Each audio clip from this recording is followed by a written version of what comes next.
At the beginning of the story, we are taken to a snowy mountain. We see an injured man resting in a cave. A man called this person a fool. He asked him if he believed that he will be able to escape the inescapable encirclement.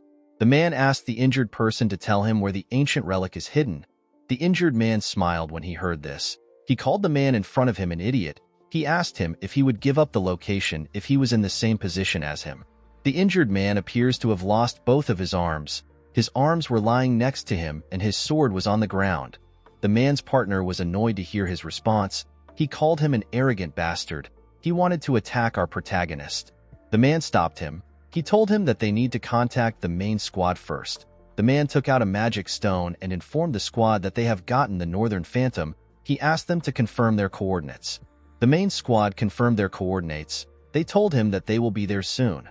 The man told our boy that he is quite persistent. He never expected him to still be alive even after his arms got cut off. He asked the Northern Phantom to tell him the reason why he is after the same relic as the Emperor. His partner said that the Northern Phantom does not have any reason. He said that he is probably trying to annoy them. He told the man that they suffered for many days because of the Northern Phantom. He said that they need to have some fun with him before the main squad arrives. He wanted to pay our boy back for the hardship he made them go through. The man placed his hand on his sword. He asked the Northern Phantom to brace himself. He promised him that they won't stop until he desperately begs them for mercy. His partner said that they need to decide on who will start first. The men decided to flip a coin. The partner said that he is going first if it is heads. While they were looking at the coin, the Northern Phantom picked his arm up with his teeth. He moved it close to his elbow. His arm began to repair itself. He told himself that he will not let things end without him doing anything. The Northern Phantom is the first failed awakener of the Draker household. His real name is Zeke Draker. Because he was born into the Great Dragon Slayer household with a body that can't use aura, he failed to awaken. This should have been impossible for a knight. He was treated like trash and chased out of his household. This is why he did everything he could to become stronger. The moment his arm got healed, he stood up and charged at the men at the same time. The coin just landed in the partner's hand. When he opened his hand, he saw that it was on heads. He was happy to see this. While he was smiling, Zeke beheaded him. Someone once told our boy that if all he pursues is strength, he will have nothing in the end. Zeke believed that this was some bullshit only said by the strong.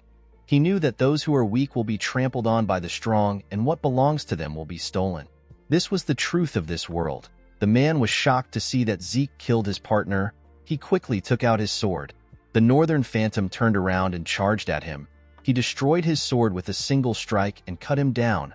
The moment he did this, he sensed someone's presence. He used his right hand to pick up his other arm. He moved it close to his elbow and began to heal it. When he saw the men from the main squad, he told himself that he won't be able to escape. The men were shocked to see how Zeke was attaching his arm back together. They realized that he was an irregular. They were grossed out by him. One of them said that Zeke will still die if they cut off his head. The moment he said this, they charged at him. They surrounded the Northern Phantom and attacked him from every angle. By the time the fight was over, Zeke had multiple swords sticking out of him. Fortunately, he managed to eliminate every single person from the main squad. Our boy spat out some blood. He realized that he was going to die soon. Even though he couldn't take his revenge, he still managed to steal something the Emperor was after. He believed that this was an achievement. He put his hand into his clothes and took out a small sculpture of a dragon. With a smile on his face, Zeke said sorry to someone known as Alicia. While he was smiling, blood from his head dropped on the sculpture's head. The moment this happened, the sculpture released a bright golden light. A huge golden dragon appeared behind Zeke. Someone was underneath this dragon. The person stood behind our boy. A status window appeared and said that the soul of the Elder Dragon has been engraved upon the will of the one who persists. It said that an urgent measure has been activated. It asked Zeke if he agrees. Our boy believed that he was hearing random noise now that he was about to die. The system asked him again if he agrees. Zeke asked the system to keep quiet. He asked it to do as it pleases. The system took this as Zeke agreeing to its measures. It said that an irreversible promised power is being activated. It said that a countdown will begin now. The system began to count down from 5.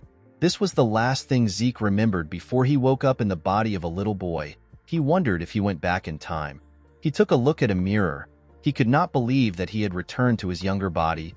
he could still vividly feel the sensation of the sword stuck on his body. Zeke fell on the bed. He noticed that the place looked familiar. He quickly realized that he was in the cradle. The cradle is the Draker household training institution. The Draker family is the Dragon Slayer family. It is one of the top 3 great transcendent households. Tarakan Draker was the hero who saved the continent by killing the evil dragon Bahamut in the war 1,000 years ago. His descendants founded the current Draker household. Perhaps it was because they were descendants of the Dragon Slayer. But all the descendants of the Draker bloodline had the blessing of aura. They were able to easily awaken their high-level aura. They became knights. All of them were able to do this except Zeke. While he was resting, the administration system told him that it was restarting. Zeke quickly stood up. He wondered if he was hearing things. The system said that his soul has been confirmed. It said that his soul has been 100% aligned. It said that the soul of the Chosen Awakener has received the will of the Elder Dragon and has completely merged. Zeke was shocked to hear this. The system told him that he has the authority to a part of it. It welcomed our boy and activated the status window. It showed him several windows. Zeke was surprised to see the magic video-like things. He wondered if an artifact got activated. The system opened the status window and displayed Zeke's information to him. It showed him a low-rank administrator status window. It displayed his name. It showed his class, which was healer. His class was rare. The title he had was the one who received the blessing of the ancient dragon. He had class skills, normal skills, and draconian skill. Our boy noticed that he could push his hand through the status window and he could also navigate through it in the same manner. He wondered about what class skills were. The class skills he possessed were healing, composed mind, vigor recovery, and heightened senses. While looking at his class skills, Zeke remembered something that his master told him. His master once said that people of the ancient world categorized themselves into classes depending on what they were good at. Each class would train in specialized techniques known as skills. He told Zeke that his skill will be known as healing since his class is healer. After he awakened, his master trained him to the point that he was on the verge of death. According to his status window, Zeke is already a healer. He decided to test it out. He wanted to see if the status window was telling the truth. In his past life, Zeke became a healer when he was in his 20s right after his ether hall was unlocked. Zeke carefully circulated an energy around his body. He was happy to see that his ether hall is already unlocked. Thanks to this, he was able to understand his situation. Even though his trained body no longer exists, he returned to the past with his skills and memories. Compared to who he was before his regression, Zeke was in a much advantageous position.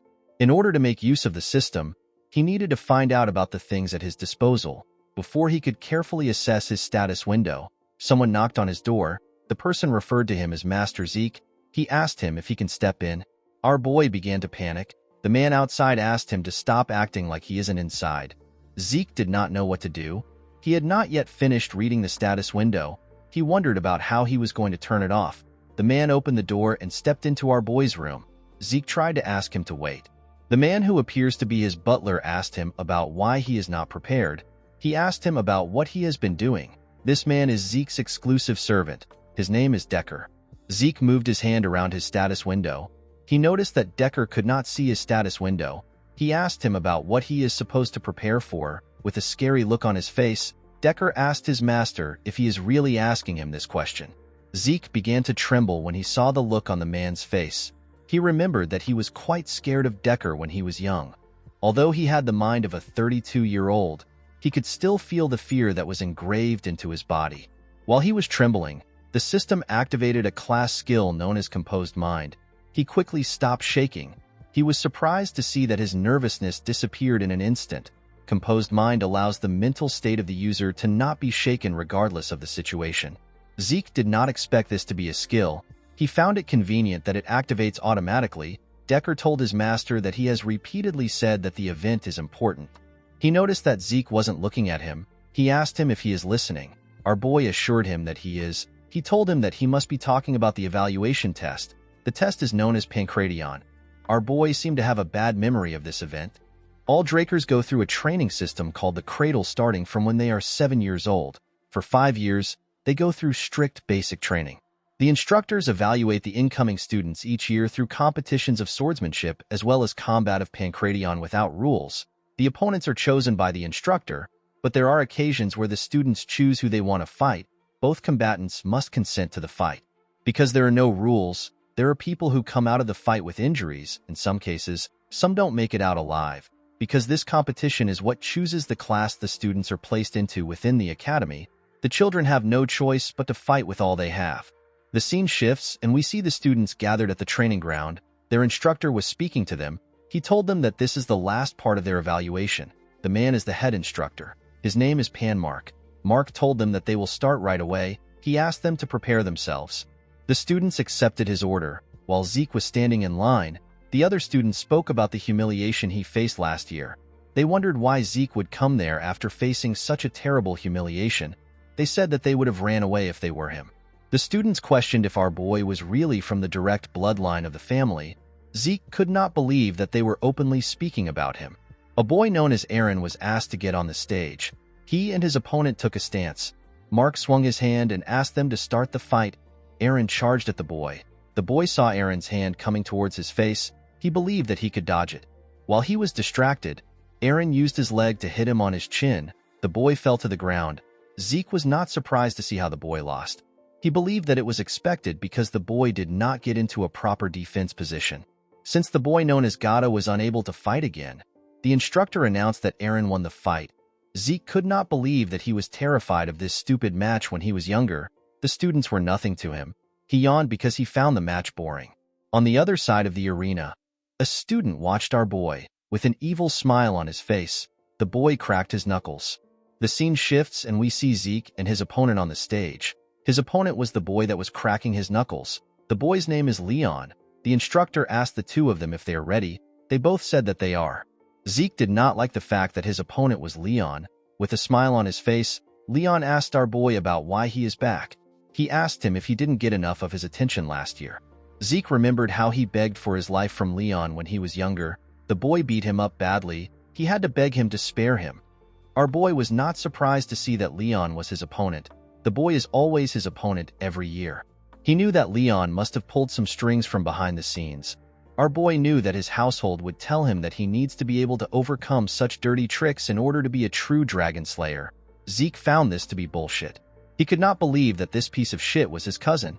In his past life, the 4 siblings of the direct bloodline never had the chance to meet. However, there were more than a dozen cousins who were more than willing to bully him. Leon commended Zeke for coming back out after getting beat up. He told him that he is really brave. He asked him if he did not learn his lesson because he is so inferior. The system activated the composed mind skill to calm our boy. He realized that it had been a while since he last heard his cousin's stupid insults. With a serious look on his face, he told Leon that he won't be nice if he calls him inferior again. Leon placed his hand on his head. He asked Zeke about what he is going to do. He called him an inferior piece of shit. The moment he said this, Zeke gave him a punch on his face. The attack pushed him back. When our boy punched his cousin, Critical Strike was activated. The skill inflicts critical damage on the enemy. It may be countered if the attack failed to hit the person. Leon screamed out in pain. Zeke took a look at his hand. He only wanted to knock Leon out.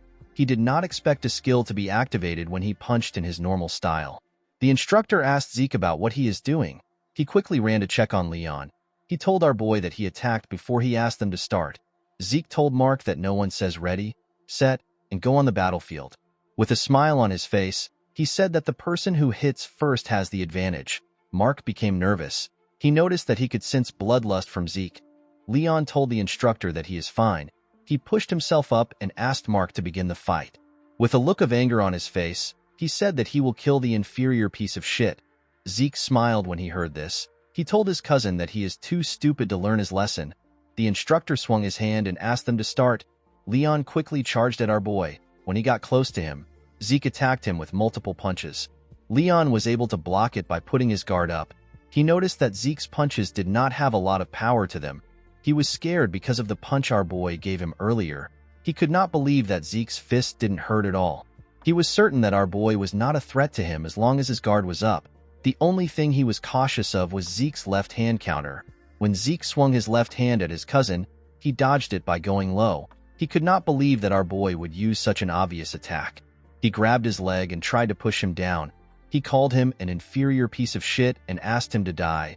Before he could push Zeke down, he felt some pain in his head. He quickly moved back. The instructor was shocked to see what just happened. He could not believe that a 12-year-old had this level of combat sense. The moment Leon dodged Zeke's counter and tried to take him down, Mark assumed that Leon was going to win. However, Zeke punched Leon's chin and got out of his grasp. It was Leon's fault that he let his guard down thinking that he had our boy. However, Zeke was different. He was still composed despite the fact that his counter failed. The concentration and precision needed to inflict such exact and effective damage is crazy. Mark wondered if this is the same Zeke that he knows. Leon was trembling. He had not recovered from the damage. He knew that he needed to create some distance between himself and our boy. Before he could move, Zeke closed the gap between themselves. He hit him in his leg. Leon was shocked to feel the pain in his leg. He wondered about how Zeke was so strong when his body is so small. He charged at him out of anger. Our boy realized that he was able to control his strength when he hit Leon in his leg. When Leon's fist got close to his face, another class skill got activated. The skill is known as heightened senses. It heightens his senses temporarily. Zeke saw his cousin's hand moving in slow motion. The feeling of the skill felt familiar to him. Since he had gotten used to controlling ether, our boy decided to end the fight. He covered his arms with the energy and grabbed Leon's hand. He slammed the bastard on the ground with a large amount of force. The instructor was shocked to see this. A skill known as precise stab got activated. The skill allows Zeke to stab the weak point of the enemy for critical damage. Zeke used his elbow to hit Leon's rib. He got on top of him and covered his hand with ether.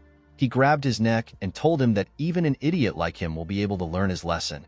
The moment he said this, he began to punch Leon on his face. The boy begged him to stop, but Zeke did not listen. He continued beating him up. The instructor and the other students were shocked to see this. After beating him to his satisfaction, he stood up. Leon's body was covered in his own blood. Zeke told the bastard that this is what happens when he messes with him. After beating the shit out of his cousin, Zeke felt that his head was clear now that he had let out some sweat. He turned to the students and told them that he can now recognize them. He asked them to stop eyeballing him. He asked them to come to the stage if they have something to say. A boy with red hair stood up and called out to Zeke. He told him that he will choose him as his Pancration opponent. He said that he has something to say. This boy is Jakin Vardek. He is also Zeke's cousin. Our boy told him that he accepts his challenge. He told him that the fight will be too boring if it is only him. He asked someone known as Liam Stone to join Jakin. Liam is Jakin's servant. The boy was annoyed to see that Zeke asked his servant to join him. With a smile on his face, our boy told Jakin that it is now a fair fight. Jakin asked him if he just insulted him. With a bright smile on his face, Zeke called him a dumbass and told him that he did. Jakin was enraged by our boy's words. He promised to beat him to death. He and Liam went to the stage. The instructor asked Zeke to not do anything until he asked them to start. Our boy asked him not to worry about it. Zeke smiled when he saw Liam. He found it interesting to see the mercenary king again. In his past life, Liam joined the cradle and the academy as Jakin's servant. But because he was a distant relative, he was left behind in education. He begged to join the higher education of the academy known as Valhalla. He eventually ended up joining the Knight Order of a small nation called Baranon. Once Baranon fell, Liam became a mercenary. In those chaotic times, people flocked to the strong. With his long tenure as a mercenary, he became a Red Knight and started his own stone mercenaries. He united the three largest mercenary groups and was soon called the Mercenary King. As the Empire hired the stone mercenaries, Liam entered the Continental Wars. Our boy and the Northerners faced Liam as a foe. Zeke smiled when he thought of this. He realized that their relationship can be different in this life. The moment he thought of this, Mark asked them to begin. Jakin quickly charged at our boy. He attacked him when he got close to him. To the idiot's surprise, Zeke caught his fist. With a scary look on his face, he reminded the boy that he asked him to fight with Liam. Jakin took his hand back. He told Zeke that he will not play along with his cheap tricks. He quickly used his leg to attack our boy. He felt a large amount of pain in his leg. He quickly moved back. Zeke covered his elbow with ether and used it to block the attack. He advised his cousin to look properly before attacking. The pain in his leg was quite much. He wanted to take a look at it. The moment he looked at his leg, Zeke charged at him. He asked him if he is looking away. Jakin quickly put his arms up to block the attack. Immediately he did this. Zeke told him that he is too scared. He hit his injured leg when he said this. He told Jakin that he couldn't even predict this feint. He told him that this is the reason he asked them to fight together. He moved to his side and gave him a heavy punch on his ribs. Jakin spat out some blood. With a smile on his face, Zeke told the idiot that he is not enough alone. Jakin called out to Liam. He asked him to kill our boy. Liam took out a cloth and wrapped it around his arm. Zeke could not believe that this huge boy was also 12 years old like them. The most annoying thing about fighting Liam is his insane reach. Zeke knew that he won't be able to do anything if he lets Liam attack first. He realized that he needed to take the lead. He quickly charged at him. He launched several punches at him, but the boy managed to block them with his arm. A skill known as Slash got activated. It launches a barrage of attacks at the enemy. It allows Zeke to interfere with their sight. Our boy's attacks got faster. It was leaving after images everywhere. The other students were shocked to see this. They did not know what they were looking at. Even Mark was shocked. He knew that the students would be curious because they have never seen anything like this before. The technique Zeke was using was the Northern Fist fighting technique from the Midlands, a place where swords dominate. He wondered about how Zeke knew this technique. While he was attacking Liam, he began to breathe heavily. He realized that his body was really bad when he was younger. He could not believe that he was already tired from using this simple technique. Aside from this, Liam's monstrous physique was also a problem for him. He did not attack, neither did he dodge. He was simply taking it all in with his guard up. Zeke remembered that Liam was more aggressive in his time as a mercenary. Unfortunately for Zeke, his body was reaching its limit. He clenched his fist and gathered a large amount of ether. He wondered about how strong Liam's body is. He decided to take him down through his guard. He charged at Liam. To his surprise, the boy dodged his attack this time. He could not believe that Liam actually dodged the attack even though he can't see ether. Zeke realized that everyone in this place has some insane level of sense. Liam grabbed his hand and raised him up. He wanted to slam him on the ground. Before he could slam his body, Zeke hit him on his head and broke free from his hold. While he was above him, his heightened senses activated. He grabbed Liam's hand and moved to the ground. He locked his hand down and put his leg on his neck to choke him out. Zeke believed that no one can last without oxygen in their brain. While he was choking him, Liam began to attack fiercely. He punched him in his ribs. Zeke spat out some blood. He did not expect Liam to be this crazy. He decided to see who will come out on top. He held on to Liam. The boy did not give up. He continued to punch our boy. Apart from a single student, the rest felt disturbed by the sight they were seeing. Even Mark was nervous. Eventually, Liam's body gave out and our boy won the fight. The girl who was happy to see them fighting said that she expected this much from Zeke. With a smile on her face, she said that it will be worth it to take our boy down. The scene shifts and we are taken to Zeke's room. Decker was in the room with him. He heard that his master was greatly injured. He asked him if he is all right. Zeke assured him that he is fine. Decker asked his master to forgive him for his rude behavior. He told him that he wants to check his pulse. Zeke knew that his servant wanted to check if he had awakened his aura. He asked Decker to wait a bit. He put his shirt on and stretched out his hand. Decker grabbed his master's hand and pushed a blue energy into his body. Zeke was shocked to feel his energy. He did not expect Decker to be a blue knight. In order to check if someone has awakened, people take a look at their dantian. However, Decker was really thorough with the process. He was checking every part of Zeke's body. Imbuing someone else with aura is already quite difficult, yet Decker was able to precisely control his aura. Our boy was certain that he had to be a blue knight. Not all knights are the same. They are classified in accordance to their martial prowess and aura manipulation proficiency. The white swordsman is the novice level. Most children before the blessing rite are white swordsmen. Yellow swordsman is the level where a person has awakened aura and opened their dantian. All students of the cradle become yellow swordsmen after the blessing rite. Once they have learned to freely control aura, they receive the title of knight. The next level is purple knight. At this level, a person can reinforce their sword with aura. Blue knight is the next level. At this level, a person can manifest an aura blade. The realm for those who have transcended their limits. The realm which the mercenary king was in and the realm which our boy reached before his regression is known as Red Knight.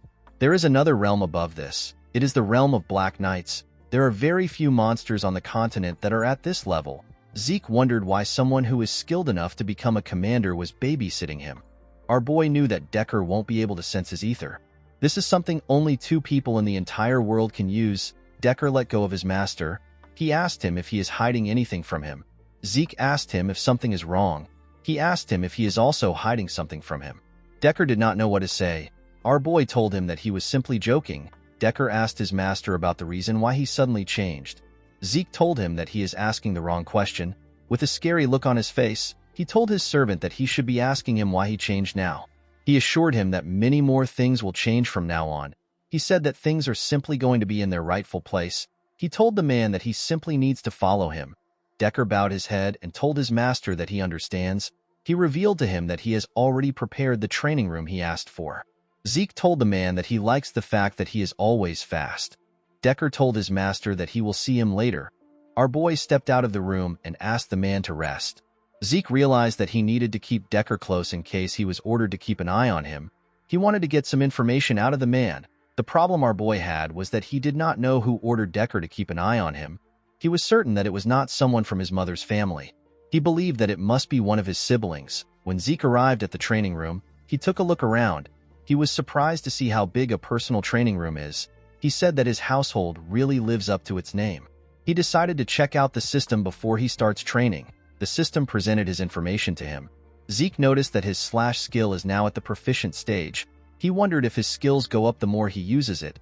He remembered that the skill was naturally activated based on his actions. He wondered if he already had the skill before his regression. He wondered if another skill will be added if he learns something new. He was also curious about the difference between skill and class skill. He knew that the two of them were activated in the same way. He noticed that the draconian skill was locked. The system told him that he is unable to view the skill. It told him that he needs 10 points to unlock it. When he tapped on karma points, the system informed him that he can earn karma points by killing monsters. He currently had 0 karma point.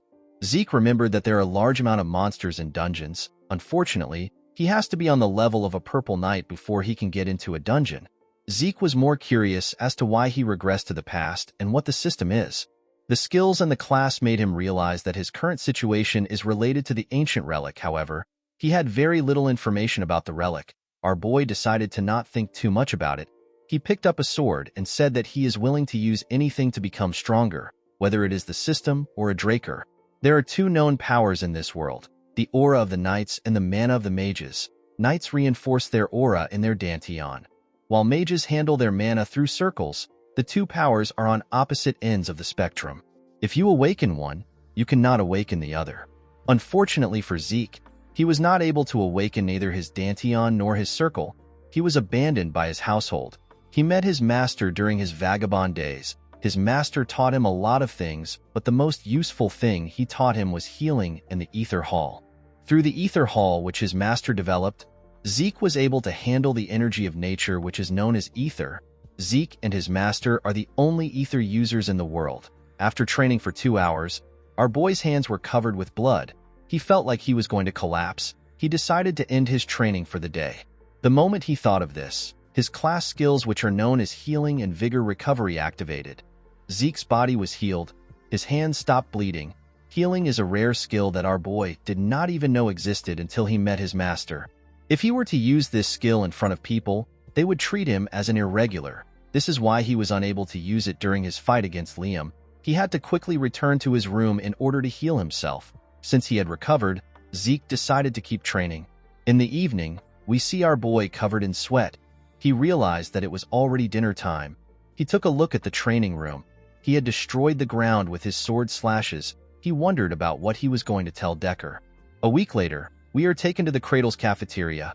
We see the students talking about how Zeke has become a completely different person.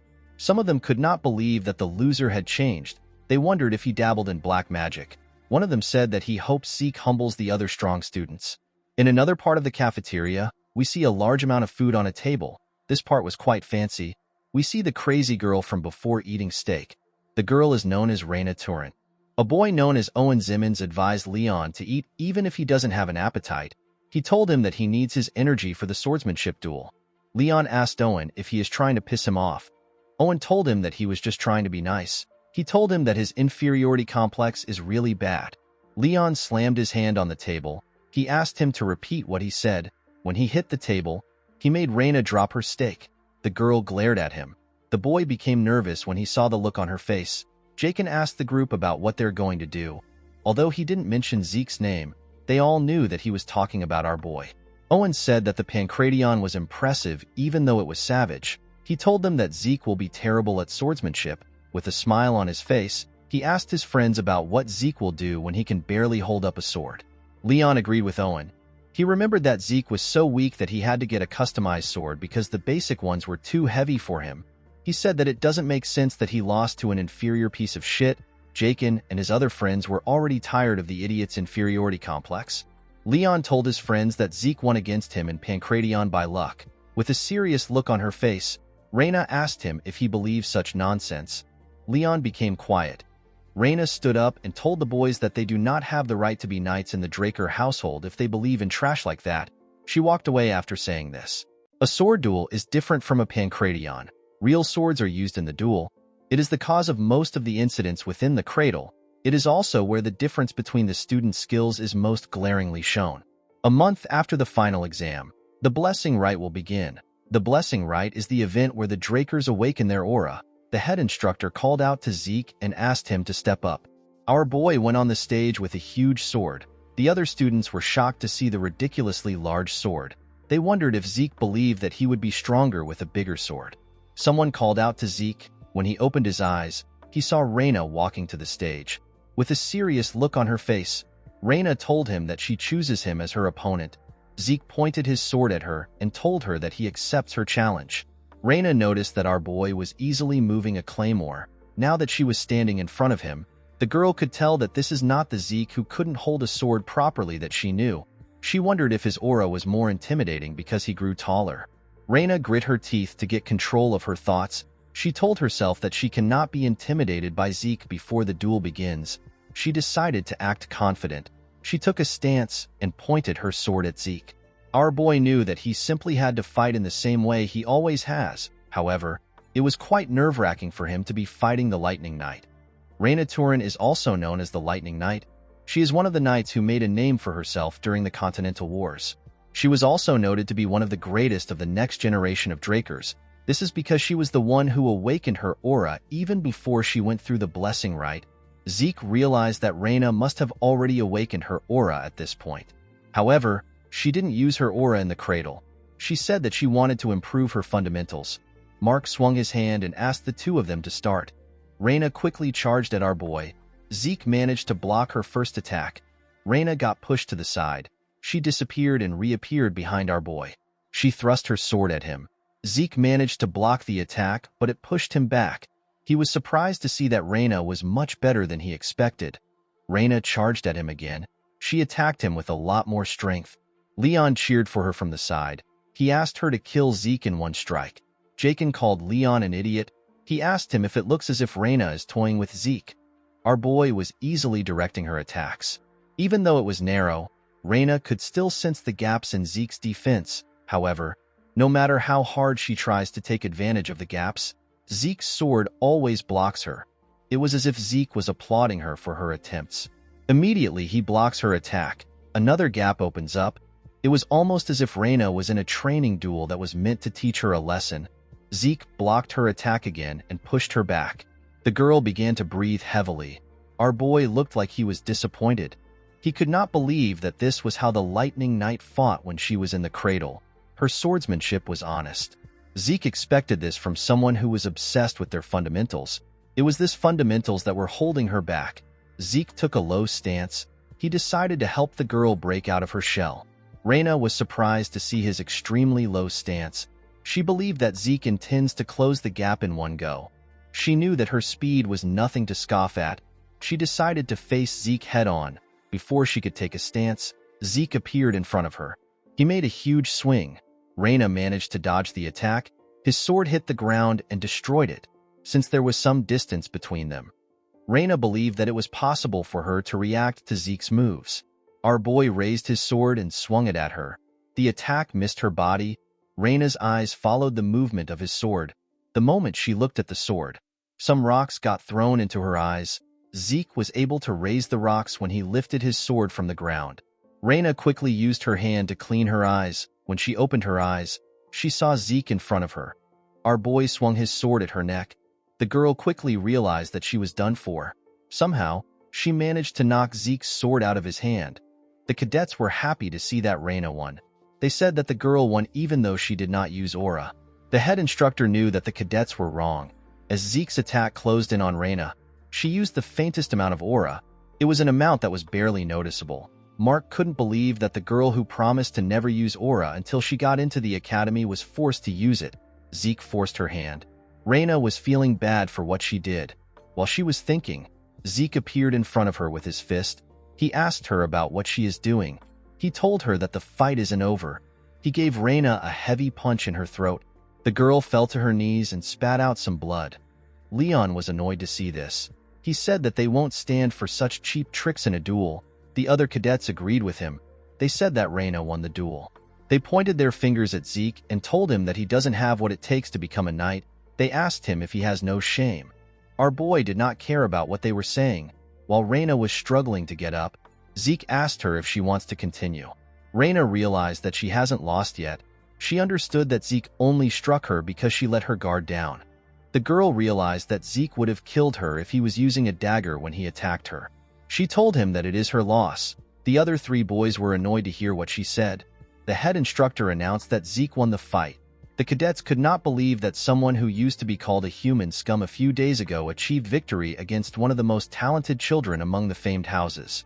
In the next scene, we are taken to a ruined town. We see the town burning and the castle ruined.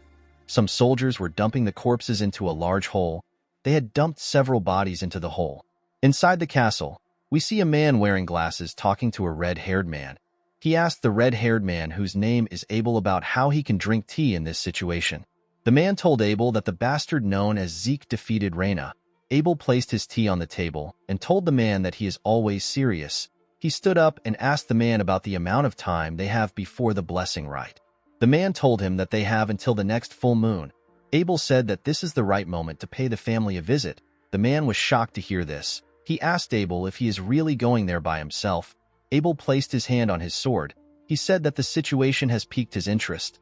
With a smile on his face, Abel said that he is interested in knowing the kind of awakening their youngest is going to go through.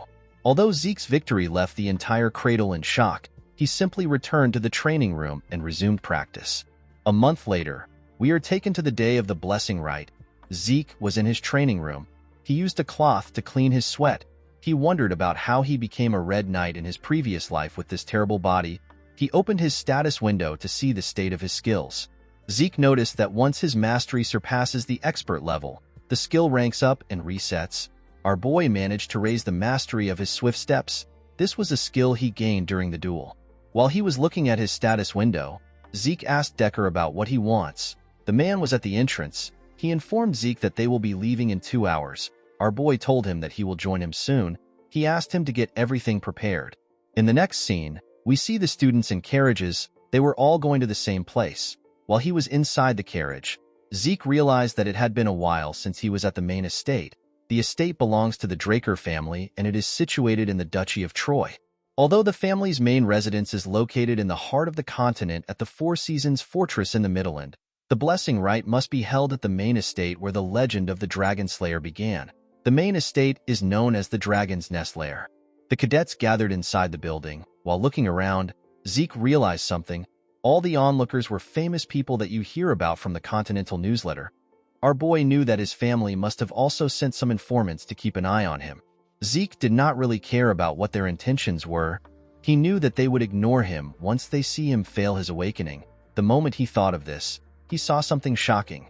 He was quite angry to see that a certain bastard came to the blessing rite. The person he was looking at greeted the other people around him. The person was asked about why he came to the blessing rite. He was asked if someone in the class caught his eye. The man said that he is there for other reasons. With a smile on his face, he said that his adorable youngest brother is in this class. This man is the second son of the Draker family. His name is Abel Draker. He is also known as the Lion Blade. Zeke glared at his elder brother. He referred to him as the Butchering Knight. He quickly turned his head away. He knew that there was nothing he could currently do to Abel. Zeke knew that Abel would have never come to see him during the blessing rite in his past life. He wondered if his actions changed the future. Our boy clenched his fist. He realized that this might be his chance to achieve something. The head instructor announced that they will now begin the blessing rite. He asked the cadet known as Aaron to step out. The boy moved close to a huge bowl containing some glowing water. Behind the bowl was a large knight statue. Aaron placed his hand into the water. He reached out to a pin in the water. He allowed the pin to prick him. The moment his blood got mixed with the water, the water released some energy that flowed into Aaron's hand. The energy moved into the boy's body and began to circulate inside him. Through the blessing rite, every member of the Draker bloodline awakens their sealed aura when it is time for them to graduate from the cradle at 12 years old. Compared to ordinary knights who awaken at the age of 20, this method was incredibly fast. After Aaron left, another cadet was called to awaken his aura. Among the cadets, there are a few rare cases where someone awakens something else along with their aura. They awaken a trait of the Dragon Slayer known as mana inhibition. They will become at least as strong as Yellow Knights. There are even some who rival Red and Black Knights. These cadets undergo a pure blood awakening. Everyone in the building wondered why the mana lamps went out. They noticed that the statue's sword was releasing a red bright light. It turns out that Reina had undergone a pure blood awakening. Mark asked someone to bring the gloves for him. Those with mana inhibition will require special gloves made by their family, or else they won't be able to live a normal life. When one is able to prove that they are of pure blood descent, they are conferred the Draker name. They are also provided with the unimaginable support of the family and countless benefits. After Reina's awakening, the nobles became excited when they saw who was next. They wondered about how the person would awaken. One of them said that it will be a pure blood awakening since the person beat Reina. The person they were talking about was Zeke. Our boy smiled when he saw the statue. He never expected that he would be standing in front of the statue again. The last time was horrible for him. Even though the blessing rite was the only thing that pushed him through the cradle, he failed to awaken and was subjected to mockery. However, things were different in this life. Not only can he heal, but he can also manipulate ether. On top of this, he didn't give up and surrender. He stood up for himself with his own will. Because of the things he had done in this life, Zeke hoped that the bronze statue would take care of him. When he put his hand into the water, the statue began to shake. Zeke became excited. Unfortunately for him, the statue stopped moving. Everyone was shocked to see this. It had never happened before. Abel also wondered about what was happening. Zeke became angry. He realized that he should have never expected things to change. He became too confident thanks to his brother. The onlookers could not believe that Zeke failed to awaken. They did not believe that such a thing was possible. They said that the blood of the family head was not enough to remove the cursed blood in Zeke. One of them said that our boy must have won against Reina with a trick. They called Zeke an embarrassment to the family. Zeke gave someone the cloth he used to clean his hand. He said that this people don't change. Our boy told himself that the awakening doesn't matter. There were plenty of ways to get stronger other than awakenings. The moment he thought of this, the system sent him an apology. It told him that a message got delayed due to an error during processing. Zeke did not understand what the system was talking about. The system explained to him that necessary information has been found missing from the identification terminal during class identification. It said that class information has been input using its authority. Our boy wondered about what the system meant when it said that information has been found missing. The system informed him that the class information input is complete. It told him that the terminal has identified his talent as a healer. It said that his class has been unlocked. Zeke obtained a rare class. He quickly turned around. He saw the statue release a red light. Everyone was surprised to see that Zeke had a pure blood awakening. The system appeared in front of Zeke again. It told him that the terminal has made a connection. It said that the ancient dragon's blessing within his soul has been activated. The sword of the statue released a bright golden light that shined upon Zeke. The system told our boy that the talent of kin has been activated. It said that the awakened talents are been combined. Due to the combination of rare talents, a new class was created for Zeke. Our boy was surprised to hear that a new class was created for him. It was a unique class. The class is known as Immortal. The nobles did not know what was happening. They had never seen a golden light before. They did not know if they were to call this a pure blood awakening. Zeke was not surprised to see that they had some doubts. He knew that this doubts will work against him if he says anything. One of them said that the mana lamp was fine. He asked if the statue is broken. While the nobles were talking among themselves, Abel clapped his hands. He asked them about why they are all acting so serious. He told them that they got 2 pure blood awakening in one batch. He said that this is something to celebrate. The nobles became nervous when they heard this. They all smiled and said that Abel is correct. They said that it is a blessing for them. Abel ordered someone to get some gloves for their newest member. When Zeke wore the gloves, he noticed that it was quite hefty. When he moved away from the statue, another person was asked to step out. Abel smiled as he watched his brother walk away. Although Zeke was already aware of his brother's intentions, he felt terrible receiving help from Abel. After all the cadets had awakened, Mark announced that the blessing rite has come to an end. He said that a celebration party will be held soon. He asked them to enjoy it. Zeke did not care about the party. He wondered if there was a training room somewhere in the building.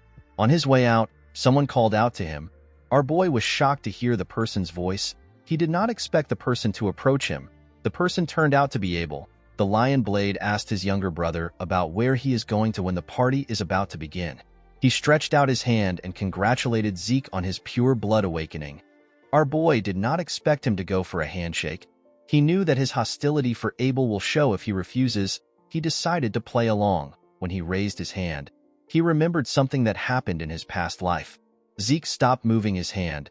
Abel was surprised to see this. Our boy put his hand down. With an odd smile on his face, Abel told his little brother that this is awkward, even if it was for saving face. Zeke was not willing to shake his scum brother. Abel told him that it is fine.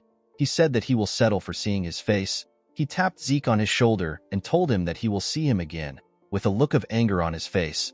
Zeke said that he will see him too. At the party, the nobles rejoiced at the fact that they experienced two pure blood awakening. One of them said that Zeke's golden light was quite shocking. This is because this is the first time it was happening. They wondered about where Zeke was. The scene shifts and we are taken to our boy's room. He took off his gloves and jacket. He was relieved to be inside the room. He felt suffocated in the hall. Zeke took a look around. He wondered about why he was fine. All pure bloods have the ability of mana inhibition. It is the ability that proves that a person is in opposition of the dragon, which is the source of mana. However, because most machines use mana as their fuel, a pure blood requires the use of the house's gloves. Zeke knew that he should have been experiencing some problems the moment he took off the gloves. This means that he was not a pure blood. He opened his status window. It was much different from before. He got the ability of mana reflection and not mana inhibition. He sat down to check his skills. Mana reflection allows him to create a distortion field to nullify nearby mana. Because the mana lamps were fine, Zeke believed that the skill was not a passive one. Our boy also noticed that he was a rare healer before the rite. Now he is a unique immortal. All the graduates had regular awakenings with blue aura. Only Reina had a red pure blood awakening. Zeke's awakening was red at first, then it later turned gold. Our boy wondered about what it meant. He remembered that the system said that the classification terminal lost critical information. He wondered if the bronze statue was the classification terminal. As soon as the system put in the information, the halted bronze statue began to emit a red light. When he remembered this, Zeke understood what happened.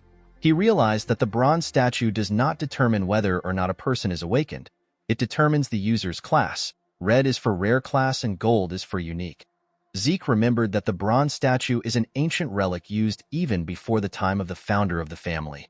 The concept of class does not exist anymore, so the statue was only used to check if one has awakened or not.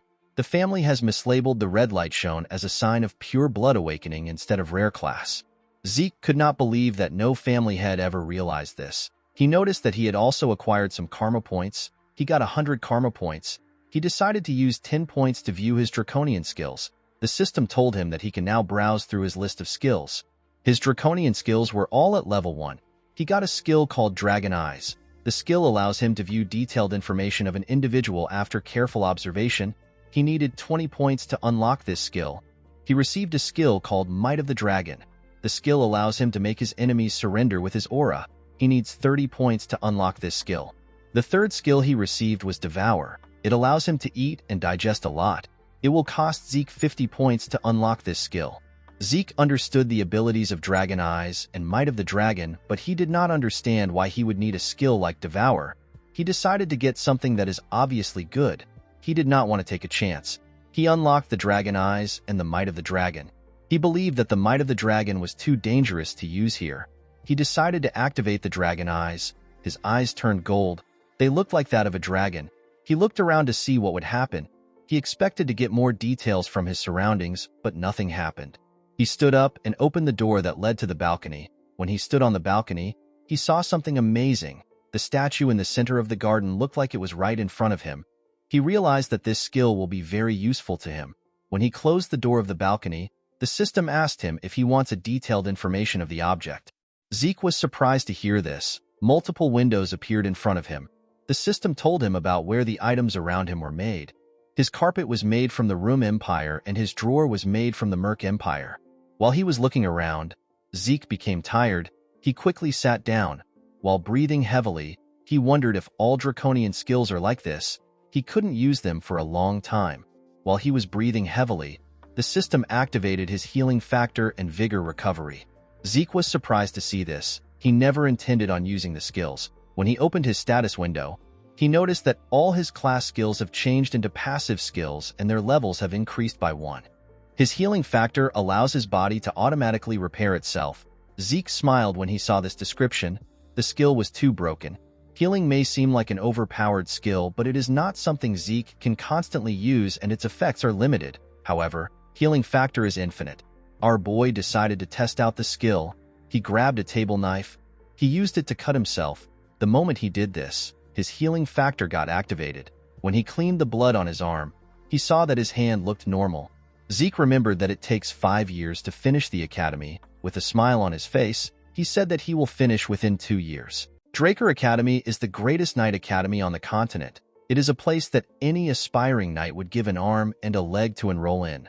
The academy is located in the Duchy of Troy. It teems with life each time a new semester rolls around. At the academy, we see several students looking at Zeke. Our boy remembered that higher-ranked students in this place are no different from adults. All of them have been trained to perfection. Zeke noticed that the students from the great families have already established their authority. He believed that his family was rotten to the core. Among the countless branch families supporting the transcendent Draker family, there are 3 families that have the largest amount of influence. These families are the great families. The Turin of Strength, which is Reyna's family, is the first one. Zimmons of Wisdom is the second family, and the Vardek of Gold is the third family. Zeke decided to ignore the great families. He believed that he had nothing to do with them. He went to his dormitory. Our boy was given a high-class dormitory in the Platinum Mansion. Zeke was given a dormitory in this place because he is a pure blood. The Platinum Mansion is a dormitory furnished with a training hall, a library, and various kinds of facilities. It is only open to the highest-ranked students. Even those from the cradle can't easily get inside.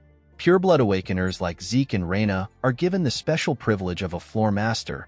They are given an entire floor at the top of the building. These floors are known as the Platinum Floors. When Zeke went into the building, a maid welcomed him. She told him that she has been expecting him. The maid told him that she will escort him to his assigned floor. When our boy arrived at his floor, a large amount of servants greeted him. Zeke felt like this was too much. He believed that no student deserved this kind of treatment, even if they are purebloods. An older servant informed him that Decker is waiting for him in his room. When Zeke stepped into his room, Decker bowed his head and greeted him. Our boy asked the man to tell him what happened. Decker told his master that he has something to deliver to him. He presented Zeke with a box. When our boy opened the box, he found some gloves inside. They were new gloves given to him for his mana inhibition. Zeke said that the new gloves are quite different from the temporary gloves. Decker was happy to hear that his master liked the gloves. Zeke picked up his sword. He told his servant that he wants to get a new sword. He asked the man about what he thinks. Decker said that it is an excellent decision. He explained to his master that the Duchy of Troy is close to the Giant's Mountain. It is abundant with good quality iron and excellent craftsmen.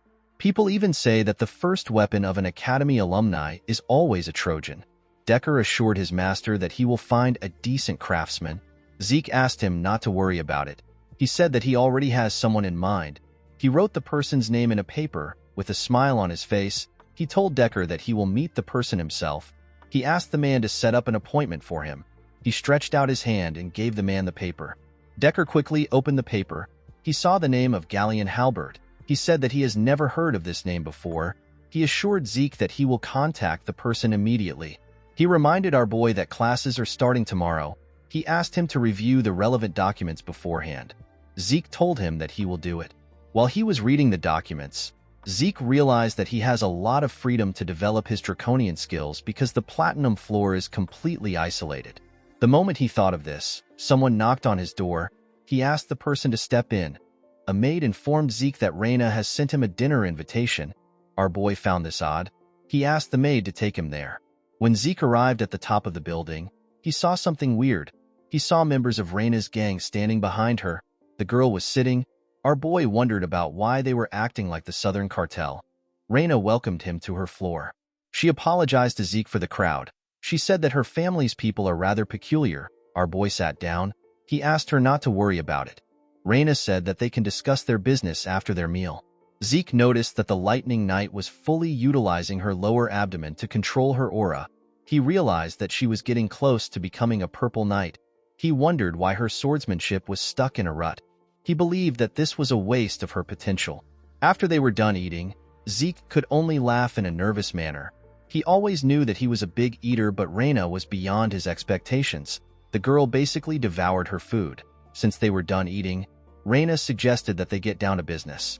She asked Zeke to accept the Turin family's support. Our boy reminded the girl that they are both pure-blood awakeners. Reina believed that Zeke had a misunderstanding about pure-blood awakeners. She explained to him that although they receive a lot of privileges, they don't receive any help when it comes to their growth. The centuries of academic and practical know-how accumulated in the academy and a personal instructor to effectively raise your abilities are things necessary to grow. A person who doesn't have any of this will fall behind regardless of how well off they are. This is why support families are necessary. Even Abel, who is a pure-blood awakener like them, received support from his maternal family, which is the Zimmons. Thanks to their support, Abel became the youngest person to attain the title of White Knight. He is also a Black Knight. Reina told our boy that the patriarch of her family told her that he is not receiving any support from his maternal family. She said that the patriarch did not tell her the reason for this. She decided to give Zeke another chance. She asked him to accept her family's support. Zeke quickly declined her request. Reina was shocked to hear this. She asked our boy for his reason. She told him that it will be good for him to receive her family's support. Our boy stood up. He told her that he does not need any other things than the benefits he is receiving as a pure-blood awakener. He walked towards the exit. He placed his hand on a tree. He told Reina that he will give her a piece of advice to thank her for the meal. He told her that her sword has too much strength behind it. Reina did not understand what Zeke was saying. He told her that she is too conscious of the men who were behind her earlier. Zeke used his hand to shake the tree. It let out a lot of leaves.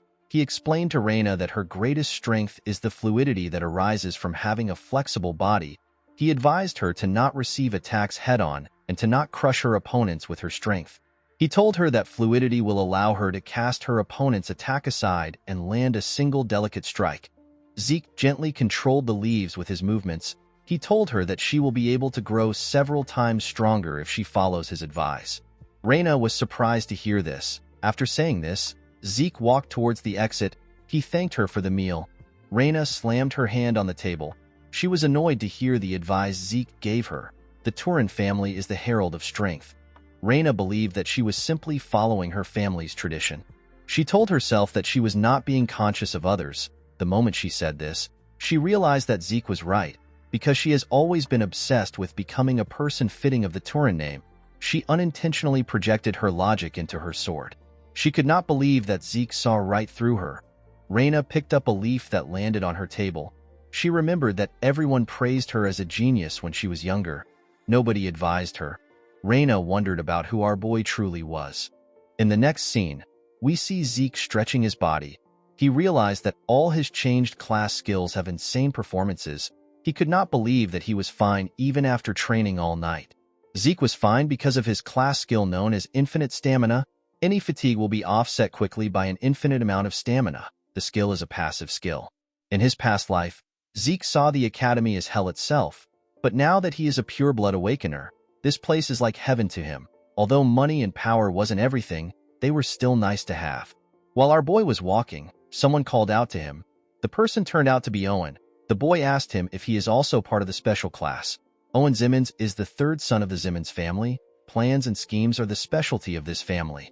Owen used others to bully Zeke and cunningly maintained his own image.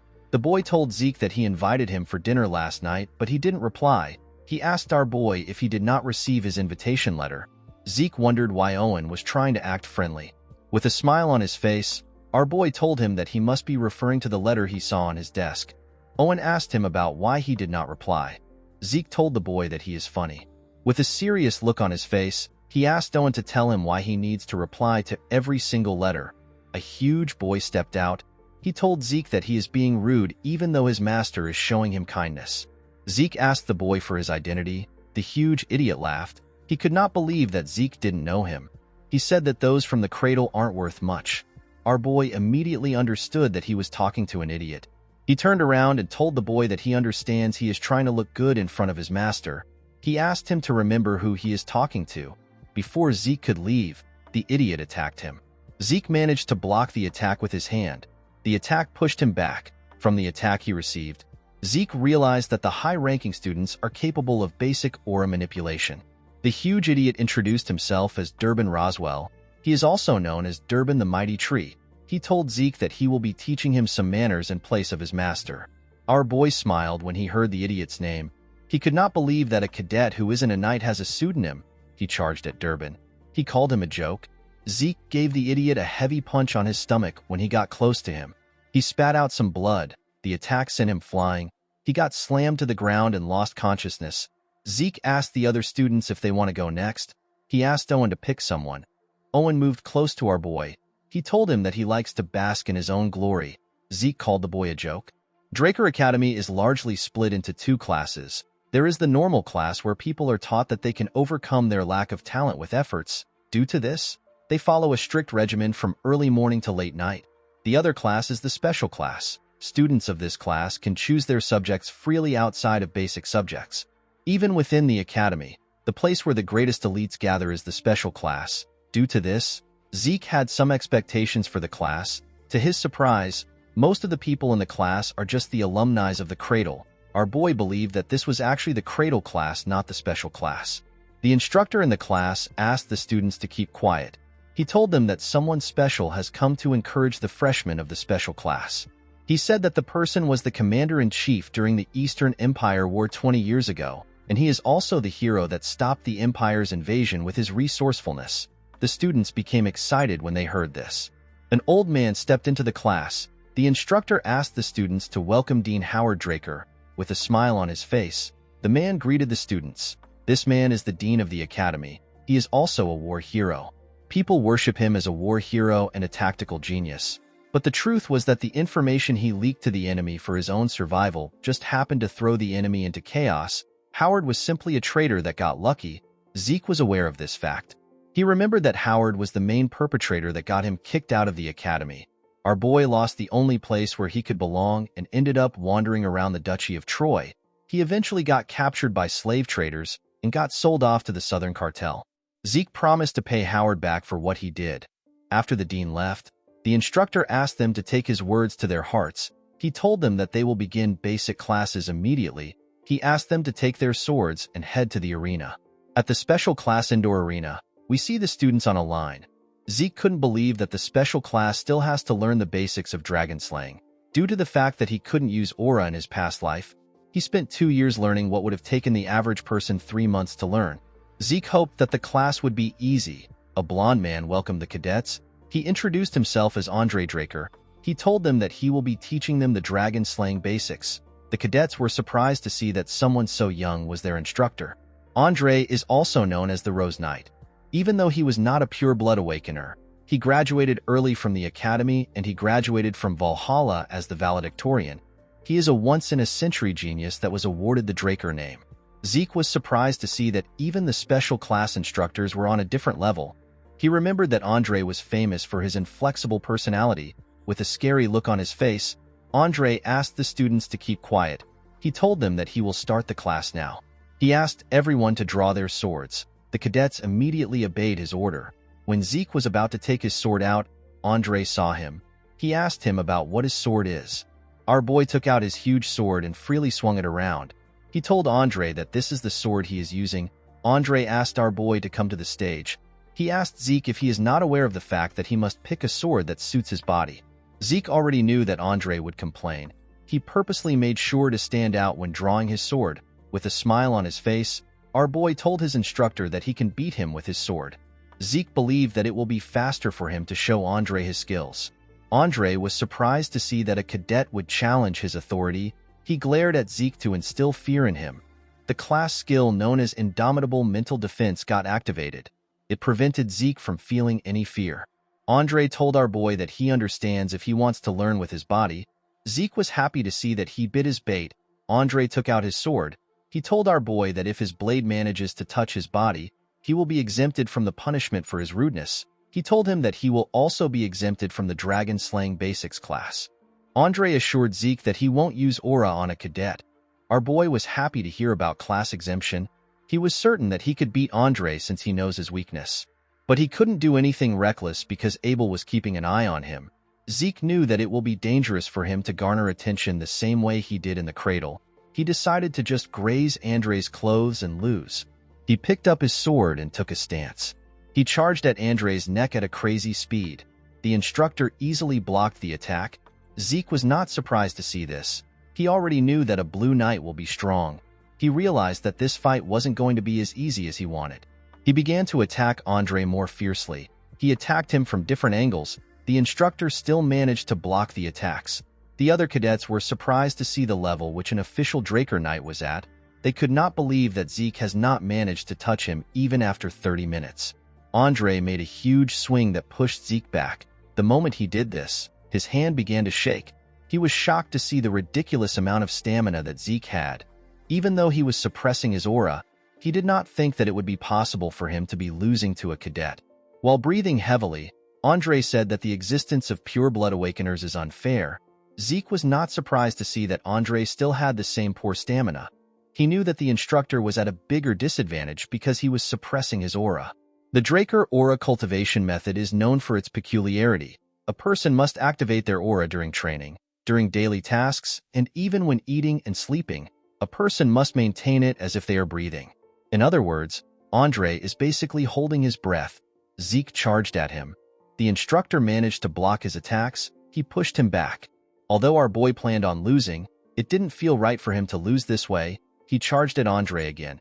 He decided to force him into using his aura. Andre still blocked his attack. Zeke realized that creating situations that can be easily handled is useless. He knew that he needed something that will make Andre unconsciously use aura. He needed to create an extreme situation. The instructor pushed him back again. Before his legs could touch the ground, he charged at Andre again with a crazy speed. The instructor was shocked to see how fast Zeke was. He quickly realized that he was using swift steps. Our boy ran around his instructor. He wanted to confuse him. Andre couldn't believe that a cadet knew how to use swift steps. While he was trying to follow our boy's steps, he appeared behind him like a grim reaper that wanted to take his life. His critical strike got activated. The moment it got activated, Andre sensed his presence. He quickly turned around. Unfortunately for him, it was too late. The sword was about to cut him. Andre quickly took a step back in a skillful manner. He raised his sword. He decided to use the dragon-slaying arts. He used the first verse of Chapter 1. The skill is known as Sky Slice. Zeke smiled when he saw this. He quickly raised his sword to block the attack. Andre's attack pushed him back. Aside from Reina, the other members of the three great families were happy to see what happened. Although he managed to block the attack, his sword got broken. The pain was more than he expected. Our boy still had a smile on his face. His healing factor got activated. Zeke threw away his sword. He decided to collapse now. Andre put his sword away. People from the infirmary quickly went to check on Zeke. With a look of anger on his face, Andre announced that our boy no longer needs to attend his class again. He asked the cadets if there is anyone among them who also wishes to be exempted. The cadets kept quiet. They knew that they were screwed if they raised their hands up. With a scary look on his face, Andre told them that he will assume that no one wants to leave. At the infirmary, we see Zeke resting on the bed. He commended himself on his performance. Although he didn't graze Andre's clothes, he got him to use aura and acknowledge his abilities. Our boy considered the situation a win-win because Andre got disciplined and he obtained free time. While resting, he remembered Andre's last attack. The technique is the most basic move of the dragon-slaying arts. However, because the technique was used by a blue knight, the force was ridiculously powerful. Although Andre was powerful, Zeke was still certain that he could beat a blue knight, especially since he had limitless stamina and healing. Even though he was already strong, Zeke did not believe that it was enough for him to live freely. He wanted unrestrained power to live a life where he was not restricted. He wanted the power that won't let him submit to anyone. While he was thinking, someone holding a bottle of liquor asked him if he is Arthur's youngest son. Our boy was shocked to see the man. He did not know who he was. With a smile on his face, the man told him that he has the same eyes as his father. He called Zeke's father an arrogant bastard. Zeke could not believe that he wasn't able to sense the man's presence despite the strong stench of booze. He could not believe that someone had the guts to call his father, who is the current patriarch of the Drakers, an arrogant bastard. He asked the man for his identity. The man asked him about how he did something. Zeke asked him about what he is talking about. The man chugged a large amount of booze. He asked our boy to stop feigning ignorance. He reminded him that he was inflicted with an internal wound. With a smile on his face, he asked Zeke to tell him how he instantly got healed. Zeke was surprised to hear that the man has found out about his healing factor. The moment he thought of this, his indomitable mental defense got activated. Our boy became calm. He realized that it was impossible for anyone to know about healing in the academy. He grabbed his bedsheet. He told the man that he does not know what he is talking about. The man could not believe that Zeke was still keeping up with his charade. He swung his hand at our boy. Zeke managed to react and dodge the attack. The man's hand cut through the pillow and the bed. Our boy assumed that the man was an assassin. He quickly threw the bedsheet at him. It covered the man's face. The man said that our boy has some tricks. Zeke grabbed his sword. He quickly activated his swift steps, his precise stab, and his critical strike. He charged at the man. His instincts were telling him that he will die if he does not kill the man now. To his surprise, the man stopped his sword with his hand. He commended our boy on his ability to adapt to the situation. He pushed Zeke's sword down.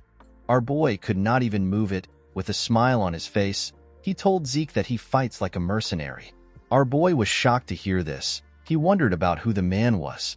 He quickly stepped back when he heard this. He wondered about why the man called him a mercenary. He wondered if the man knew something about his past life. The man played with Zeke's sword. He found it odd that a Draker abandoned his sword and stepped back. He threw Zeke's sword back to him. He told him that he is better suited to be a mercenary than a knight. Our boy caught the sword. Zeke felt something that he only felt from his master. He became certain after having a brief fight with the man. Our boy felt the overwhelming gap between their abilities. It was to the point where this man could kill him anytime he wanted. Zeke was certain that this man was at least a red knight. The man realized that our boy was using a claymore from the basic supply of the cradle. He told Zeke that he is talented. He asked him about why he is using such a weapon. The moment the man asked his question, someone opened the door. The person seemed to have been searching for the man. The person turned out to be Andre. Zeke wondered why the instructor came there. Andre referred to the man as Garden Keeper Dexter. Our boy was surprised to hear that the man was a garden keeper. The man referred to Andre as a leech-like bastard. He asked him about how he knew he was there. Andre told him that he saw him at the training ground. The man was annoyed to hear this. He realized that Andre is quick-witted. Andre asked Zeke to leave since he is done getting his treatment. Our boy quickly went to the door. Before he left, the man asked him to visit the Academy Western Greenhouse if he has some time. He told him that he will teach him something useful. Zeke declined the offer and stepped out of the room. The man was annoyed to hear this. He told our boy that he has the same personality as his father. Our boy closed the door. He could not believe that the man was pretending to be a garden keeper, someone who has the rank to call the current patriarch by his name. Zeke remembered that this man is the one who only had one disciple throughout his life. Andre was his disciple. This man is Duke Draker. He is also known as the Gale Knight. He is one of the Black Knights who have the martial power to go against a whole kingdom alone. Duke was quite the talk of the town in the past. He suddenly disappeared one day. Zeke could not believe that Duke was living a secluded life at the academy. He realized that this must be the reason why Andre came to the academy. Our boy remembered hearing a rumor that Duke obtained Black Knight status simply because he likes the color black. Right now, Duke is showing some interest in Zeke, however. Our boy was not interested in receiving light teaching due to a simple interest. He wanted to learn Duke's secret move. He promised to change the man's interest into tenacity. In the next scene, we are taken to a classroom. We see an instructor explaining things to the cadets. This man is the Academy's magic theory professor. His name is Fannin.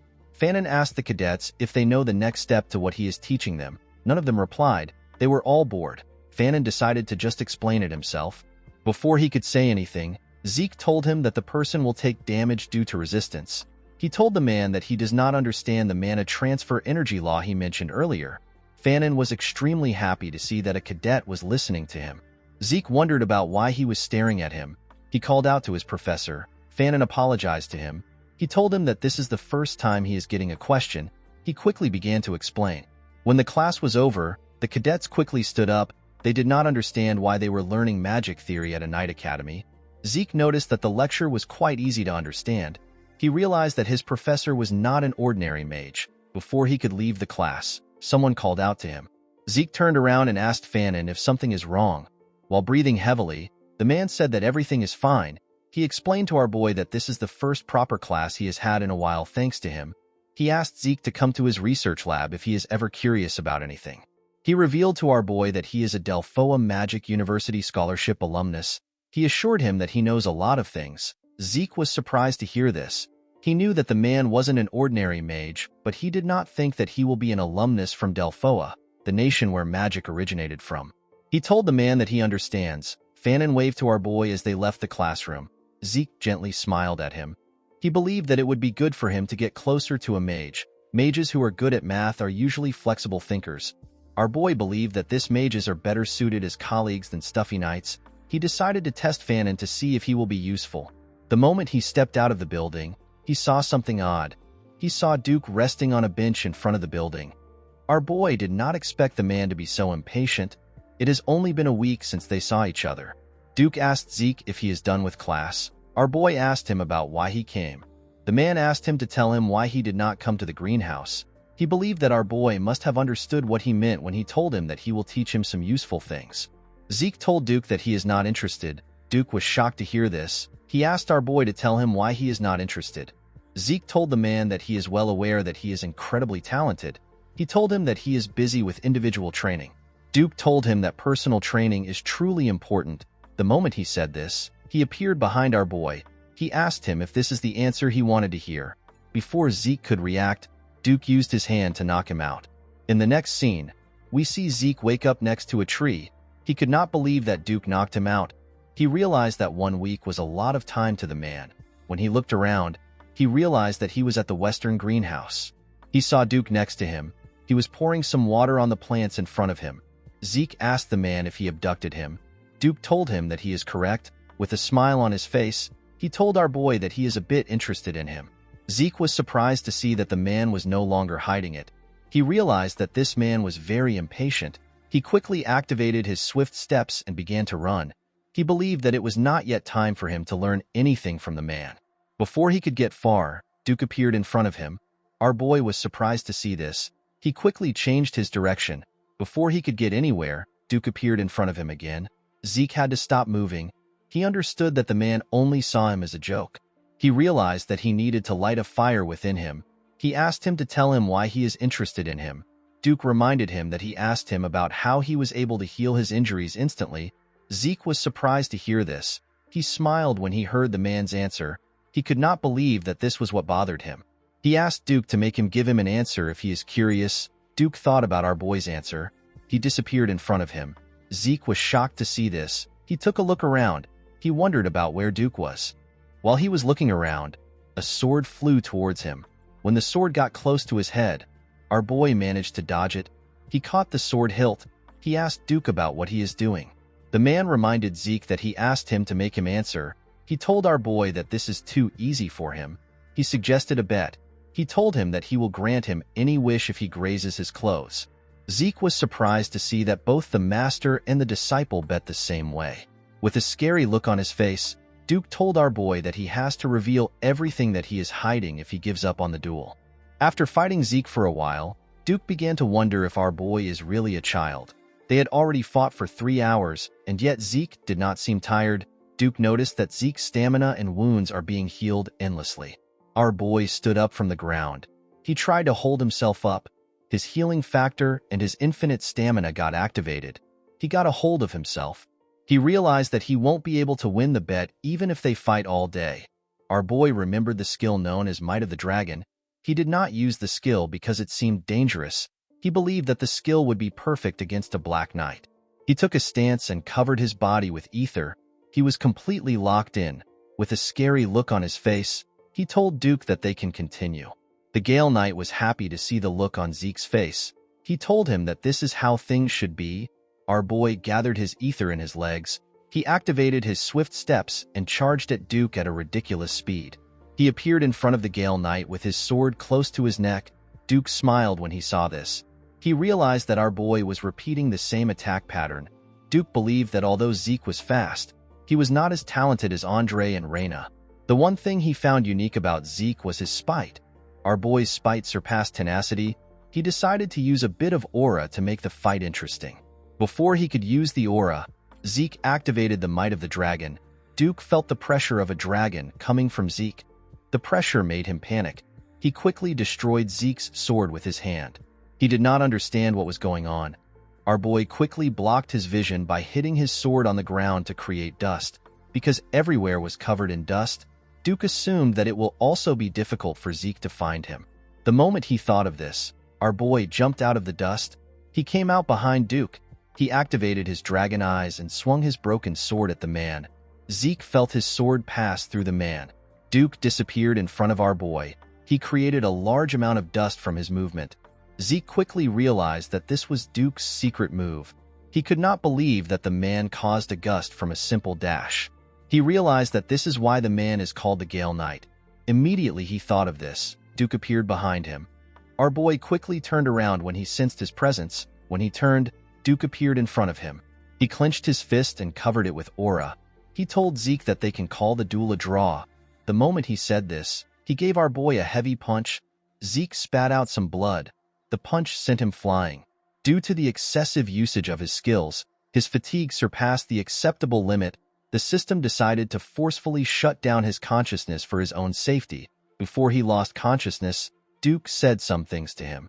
When our boy woke up, he found himself in his room. He wondered if Duke brought him there. He laughed when he thought about the fact that he almost won. Although he lost, he wasn't annoyed because he fought against a Black Knight. Zeke knew that he had done everything that he can do with his current abilities. He tried to get Duke to let down his guard by repeating the same attack 100 times over. At the decisive moment, he used the might of the dragon. He even used the dragon eyes, but it wasn't enough. Zeke was certain that the skill Duke used at the end was his secret move. Although he got knocked out for using the draconian skills too excessively, he was able to see Duke's secret move. He witnessed the nonsensical high-speed movement arts which Duke used with his extremely trained body. Zeke realized that this secret move must have been what allowed Andre, who has a weak stamina, to rise to the position of a Red Knight. Our boy felt bad that he lost the opportunity to learn the secret move, but he believed that the fight was worth it. He remembered how the might of the dragon had the pressure that made a Black Knight hesitate. He was certain that most small fries would submit the moment they are exposed to the skill. While he was thinking, a status window appeared above him. It told him that he has an unopened message. When he opened the message, he saw that the Swift Steps has changed into a rank C skill known as High Speed Movement. The system told him that his soul has developed due to the demonstration of strong will. Along with the development of his soul, his system functions got activated. The system told him that it is possible to activate the next function using karma points. Our boy was surprised to see this. The mini-map function got opened. The geographical terrain features can be seen through the form of a map. Zeke needed 20 points to unlock this function. Another function known as inventory got activated. It allows Zeke to save as many items as it can accommodate. Our boy needed 20 points to unlock this function. The last function he activated is the Elementra level quest book. This function involves tutorials and missions for the effective development of low-ranking administrators. Our boy needed 45 points to unlock this function. He had 40 karma points left. He decided to unlock inventory. The system explained to him that any item he selects will be stored inside the inventory. When retrieving items stored inside the inventory, Zeke needs to think of the name or shape of the item. The inventory got displayed in front of him. The system explained to him that the amount of space an item takes in the inventory is dependent on its weight and size. It told him that he can use karma points to increase the size of his inventory if he wants a larger storage space. Our boy grabbed his sword. He remembered that he can activate his skills just by thinking of them. He believed that putting an item in the inventory would be the same way. He raised his sword and asked the system to save it. The moment he thought of this, the claymore disappeared from his hand. Zeke was surprised to see this. He noticed that the claymore took 2 out of the 28 boxes. He now understood what the system meant when it said that the space the item takes is dependent on the weight and size of it. He decided to retrieve it by thinking about its name. The claymore quickly reappeared in his hand. Zeke thought that this was just like a subspace storage, but it turned out to be better. He remembered that the subspace artifact was quite expensive, but it was difficult to find an item stored inside it. He remembered that he can even increase the inventory space with karma points. Zeke could not believe that this overpowered functions belonged to the low-rank administrator. He wondered about what will happen when he reaches a higher rank. Since the points were quite valuable, Zeke realized that he cannot use them recklessly. He believed that he needed to change his plans. While he was thinking, someone knocked on his door. The person asked him if he can step in. Zeke immediately knew that Decker was at the door. He asked the man to come in. Decker revealed to him that he has a message for him. He stretched out a paper to our boy. He said that it came from garden keeper Dexter. Our boy was surprised to hear this. He smiled when he read the message. Duke asked him to come again if he wants to challenge him. Zeke was happy to see that the fight wasn't a complete failure. He remembered that Duke said that the fight is a draw. Our boy was happy to see that he still had the opportunity to learn from the man. The moment he thought of this, Decker told him that he has one more thing to tell him. He revealed to his master that he found the blacksmith he was looking for. Our boy became excited when he heard this. He asked the servant about when the appointment is. Decker told his master that there is a problem. He said that the blacksmith refused the appointment. Zeke was shocked to hear this. He asked Decker for the reason. Decker revealed to his master that the blacksmith doesn't make weapons anymore. In the next scene, we see Zeke arrive at a shop called Papner's Breath. Our boy found the name to be too grand for a workshop. He stepped into the workshop and asked if anyone is inside. The Sword of Radiance, known as Graham, is the masterpiece that Galleon forged. He gave it to Zeke as payment for saving his life. He is a man who deserves to be called the blacksmith of the soul. It was said that he can read the souls of the users before making their weapons. He lived up to his name by creating a sword that possessed the ability that Zeke needed the most. The sword had the ability to replace ether with aura. Galleon was the greatest blacksmith in the continent. When Zeke stepped into the forge, he saw a man drinking a bottle of wine. He did not expect to see Galleon in this state. Galleon was surprised to see a kid in his workshop. He asked Zeke to get out. Although Galleon has always been someone who has a moody temperament, it has never been this extreme. Our boy wondered about what happened to Galleon before he met him. Zeke picked up a bucket of water and poured it on the man. He threw the bucket on the floor. With a smile on his face, Zeke asked him if he is awake now. He told him that he wants to know the reason why he rejected his commission. Galleon quickly noticed Zeke's gloves. He realized that he is a Draker. He quickly slammed his head on his table. He begged our boy to forgive him for his discourtesy. He told him that he is not taking any commission at the moment. He said that a bastard cannot create what someone wants when he can't even create what he wants for himself. Zeke never expected Galleon to have a stage in life where he also doubted himself. He remembered that Galleon was already the greatest blacksmith in the continent before he met him. Galleon never told him about the life he lived. He realized that the blacksmith never shared his embarrassing past with him. Our boy was not ready to wait 10 years for Galleon to come around. The blacksmith was already having a serious mental breakdown. Zeke called out to him. The man quickly put himself together. He apologized to him for his disgraceful behavior. Our boy asked him not to worry about it. He told him that he wants to see some of his failures. Galleon told him that it is at the back. Zeke decided to guide the man back to the right path. The scene shifts, and we see them at the back of the building. Galleon apologized to Zeke for making everywhere clustered. Our boy assured him that it is fine. He told him that it actually looks charming. He moved forward and picked up one of the swords. Galleon asked him to be careful. He told him that the swords are still very sharp, even if they are failures. Zeke picked the swords and threw them aside. He could tell that none of these swords were failures. Each of them are of similar quality to the things he forged when he was named the greatest blacksmith on the continent. He activated his dragon eyes and took another look at the swords. He asked Galleon if there is a problem with his brazier. The man was shocked to hear this. He asked our boy about how he knew. Zeke reminded him that he asked him a question. He asked him if he utilizes his own style of smelting. Galleon was shocked to hear this.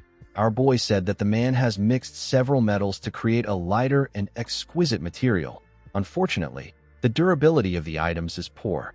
The moment he said this, Zeke used one of the swords to hit another sword.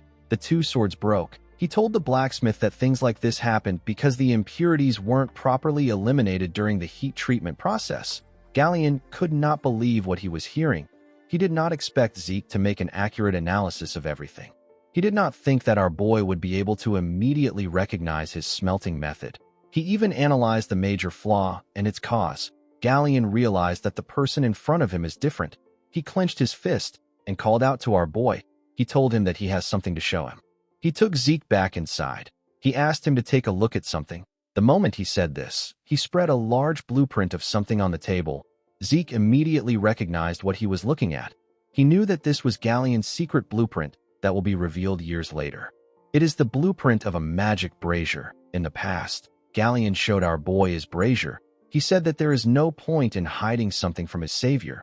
He explained to Zeke that it is a brazier where the temperature can be freely adjusted with magic. In the present, our boy told the man that his smelting method will work perfectly with the brazier. Galleon was happy that Zeke was able to understand his idea. Our boy asked him about why he is not making it when he has the blueprint. Galleon explained to him that the most important part of the brazier is the mana energy laws. However, the Magic Tower's commission fee is 10,000 gold. Zeke was shocked to hear this. The monthly expenses of a normal family is 10 gold. 10,000 was a ridiculous amount. Our boy realized that it must have taken Galleon 10 years to gather the money. He said that the price is too absurd. Galleon told him that this is why he wanted to show him, because he is a Draker and a pure blood. He promised Zeke that he will accept any commission from him for free and without any conditions for as long as he lives if he makes the brazier for him. This was a tricky situation for Zeke. It would have been possible if he were the family's guardian knight. Unfortunately, it is impossible for him to get 10,000 gold even if he is a pure blood. However, our boy could not give up on the Sword of Radiance. While thinking, Zeke got an idea. He remembered that the issue is related to mana energy laws. He rolled up the blueprint and told Galleon that he accepts his request. The man was surprised to hear this. Zeke explained to him that he will ask for a favor from a mage he knows. He told Galleon that he will let him know when he gets an answer. He advised the man to stop drinking. The moment he said this, he saw Galleon holding his leg. With tears in his eyes, the blacksmith thanked our boy. He promised to serve him for the rest of his life as his savior. Zeke asked him to let go. He assured him that he will contact him once it is complete.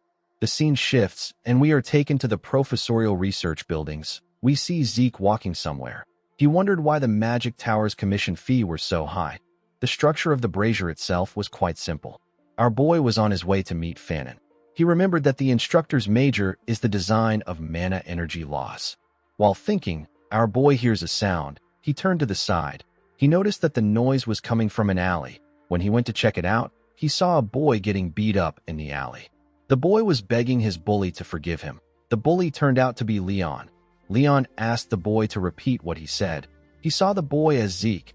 The poor boy referred to him as Sir Leon Conrad. He apologized to him for putting his lowly hands on him. The bastard referred to the boy as Zeke and told him that he said it well. He slammed his head on the ground with his leg. He told him that he will give him the opportunity to clean up the land that he messed up. The poor boy had no choice but to thank him. Our boy felt sick when he saw this. He decided to leave. Leon continued to beat the boy up. He told him that his existence is an hindrance. He said that Zeke is also an hindrance.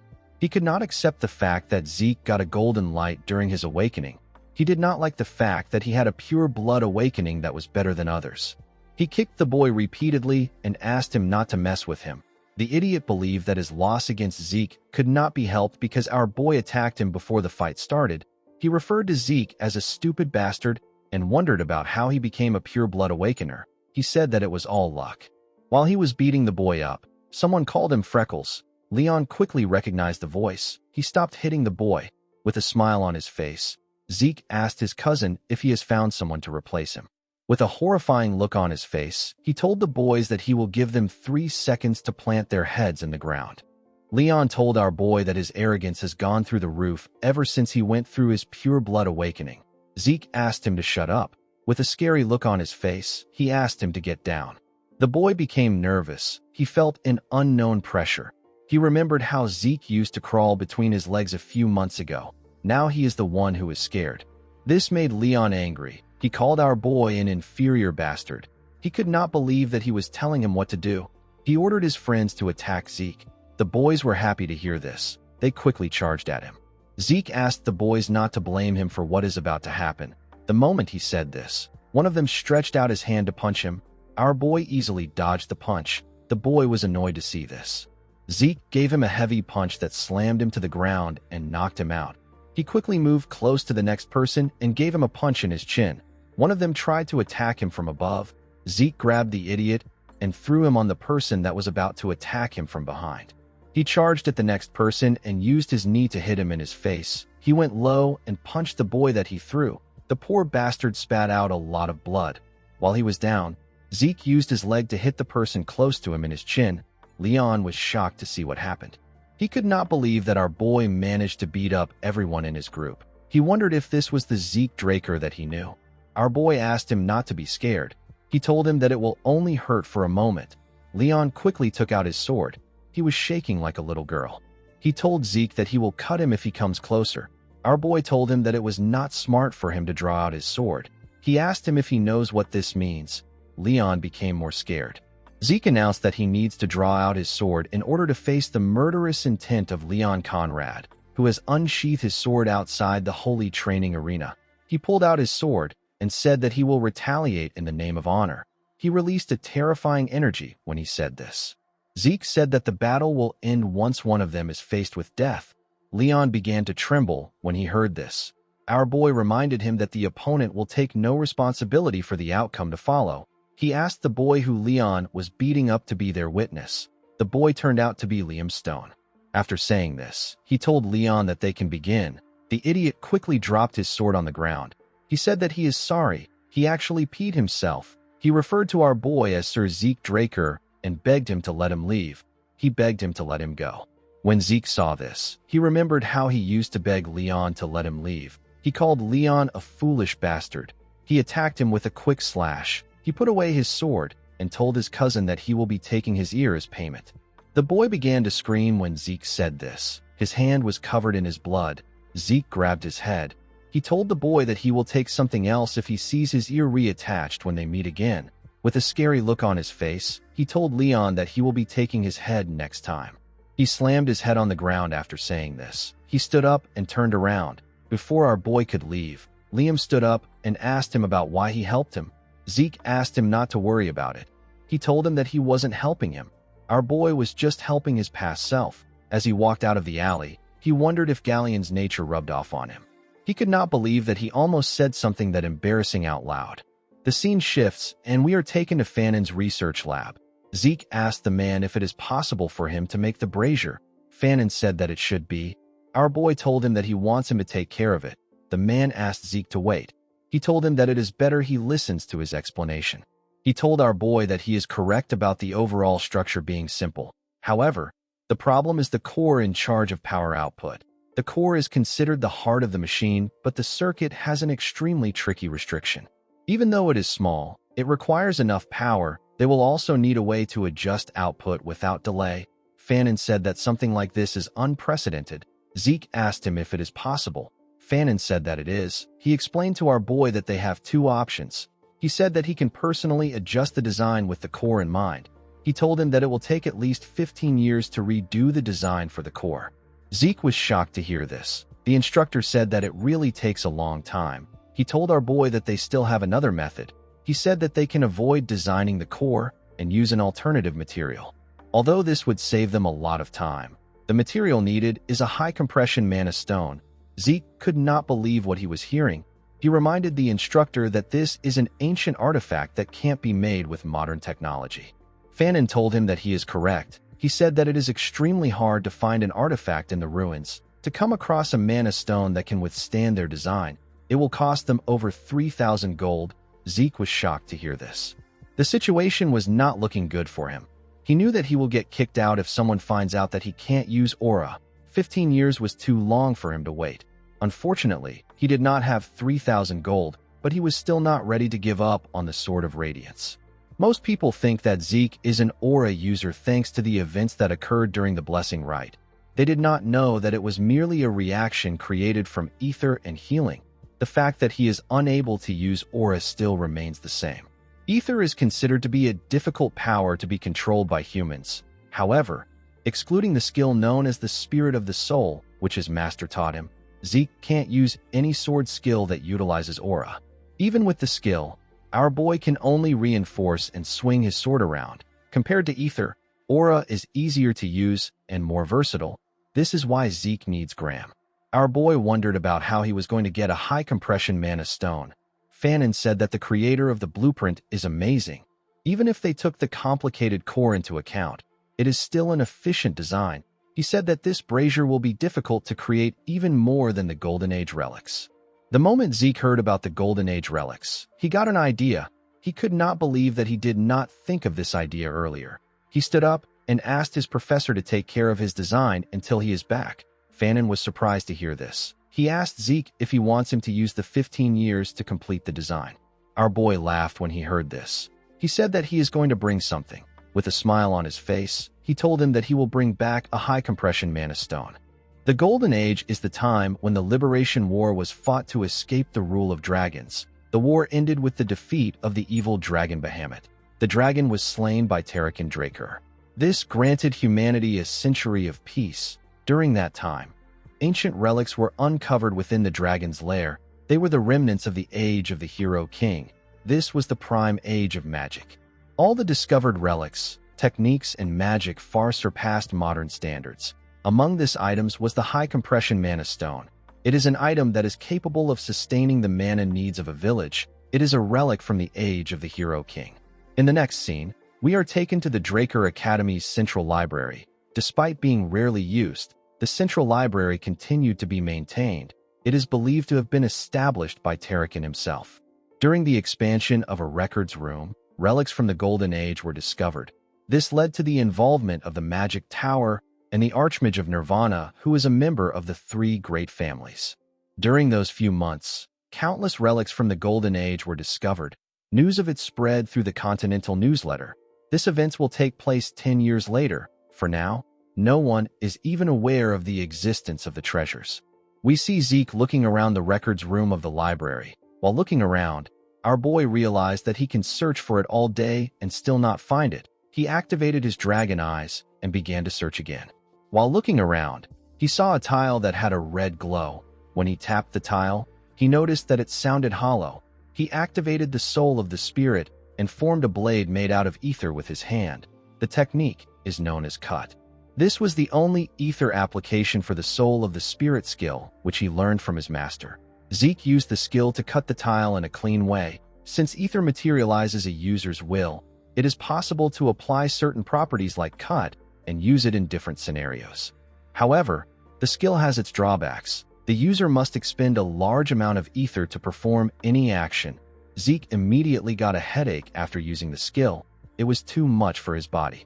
He opened the tile and jumped inside. In the next scene, we see Zeke holding a torch underground. He did not remember the newsletter saying that the place was this deep. The moment he thought of this, he sensed the presence of something. He quickly put out the torch and hid himself. He remembered that it should take at least a decade for people to discover this ruin.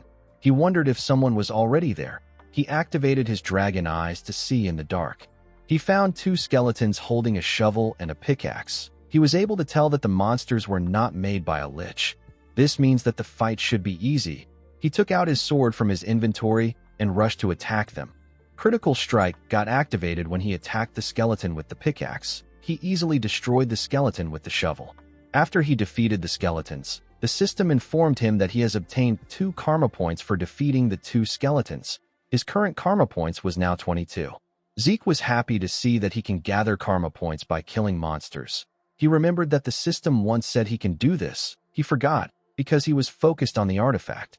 While looking like a madman, Zeke realized that this was a good time for him to farm points. He began to hunt the skeletons in the ruins. He killed 18 more skeletons. After doing this, he took a look at the system. He wanted to see if he could find something he could unlock with his points. The beginner quest book requires 45 points, and the minimap is going for 20 points. To unlock the draconian skill known as Devour, he needs 50 points, and to raise the draconian skill section to level 2, he also needs 50 points. Zeke decided to purchase the minimap. The feature was activated immediately. It showed him his position in the ruins. Our boy realized that it was similar to a magic map. He touched a section and asked about what it is. The minimap converted itself from a 2D structure to a 3D structure. Zeke was surprised to see this. He found it amazing. He noticed something odd. He asked the system why a particular section is in a different color. The system asked him if he wants the direction to the selected area, which is the grave of the Dragon Slayer and the storage room. Zeke was surprised to hear this. He remembered that it took the search party several days to get this location, and yet he found it with ease. He accepted the system's offer. The system said that it will provide him with the quickest route to his destination. It showed him a clear path to his destination. Zeke could not believe what he was seeing. He realized that it is impossible for him to get lost. In the next scene, we see our boy arrive at the entrance of the storage room. The system informed him that he has arrived at his destination. Zeke wondered about how he was going to get inside. He placed his hand on the door. He realized that he couldn't push it to get in. The moment he thought of this, the door released some magic. Zeke quickly moved his hand away. He realized that this was a security spell. He now understood why the magic tower and the Archmage of Nirvana were involved. He was certain that it was because of the door. He realized that he would have lost his hand if it weren't for his gloves. He had no means of getting past the spell. He asked the system if it can't open the door for him. The system informed him that it has received the administrator's request. It said that it will connect with the security spell. It said that the activation of the automatic devices has been unsuccessful. It decided to activate the manual device. Zeke was shocked to see what was happening. He asked the system if it is responding to what he said. The system said that it is. It referred to our boy as Administrator Zeke Draker and asked him if he has any more requests. Zeke could not comprehend what was happening. He asked the system to tell him why it forced him to regress. The system said that it cannot answer the question. Our boy decided to ask another question. He asked the system to tell him what the administrator system is. The system said that it cannot answer his question. He asked the system to tell him who made it. The system said that it cannot answer the question again. It asked him if he has any more questions. Zeke felt frustrated that the system was not answering his important questions. He asked the system to just open the door. The system confirmed the request. It informed him that the grave of the Dragon Slayer, which is the storage room, has been opened. The moment it said this, the door got opened. When Zeke stepped into the room, he was surprised to see how large it was. He saw several treasure chests in the room. A treasure chest is a chest filled with valuable relics and treasures. Finding even one of these relics would be considered a miracle. When Zeke opened a chest, he saw gold coins and several valuable items. He could not believe that he was surrounded by hundreds of these chests. He quickly began to open them. While checking the chest, he found the item he was looking for. He found the high compression mana stone. He actually found a box filled with 4 of them. He used 1 point to create 4 more slots in his inventory. Unfortunately for him, he didn't have enough space for everything in the storage room. He decided to return to this place regularly until he graduates. Since he had found what he wanted, he decided to return back to the surface. Before he could take a step forward, he felt something. He felt an ominous energy coming from somewhere. He moved close to the wall to check the place. The moment he touched the wall, it released some magic. Zeke was shocked to see this. Before he could do anything, a magic circle got activated. The magic circle teleported our boy somewhere else. Zeke found himself in another room. He quickly called out to the system and asked it about where he is. The system informed him that he is at the home of the Dragon Slayer. Zeke looked around. He was certain that he did not hear anything about a room filled with coffins in the newsletter. He opened the mini-map to check his location. He noticed that he was not far from where he previously was. The only odd thing was that there wasn't a path connected to this room. Our boy realized that this is a hidden area that was never found. He decided to explore the place. He opened one of the coffins. He saw a knight's armor inside. The system informed him that he has found unknown Dragon Slayer exclusive equipment. Our boy found the name to be weird. He raised the armor up. He believed that the armor must be different because it is from the Golden Age. While inspecting it, he noticed a hole in its neck. The moment he saw the hole, Zeke got an idea. He took out one of the high compression mana stones. He wanted to make use of the opportunity when he inserted the high compression mana stone into the hole. The system informed him that he has installed a mana battery into the Dragon Slayer exclusive equipment. The moment it said this, the armor opened its eyes. Zeke became excited. Unfortunately for him, the armor began to shake. Our boy did not understand what was happening. Before he could do anything, the armor blew up. The system explained to him that an overload caused by equipment failure has caused the activation to fail. It said that an explosion will occur in a few seconds. It advised Zeke to hide. Our boy was annoyed to hear this. He told the system that the explosion already occurred. The system apologized to him. Zeke could not believe that a high compression mana stone was the energy source for this ancient armors. He wondered about the kind of features that the armors had for them to use such a large energy source. He decided to continue looking around. After searching every room, he did not find anything. He decided to go into the last room. He found a glass cube in the room. It was the only thing in the large room. While he was looking around, the system sent a message to him. Zeke was shocked to see what the system said. He called Tarakan Draker a crazy man. The system informed him that the legacy of Tarakan Draker, which is the heart of the cursed light dragon known as Bahamut, has been found. The heart appeared in the cube. Our boy did not expect his ancestor to leave the heart of the dragon he defeated as a dying gift. He now understood the ominous feeling he got when he was in the storage room. However, what he was feeling now was different. Zeke slowly walked towards the cube. The system informed him that the heart of Bahamut is reacting to him.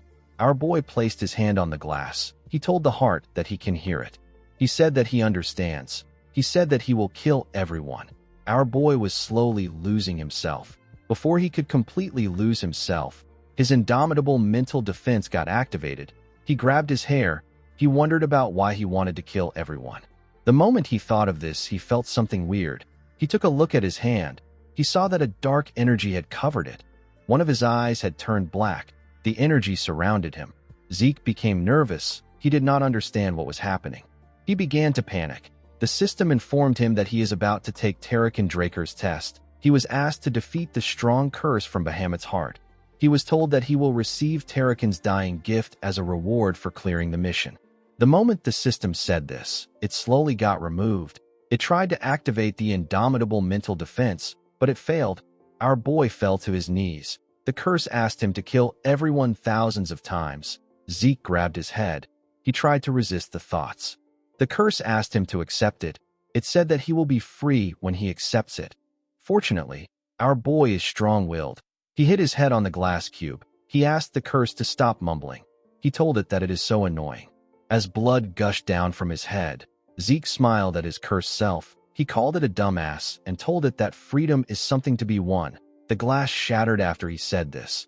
The system informed him that he has won against the light dragon's curse. It told him that he will receive ownership over Tarakan's dying wish. Zeke was relieved that the quest was over. He knew that things could have gotten worse. He did not expect a skill activation to fail. While he was thinking, his healing factor and infinite stamina got activated. The system informed him that he has started to absorb the heart of Bahamut. When our boy raised his head up, he saw the heart glowing. It fired a large amount of energy at him. The energy pushed him back. Zeke could not comprehend what was happening. A pure and dense source of mana was flowing into him. Unfortunately, Zeke did not have any circles in his body to accept the mana into. Without a place to store this mana, his body was getting destroyed. He realized that he had to do something. He released his ether and activated the spirit of the soul. He put his hand together to form a hole. He used a technique known as seal. He decided to use ether to cover the mana and seal it in an ether hole. He grit his teeth and forcefully put his energy together. While he was struggling, an explosion occurred.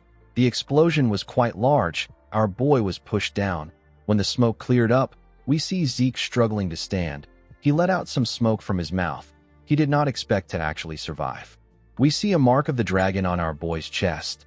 Zeke moved close to the glass. He noticed that the heart was gone. He realized that the mana must have really come from Bahamut. While looking at the glass, our boy noticed something. He saw a reflection of his chest. He saw the dragon's mark on it. He wondered if this happened after he sealed Bahamut's mana. While he was thinking, the system informed him that he has absorbed Bahamut's mana. It told him that the absorbed mana has changed his body. It told him that his constitution has changed to divine body. The system informed him that it has detected that he is unable to control the power. It told him that 95% of the power has been compressed and sealed.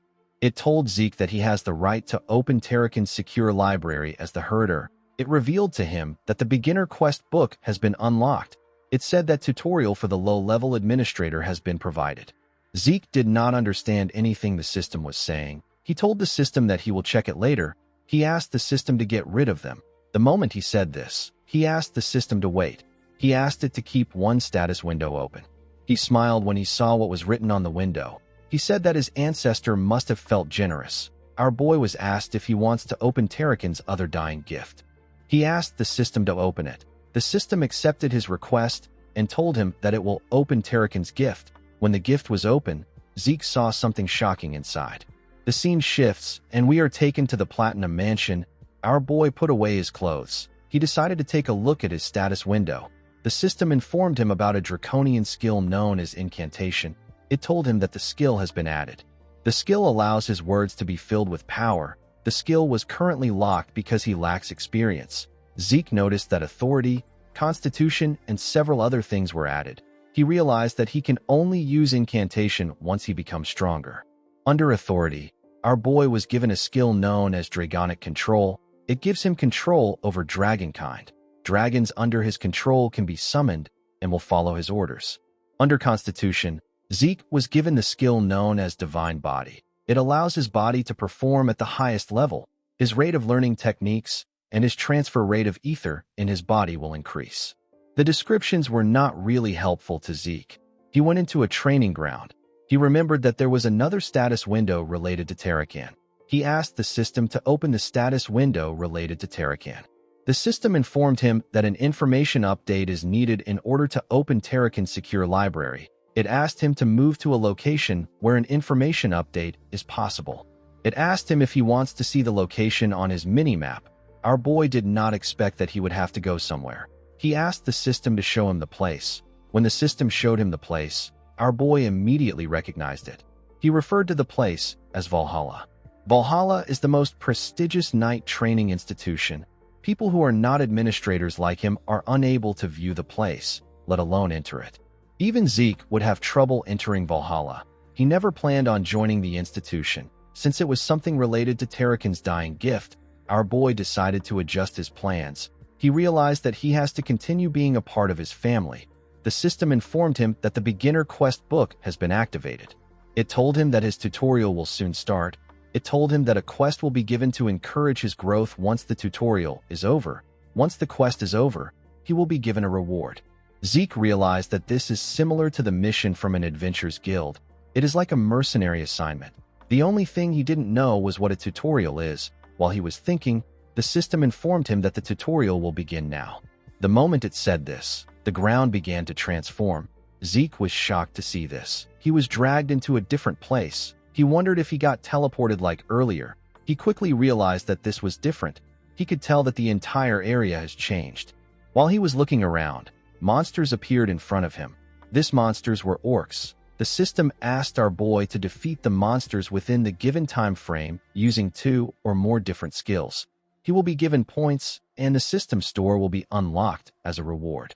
Zeke was given 60 minutes. He took out his sword. The situation felt weird to him.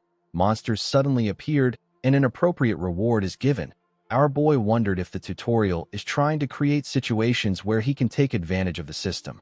He wished that he had gotten the tutorial earlier. While he was thinking, the monsters rushed to attack him.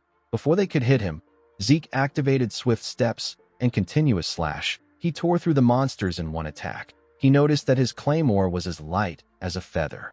He realized that this was thanks to the divine body. With his current body, he could easily defeat a purple knight. The system informed him that he has completed the tutorial quest.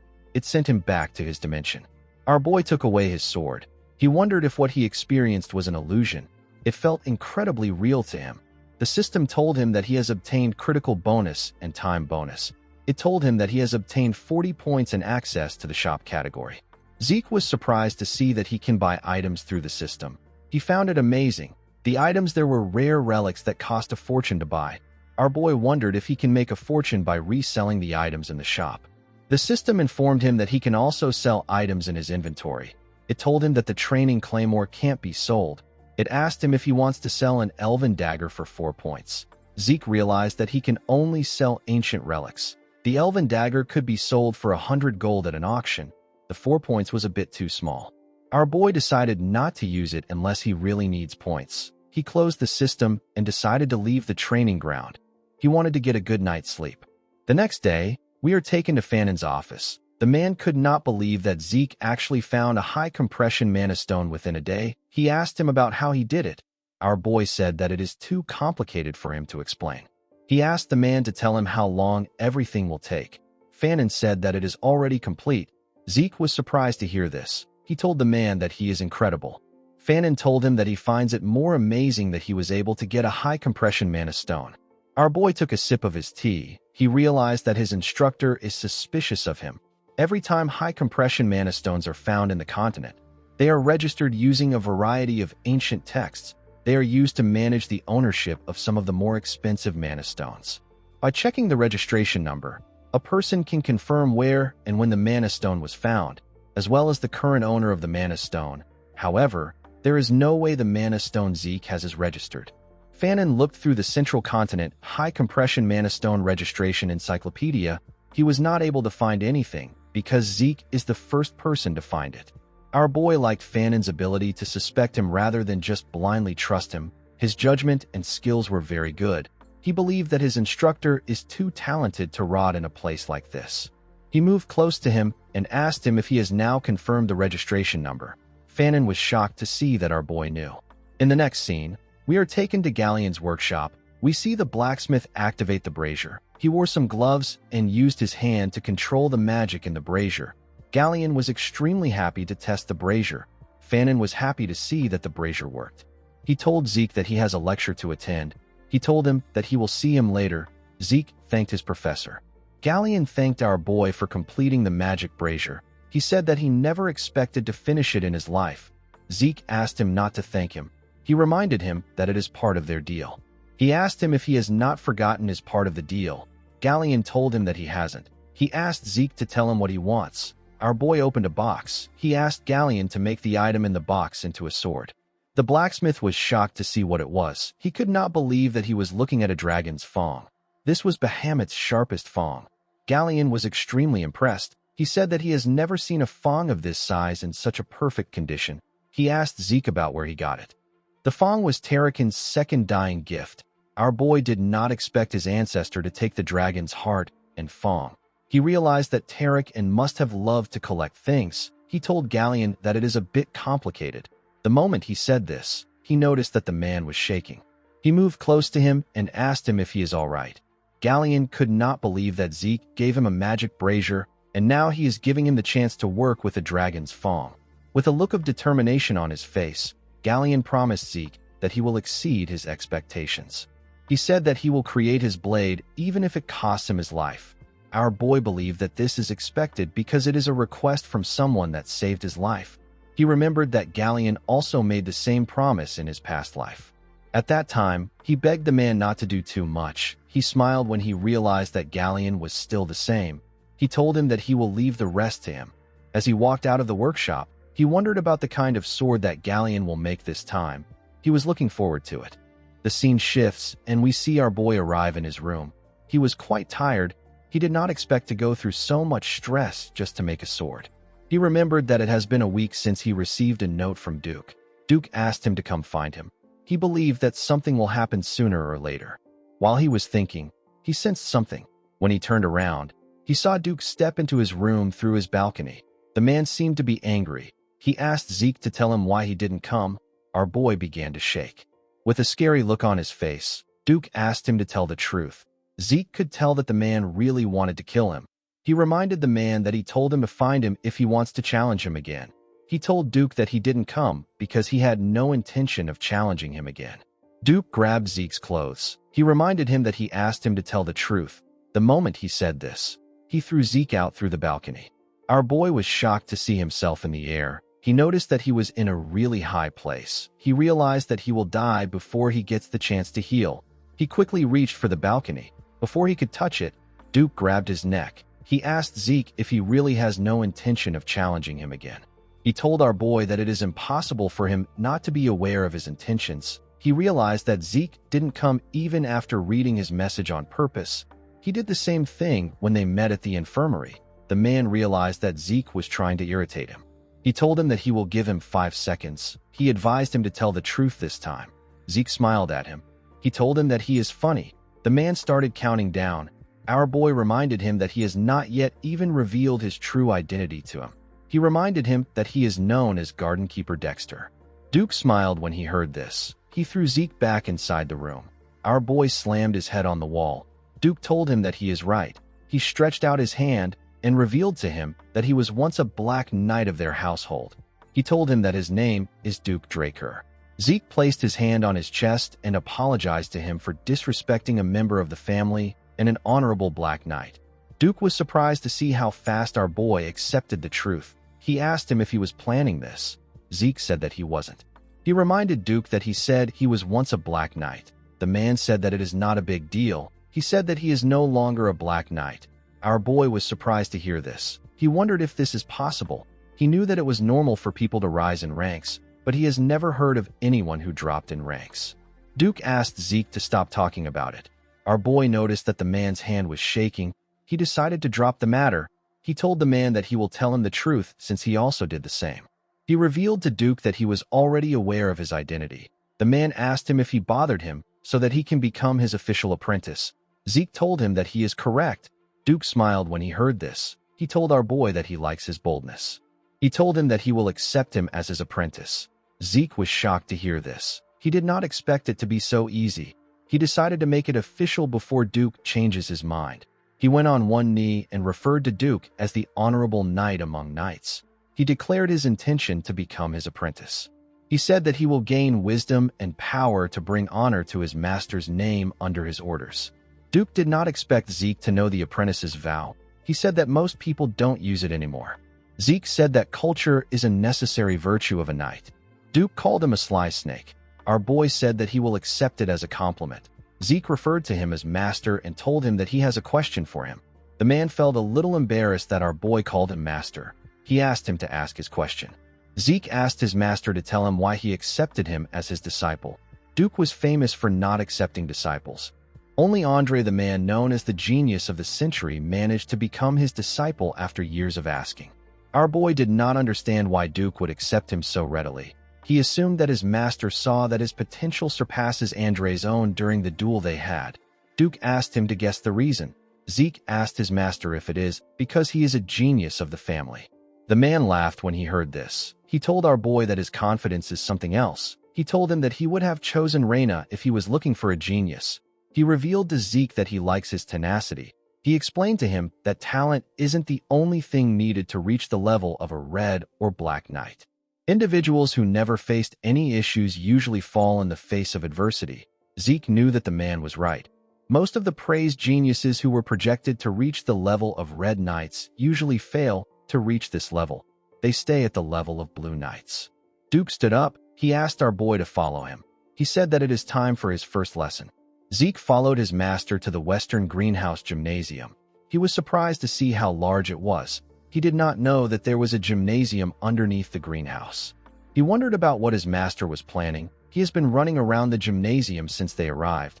Duke realized that our boy has been running for 3 hours. He asked Zeke to stop. Our boy asked him if he no longer has to run. Duke told him that he has a question for him. Our boy asked him to tell him what he wants to know. The moment he said this, Duke appeared behind him. He grabbed our boy's hand.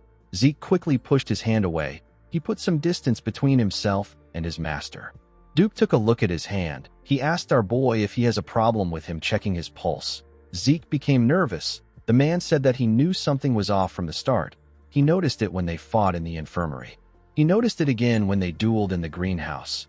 Even after Zeke ran 500 laps around the gym, the man could not sense a single drop of aura from him. Our boy also stopped him from checking his pulse. Duke asked him if he is unable to use aura. Zeke was shocked to hear this. He could not comprehend what was happening. Duke remembered seeing the bronze statue release a golden light. He remembered that there was an uproar about the golden light, which has never been seen.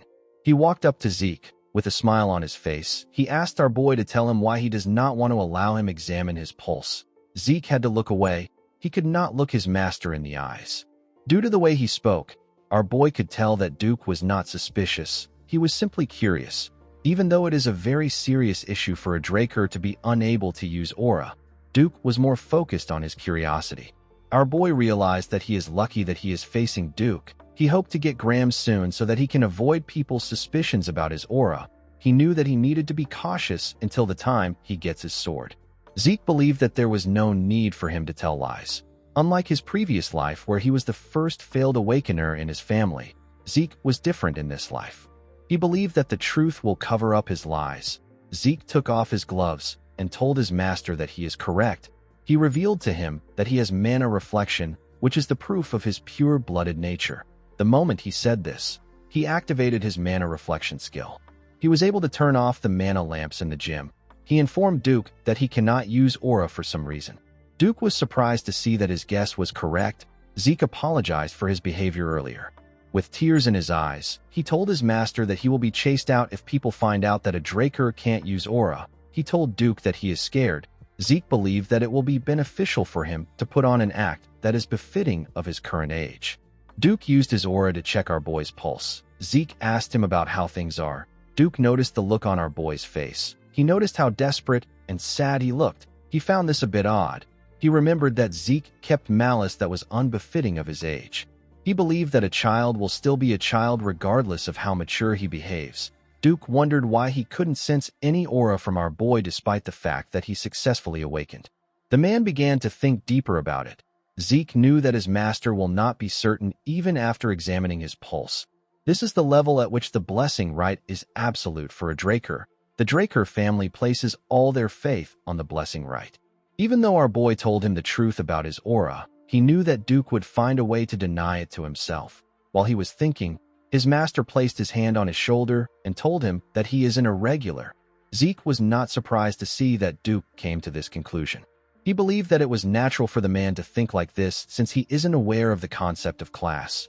Our boy pretended as if he didn't know what an irregular is. He asked Duke to tell him what an irregular is. Duke said that it is a term used to refer to people with anomalous abilities. An example of this is the ability to use aura and mana together. Another example is an irrational ability of peering into the future. Due to their abilities, irregulars are not treated well. Duke asked our boy not to tell anyone about his ability. As Zeke ran after his master, he asked him to tell him why he thinks he is an irregular. Duke told him that he has an insane amount of stamina and incredible recovery. No matter how light the damage is, treating internal wounds take time. Yet Zeke was able to recover almost instantly. He told our boy that it must have taken a ridiculous amount of energy for him to heal instantly. The man asked Zeke to tell him what he thinks energy is. Our boy told him that it is aura. Duke explained to him that his energy is being constantly consumed in exchange for stamina and regeneration. Thanks to this, there is barely any energy left for him to sense. He told Zeke that this is just his own theory. Our boy realized that his theory actually makes sense. It was quite plausible. He asked Duke if he will never be able to use aura. He told the man that he won't be able to meet his expectations. Duke laughed when he heard this. He walked up to the stage. He asked Zeke not to worry about it. He revealed to him that his Gale art is a special art that doesn't use aura. Zeke joined him on the stage. The man explained to him that a special art is a special skill personally developed by a knight who has reached great heights. Normally, the special arts is a specialization of dragon slaying, so it would be proper to use aura. However, the Gale arts uses only a trained body. Duke told Zeke that he will show him a demonstration. He asked him to pay attention. The moment he said this, the man moved at a crazy speed. Zeke had to quickly follow him with his eyes.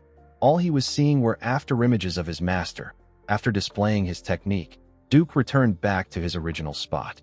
He asked Zeke if he was able to see it. Our boy stood up. He asked him if he can follow his footsteps. Duke asked him if he will be fine if he does not show him again. Zeke told him that this is enough. The man smiled when he heard this. He told our boy that his confidence is that of a black knight. He asked him to give it a try. Zeke crouched and took a stance. He looked around and began to move. He put his legs exactly in the same place Duke left his footsteps. Duke was shocked to see this. Now that he was directly mimicking the man's movement, our boy could see things that he couldn't before. He noticed that Duke moved as if he was sparring with someone. Each and every step has a purpose behind it. Some were for attacking, some were for dodging an attack, others were for closing the distance, and also to increase it. There were no wasted movements. After he was done copying it, Zeke went back to his original position. Duke could not believe what he was seeing. It wasn't as if Zeke wasn't gifted a week ago, but he wasn't this good. He wondered about what happened to our boy during that 1 week. The difference was like heaven and earth. Duke smiled like a crazy person. He said that Zeke is perfect. With an arrogant look on his face, Zeke asked him if he has done enough for him to get the confidence of a black rank. Duke realized that his disciple's only problem is his arrogance. He put him in a chokehold. He reminded our boy that he was just crying his eyes out some seconds ago. He asked him to be humble. Zeke asked his master if he is going to spread this story around. Duke referred to him as his arrogant disciple and told him that it depends on his attitude. Our boy told him that a black knight shouldn't have such a loose tongue. The scene shifts, and we are taken to the academy's dining hall. We see Zeke put a large amount of different foods on his plate. It has already been a month since Duke started training him. His appetite just keeps on increasing. While Zeke was shoving his food down his throat, someone approached him. The person turned out to be Andre. The instructor asked him if he could give him some of his time. Zeke told the man that he is a bit busy. He told him that they can talk now. Andre sat down and asked our boy to tell him how he managed to convince Sir Dexter. Zeke did not expect him to go straight to the point. He understood why Andre was acting like this. Since the man has not yet become Duke's disciple, the news that our boy became his disciple must have made him a little anxious. Zeke told the instructor that he didn't really do much. He said that Sir Dexter chose him on his own. Andre was annoyed to hear this. He watched Zeke as he stuffed his face with his food. He asked him if he was chosen because he is a pure blood. Our boy was surprised to hear this. He put his cutleries down and told Andre that he has a serious inferiority complex. The man was shocked to hear this. His hand began to shake. He asked Zeke if this is all he has to say. Zeke told him that he is not halfway through. He told the man that his bloodline might have been what made Dexter interested in him in the first place. He asked Andre if he believes that Dexter is a man who will choose a disciple for this simplistic reason. Zeke told his instructor that he was able to use the man's intrigue as a foundation to become his disciple. He said that this is a testament to his own abilities. Our boy wiped his lips and threw the cloth at Andre.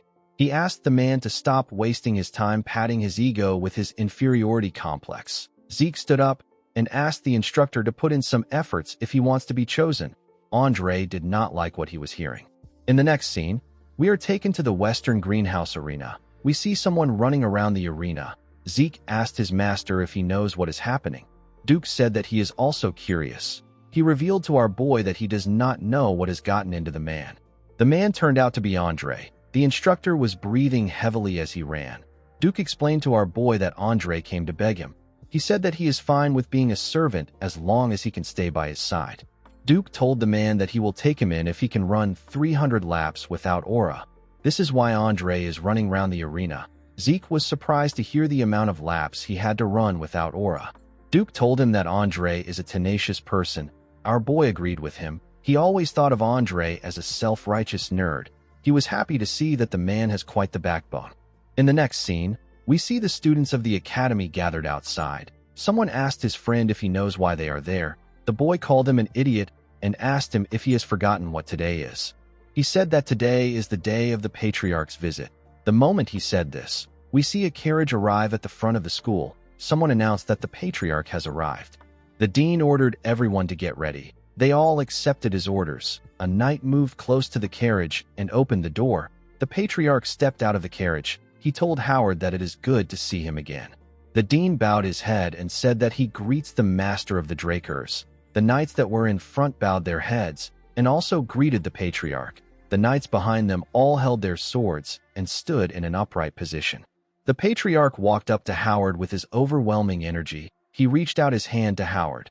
He gently tapped him on his shoulder and told him that he is always hardworking. The dean said that his work is nothing compared to his. With a smile on his face, the handsome patriarch told Howard that he is the only one who understands him. The patriarch is known as Arthur Draker. He is the master of all Drakers. Howard told the patriarch that the sun is quite hot today. He told him that it will be better if they go inside. Arthur raised his hand when he heard this. Howard quickly stopped talking. The patriarch moved close to where the students were. They were all excited to see him. Arthur raised his hand and called the students young dragon slayers. He told them that they are the hope and the future of the Drakers. He advised them to train harder. He told them that their development will be the Drakers' development. The students bowed their heads and accepted the order from the master of the Drakers. After saying this, Arthur turned around and told Howard that they can go in now. The man accepted his order. The scene shifts and we see Zeke greeting his father. He referred to him as the leader of all knights and the guardian of the name of the Dragon Slayer. He told him that he greets him with respect. Arthur laughed when he heard this. He told his son that nobody greets like this anymore. He asked Zeke to take a sit. Arthur placed a tray containing tea and other snacks on the table. He told our boy that he heard that he likes tea. He said that he prepared something rare. He told him that he hopes he likes it. Zeke thanked his father for the tea. He realized that even the food he likes was being reported to him. Zeke heard people say that they may be things that the Emperor doesn't know, but there will never be anything that a Draker doesn't know. Our boy felt like this saying was true. His father informed him that he called for him because he heard that he became Duke's disciple. Zeke did not expect him to go straight to the point. He told his father that Duke did him a great favor. Arthur agreed with him. He told his son that he does not know what his goal is, but he will be able to accomplish it if he follows Duke's teachings. Zeke revealed to his father that he wants to be the strongest on the continent. Arthur glared at his son when he heard this.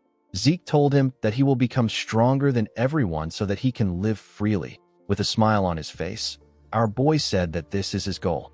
Arthur's expression changed when he heard this. He released his aura and asked his son if he plans to surpass even him. Zeke began to sweat. He felt like something was pushing him down. He recognized this power. It is known as Astral Sword. It is said to give a person power over all living things within its radius. It is the pinnacle of aura usage that only Black Knights can reach. Arthur began to smile. He noticed that his son was pushing back. Zeke told his father that he will surpass him. The patriarch seemed to be pleased. He took away his astral sword. He told his son that this is the most interesting thing he has heard in ages. Zeke did not expect the master of the Drakers to be this powerful. The man is a real Black Knight, the pinnacle of strength. Duke was already ridiculously strong, but the patriarch was on a whole other level. Zeke was scared. Arthur informed his son that he came to support him in the academy. He said that his support is no longer enough. He put his hand into his clothes and brought out something. He placed it on the table. He told his son that this is a gift for becoming Duke's disciple. Zeke was shocked to see what it was. It was a card that had the Draker emblem on it.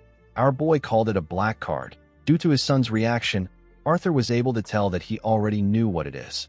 The black card is a credit card only given to a select few. Our boy never thought that he would get to see one in person. Just having the card gives one incredible benefits. The card also doesn't have a limit. Arthur explained to his son that he will put the card under both their names so that he can use it freely. Zeke bowed his head and thanked his father. He said that he will use it only when necessary. Although his father was acting nice, Zeke was aware of his true intentions. Using a credit card leaves a record. Arthur wanted to keep track of what his son is doing. Due to the fact that his father was using this method instead of opting for the Black Martial Squad, Zeke was able to deduce that his father must not yet see him as a threat. Arthur told Zeke that he doesn't want to waste any more of his time. He said that he must be busy training to become the strongest on the continent. He told our boy that he is excused.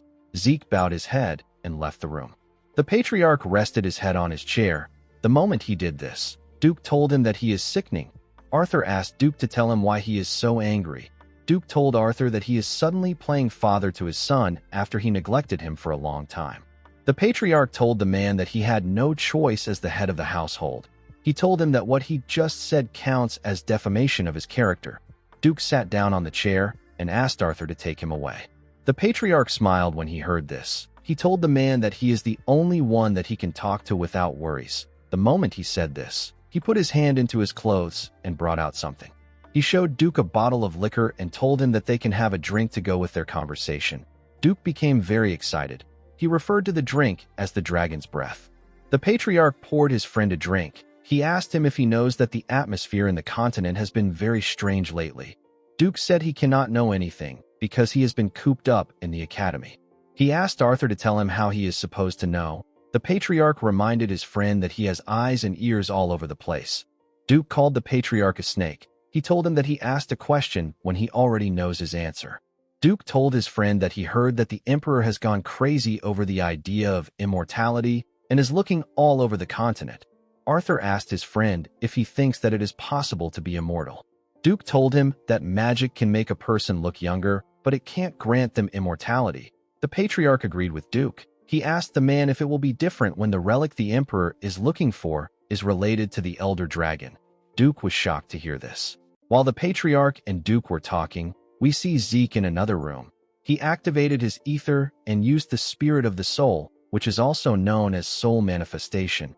He used a skill known as hearing. He was able to spread his senses around the floor.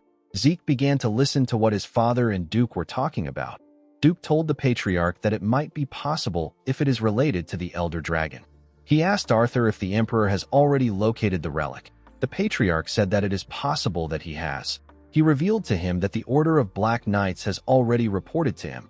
He said that the relic is most likely within the northern continent.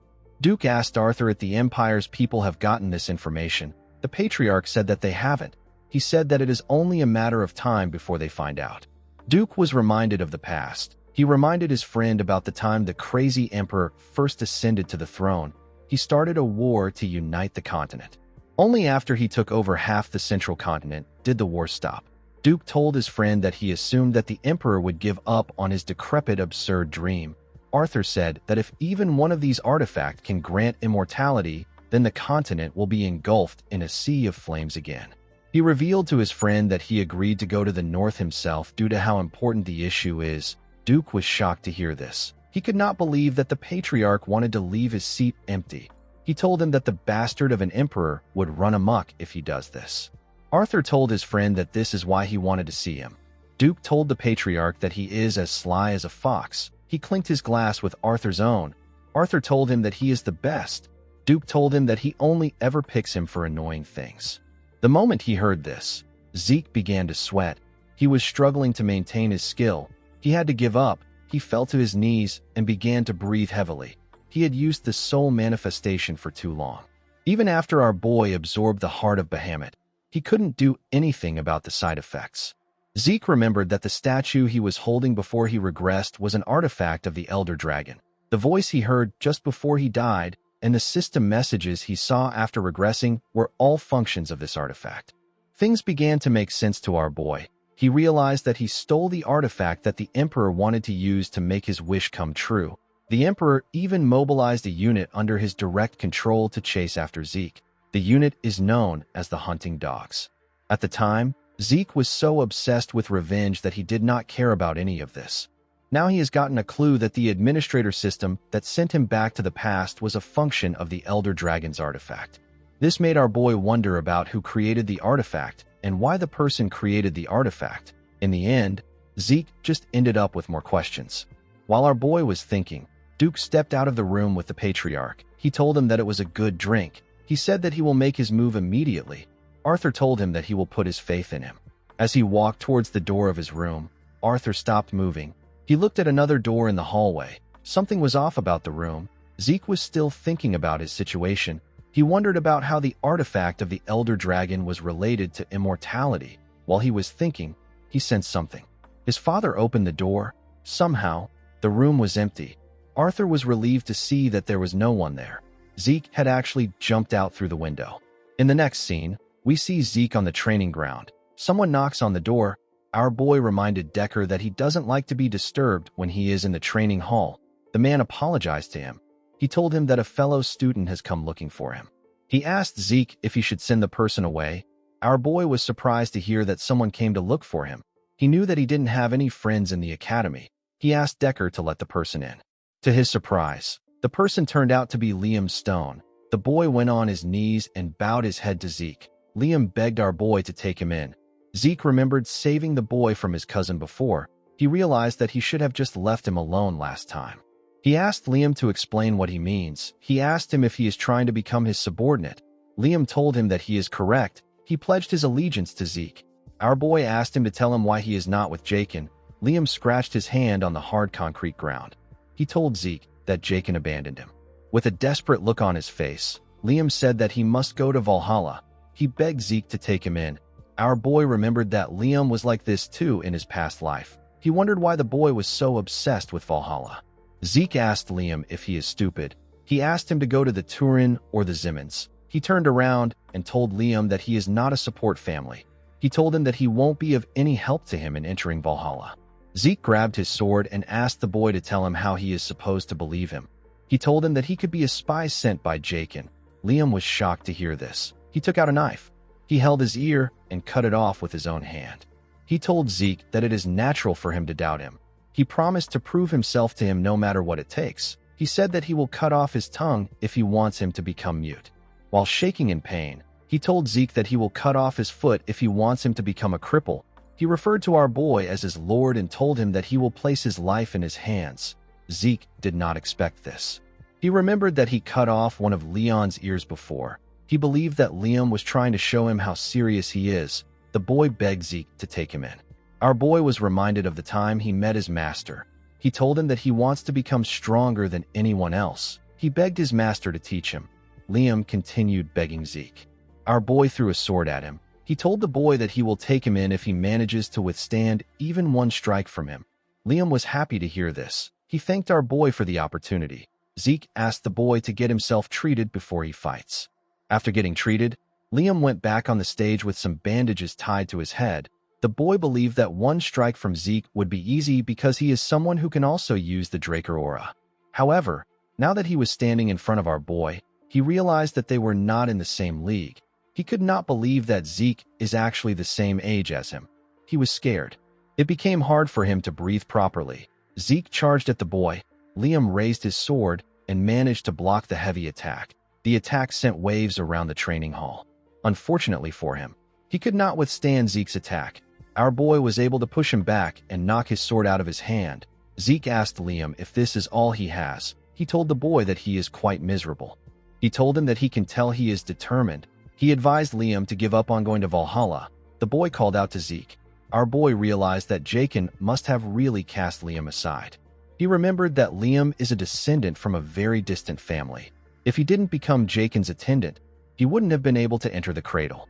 The academy is a place where power is limited. Even a direct descendant like Zeke was expelled in the past. It won't be odd if Liam is also expelled now. Zeke believed that the boy had to accept his fate. The moment he thought of this, he felt something. When he turned around, he saw Liam holding his leg. Zeke wondered why the boy was clinging on to him so desperately. In his past life, Liam was expelled from the academy and the order. His life fell to ruins. However, he managed to make his way up to the level of Red Knight and became known as the Mercenary King. With tears in his eyes, Liam begged Zeke to give him one more chance. Our boy realized that Liam doesn't intend to give up. He told the boy that he will give him another chance. Liam was shocked to hear this. Zeke told him that he has a condition.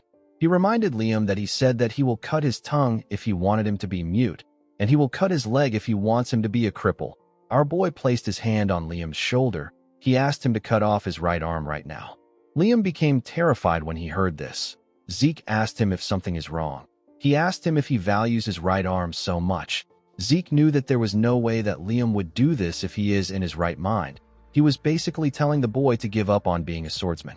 He stood up and told Liam that he has a lot of training to do. He asked him to get out if he cannot do it. Liam stood up and turned around. Zeke did not know why the boy was desperate, but he hoped that he wasn't too devastated. He knew that Liam would still become a Red Knight, even if he doesn't make it into Valhalla. To Zeke's surprise, Liam picked up his sword and stretched out his right arm. Zeke was shocked to see this. He did not expect him to be this crazy. He quickly charged at Liam. Before the boy could cut off his right arm, Zeke managed to hit the sword. He broke his blade. Liam was surprised to see that his arm was still there. Zeke grabbed the boy's clothes and asked him if he has lost his mind. He asked him to tell him what he will do if he went back on his word. With a sad look on his face, Liam told our boy that he is scared that he might lose something more important to him than his arm. Zeke did not understand what he was saying. He let go of him. He told him that he will throw him out if he does something this stupid again. He asked him to remember this. With a smile on his face, Liam asked Zeke if he will accept him. Our boy asked him to follow him. He told him that people won't think well of him if someone he calls his subordinate is missing a ear. In the next scene, we see the boys in the dining room of the Platinum Mansion. Liam was touching his ear. He asked Zeke if it is really alright for him to use such a valuable potion. Our boy told him that he is investing in him. He asked him not to worry about it. Zeke placed his tea on the table and asked Liam to tell him something. He asked the boy to tell him what is more valuable than his life. Liam became sad when he heard this. He told Zeke that it is his mother. He revealed to our boy that he heard that his mother collapsed from a high fever a few days after he was abandoned by Jaken. Fortunately, the fever left, but her entire body was covered in rose-like red spots. She was growing weaker by the day. The village healers don't know what the disease is called. Zeke asked him to tell him why he is so adamant about going to Valhalla.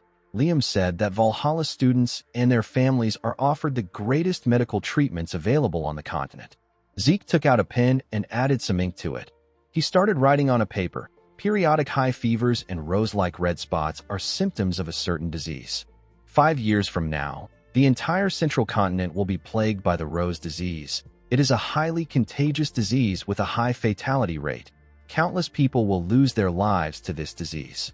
Fortunately, a radical treatment will be invented, and it will put an end to the spread of the disease. When he was done writing, Zeke gave Liam the paper. He told him that it contains the method for producing the medicine that can heal his mother's illness. Our boy told him that it is not very difficult to make. He assured him that his village healers will be able to make it. Liam was shocked to hear this. He accepted the paper and thanked Zeke. He asked him about how he knows a cure when the healers didn't even know the name of the disease. The cure was invented by the genius alchemist brothers known as Al and Jeff. They invented it to cure the disease plaguing the central continent. However, the greedy Alchemist Association took advantage of the desperate people's lives to make profit. Upon learning this, the brothers publicly revealed the production method. The production method quickly spread across the continent to the point that even a warrior like Zeke got to know it. With a smile on his face, our boy told Liam that he knows an alchemist. He told the boy that he no longer needs to go to Valhalla or become his subordinate now that he has the treatment in his hands. Liam said that this is not true. He told Zeke that his life belongs to him already. He went on his knees and bowed his head. He referred to Zeke as his lord and swore a lifelong loyalty to him. Our boy smiled when he heard his oath of loyalty. He found it reassuring that the mercenary king from his past life was now his subordinate. He told Liam that he will abandon him if he lags behind. He asked him to follow him well. Liam said that he will. In the next scene, we are taken to the dean's office. We see Owen greet the dean. He told the man that he has come to see him for a proposal. He asked Howard to tell him how he feels about raising the difficulty of the examinations this semester. Howard gently stroked his beard. He asked the boy to tell him the reason for his proposal. Owen said that the first years are quite skilled. He told him that all the children from the great families are there, and there are 2 pure-blood awakeners. He said that if the examination has the same difficulty it had last year, it will end up being a poor assessment. Howard told the boy that what he said makes sense. He told him that he is truly a child of Zimmons. He said that he will consider his proposal positively. Owen bowed his head and thanked the dean. He left his office. Howard turned to the window. He said that the apple doesn't fall far from the tree. He said that Owen thinks just like someone. He realized that he needed to nip the issue in the bud in order to avoid future problems. In the next scene, we see the students gathered somewhere. They were there for the semester exam. They came for dungeon exploration. The Dungeon Exploration Exam is a semester exam only done at the Draker Academy, in which groups of 2 people have to escape a dungeon within a given time. There is a multitude of difficulties when it comes to these dungeons. Each group is assigned one at random. Zeke asked Liam if he is nervous. The boy said that he is a little nervous. Our boy told him that this is natural. He said if a person is too nervous, they can make a mistake, and if they are too relaxed, they can become arrogant. He said that a suitable amount of tension will guard against both these outcomes. While he was talking, we see Reyna trying to calm her nerves. Zeke and Liam were asked to step out. Someone stopped them from entering a dungeon. He pointed at another dungeon and asked the boys to enter it. Zeke glared at the man. He felt like something was off. The man referred to him as Cadet and asked him about why he is just standing. Our boy said that he will do as he ordered. He walked into the dungeon. He and Liam walked down the stairs of the dungeon. Although the difficulty varies from dungeon to dungeon, they are all still exam-used dungeons under the management of the Drakers. Due to this, there isn't a lot of danger. Since escaping within the time limit is the goal, each group is given a timer that activates upon entry. Each timer is given 96 hours. Because basic battle abilities are graded as well, a group can earn extra points by bringing the heads of the monsters they subjugated. The most important thing is to leave the dungeon before the time elapses. If they are not able to escape within the time limit, they will receive a failing grade. After eating, Zeke told Liam that it is better he get some sleep. The boy reminded our boy that he set up camp and prepared their meal all by himself. He asked him to rest first. Zeke told Liam that he will be fine even if he doesn't sleep for 4 days. Liam said that he feels shameless. He told our boy that he will sleep first. Zeke assured him that he will wake him up if something happens. After Liam slept, our boy watched the campfire. He looked at their timer. He noticed that it has been 16 hours since they entered the dungeon. Zeke had been training before the day of the exam. Due to this, he has been awake for 3 days. In other words, he has spent 90 hours awake. Infinite stamina only recovers physical fatigue. It does not recover mental fatigue. Within a dungeon where a person doesn't know what to expect, our boy believed that he needed to reduce as many risk factors as possible. As he slowly dozed off, our boy remembered that he will switch out with Liam once he wakes up. The scene shifts, and we see a bell ring in a place filled with snow. The bell was attached to a pillar. There was a flag in this place. On the ground, we see a blonde woman covered in blood. As Zeke heard the bells ring again, he woke up from his dream. He began to breathe heavily. He could not believe that he had this same dream again. He remembered that he heard a bell in his dream. The moment he thought of this, Zeke recalled that they set a string of bells at an entrance to alert them. Our boy quickly took a bottle of water and poured it on the fire. He woke Liam and told him that they have an enemy. He said that he will check out the situation first. He asked the boy not to light the fire. Liam told him that he understands. Zeke stood next to a wall close to the entrance. He knew that it will be dangerous for him to use dragon eyes in an exam that will last for 4 days. He decided to adjust his eyes to the darkness. While he was trying to look around, he caught a particular scent. Our boy immediately knew that this was the scent of sulfur. He knew that there is one monster that gives off the scent of sulfur and often hunts in packs. A monster with a danger level of rank 3. This monster is the dog from hell. It is known as a hellhound. Our boy remembered that Reyna hunted an orc in his past life, but he never expected hellhounds to be in the dungeon. He quickly took out his sword. While listening to the monster's sound, Zeke noticed something odd. The leader of a hellhound pack will weigh several hundred kilograms at most. Judging from the echoes, it sounded like it weighs several tons. Our boy wondered if it is a mutant. He used his sword to carefully mirror the entrance in front of their room. He saw something shocking. He did not expect to see this monster. The monster charged at the entrance. Our boy quickly jumped back. Liam grabbed his sword and took a stance.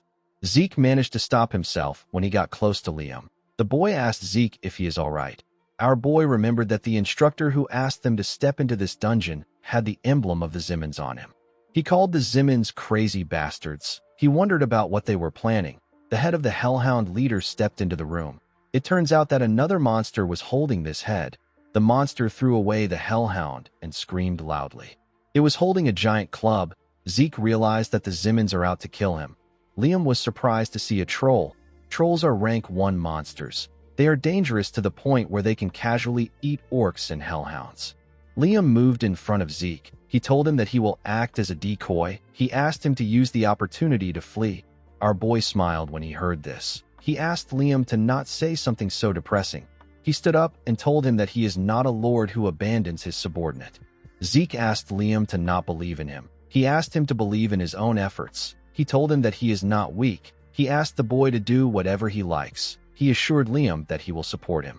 The boy smiled when he heard this. He thanked his lord. The two of them charged at the troll. They both landed several slashes on the monster. Our boy attacked the troll from the air while Liam attacked it from below. While he was in the air, Zeke took a look at Liam. He realized that the boy is very good. It was already impressive that he managed to wound a troll despite its tough skin. Liam actually landed his attacks precisely on the monster's joint. Zeke realized that Liam was studying monsters in his spare time. The troll fell to its knees. It swung its club at Liam from behind. Zeke managed to land behind the boy in time. He used his sword to parry the attack. He was able to cut the giant stick. Liam apologized to our boy. Zeke told him that it is fine. He told him that he is doing well for his first real battle. He told him that he made a good decision by aiming for the comparatively soft joints. However, he overlooked the troll's regenerative ability. The troll was annoyed to see that Zeke broke its club. Our boy explained to Liam that trolls are able to instantly heal small cuts. A person cannot keep up with their regeneration with proper attacks. While Zeke was explaining to the boy, the troll raised its hand. Zeke told Liam that this monster is too much for him. He took a stance and said that he will finish things up. Zeke easily killed the troll. The system informed him that he had subjugated the troll. He received 30 karma points for this. He asked Liam to dissect the troll. He told him that this should get them a lot of extra points. While Liam was cutting the troll, Zeke received another message. He was given a quest known as 2 Birds, 1 Stone. He was asked to hunt 100 monsters of 10 different species in the dungeon. The time limit for the quest is 72 hours. The karma points gotten during the mission will be doubled as a reward for completing the quest. Zeke was happy to see the reward. He took a look at his watch. He realized that he had 79 hours left before the exam comes to an end. Hunting 100 monsters wasn't a problem for our boy. However, hunting 10 species was quite troubling to him. No matter how large this dungeon may be, it is still an exam-use dungeon. This means that there should be about 4 species inside. Due to the fact that this was a trap set by the Zimmons, Zeke believed that it is possible to find 10 species if he looks around thoroughly. He realized that he has a lot of work to do. While he was thinking, Liam informed him that he is done. The students were given a head collection bag and a timer. The bag is far inferior when compared to a subspace pocket, but it is good enough to carry the drops. Zeke told the boy that they are moving forward. He asked him not to fall behind.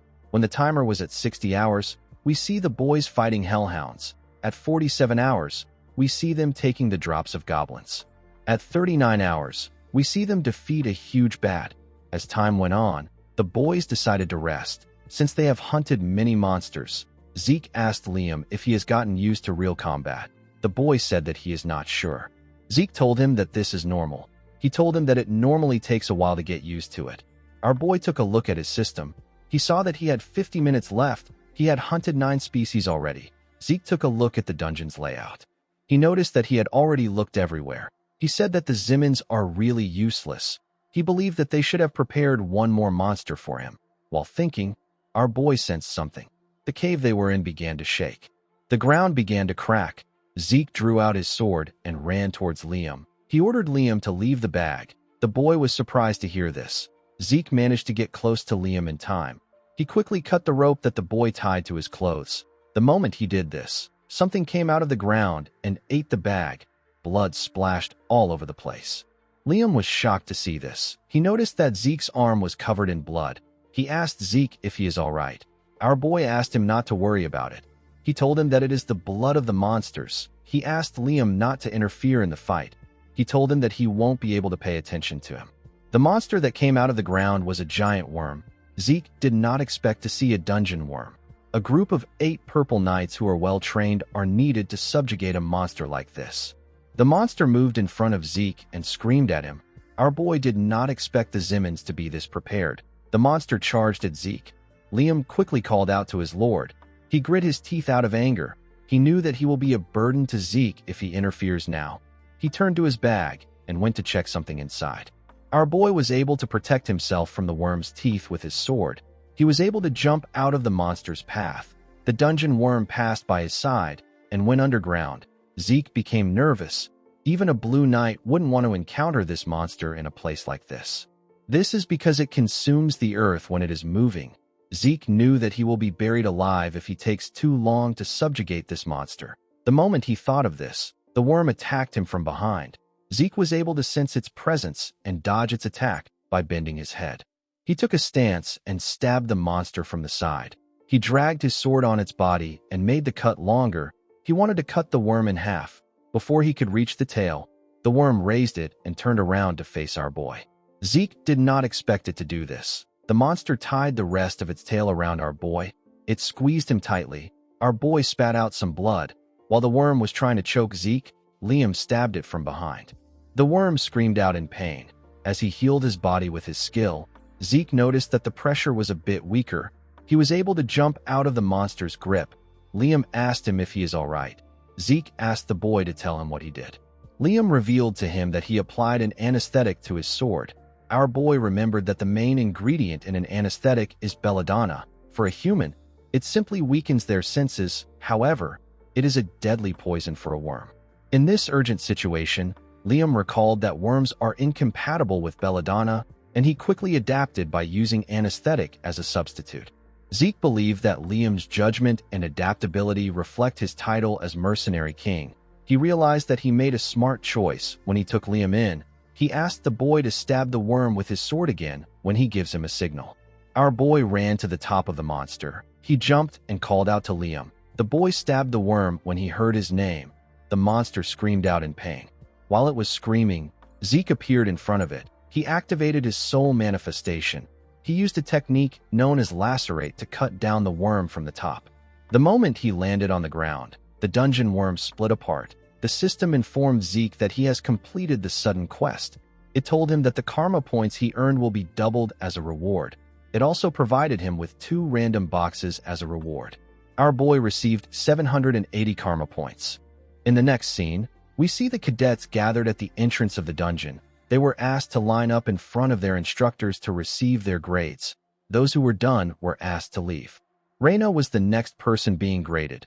She and her teammate received 30 points for escaping the dungeon. After calculating the amount of monsters they hunted, their total point was 180. The cadets were shocked to hear this. It was close to Abel's record of 200. They said that purebloods are on a different level. The instructor commended Reina for surpassing the passing grade of 130 points. The girl thanked him for his praise. After Reina, Owen and his teammate were graded. They received a total of 120 points. They surpassed the passing grade of 70 points. The instructor commended them on their efforts. Owen's teammate was very happy with his score. Owen hated it. He turned to Reina. He saw her talking to members of her clan. He was annoyed to see this. He said that the girl won't be able to act cocky forever. He believed that he could always take care of her just like he did with Zeke. The moment he thought of this, someone asked his teammate about how long it has been since they last saw the sun. Owen was shocked to hear this. He recognized this voice. When he turned around, he saw Zeke and Liam walking out of their dungeon. Liam was dragging the head of the dungeon worm. Owen did not understand what was happening. The other students were shocked to see the head of the worm. They believed that orcs were supposed to be the highest scoring monster. Liam dropped the worm in front of the instructor. Zeke moved close to Owen. He told the boy that he looks pretty surprised. He asked him if he is so happy to see him. Owen was annoyed to hear this. He frowned his face out of anger. He could not believe that Zeke was taunting him. Our boy asked him about why he is no longer maintaining his poker face. He told him that this look suits him more. Owen turned around and began to walk. Our boy asked him if he is leaving already. Owen was annoyed to see that the 2 purebloods surpassed him.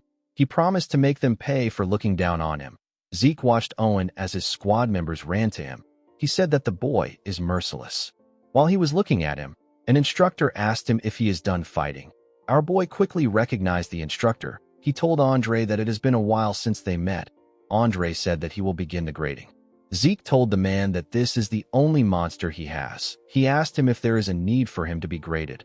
Andre put on some gloves. He explained to our boy that he cannot carelessly gloss over things as an instructor. He asked him if the monster ate the bag containing the heads of the monster they killed. Zeke told him that it did.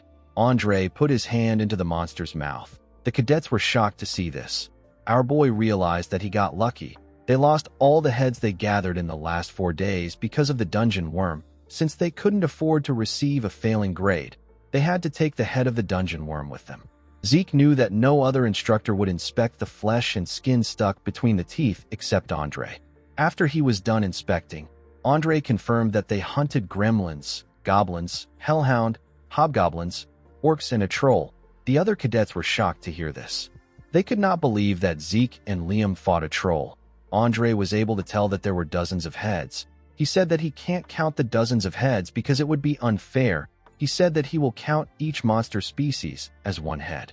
Although the troll and dungeon worm are not included in the examination criteria, records state that a troll is as strong as 3 orcs and a dungeon worm is as strong as 6 orcs. Andre decided to give the boys 90 points for the troll and 180 points for the dungeon worm. After calculating everything, their total point was 368. The boys were told that they pass. An instructor moved close to another instructor. He asked him about the amount of points they got when they were cadets. The man told him that hellhounds were not even included in the exam criteria at that time. The other students could not believe what they were hearing. One student belonging to the Zimmons family said that this isn't fair. He told the instructor that Zeke's only proof is the head of the dungeon worm. The instructor reminded him that the dungeon worm alone is worth 180 points. The boy asked him about what this means. The instructor asked the other cadets to think about things carefully. He asked them if they would have been able to fight against a dungeon worm or a troll. The cadets wondered if Zeke was always this strong. Our boy did not like the fact that they were making a lot of noise. It was different from how he used to be mocked in the past. Zeke didn't feel bad, but he did not like the fact that he had done something to stand out again. He could not believe that the Zimmons went as far as to manipulate the exam use dungeon just to eliminate him. He wondered if this was Owen's decision alone. He quickly realized that the boy was not powerful enough to mess with the Academy's examination. He understood that it was the Zimmons as a whole that made this decision. Our boy realized that he was being observed more than he thought. He decided to try to adapt and keep an eye on the situation. While he was thinking, someone called out to him. The person turned out to be Reina. The girl walked past him and told him that he wins this time. Zeke watched her as she walked forward. He did not understand what she was talking about. He did not know what he won. The scene shifts and we see Zeke on the training ground. He decided to check his system. He took a look at a draconian skill known as gluttony, which allows him to eat a lot and digest a lot. Zeke had been ignoring this skill because it looked useless. However, now he has 780 points. He could easily invest 50 points. The system asked him if he will activate the skill. Our boy told it that he will. He noticed something shocking. The skill description had changed. The system explained to him that when he is in a state of gluttony, he will be able to eat and digest anything and convert it into energy. If he consumes a monster with bloodline abilities, he will be able to absorb that monster's ability. Zeke smiled when he saw that he could absorb the ability of a monster. He realized that he should have activated this skill before he went for the exam. He decided to test the skill. He wanted to see what energy conversion is like. He brought out a piece of meat from his inventory. The moment he did this, the skill got activated. Something pulled the meat from his hand. Our boy was surprised to see this. When Zeke turned around, he saw a dark, shadowy entity arise from his shadow. The shadow was swallowing the meat. Our boy did not know what he was looking at. It was as if the jerky was being swallowed by a bog. While he was looking at the shadow, the system informed him that he has recovered energy from the energy he absorbed. A small golden light shined around him. Zeke noticed that his migraine was gone. It was as if he took a nap. Although it was small, he could feel that his mental fatigue has been reduced as well. He also felt like his whole body has been rejuvenated. His mental fatigue, physical fatigue, and even his ether has recovered a little. Zeke reactivated the skill. He began to pour more meat into the shadow. He realized that it was worth the 50 points. With this one skill, he will be able to reduce the risk of all his other skills. He can recover his mental fatigue with gluttony, and thanks to his infinite stamina, he can't feel physical fatigue. Our boy realized that he can train for 24 hours without the need for food or sleep. He decided to start right away. Before he could do anything, someone knocked on the door. He told Decker that they already spoke about this last time. He reminded him that he asked him not to disturb him when he is in the training hall. The man informed him that he has brought some important news. He revealed to Zeke that his sword has been completed. Our boy became excited. In the next scene, we are taken to Galleon's shop. Zeke told the man that he heard his sword is complete. Galleon asked him to give him a moment. In his past life, Galleon gave our boy something made of mithril and pure iron. This was the Sword of Radiance. It is a famous sword that anybody would recognize its excellence with just a glance. Even though he gave him a dragon's fang as material for the sword, he still thought that Galleon would give him something that has a similar appearance to Graham. Unfortunately for him, the blacksmith gave him something else. This new sword was dark, and it did not look anything like Graham. It had a unique energy around it. Zeke picked it up to check it out. Only judging by its appearance, it was not a very pretty sword. He asked Galleon if he did not sharpen it on purpose. The blacksmith told him that it is supposed to be like this. Zeke placed the sword down. He asked the blacksmith if this is the sword that he believes suits him best. Galleon told him that he is correct. He found Zeke to be weird.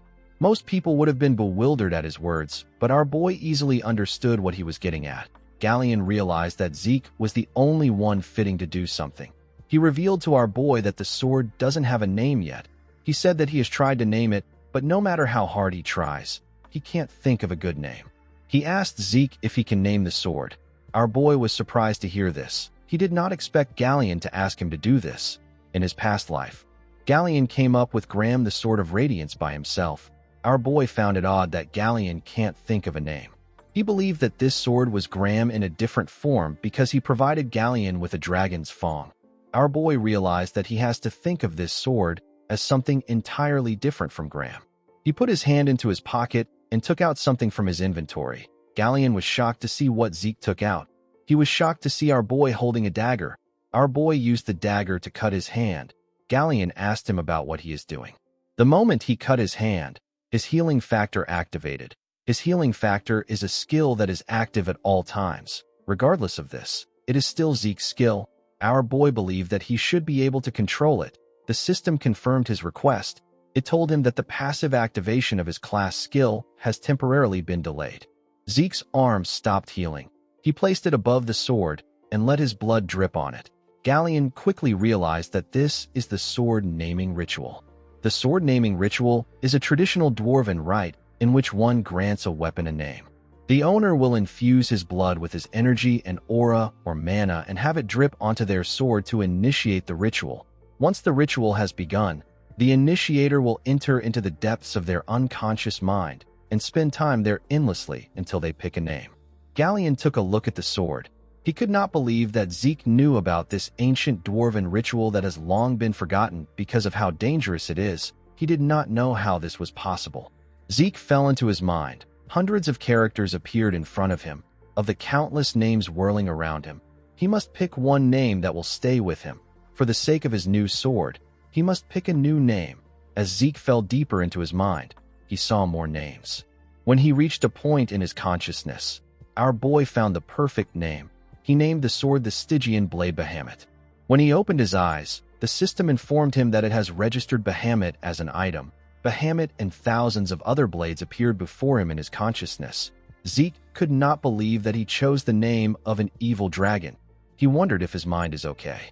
In the next scene, we see Galleon help Zeke wrap his hand with bandages. He told our boy that he is amazing. He told him that he knows about a ritual that even dwarves barely know about. Zeke told him that he came across it while studying dwarven history. Galleon asked our boy if he can rest there for a moment. He told him that he has something he wants to give him. Zeke asked him not to worry about it. He told him that he can take his time. The man thanked him for his patience. Our boy took a look at his arm. He remembered the system telling him that he has temporarily stopped his healing factor skill. The fact that he could suppress the activation of a passive skill was a big deal to him. This means that he will be able to avoid other people having to find out about his abilities just like Duke did. Our boy believed that there was no need for him to show all his cards. Although he felt bad for Galleon, Zeke was still going to take off the bandages when he returns to the academy.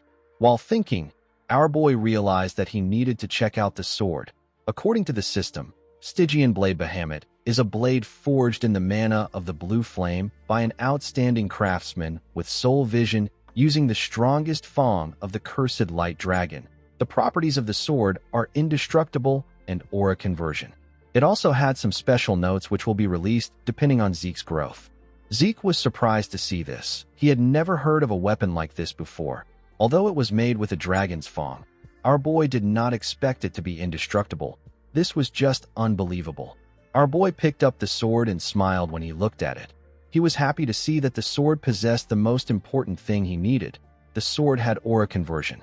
The reason Zeke overexerted himself to create magic circuits for Galleon when commissioning this sword was partly because of his incredible abilities and also because of Graham's core ability, which is aura conversion. Mana, ether, or any other kind of energy will be converted to aura thanks to this property. Our boy closed his eyes and activated his ether. He pushed the energy into the sword. The sword immediately converted it into aura. As someone born without the ability to use aura, this is what allowed him to reach the level of Red Knight.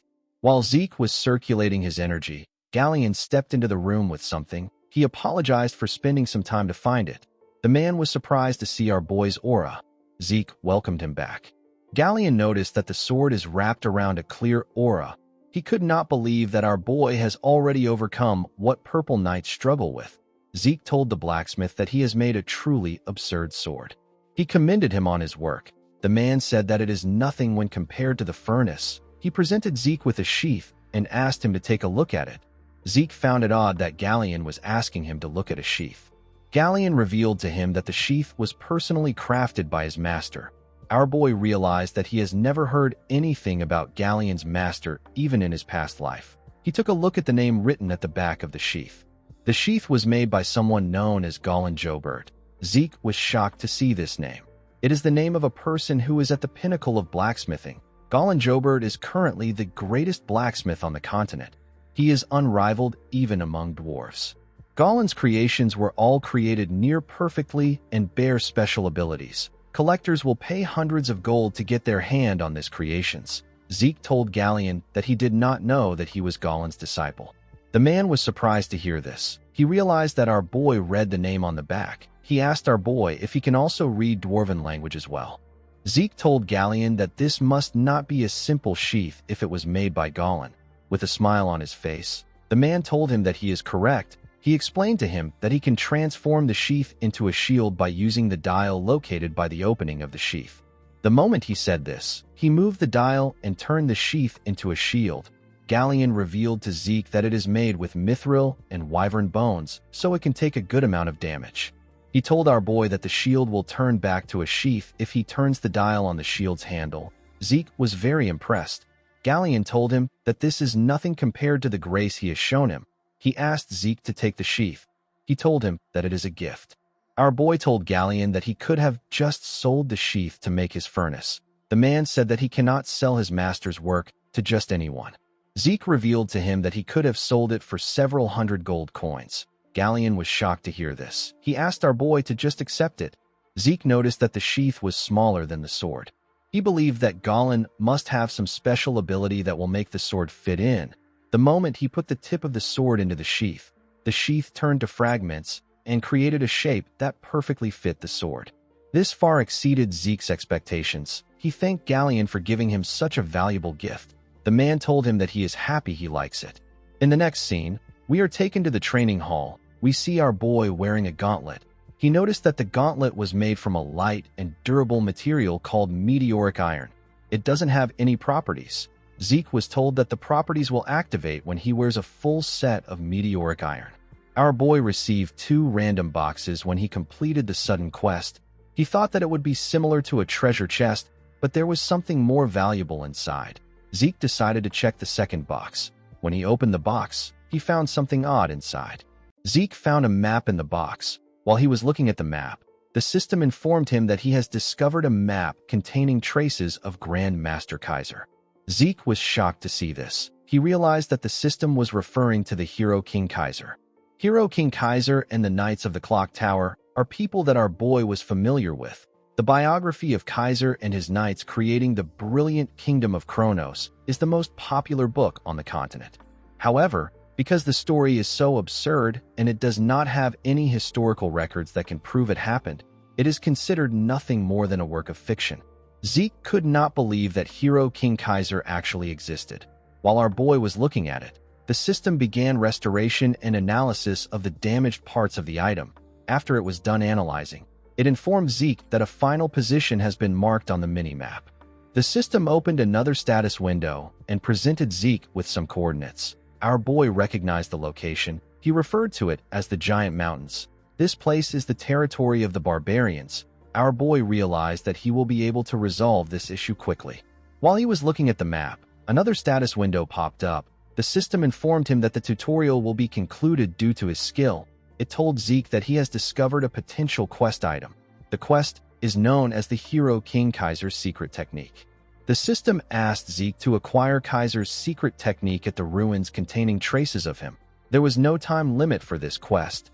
Zeke's system administration authority will be elevated as a reward for completing the quest. He will be taken from elementary administrator to intermediate administrator. Our boy realized that a tutorial is a system designed to raise him up to a certain level of skill. From now on, he is no longer allowed to take baby steps. The real game was about to begin. Our boy noticed that the reward for this quest was on another level compared to the tutorial. He stood up from the floor. He promised to claim every reward that comes his way. He decided to use up the points that he has been saving. He used 50 points to unlock level 2 Draconian skills. One of the level 2 Draconian skills was Dragon Scale Armor. Dragon Scale will grow and harden on the user. It provides incredibly effective magic resistance. Our boy needs 80 points to unlock this skill. The other skill is Dragon Claw. It summons a powerful Dragon Claw to strike down the user's enemies in a single attack. Zeke also needs 80 points to unlock this skill. Our boy still had a lot of points left. However, He didn't know if he would get the opportunity to amass this amount of points again. He decided to buy the level 2 Draconian skills and invest his points into a few things. He wanted to save 400 points. He decided to test the 2 skills. He activated the Dragon Claw.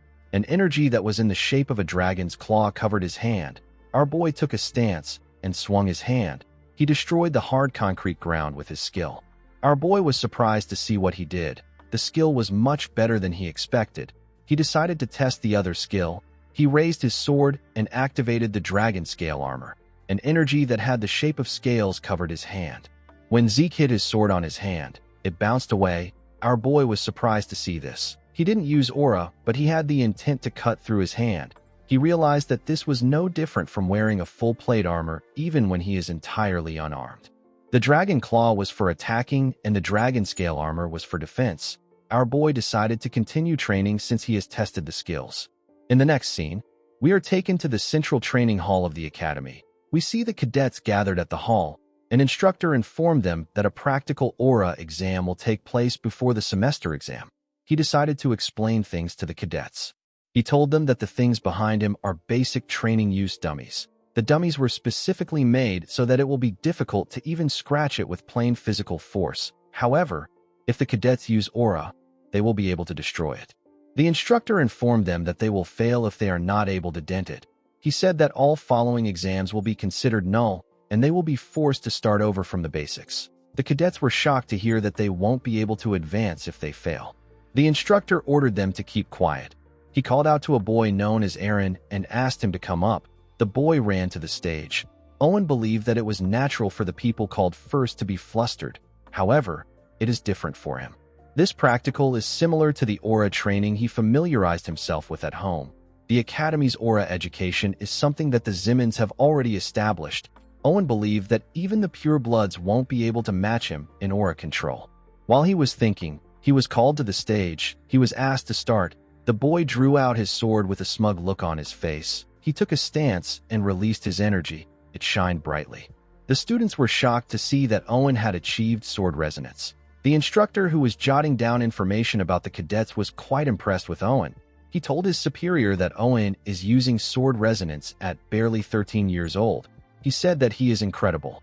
The man said that this is expected from one of the great families. Owen charged at the dummies. He charged at them at a decent speed. He left his mark on each one of the dummies around him.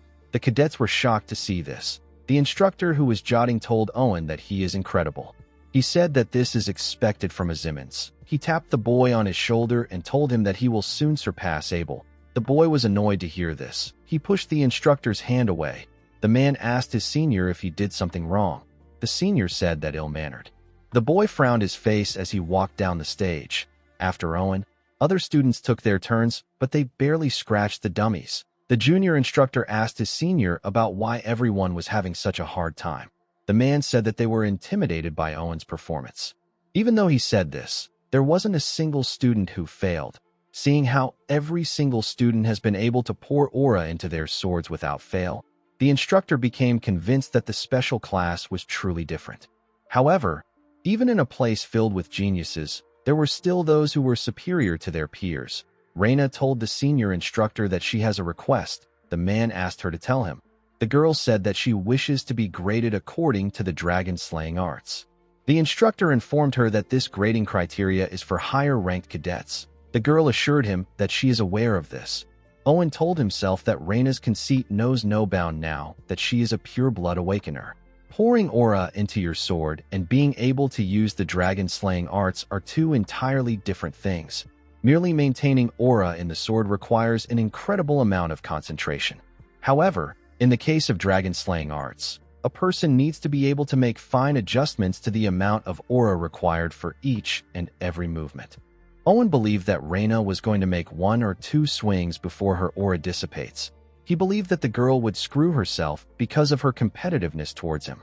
The instructor informed Reina that the condition for failure is harsher. He asked her if she is fine with this. The girl said that she is. The instructor decided to grant her request. The girl bowed her head and thanked him. She took a stance and raised her sword. All the cadets focused their attention on her. Reina put her aura into her sword and swung it at a dummy. She easily cut through the dummy. The girl began to tear all the dummies apart at a crazy speed. She sliced through them as if she was cutting paper. When she was done, she put her sword away. There was no dummy left on the stage. The students were shocked to see this. They believed that Owen was going to be the best when it came to aura control, but he couldn't even compare. The students knew that none of them could rival the girl. Owen grit his teeth out of anger. He could not stand this. While breathing heavily, Reina took out her sword and pointed it at someone among the cadets. Owen assumed that she was pointing at him. He believed that she wanted to mock him. The boy quickly realized that he was wrong. He turned around in fear. He realized that Reina never had any interest in him from the beginning. She was only focused on Zeke. Our boy did not expect her to point at him. He couldn't ignore her since she was glaring intensely at him. He decided to meet up with her expectations a bit. He told the instructor that he will also like to be graded according to the dragon-slaying arts criteria. The junior instructor was annoyed to hear this. He asked Zeke if he is taking the dragon-slaying arts lightly, because Reina did it so easily. He informed our boy that Reina is a pureblood. The senior instructor cut him off and told Zeke that he will be given the same conditions as Reina. He asked our boy if he is fine with this. With a smile on his face, Zeke told him that it is good with him. The junior instructor asked his senior to tell him why he accepted Zeke's request. He said that all attendance has been processed, and he has never seen Zeke attend the class even once. The senior revealed to him that our boy won a bet against instructor Andre. He told him that he doesn't know about it because he was just assigned there recently. He revealed to his junior that Zeke is the Golden Light Pure Blood Awakener. He is also the unprecedented recruit who broke Abel's record in the dungeon escape exam. The senior told the man that he is looking at Zeke Draker. Our boy closed his eyes and circulated his ether. The system informed him that Bahamut has detected ether. It told him that the sword's aura conversion ability has been activated. Zeke covered his sword with aura. It was a bit difficult for him to control his strength. He was able to put in the right amount of aura. When our boy raised his sword, Reina was startled. She recognized the technique he was about to use. Zeke took a stance and raised his sword up. He decided to use the first verse of Chapter 1 of the Dragon-Slaying Arts. The technique is known as Sky Slice Stance. Reina realized that our boy technique was comparable to hers. She quickly realized that she was wrong. It was actually on the same level as Andre's technique. Zeke easily tore through the dummies at a crazy speed. He moved very fast with his huge sword. Our boy practiced the dragon-slaying arts so thoroughly during the 2 years before he regressed that he can do this in his sleep. His sword and movements, his positioning and footwork, even the flow of his aura was trained to perfection. These things are ingrained into his body to the point that it doesn't even require conscious thought. Zeke was extremely bored with the dragon-slaying arts, but starting over from the basics made it more interesting to him. After he was done tearing through the dummies, he put his sword away. He believed that this would be enough to stir up Reina. The cadets could not believe that Zeke wrapped his sword in aura. They did not expect Zeke to be on the level of a purple knight. Our boy quickly realized that he messed up. He turned around to look at the dummies. He wondered if he got too absorbed in the test. His aura ended up leaking out unconsciously. He wanted to do something on the same level as Reina, but he ended up standing out again. The instructors could not believe their eyes. They could not believe that a first-year student is a purple knight. Owen began to shake. The boy became hopeless. He could not catch up to the 2 geniuses in his class. Reina actually became excited. She was happy to see her rival ahead of her. In the next scene, we see Zeke having tea with the dean in his office. Howard informed our boy that he heard about his participation in the semester exam. He told him that he got some very surprising results. Our boy told him that he was simply lucky. Howard laughed when he heard this. He said that luck does not make a person reach the level of a purple knight at age 13. The man took a sip of his tea and asked Zeke to tell him how he feels about taking the grade advancement exam. Zeke asked him if he will skip a grade with this exam. Howard explained to him that it can be more than 1 grade. He told him that it depends on his performance. He told him that it is a system designed for remarkable cadets like him. Zeke knew that Howard would come looking for him because he stood out more than he planned, but he did not expect the man to take his bait so fast. With a smile on his face, Zeke told the dean that he will take the exam. As he walked out of his building, Zeke realized that Howard has something planned. He decided to play along with the man. After Zeke left, Howard turned to the window and took out something from his clothes. He took out a stone. He used the stone to inform someone that Zeke and Reina have decided to take the exam. The person gave him some orders. Howard told the person that he understands. He said that he will take some measures. With a smile on his face, Howard said that things are getting interesting. The scene shifts, and we are taken to the upper-class training hall of the academy. We see Zeke and Raina inside the hall. The girl was staring at our boy, but he looked away. He wished she could pretend that she was not staring at him. While he was looking away, someone apologized to them for making them wait. He presented their examiner to them. He introduced the man as an upper-class knight from the main family. The knight had white hair and a scar on his face. He was introduced as Sir Al Draker. Zeke was shocked to see the man. He quickly realized that he was looking at Dieback Blade. The scene shifts, and we are taken to the past. We see an older Al carrying a dead young boy in a destroyed town. While Al was digging a hole for the boy with his hands, someone walked up to him from behind. The person turned out to be the older Zeke. Our boy quickly recognized the Draker uniform on the man. He grabbed his sword and called Al a damn dog of the Empire. He asked him about what he is doing there. Al didn't say anything. He just continued digging a hole. Zeke saw the dead boy next to the man. When he turned to the side, he saw a large amount of graves that Al had made with his hands. While the man was still digging, our boy pushed a shovel into the ground. Al quickly covered his hand with aura when he heard the sound of the shovel. Zeke asked the man if he needs help. He pushed his shovel into the ground and began to dig. He told Al that he will help him even if he says no. Al did not expect this. Our boy introduced himself as Zeke Murray. He said that he is a member of the Northern Allied Forces. He asked Al if he is a Draker. The man said that he is no longer a Draker. He said that he left. Zeke revealed to him that he also did the same. He asked the man to tell him what he wants him to call him. Al asked him to call him Dieback Blade. In the present, Zeke was surprised to find out that his real name was Owl. He believed that it fit the Kurt Dieback Blade perfectly. Our boy and Raina bowed their heads to greet the man. Zeke did not expect them to bring an upper-class knight for a first-year grade advancement exam. The supporting pillars of the Drakers are the upper-class knights. One must possess power and experience equally in order to be granted this title. It is a high-ranking position. An instructor explained to Zeke and Raina that the examination method is one that is familiar to the alumni of the Cradle. It is a swordsmanship battle. He told them that they can continue as long as they don't lose consciousness or give up. He advised them to do their best. Raina placed her hand on her sword. She said that she will go first. Al declined her request. He told her that there is no need to fight separately. With a serious look on his face, he asked Zeke and Raina to fight him together. Raina was annoyed to hear this. She wanted to charge at him. Zeke placed his hand on her shoulder and asked her not to get too heated up. He told her that she should be aware of the difference in their skills. He revealed to Raina that the test has already began. He explained to her that she would have lost some points if she had failed to control her anger and charged at the man. When Raina heard this, she turned around. She saw that the instructor was jotting down things that were happening. She took a deep breath and calmed herself. She asked Zeke about what they should do. Our boy was impressed that the genius was able to make a quick judgment. He revealed to her that there is a perfect strategy that they can use in this situation. He said that they have to get one strike in. The two of them surrounded the man. Al drew his sword. Zeke found his sword to be weird. It only had a single edge. It came from the Eastern Empire. It is known as the Wando. Our boy realized that Al has been using the sword since he was young. He noticed that Raina was looking down a bit. He realized that her pride has been hurt. However, Zeke didn't care because pride and honor is worthless to the weak. He hoped that she wouldn't make things personal and she would just focus on the strategy. Zeke and Raina charged at Al at the same time. Al was able to block our boy's attack first. Raina tried to use the opportunity to attack him, but he blocked the attack too. She attacked him again from behind, but the man was able to block it again. The girl was impressed with the power of an upper-class knight.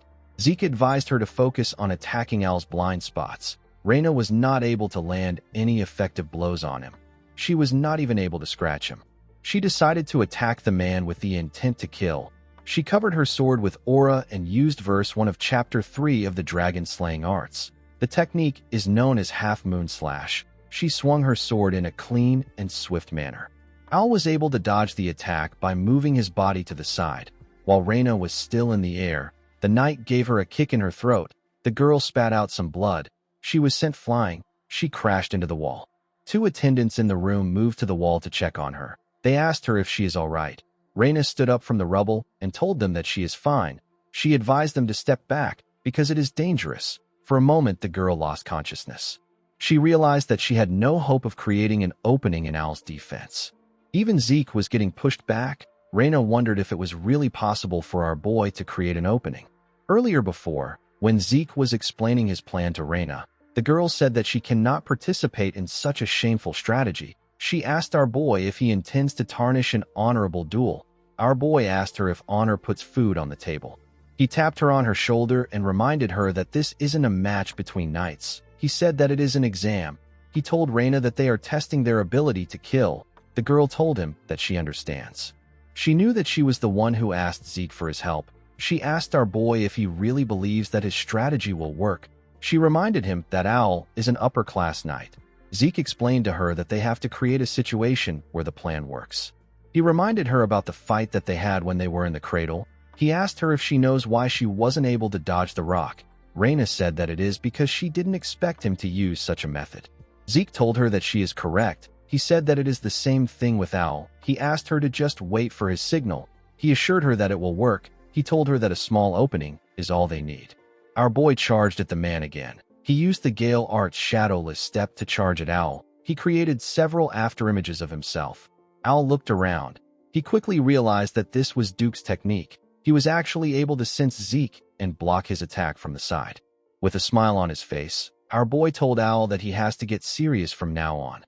The moment he said this, the lights in the building went out.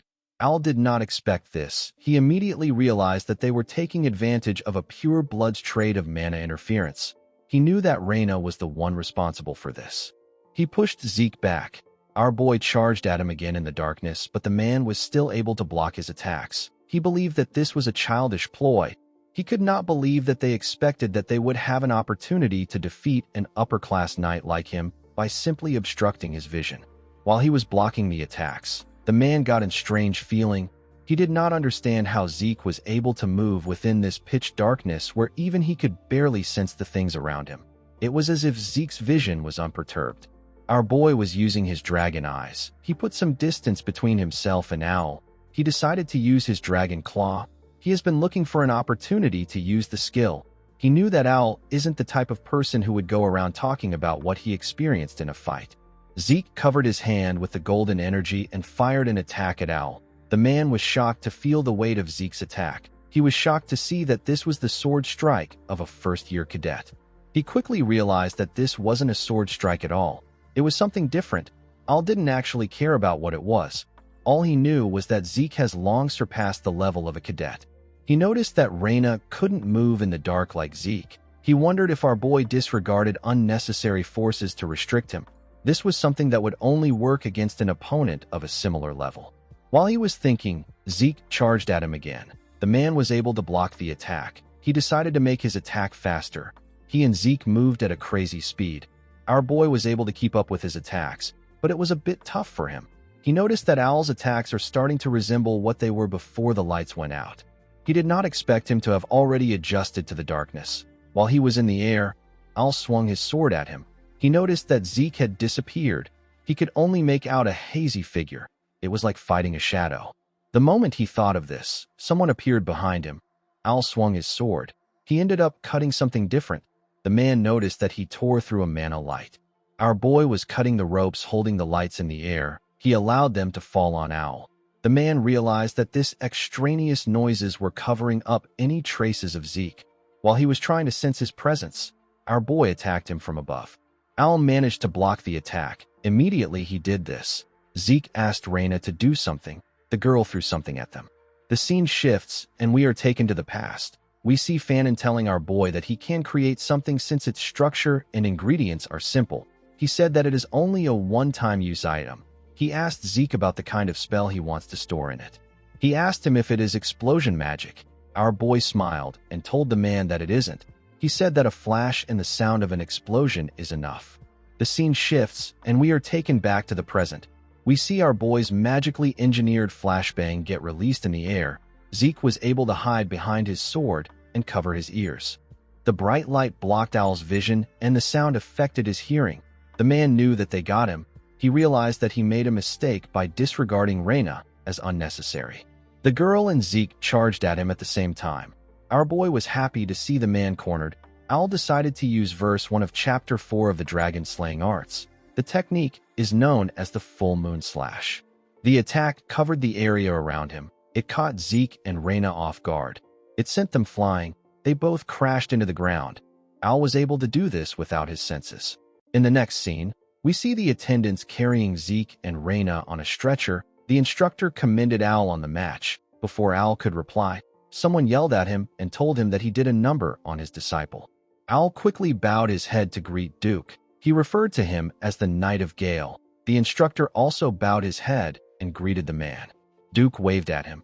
He told Al that he is as stiff as ever. He placed his hand on his shoulder and asked him about how his disciple was. The moment he heard this question, Al remembered that Zeke intentionally abandoned his sword and raised his guard. He knew that our boy could have launched a counterattack if he wanted. He did not understand why he did not do it.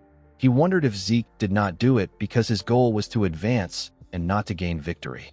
The man realized that Zeke might have revealed his abilities to the extent that he deemed necessary. While looking at his hand, Al told Duke that Zeke is far beyond his capacity to evaluate.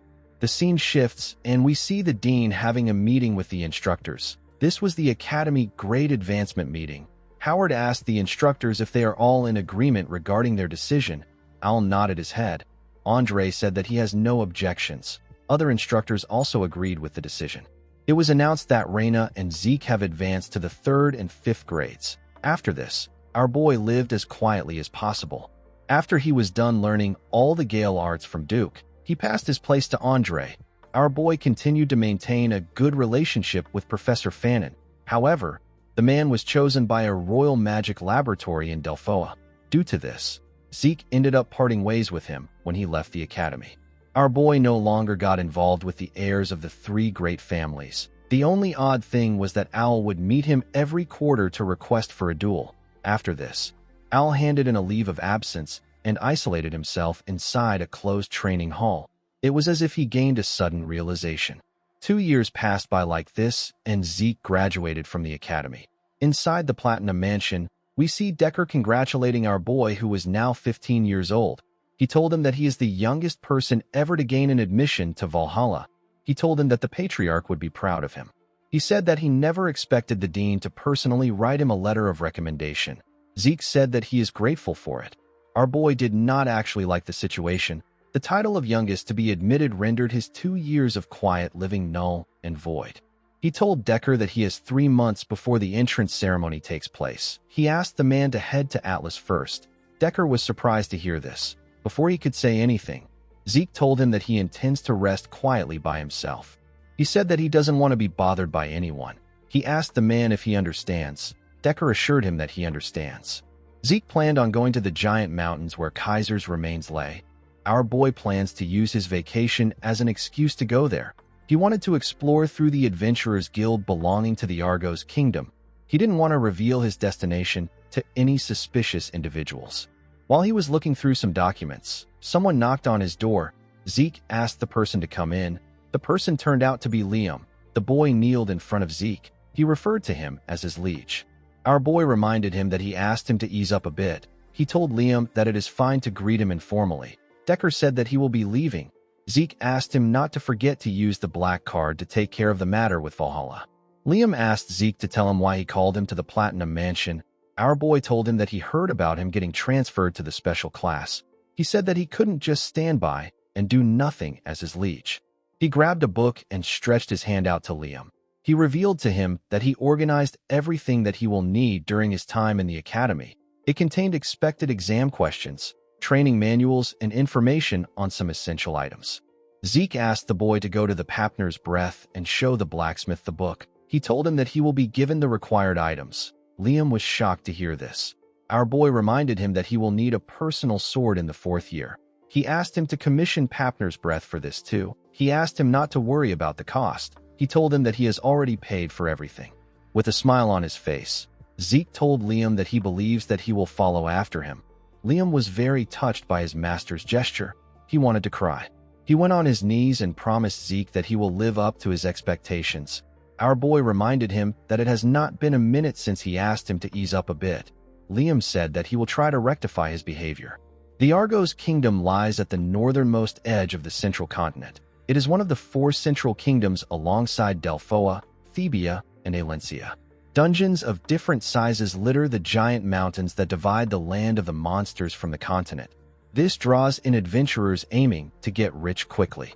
The first king of Argos recognized this and chose to make his kingdom's central business one that ties adventurers and dungeons together. With the support of the royal family, the giant mountains have been divided into hundreds of regions with shipping routes and bases constructed and managed by the Argos Adventurers Guild, which has now spread across the continent. In the next scene, we are taken to an adventurers guild. We see people getting registered in the guild. We see someone register as Zeke Murray. The person was asked to submit his documents to the issue desk to receive his registration certificate. The person turned out to be Zeke. Our boy was wearing a wig and magic lens for his eyes. He knew that it will be best for him to get an adventurer certificate in order to operate in peace. Going around as a Draker would cause him to stand out. Zeke decided to start his treasure hunt immediately. He got his certificate. He went to a place where several carriages were in order to get a ride to his destination. He ended up joining other people in the carriage. Our boy was relieved that he was able to get a caravan during such a busy season. While he was resting, someone asked him if he is an adventurer too.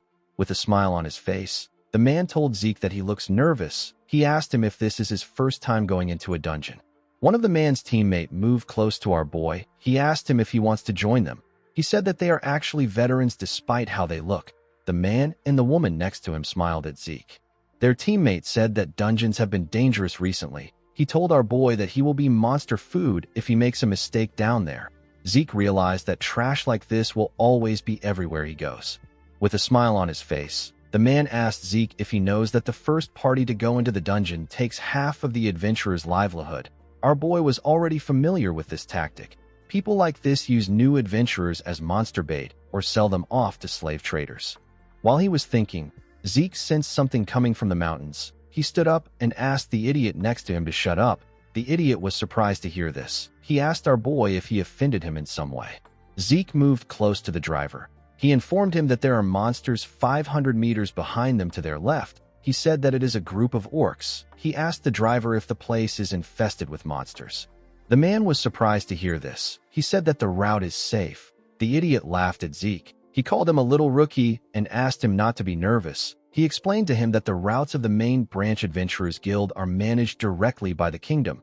He said that even wild animals cannot get inside this safe zone. Our boy asked the idiot to explain what is behind him. The moment he said this, a orc appeared and screamed at them. A small amount of orcs destroyed the trees around them and attacked the carriage. They easily destroyed it. They killed the people inside the carriage with their giant clubs. Unfortunately for the poor idiot, the carriage fell on his legs. While he was struggling, an orc walked up to him. The man called for help, but no one answered. The orc squashed his head. Zeke hid behind a tree and watched as the orcs tore the carriage apart. He realized that the base was not operating properly for there to be orcs roaming around in a safe zone.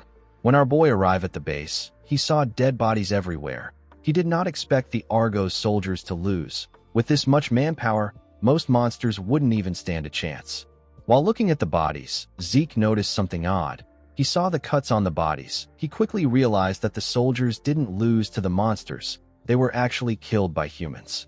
The humans intentionally left massive damages on the bodies to make it look like a monster attack. However, if this was truly done by a monster, the cut wouldn't have been so clean. On top of this, there is almost no trace of resistance. The men were killed in a clean manner with a single attack. Our boy realized that the people who did this must be on the level of a purple knight. He knew that he will create some misunderstandings if he stays there any longer. He decided to leave. Finding traces of Kaiser was his top priority. As he walked deeper into the forest, Zeke saw a basket filled with human skulls. He knew that this is a symbol that marks the barbarian territory. The mini-map informed him that he is almost at Kaiser's ruins. While looking at the skulls, Zeke wondered about what the Empire's hunting dogs were doing there. They were hiding behind some trees and watching our boy from afar. The hunting dogs were recruited from the greatest talents among the Empire's knight trainees. They are a unit under the direct control of the Emperor. They are trained in tracking and assassination techniques. Presently, They are hidden from the eyes of the public. Only those in the highest positions are even aware of their existence. However, they will make a grand entrance in the public eye as the main fighting force during the Continental War waged by the Empire. On his way here, Zeke had been watching their movements. He could never forget their unique tracking techniques. This is because they were the ones who killed him. Zeke remembered that Duke mentioned that the Emperor is obsessed with immortality, and he is turning the continent inside out to find it. Our boy remembered that the Emperor was obsessed with rare artifacts even before his regression. Not only did he bear the foolish dream of unifying the continent, he also dreamed of something as insubstantial as immortality. Zeke wondered if the Empire has already discovered Kaiser's ruins. He realized that he needed to confirm this by himself. He disappeared in front of the hunting dogs when he thought of this. They were surprised to see what happened. They turned to a man to signal him to do something. The man put his hand into his clothes. He brought out a flare gun. Before he could fire the gun, Zeke reappeared and cut off his hand. Our boy looked at the gun, which fell to the ground. He saw a golden robe tied to its bottom. He realized that the man was going to fire a gold flare, which signifies an emergency. He became certain that the man was the team leader. Due to the fact that there were only 3 of them, our boy asked the man if they are the perimeter guard team. He said that they should normally be 12 men on a team. One of the man teammates asked Zeke to tell him who sent him. Our boy cut off the head of the man in front of him when he heard this. The other 2 were shocked to see this. Zeke asked them if they do not understand the situation. With a scary look on his face, he told them that he is the one asking the questions in this situation. He advised them to think carefully. He told them that he can see 2 mouths that can talk. He asked them if the other person will die quietly if one of them dies. The men became scared. Our boy advised them to think carefully and make a wise decision. Zeke was able to get the location of their temporary base. It was filled with hunting dogs. Our boy realized that these hunting dogs were probably the ones who killed the people at the base. Due to the fact that they harmed the kingdom's soldiers, Zeke wondered if they have really found Kaiser's ruins. He decided to check it out by himself. Zeke beheaded the other 2 men and placed their heads in their hands. He drew a symbol on the tree where he placed their bodies. This was the sign of the McCain.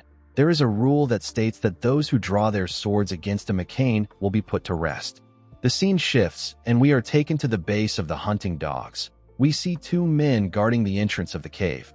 One of them yawned and said that no crazy bastard would even bother entering the territory of the barbarians. He said that there is no point in watching. The man on the other side agreed with him. The moment he said this, a blade got fired at the man's head. The other man was shocked to see this. Before he could react, a blade got fired at his head too. Zeke ran into the cave at a crazy speed. One of the hunting dogs heard the sound of something. His colleague asked him about why he stopped moving. The man asked him if he didn't hear something coming from the entrance. His colleague said that he didn't hear anything. Before he could react, Zeke stabbed the man in his neck. He swung his dagger at the colleague, but he was able to dodge it by moving his head. The man screamed intruder. Before he could say more, Zeke put his hand into his mouth and slit his throat. The other hunting dogs surrounded him in no time. As he looked around, Zeke was reminded of the old times. He remembered the time when he was ordered by his boss, who was tired of a 5-year-long power struggle. His boss ordered him to raid the Pabella cartel. This was how our boy felt in that moment. The boss of the hunting dog said that this is the knifemanship of a southern hitman. He wondered if Zeke came from McCain or Pabella. He didn't actually care. He told our boy that they can't let him leave alive now that he has gotten here. He promised to grant him an easy death if he surrenders. Zeke was surprised to see that this was the man in charge. The man was probably staring at the ceiling of Blue Knighthood. These hunting dogs were far weaker than the hunting dogs he fought in his past life. Zeke asked the leader if he is allowed to say something like this to the person who killed their comrades. The other hunting dogs were annoyed to hear this. Our boy asked the men if they care so little for their comrades that they wouldn't tear him apart and slaughter 3 generations of his kin. The leader told Zeke that they will grant his wish. He told him that he will tear him apart while he is still breathing. The moment he said this, one of the hunting dogs charged at Zeke. Our boy was able to block his attack. The others also charged at him.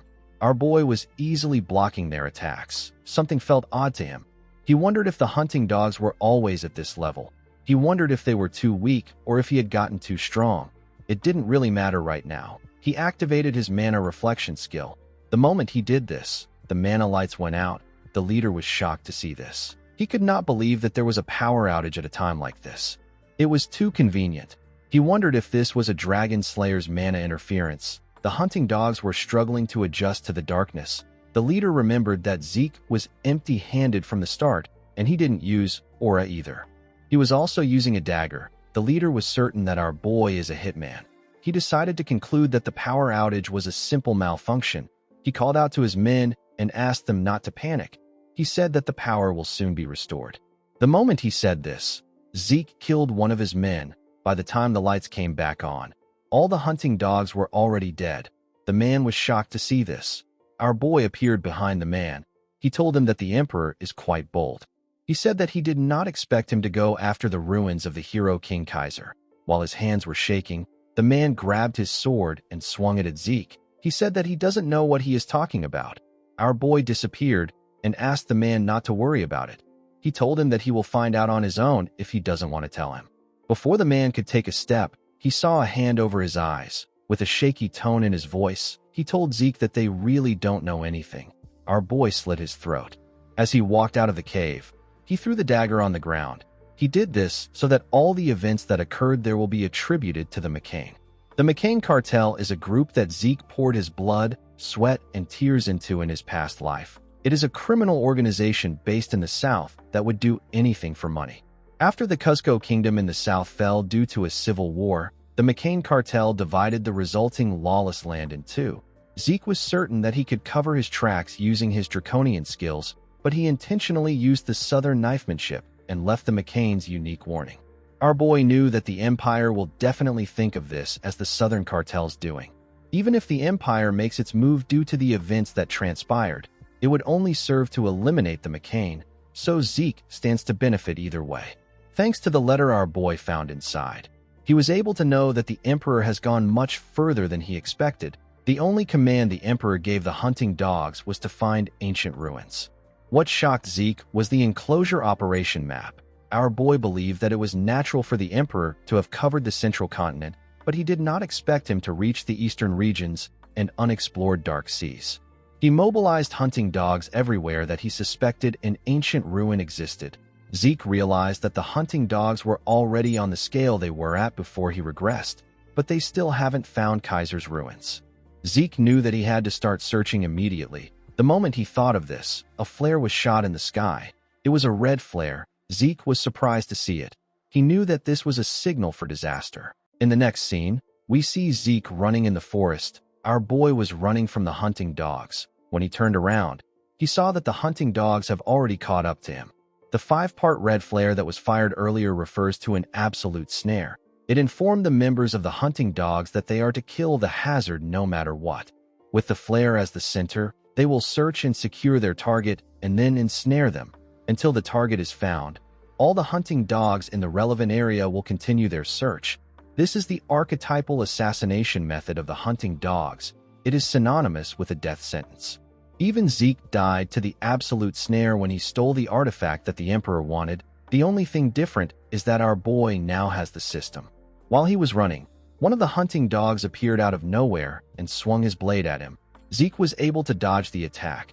The other hunting dogs caught up to our boy. The red-head man with a scar and his teammates rushed to attack our boy.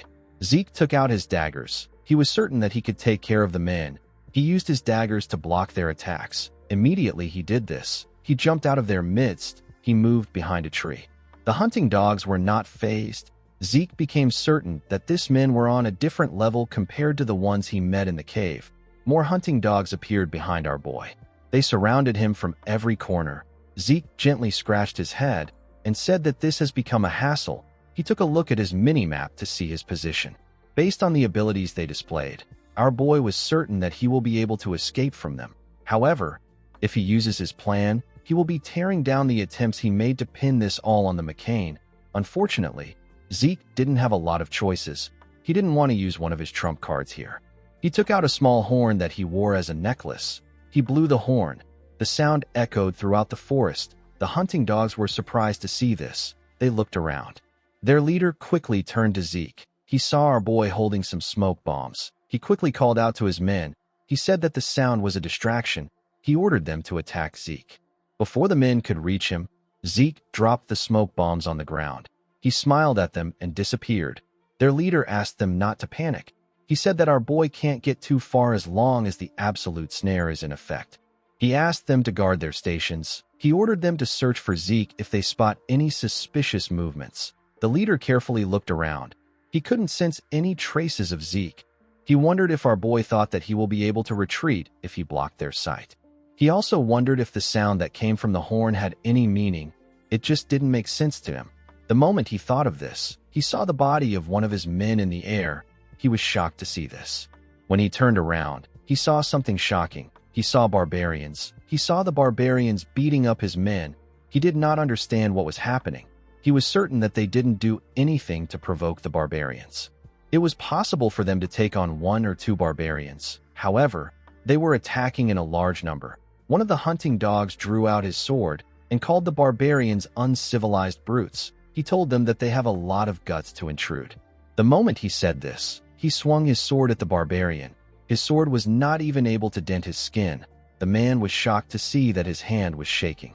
The barbarian crushed his head with a single blow. The leader realized that this was his first time seeing them so enraged. He understood that they are at a disadvantage with their current force. He took out a flare gun and fired a flare to the sky. He informed his subordinates that they are withdrawing the absolute snare. The barbarians chased after the hunting dogs. After they all left the area, Zeke came out of the ground. He said that the horn was far more effective than he expected. The barbarian's horn was created to be an efficient means of communication during the chaos of battle. It is a barbarian tool of war. When Zeke looked at his necklace, he noticed that the horn has broken. In his past life, he was able to develop a friendly relationship with the Mohawken tribe. They taught him how to make and use the horn. The signal Zeke sent with the horn was to tell the tribe that there were outsiders intruding upon their sacred motherland. The barbarians are considered to be simplistic and uncivilized savages. However, they have clear cultures and traditions, and they live in their indigenous civilizations. Zeke took off the necklace. He realized that he could only use this shoddy replica once. Our boy ran into the forest. He decided to find the real ruins. When Zeke arrived at the entrance of the ruins, he hid behind some rocks. He saw something shocking. He did not expect to face another problem today. At the entrance of the ruins, there was a monster with multiple heads walking around. The system informed Zeke that he has discovered a fallen dragonborn corrupted by contaminated energy. Our boy did not know what a fallen dragonborn was. All he knew was that the door leading to the ruins was next to the monster. He asked the system if it can open the door. The system confirmed his request and connected to the home of the hero King Kaiser. It informed Zeke that it will now open the home of the hero King Kaiser. The moment it said this, the door began to move up. The Dragonborn also saw this. It screamed when it saw this. Zeke realized that the monster was now on high alert. He knew that he couldn't walk past it. He decided to use the dragon-slaying arts. He charged at the monster. He used the shadowless steps of the Gale arts to create numerous afterimages. The Dragonborn charged at the afterimages. Zeke decided to pass through the entrance after interfering with the monster's view with the shadowless steps. Before our boy could reach the door, one of the monster's heads appeared next to him with its mouth open. It pushed our boy back. Zeke grabbed his sword and used the first verse of Chapter 7 of the dragon-slaying arts known as Dragon Head Severance to cut off one of its head. The monster's blood splashed on him. He noticed that the blood was acidic. His healing factor quickly activated. Zeke realized that he knew this monster that has acidic blood and 9 heads. It is a monster that even his master barely subjugated in his past life. This monster is Hydra, the 9-headed dragon. Zeke decided to face the Hydra. In the next scene, we see the Hydra trying to bite our boy. Zeke stood his ground with his sword. The monster pushed him away with its huge body. Our boy got slammed to the ground. He used his sword to hold himself up. He could not believe that he was struggling this bad. In this age where dragons are extinct, Dragonborn monsters are said to be the closest to dragons. Zeke's attacks were not working on the monster at all. No matter how much he cuts it down, it heals itself immediately. This was quite frustrating for Zeke. He realized that the Hydra was too much for his current self. He noticed that he was about 30 meters away from the door. He pointed his sword down and ordered the system to close the door. The system confirmed his request and told him that it will close the door of the home of the hero King Kaiser. The door began to slowly descend. Zeke pressed his sword into the ground and released some energy. The heads of the monsters slowly surrounded him. Our boy dragged his sword on the ground and used the fifth form of the Gale arts known as Wind Splitter. He used the technique to fire an attack that cut off one of the Hydra's heads. He was able to clear a path for himself. He quickly ran towards the door. He decided to give up on the monster and get through the door before it closes. The Hydra saw through Zeke's plan. It quickly charged at him with multiple heads. Our boy carefully used his sword to hold the door and pass through it. He quickly turned around to see what happened to the Hydra. Immediately he did this. One of the monster's heads passed through the door and grabbed his hand with its teeth. Zeke grit his teeth to withstand the pain. He did not expect this. The Hydra used part of its neck to hold the door. Two of its heads were able to enter the ruins. Zeke did not think that the Hydra would follow him here. Since the head was holding on to his hand, our boy added his ether to his sword and used it to cut it off. While he was in the air, his arm began to regenerate. One of the heads fired a poisonous gas at him. The system informed him that he has been poisoned by the Hydra. Zeke added ether to his sword and activated his soul manifestation. He used lacerate to cut off the head that poisoned him. He easily cut through it. Unfortunately for him, there was still one head left. Our boy was breathing heavily.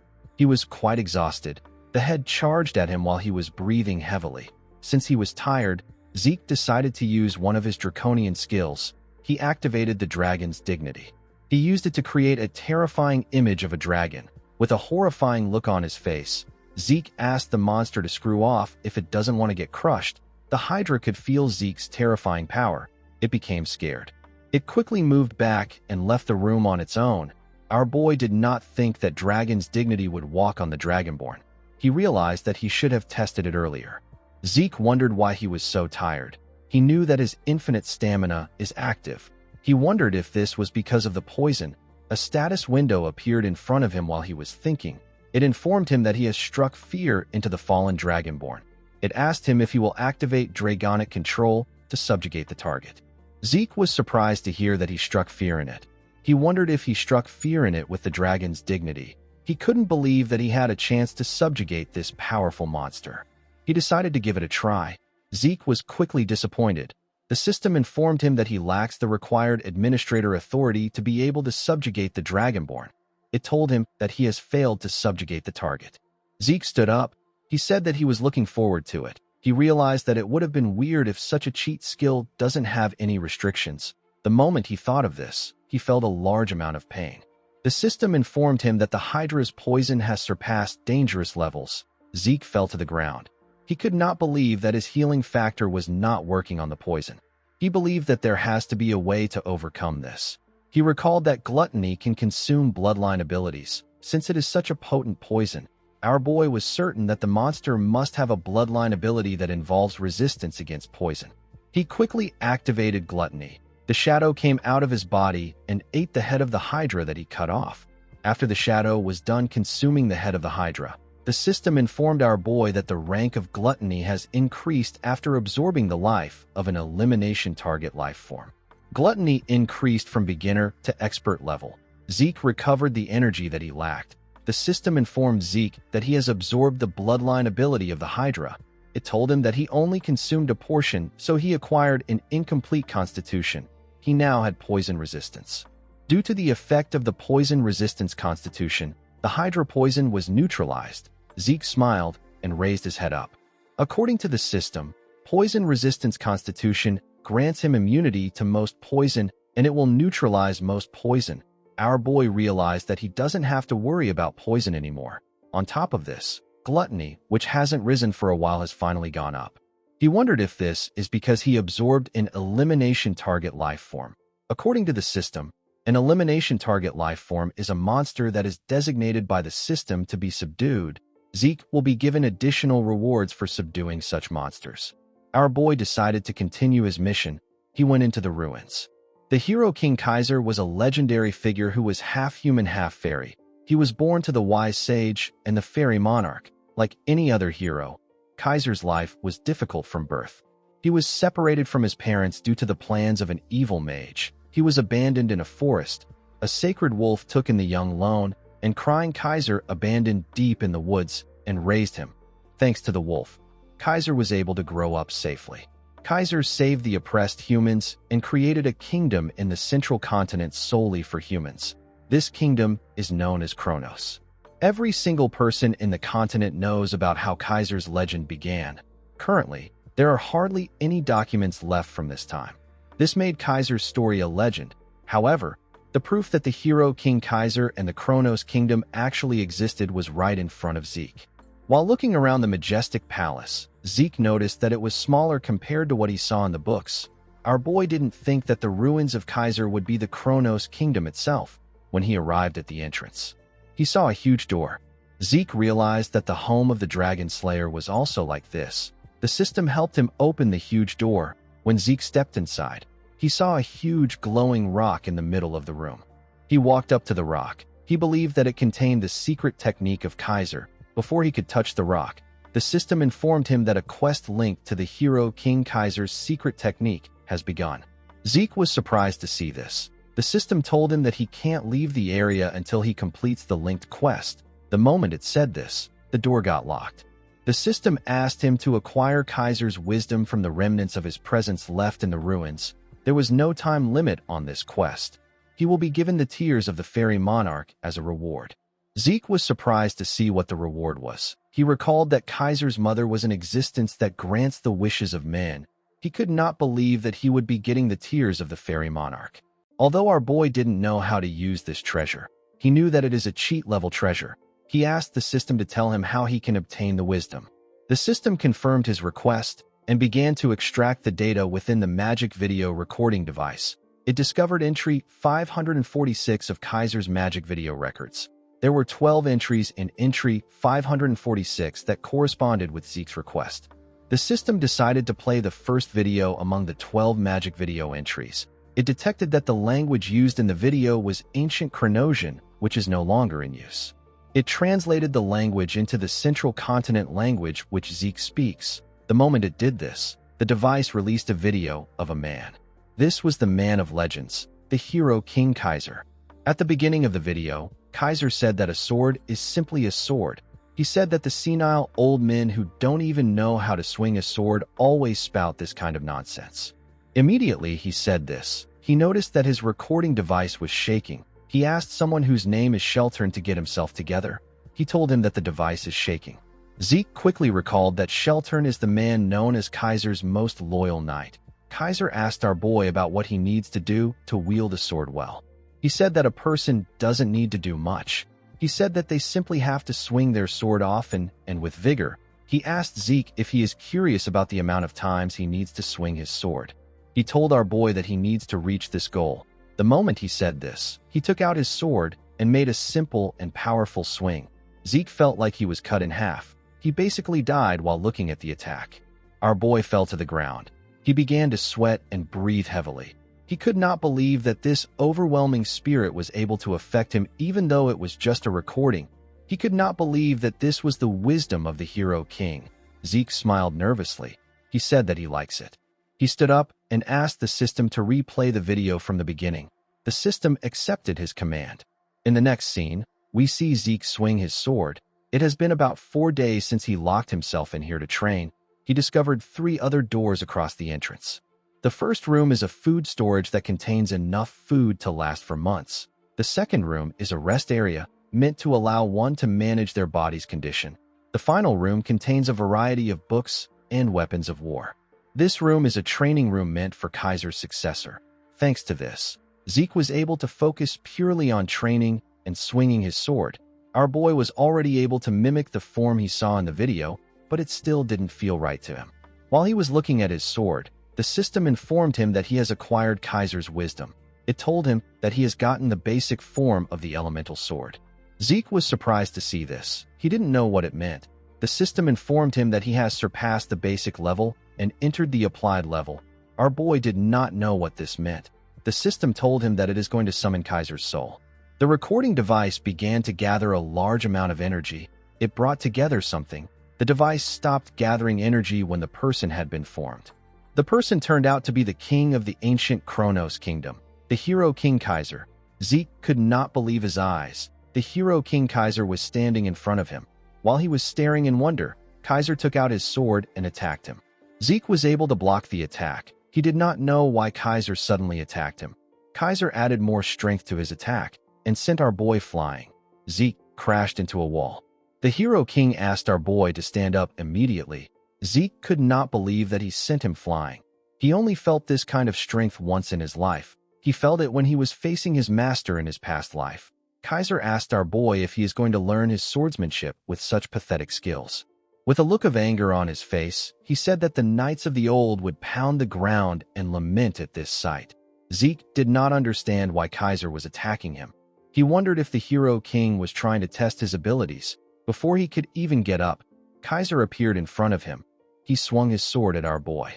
Zeke was able to dodge the attack by moving to the side. Kaiser's sword destroyed the wall.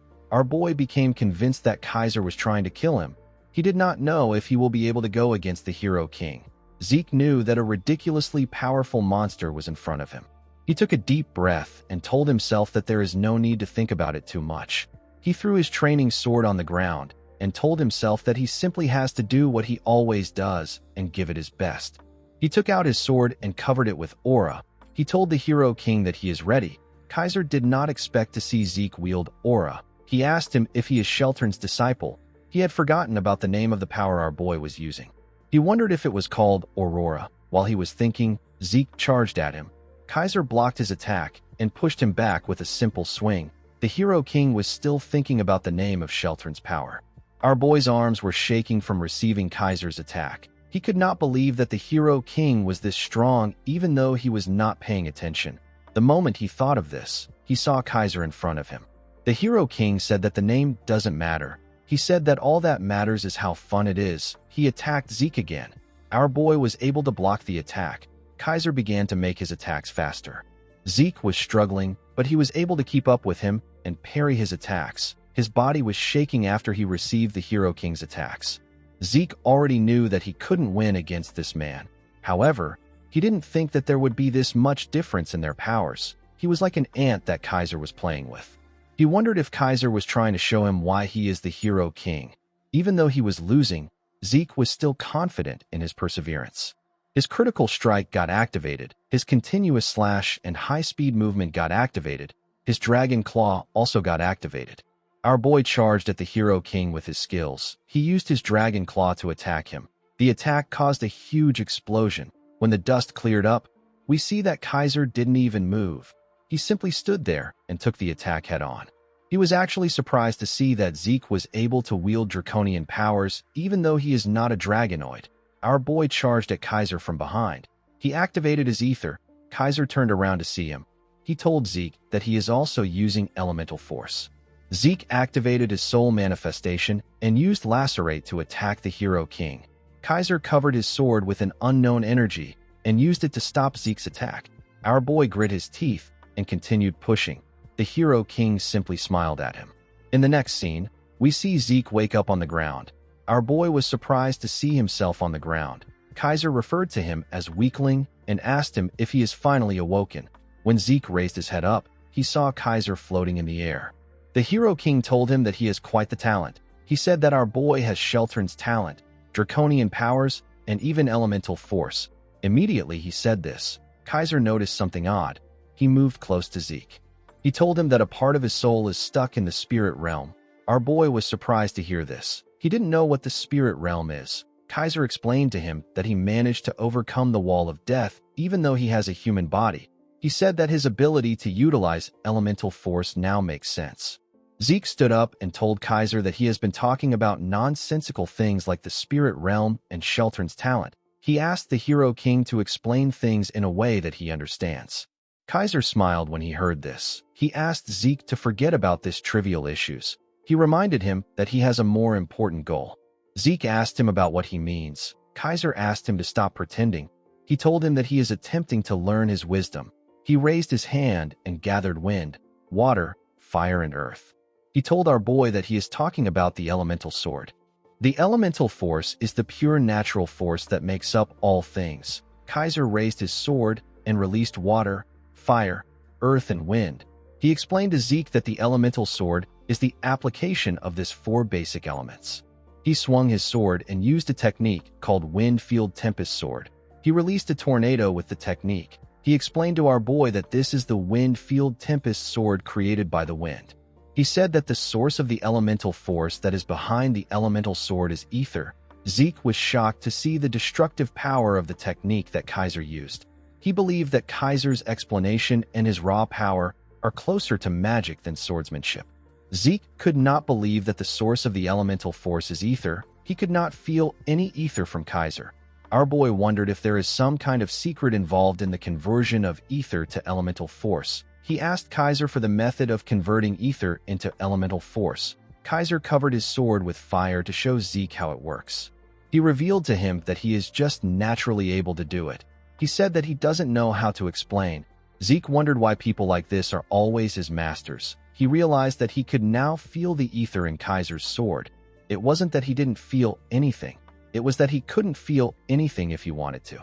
This is because Kaiser's ether usage is so perfectly controlled to the point that he needs to completely focus all his senses in order to feel anything. Zeke raised his sword and told his master that he will try it on his own. He told himself that he shouldn't lose himself in what he can see. He recalled that Kaiser called his soul manifestation elemental force. He believed that soul manifestation must be a power that utilizes elemental force. Zeke activated his ether and focused it on his sword. He used a technique known as soul manifestation gale. His sword got covered with wind. The moment he did this, Kaiser used his sword to hit him on his head. He reminded Zeke that he asked him to use elemental force. He told him that he is doing a knockoff imitation with his incantation. Our boy was surprised to hear about an incantation. Kaiser explained to him that incantation is the exclusive domain of dragons. He said that he doesn't know about dragonoids, but humans definitely cannot use it. He asked Zeke if he ends up pushing himself past his limit whenever he uses his soul manifestation. Our boy was surprised to see that Kaiser was aware of his problem. He remembered how he always gets tired after using soul manifestation. Kaiser explained to him that there is a marked difference in the size of human souls and dragon souls. He told Zeke that he might be able to imitate it, but he will never be able to use it to the same effects. With a look of anger on his face, Kaiser said that the ability is pathetic. He said that it is a low-grade knockoff of incantation. He asked Zeke to start again now that he understands. Zeke remembered that he has seen something that spoke about incantation before. This happened when he absorbed Bahamut's heart in the home of the Dragon Slayer. He saw a status window that told him that incantation has been acquired, but he cannot use it. Zeke wondered if he will be able to use soul manifestation freely when he becomes strong enough to unlock incantation. He believed that this should work since soul manifestation is a technique based on incantation. Our boy realized that he has gotten another reason to grow stronger as fast as he can. Kaiser asked him if he needs another blow to get himself together. He asked him to stand up. Zeke quickly stood up. The application training took more time than the basic training. Through the effects of Divine Body, Kaiser's demonstrations, and countless duels, Zeke was able to understand the elemental sword's fundamental principles. Just like how magic is activated using mana as its driving force, elemental sword is founded on the principle of utilizing ether to drive the power of the spirits, which is elemental force. After understanding the fundamental principles and the method of using it, the elemental sword was no longer difficult for Zeke to use. Our boy was able to use his sword to fire the Wind Field Tempest Sword. Kaiser told him that he can finally look at him. He told him that it will be incredibly difficult to reach the next level. He asked him to rest for now. Zeke told him that he understands. When Kaiser put his sword into the ground, Zeke asked him if he can ask a few questions while he rests. Kaiser used the wind to float in the air. He asked Zeke to go ahead. After learning from Kaiser, Zeke now understood that he was floating using elemental force. He asked his master to tell him why he called him Sheltern's disciple when he saw him use aura. He asked him about what it meant. Kaiser realized that the name of the power he was trying to remember was aura. He revealed to Zeke that Sheltern told him that humans can't use elemental force. He told Zeke that Sheltern created the power that he is using. Kaiser was annoyed to see that Sheltern ignored his techniques and only passed down his own. He cursed the man known as Sheltern Draker. Zeke was shocked to hear Sheltern's surname. He could not believe that the right-hand man of the hero king and the man known as the noble knight was the founder of Aura and a Draker. This means that the progenitor of the Drakers was not Tarakan. It was actually Sheltern Draker. Zeke wondered why this truth isn't known by the people. He told Kaiser that he also wants to know what the spirit realm is. He explained to him that he has acquired elemental sword, and he can feel the power of the spirits, but he cannot yet grasp the concept. Kaiser swung his hand when he heard this. A huge wall made from wind rose from the ground. Zeke immediately knew that this was the elemental sword wind field. He did not expect that it could also be used in this way. Kaiser said that the spirit realm is basically the afterlife. He asked our boy to think of their current realm as this life. He told him that he can never return once he leaves his body in this realm and enters the spirit realm. It is as if a person has been blocked off by a wall that he cannot cross. Zeke reminded his master that he said that part of his soul is in the spirit realm. He told Kaiser that he also exists as a soul in front of him. Kaiser snapped his finger and created a hole in his wall. He told Zeke that this is his first time seeing a case like his. He said that there are actually a couple ways to cross between realms. Zeke passed through the hole. Kaiser revealed to him that a dragon actually helped him cross over to this realm. Our boy simply accepted this. He quickly thought about his master's response again and asked him if he is sure. Kaiser told him that he is. He asked our boy if there is a problem. Zeke said that it should be impossible for a dragon to help a human. Kaiser asked him about what he is talking about. He said that dragons are beings that cherish humans. Zeke was shocked to hear this. He did not understand what his master was talking about. He did not know what to say. He wondered about the monsters that were led by the evil dragon Bahamut to destroy the world. Zeke was having a mental breakdown. He realized that the relationship between dragons and the ancient humans must have been different. Our boy didn't know what was true anymore. Kaiser stopped floating. He told Zeke that he is a living testament of dragon's love. He appeared in front of him and touched his chest. The moment he did this, the symbol of Bahamut came out of his chest. There were some signs next to it. Zeke was shocked to see this. Kaiser asked him if his heart and the fang he used to create his sword are not things that Bahamut gave him. He said that Bahamut's character may be questionable, but he has a cute side to him that cannot refuse a sincere request. Zeke realized that Kaiser and Bahamut were on friendly terms. He believed that it was best that he hides the fact that Bahamut was subjugated. With a pretentious smile on his face, Zeke told his master that he is right. He said that Bahamut gave these things to his clan which worships him because they were admirable. He said that he simply made a mistake. Kaiser laughed when he heard this. He said that Bahamut always takes great care of those under his wings. He tapped Zeke on his shoulder and asked him if he had a hard time dealing with Bahamut because of his temper. He said that Bahamut fought many times with Kronos because of his fiery temper. Zeke wondered if Kronos was the name of another dragon. He asked his master if he is referring to the kingdom's dragon.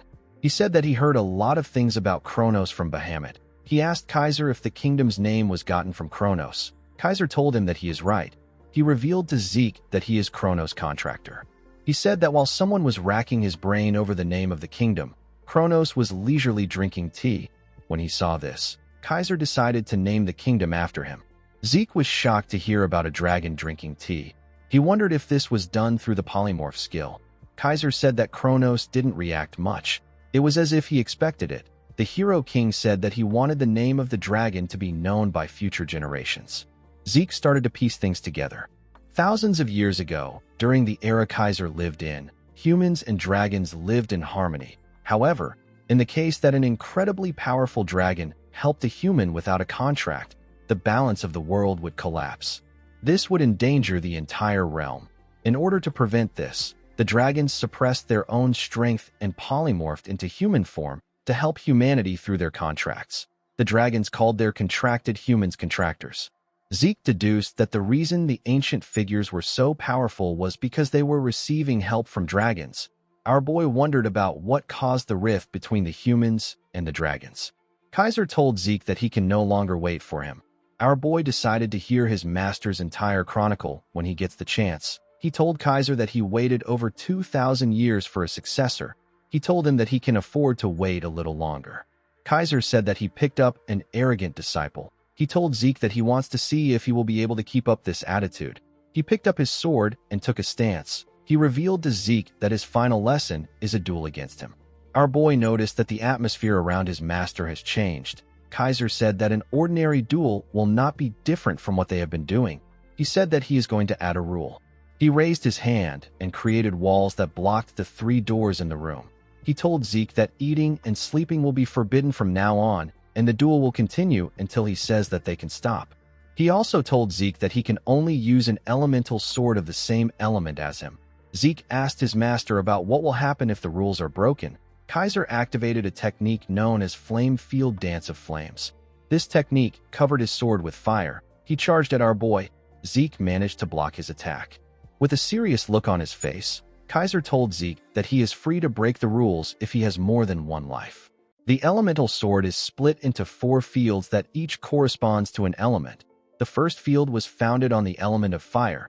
This field is known as the flame field.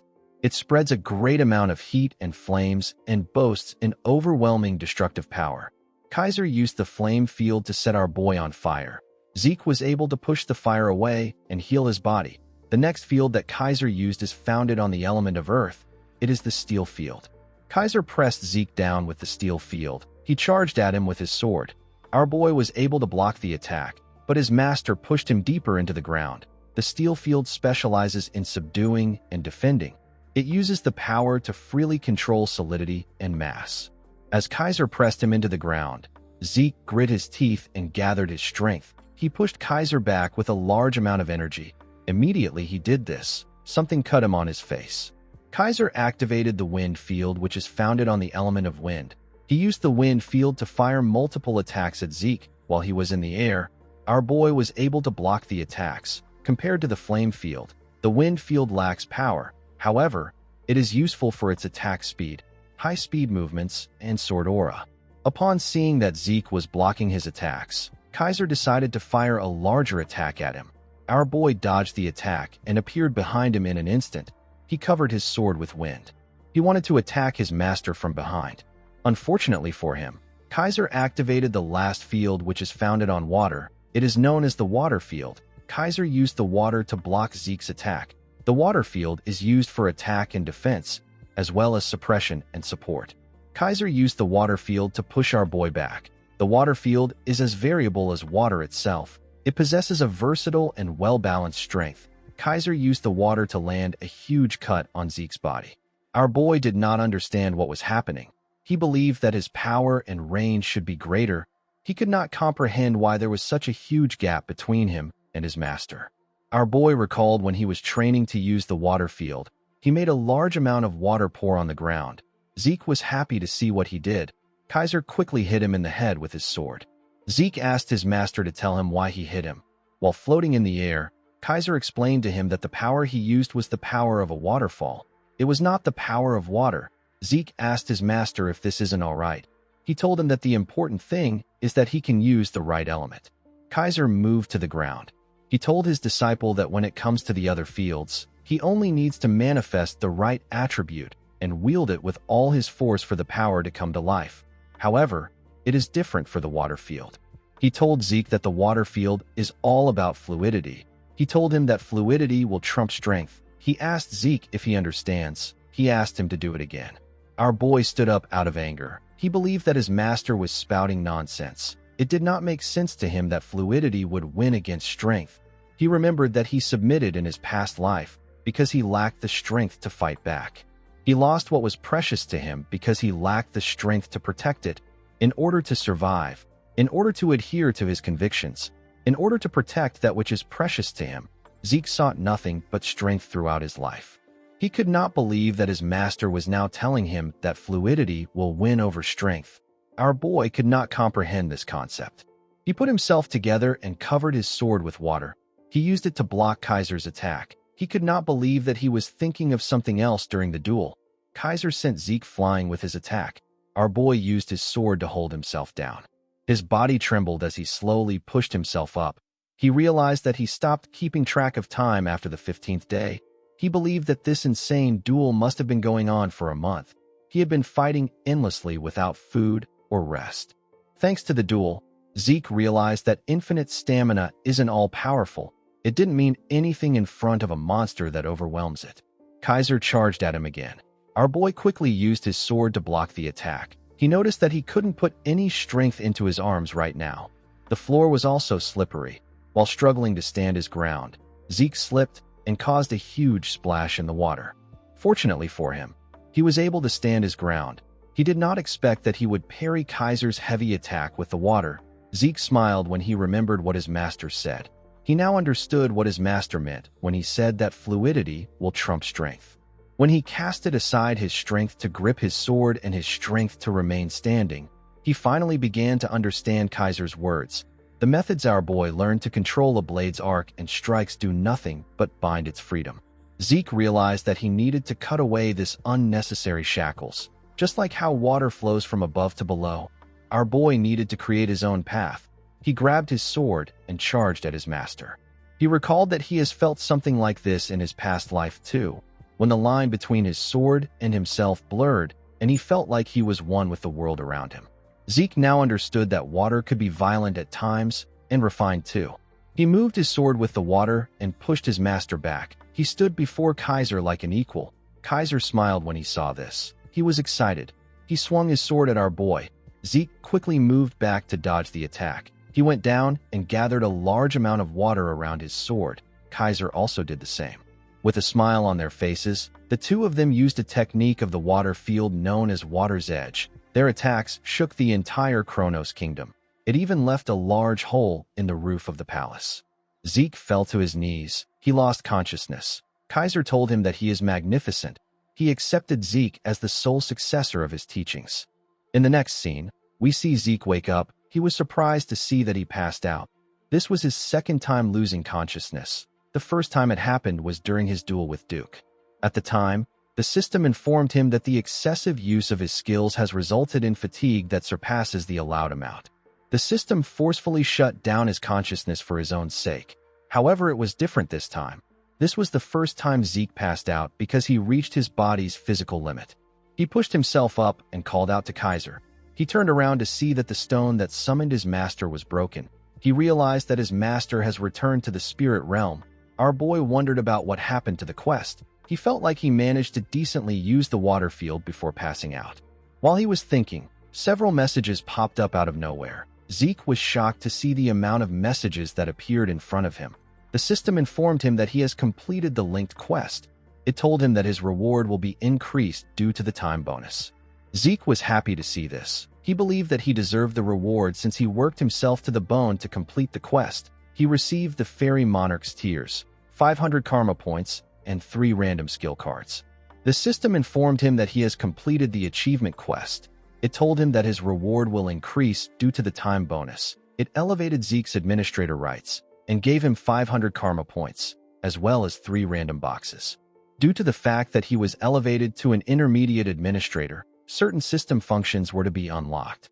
Zeke's elementary level quest book changed into an intermediate level quest book. An item hotkey slot was unlocked. The mini-map portal transportation function was also unlocked. The system informed Zeke that his soul has seen some growth.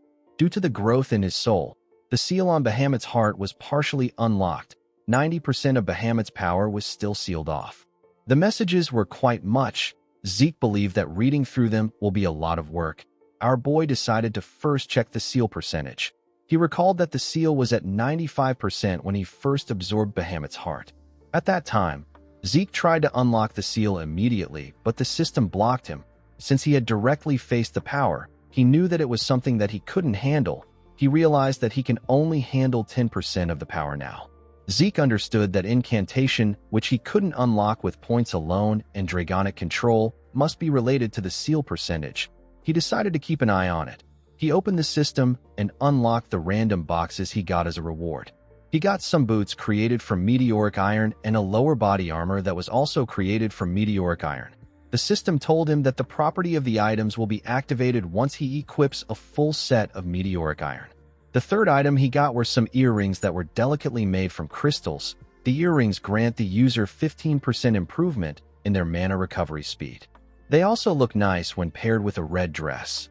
Zeke knew that he could sell the earrings to a mage for a good price. He could not believe that he managed to get the boots and the lower body armor to match with the gauntlet he got from before. Our boy knew that it won't be long before he gets the full set. He decided to check his random skill cards next. When he opened the cards, he saw that he got a C-rank skill known as Static Discharge. The skill allows him to generate electricity to give a target an electric shock through touch. He got another C-rank skill called Flashbang. The skill allows him to shoot condensed energy, which then explodes and generates a bright light that disables a person's vision. The third skill Zeke received was a C-rank skill called Dissonance. It allows him to create an unpleasant sound to interfere with the target's hearing. Zeke did not expect all the skills to be C-rank. He realized that there would be no point to all his hard work if the system just gave him high-ranked skills. Our boy took out a dagger and applied his static discharge to it. It caused a huge spark. Zeke could not believe that this was a C-rank skill. The power was very good. He realized that he could use it in different ways. He believed that he will be able to produce something that surpasses the effect of the artifact he used during the Great Advancement exam if he uses Flashbang and Dissonance together. Zeke opened his messages. He recalled that he unlocked more system functions by raising his administrator level. He clicked on the item hotkey slot. This function allows him to use items in the slot like a skill.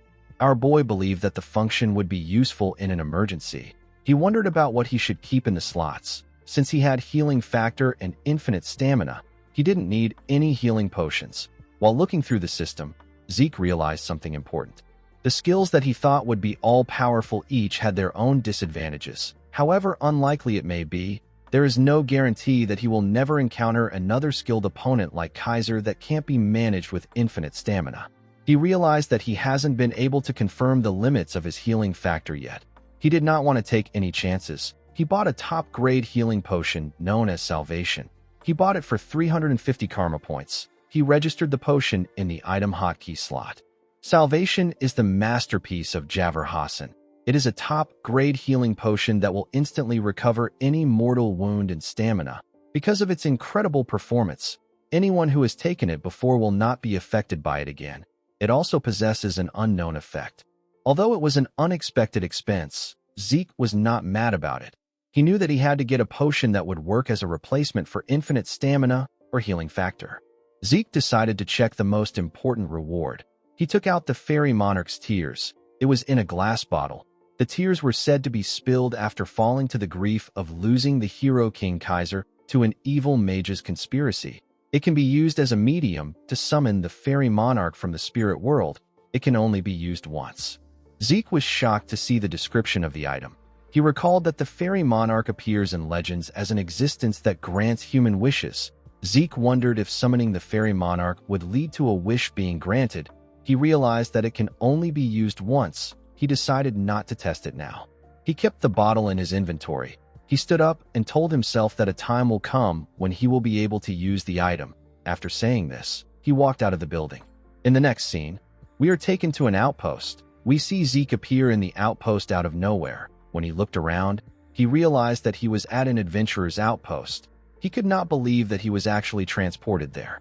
He was able to do this with the new system portal function. He jumped out of the outpost. The system asked him if he would like to use the portal transportation function. It asked him to pick a destination to be transported to. He was currently at the Argos Kingdom's 8th Adventurer Outpost. As long as Zeke picks a destination from the minimap, he will be able to move there immediately. Other than the fact that the required points increase with distance, there are no restrictions. As long as Zeke has the points, he can travel freely within the continent. This makes traveling easy, and it also helps him to conceal his whereabouts. This ability was very useful to our boy's plans. While he was looking at his map, Zeke noticed that there was a lot of flowers around him. He wondered why flowers would be there in winter. Zeke quickly realized that he messed up. The scene shifts, and we are taken to the Central Continent's top night nurturing facility. The place is known as Valhalla. We see different students wearing white clothes. At the facility, we are taken to the dean's office. We see him trimming his plant. Zeke was in the office with him. He told our boy that he has never seen a case like his in his 10 years as a dean. He had never heard of a freshman that comes to school a month after the entrance ceremony. Zeke did not expect that he would be locked in Kaiser's home for a whole month. In the entrance guide he was given, alongside a letter of recommendation, there was a clause stating that the dean has authority over the entrance into the school if a student fails to participate in the entrance ceremony. Entering next year was too late for Zeke. He needed to get into Terrakin's secret library. He decided to use any excuse to convince the dean. Zeke explained to the dean that he completely lost himself in a state of unity while training in order to make up for what he lacks. He told him that he lost consciousness for a long period of time. The dean, whose name is Flaubert Borges, stopped trimming his plant when he heard this. With a serious look on his face, he asked Zeke if this is all he could come up with in order to make up for missing the entrance ceremony. Flaubert Borges is a knight renowned across the entire continent, hailing from the kingdom of Thebia as a member of the royal guard. The story of how Arthur Draker went to meet Flaubert 3 times to ask him to become the dean is so famous that it is still spoken of 10 years after it happened. Zeke knew that this man is someone who highly values honor and order. He knew that things won't go well for him if he tries to make an emotional argument. He bowed his head and told Flaubert that he has no excuses for his absence.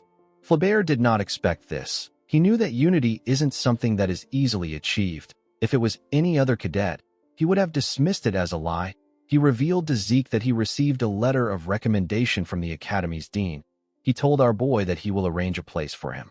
Zeke was shocked to hear this. Flaubert explained to him that he will permit his enrollment if his month-long training is determined to have been worth more than a month in Valhalla.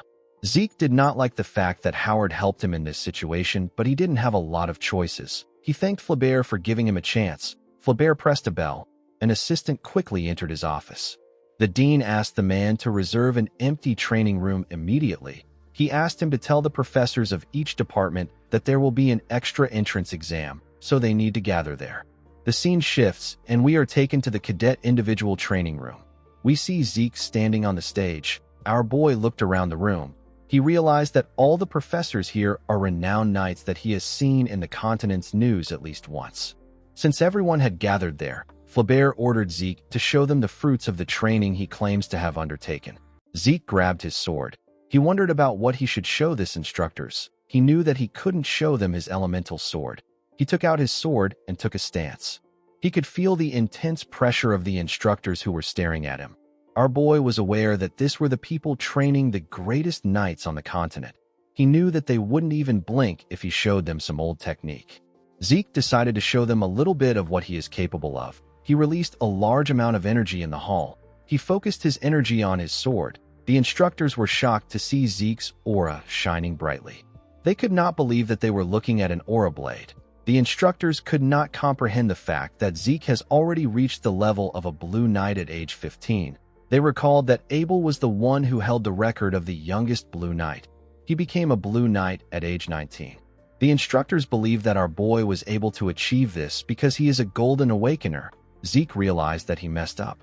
He recalled asking Kaiser about what he thinks of aura. The Hero King said that it is a petty trick used by the weak.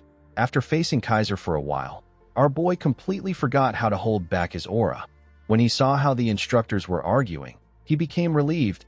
He was relieved that they only think of him as a warrior at the level of a Blue Knight.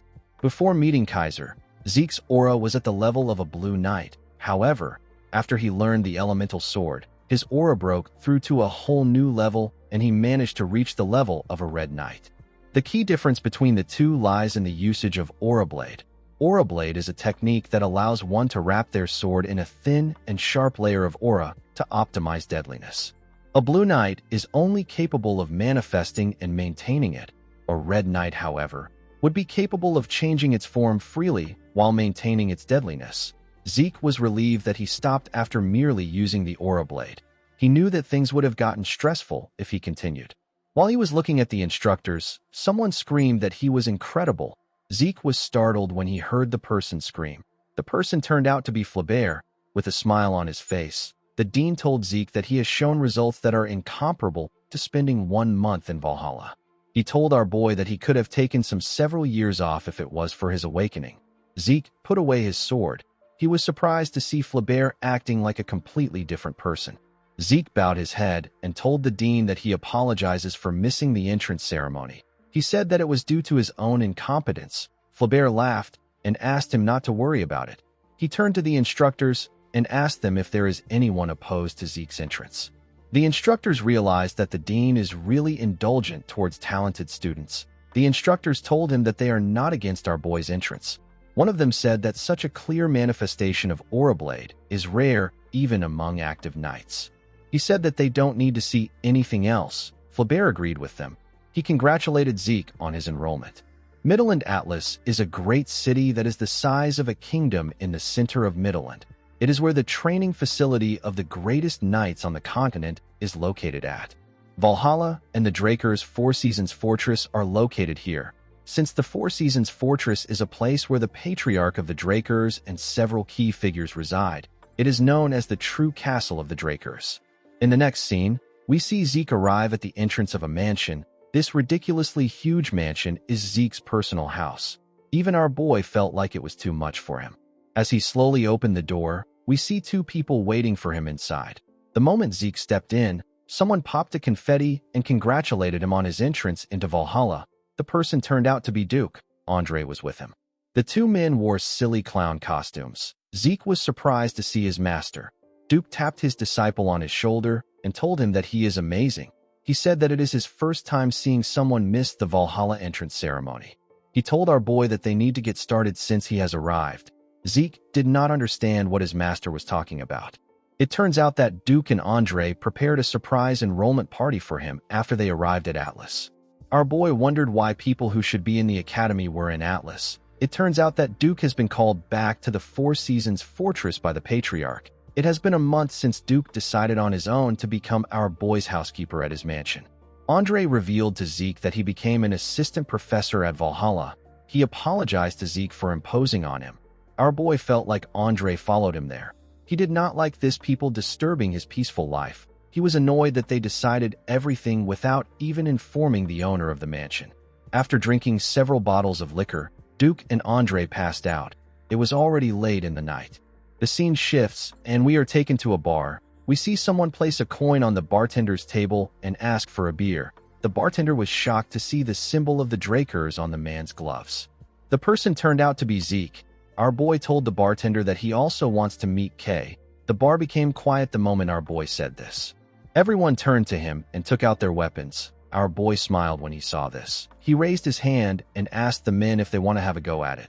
The men were terrified to see the Drakers' symbol on his gloves. They all quickly sat down and continued drinking like nothing happened.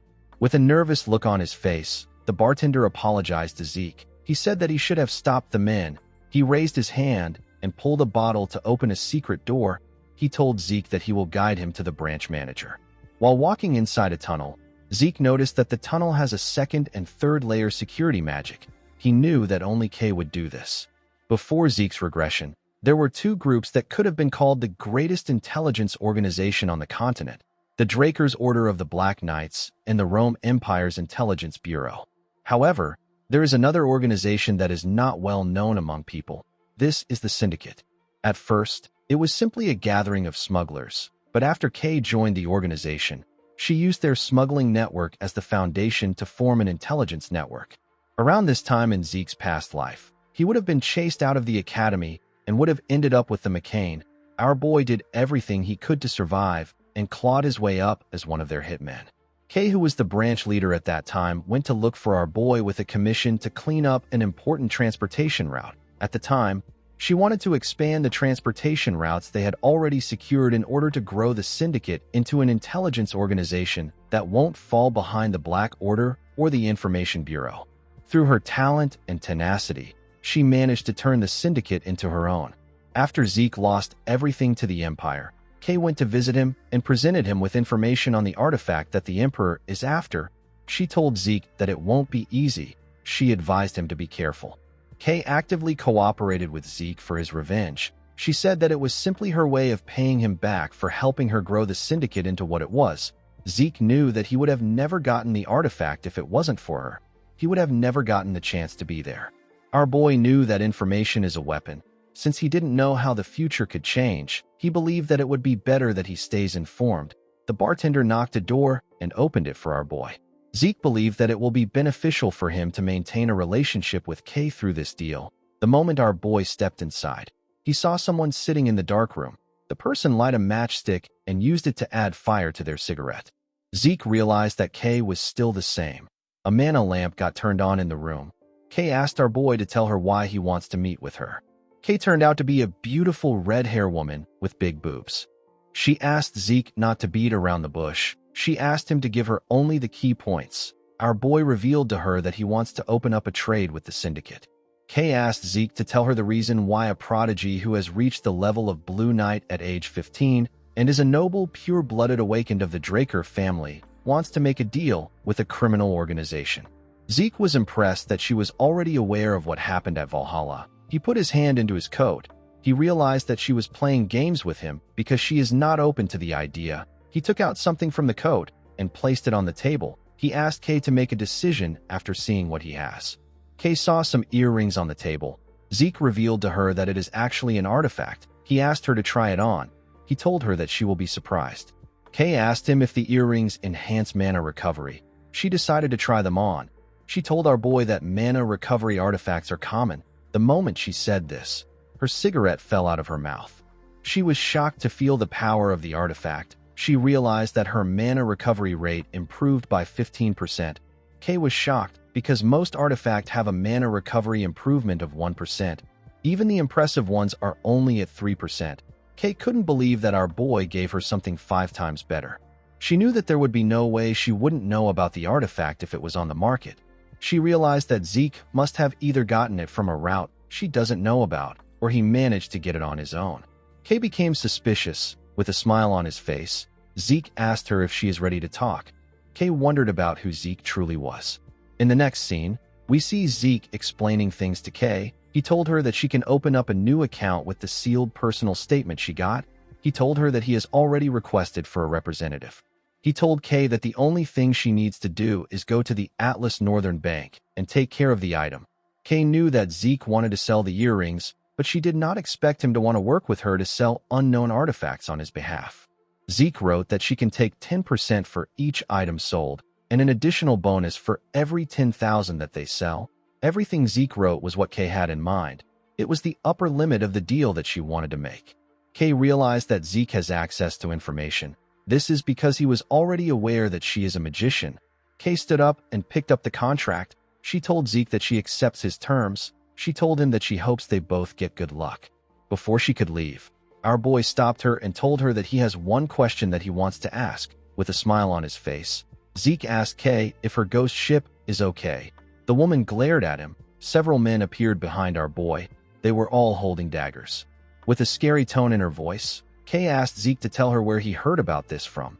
Zeke laughed and said that he was just asking a question. He asked her to tell him why she is so on the edge. He told Kay that she can actually threaten him.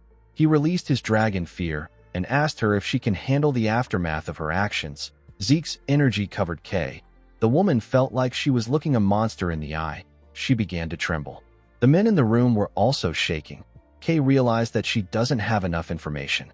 She wondered if the entire syndicate will stand a chance if they attack Zeke all at once. She wasn't sure about what to do. Our boy called out to his new partner and told her that they should change locations. The scene shifts, and we are taken to the office of the branch manager of the Atlas branch of the syndicate. We see Kay sitting on her chair. Our boy was standing in front of her. He looked at something called a contract of oath. He recalled that it was a common item for a magician to use. A contract of oath is a way of sealing deals that is commonly used by magicians to ensure the integrity of the deal. To sign the contract, a person uses their own blood as ink. Although it is a simple method, its effects are undeniable. Once the contract is signed, each side of the contract will have a seal appear on their arms. If someone were to harm the other party, they would lose their life. Of course, the seal would disappear if methods such as assassinations and betrayal were used. However, it will cause an unending restriction. This will make things difficult. Kay asked our boy to sign it since he knows about it. She told him that it is natural for her to want some insurance in case something happens. She told Zeke that there is no way of knowing when he will change his mind and simply kill her. Our boy smiled and told her that she is right. He used the pen to cut himself and used his blood to sign. The moment he did this, a magic circle appeared above him. He told Kay that he is willing to sign as many contracts as she wants if he can earn her trust. Immediately he said this, their signatures got engraved on their arms. Zeke sat down on the chair and told her that they can continue their conversation now that they are partners. He asked her if the person using her ghost ship is using it to distribute Soma to the Marken. Kay let out a sigh. She did not know how Zeke got this information. She told him that he is right. She said that she is using it to distribute Soma to the Marken. Soma is a drug of sorts that is currently banned. With the fall of the kingdom after the Civil War, the southern part of the continent was turned into a breeding ground for Soma. Zeke realized that it must be because of the message from the Transcendent household. Kay told him that he is right. She told him that her customers would like to avoid conflict with the Transcendent household. The only land route that connects the central and the southern regions of the continent is the desert. The desert region is controlled by the Transcendent household known as Ishtar. However, just a few years ago, Ishtar denied all outsiders from entering. Thanks to this, trade with the south has been completely restricted. Since the land routes were closed and most of the sea routes were under the control of the Pabella, our boy was able to deduce that Kay decided to take advantage of the syndicate's sea routes. The woman said that she is fortunate that they have a client that is willing to pay. Markin and Pabella are two criminal organizations that control the lawless southern regions. They use the central forest as a delineation. The northern part is controlled by Markin while the southern part is controlled by Pabella. Markin took advantage of the land routes to distribute Soma. Since they had no access to land routes, the Pabella had no choice but to develop sea routes. However, with Ishtar closing their doors, Markin had no choice but to look for new sea routes. Unfortunately for them, the Pabella already had full control of the seas. Kay told Zeke that the story is not important. She asked him to tell her how he found out about her ghost ship. The syndicate decided to cast an invisibility spell on an entire ship to avoid unwanted eyes, since they are able to hide from both pirates and the Navy. The ghost ship has become a key part of the syndicate's money. It is a resource they try to keep secret to this day. Zeke couldn't tell Kay that he learned about it in his past life. He asked her if an information broker like herself is asking for information. He asked her if she shouldn't be focused on the Pabella's offer. Kay was shocked to hear this. She realized that there was no point in hiding it from Zeke. She told him that he is right. She said that the Pabella offered double of what the Markin is offering them. They promised to give them double for cutting off trade relations with the Markin. Kay told our boy that they are still looking into things. Zeke advised her to reject the offer. He explained to her that the syndicate can use this to slow down the Pabella and Markin. He asked her to think about the offer carefully. He told her that once she cuts ties with the Markin, she will lose an important client for Soma.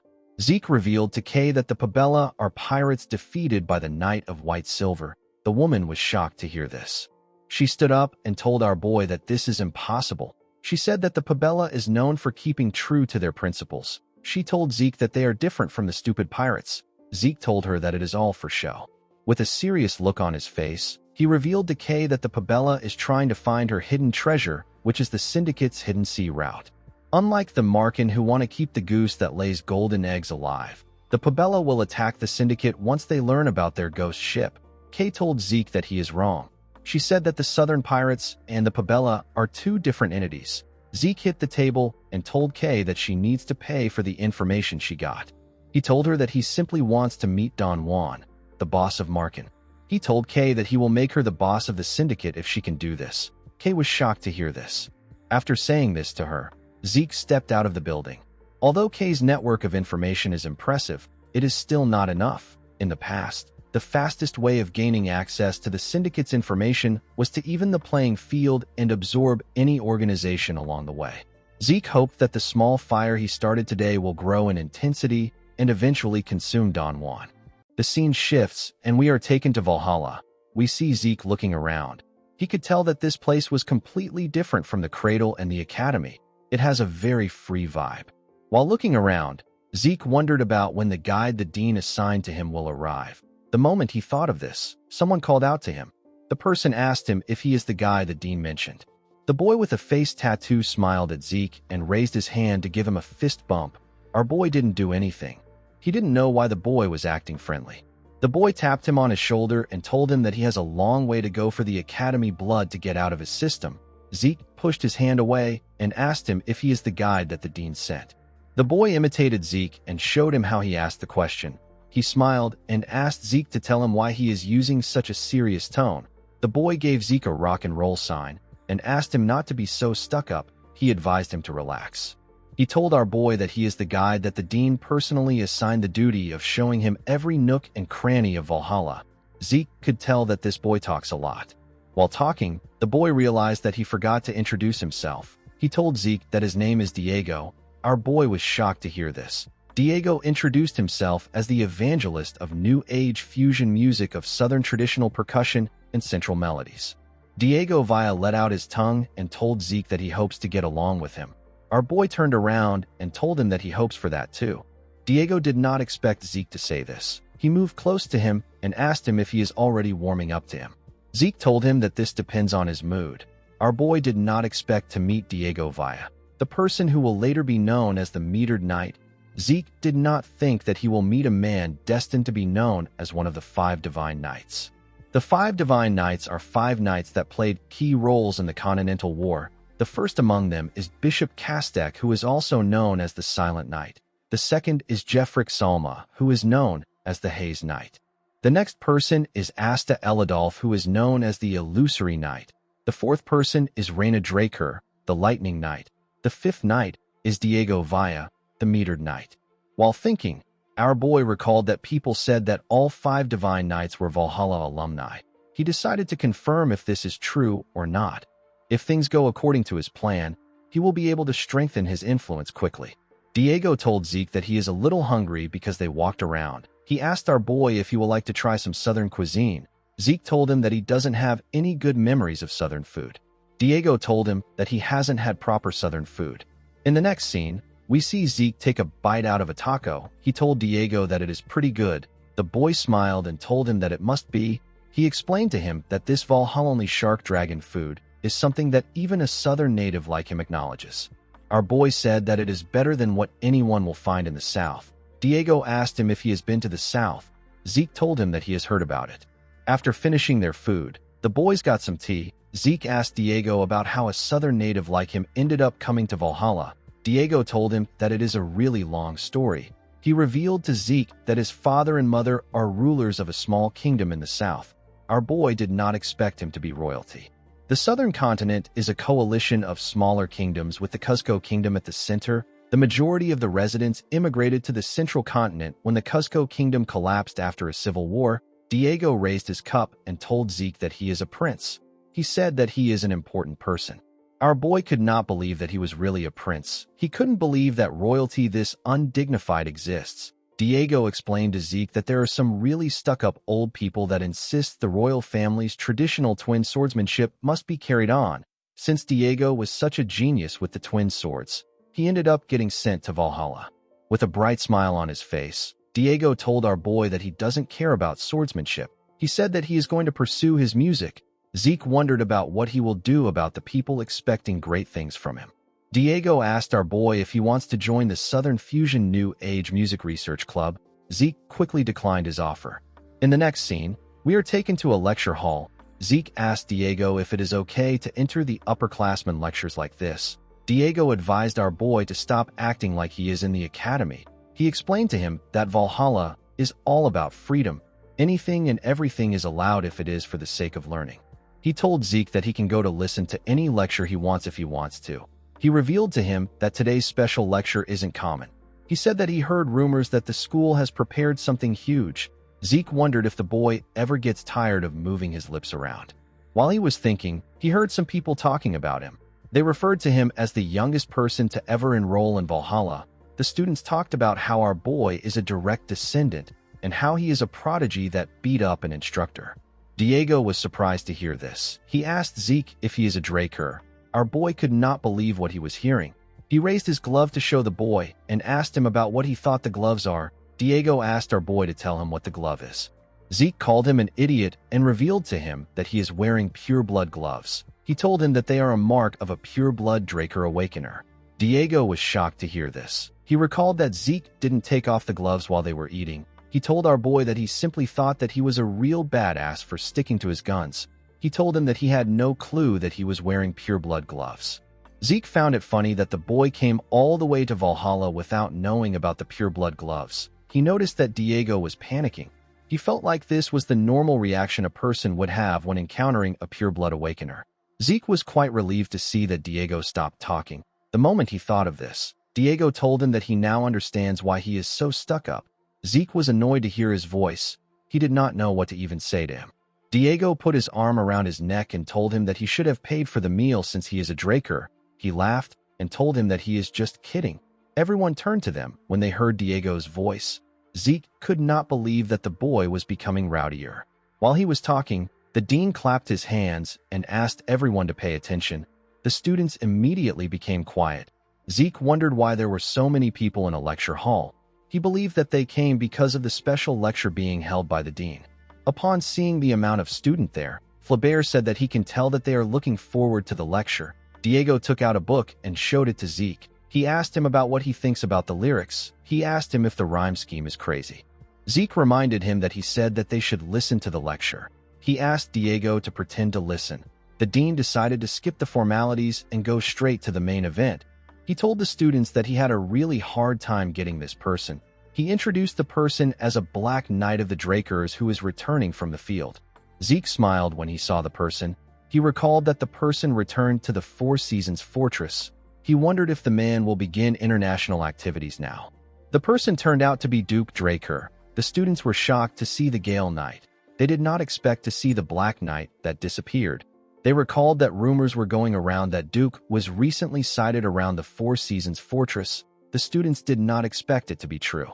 Duke told them that it is an honor for him that they all remember him after he stepped back from the front lines. He advised the students to engrave the lecture in their hearts and soul. He revealed to the students that he became a Black Knight after being part of the normal class in the academy. The content of Duke's lecture was much better than our boy expected. The students did their best to focus on Duke's long lecture. After a while, they began to fall asleep. Diego didn't even listen to him. He was focused on his lyrics. Zeke could not believe that Duke has been bragging for 2 hours straight. He wondered if his master was ever going to stop. Immediately he thought of this. The dean grabbed the mic and said that he feels bad for students who were listening intently. He said that they are out of time. Zeke was relieved to hear this. The dean took a look at his watch and announced that the second speaker is someone they all know. He told them that introductions won't be necessary. He explained to the students that even though the woman is incredibly busy as a guardian knight, she took time out of her schedule to come there. Zeke was surprised to hear this. Within the Draker family, knights are classified as normal knights, intermediate knights, advanced knights, and guardian knights. Because of this, there aren't even 10 guardian knights in the family. Our boy was certain that the second speaker will be a prominent figure. Flaubert took a look at his watch. He wondered why the guardian knight was taking so long. A woman with platinum blonde hair stepped into the hall. Zeke carefully looked at her. Although the woman had platinum blonde hair and a white full-plate armor that stood out, our boy still didn't recognize her. The students were quite happy to see the woman. One of them said that he is so happy he came to Valhalla. He said that he did not expect to see the White Silver Knight in person. Zeke was shocked to hear this. He quickly turned to the woman. He immediately realized that he was looking at the first of the Draker's direct descendants. He was looking at Carly Draker, the woman known as the White Silver Knight. The port town of Isen is an important hub when it comes to sea travel in the central continent. Currently, it is a city with excellent geographical value due to how it can secure trade routes to not only the trade city of the Dolta Republic and the southern continent, it also has access to the eastern continent as well. However, the situation in Isen was completely different just a few decades ago. At that time, southern pirates had occupied the town, and it was a lawless land where all kinds of felonies were being committed.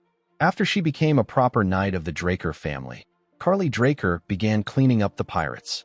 5 years after embarking on this endeavor, no pirate could be found within Isen. After this, Isen became the greatest port city under the Draker's protection. The surviving pirates hid themselves in the deathly water to the south of the Dolta Republic. Carly's achievement of securing trade routes in Isen was acknowledged, and she became the youngest guardian knight. This is a feat that even Abel, who had everything in his hands, was never able to achieve. In the present, Zeke stared at his sister. He knew that the guest would be an important figure, but he didn't expect it to be his eldest sister. He recalled that Carly is currently engaged in a battle of succession against Abel. It was natural for Zeke not to recognize his sister. This is because something happened to her even before his regression. Carly let out a sigh and tapped her finger on the podium. She yelled and ordered everyone to keep shut. The students immediately kept quiet. They became scared. Zeke was not surprised to see that everyone trembled in fear. He knew that this was the natural reaction people would have when a guardian knight yells. Carly told the students that their attitude and behavior of not keeping quiet when a speaker has presented themselves is different from the disciplined Valhalla that she graduated from. She told them that their forefathers would click their tongues if they saw how they are. She asked them if they think that the peace they are enjoying now was granted to them at no cost. She told them that it was gotten through the blood, sweat, and tears of those who came before them. The students did not know how to react to this.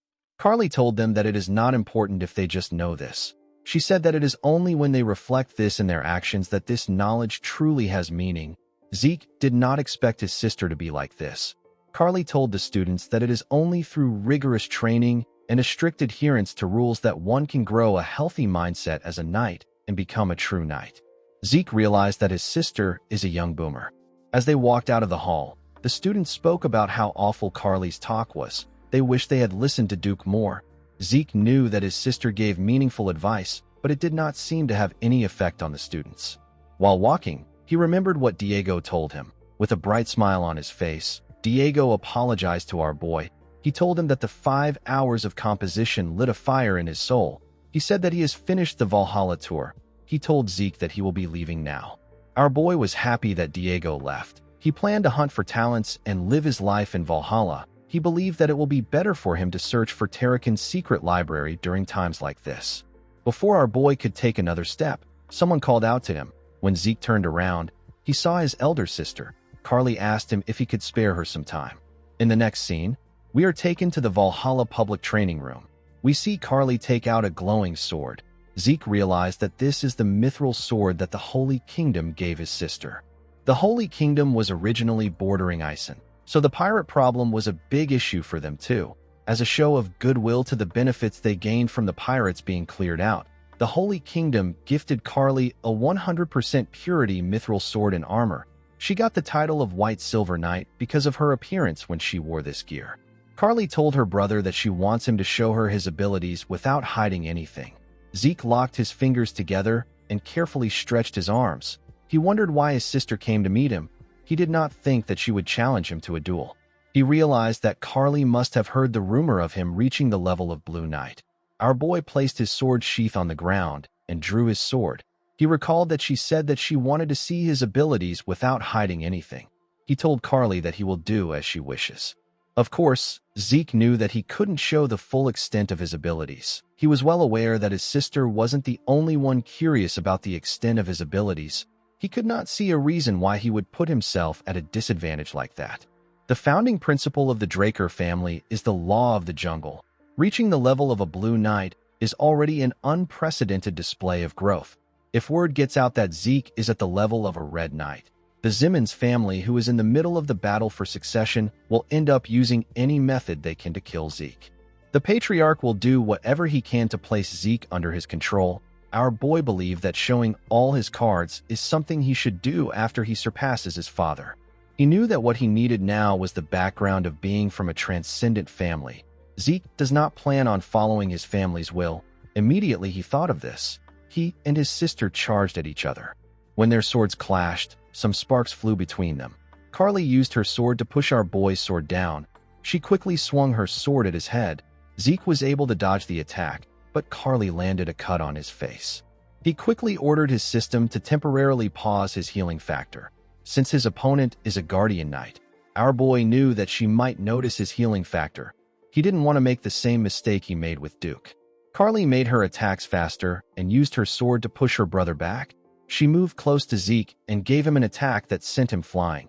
She landed a cut on his shoulder with her attack. Zeke wondered if he had to go to the red level. Limiting himself to the blue level doesn't let him put up a fight. Carly jumped and charged at Zeke from above. She raised her sword and swung it at him. When she got close to him, Zeke was able to block the attack with his sword. The impact of the attack caused a huge explosion. When the dust cleared up, we see Carly pressing her brother down with her sword. She told Zeke that most swords would have split into two by now. She told him that he is using an excellent sword. While struggling to hold on, our boy smiled. He pushed Carly back and put some distance between himself and her. He carefully cleaned his face. He realized that a full-on battle against a red-level knight, while limiting himself to the level of Blue Knight, is suicidal. Carly asked her brother if he is letting his guard down just because he created this much distance between them. Zeke did not know why his sister said this. He quickly turned to the side. He realized that he messed up.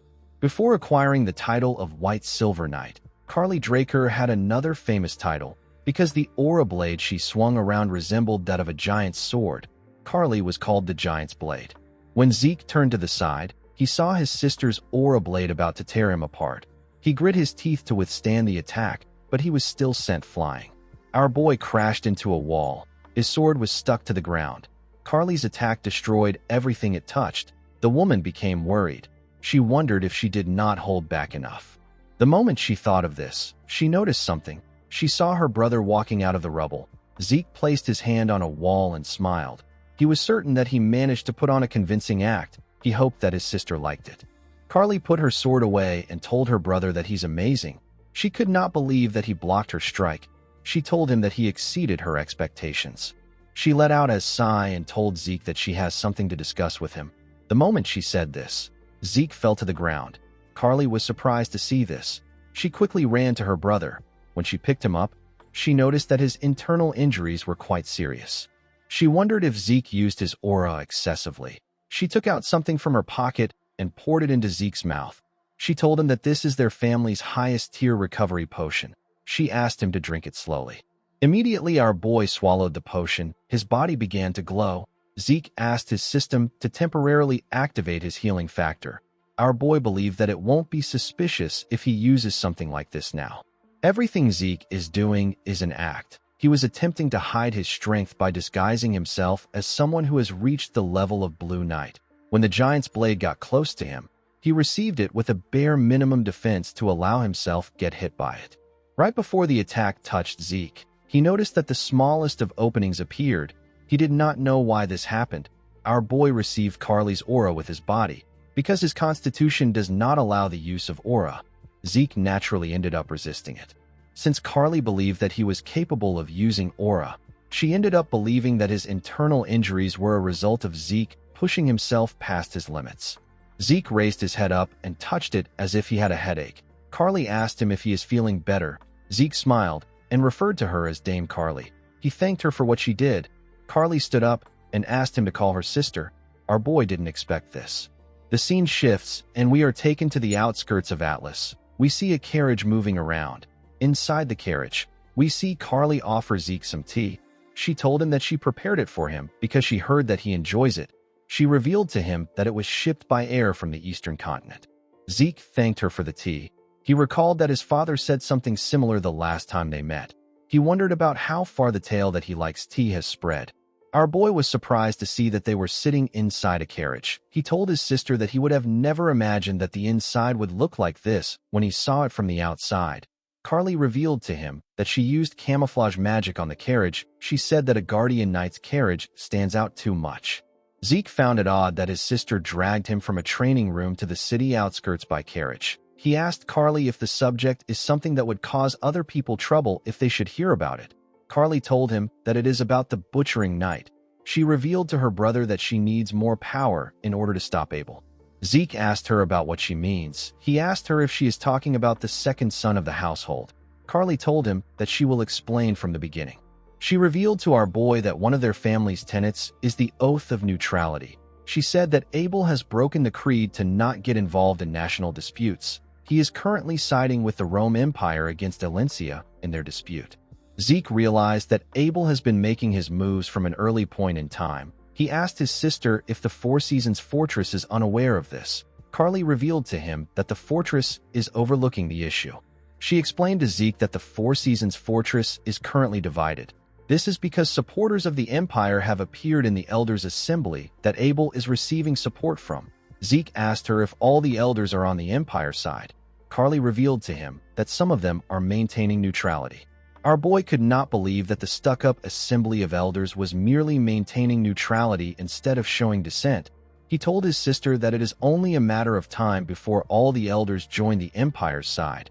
Carly told him that it will be appropriate to view the situation like this. She explained to her brother that she is trying to find a method she can use to stop Abel. She said that she can't just wait for him to get caught. She told him that if they leave Abel alone, this will devolve into a great war. Zeke knew that Carly's predictions were correct. It has already been 3 years since our boy regressed. 7 years from now, the Drakers and the Rome Empire under Abel's command will launch a continental war. Countless people will die or get ruined. The skies will go dark and the land will be drenched in blood. Carly revealed to her brother that she has resolved herself to acquire enough power to stop Abel. She explained to him that Abel is currently controlling the higher-ups of the family. He believes that those lower down will naturally follow him. However, Carly believes that true knights do not bow to power. They follow justice and a greater cause. While being true to her beliefs, Carly plans to rally the normal knights in the vicinity of the Four Seasons fortress. She told Zeke that she does not plan to force him to support her. She told him that he is still young and his future is guaranteed as a pure-blood awakener. Zeke took a sip of his tea and stared at his sister. He now understood the kind of person she was. Although she possesses an iron will, she is prepared to act as flexible as needed if it is for the sake of justice. She is a righteous and pure person. Zeke realized that the reason an opening appeared in her giant's blade was because she was concerned about him. Although she appears as steadfast and as strong as a Draker, she is also a gentle soul. Carly told her brother that he could be branded as a traitor if things go wrong. She asked him to think about it carefully. Zeke thanked her for her concern. He placed his cup on the table and went on his knees. He told Carly that he has made his decision. He told her that he wishes to join her on her path of chivalry, even though he is inexperienced. Carly was shocked to hear this. She gently smiled and thanked her brother. The scene shifts, and we are taken to Valhalla Research Facility. We see Zeke looking at his status window. In his past life, our boy was able to acquire up-to-date information about his family through K. He never expected that this corruption was already in his family even before the Continental War. The reason Zeke intended to leave his family early was because he wanted to avoid Abel's interference while gathering enough forces to prepare for the Continental War. However, now that there is someone sharing the same goals as our boy, it is not necessary for him to leave the family. Zeke actually liked this situation. Remaining in the family would make it easier for him to keep tabs on Abel's actions. With Carly at the forefront, Zeke wouldn't have to face the brunt of any retaliation. In order to achieve his goal, Zeke needed to officially become a knight and turn public opinion on Carly's side.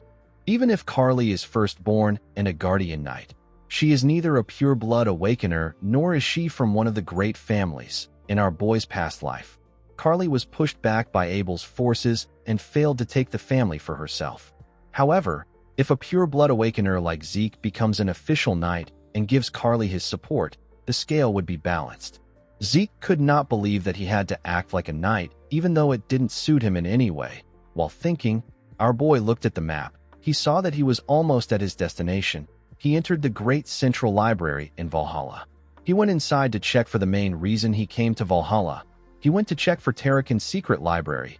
Inside the humongous library, our boy walked into a closed section. The system informed him that he has arrived at his destination. Zeke could not believe that this was the secret library. He felt kind of disappointed when he looked around. He didn't see anything special or meaningful there. Since it was a place the system guided him to, Zeke expected to find something like Bahamut's heart or fangs. He wondered if he ended up coming there in vain. Immediately he thought of this. He took another step. The system informed him that it has detected a data storage point. Immediately it said this. A huge shelf appeared in front of our boy. Zeke was shocked to see the shelf. He was more shocked by what he saw on the system. The system informed our boy that the secret library of the administrator known as Tarakan Draker has been found.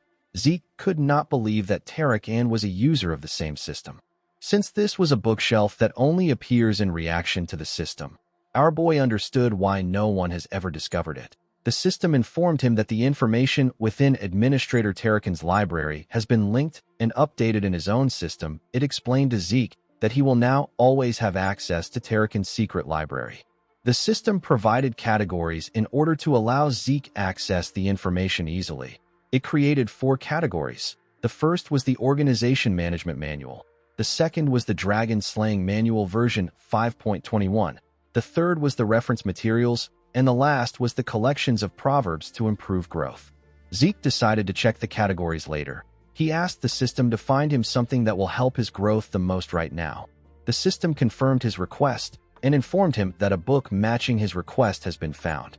Zeke noticed that the book was glowing on the shelf. The book appeared in his hand.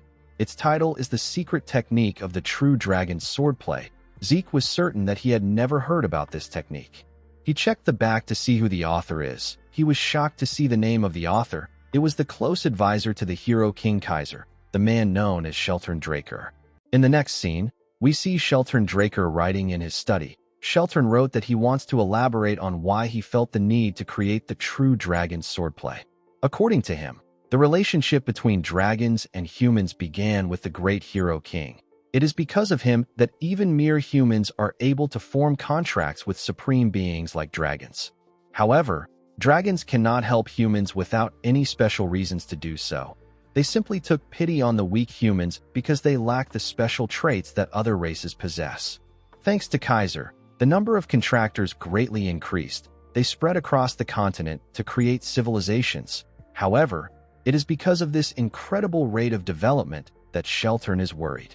Shelton fears the dragons. If such transcendent beings help humans because they were driven by feelings as shallow as pity, then they could also easily turn against humans. Shelton believed that if his concern ever comes true, humanity will not be able to resist in the slightest. They will find themselves completely annihilated over the course of a day. Due to his fears, Shelton decided to find a way to fight dragons. The first thing that came to his mind was magic. However, magic was the very first gift that dragons granted humans. It is because dragons inscribed circles into the hearts of humans that they are able to cast spells. Their own hearts were incapable of generating mana on its own. Attempting to combat dragons with magic would be a fool's errand. Shelton's next thought was the elemental sword wielded by the hero king. This was a power that even the dragons feared. Unfortunately, this is a power granted only to Kaiser, who has inherited the blood of the fairy monarch. Since he didn't have a lot of options left, Shelton immersed himself in research in order to discover a new power which only humans could wield. He tested the primitive swordsmanship of the North and the mysterious powers of the East. There was nothing that Shelton did not try in order to transcend the limits of his own humanity. When he was at a dead end in his research, Shelton received help from someone he never thought would help him. It was the contracted dragon of Kaiser. The dragon's name is Kronos. Kronos claimed to help Shelton because he found his research intriguing. However, the man could feel a strange determination from the dragon. His determination was too strong for Shelton to simply accept his given answer as the truth. Shelton could not refuse the dragon's help. He continued his research. He and Kronos happened to stumble upon aura. It was neither elemental force nor mana. It was a power that only humans were able to wield. Having finally discovered a clue after Kaiser left for the spirit realm, Shelton continued his research on aura. Not long after this time, Shelton's research bore fruit. The man walked out the theory and application of aura, as well as a style of swordsmanship for utilizing it. Shelton wrote and distributed the true dragon's swordplay. However, things did not go as he wanted.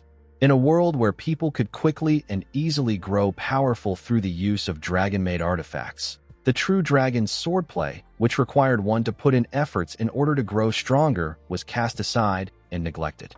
As he wrote his book, Shelton said that he is relieved to see that his concerns have been unfounded and dragons have not betrayed humanity. Shelton wrote that he still believes that a day will come when this swordsmanship will be necessary. He hoped that the person who finds the book understands his will and works hard to learn the techniques. While Zeke was looking at the book, he received a message. The quest is titled Successor of Shelton. Zeke was asked to learn the secret techniques of Shelton Draker. He was given 3 months to learn the technique. The quest reward would be the coordinates to the Kronos Kingdom's treasury. Our boy put the book back in the shelf. He was happy to see the reward. He was certain that the treasury would be filled to the brim with incomparably powerful artifacts. The problem Zeke had was that the time limit was 3 months. He wondered if this technique was much harder to learn than the elemental sword. He decided to focus on learning the true dragon's swordplay for now.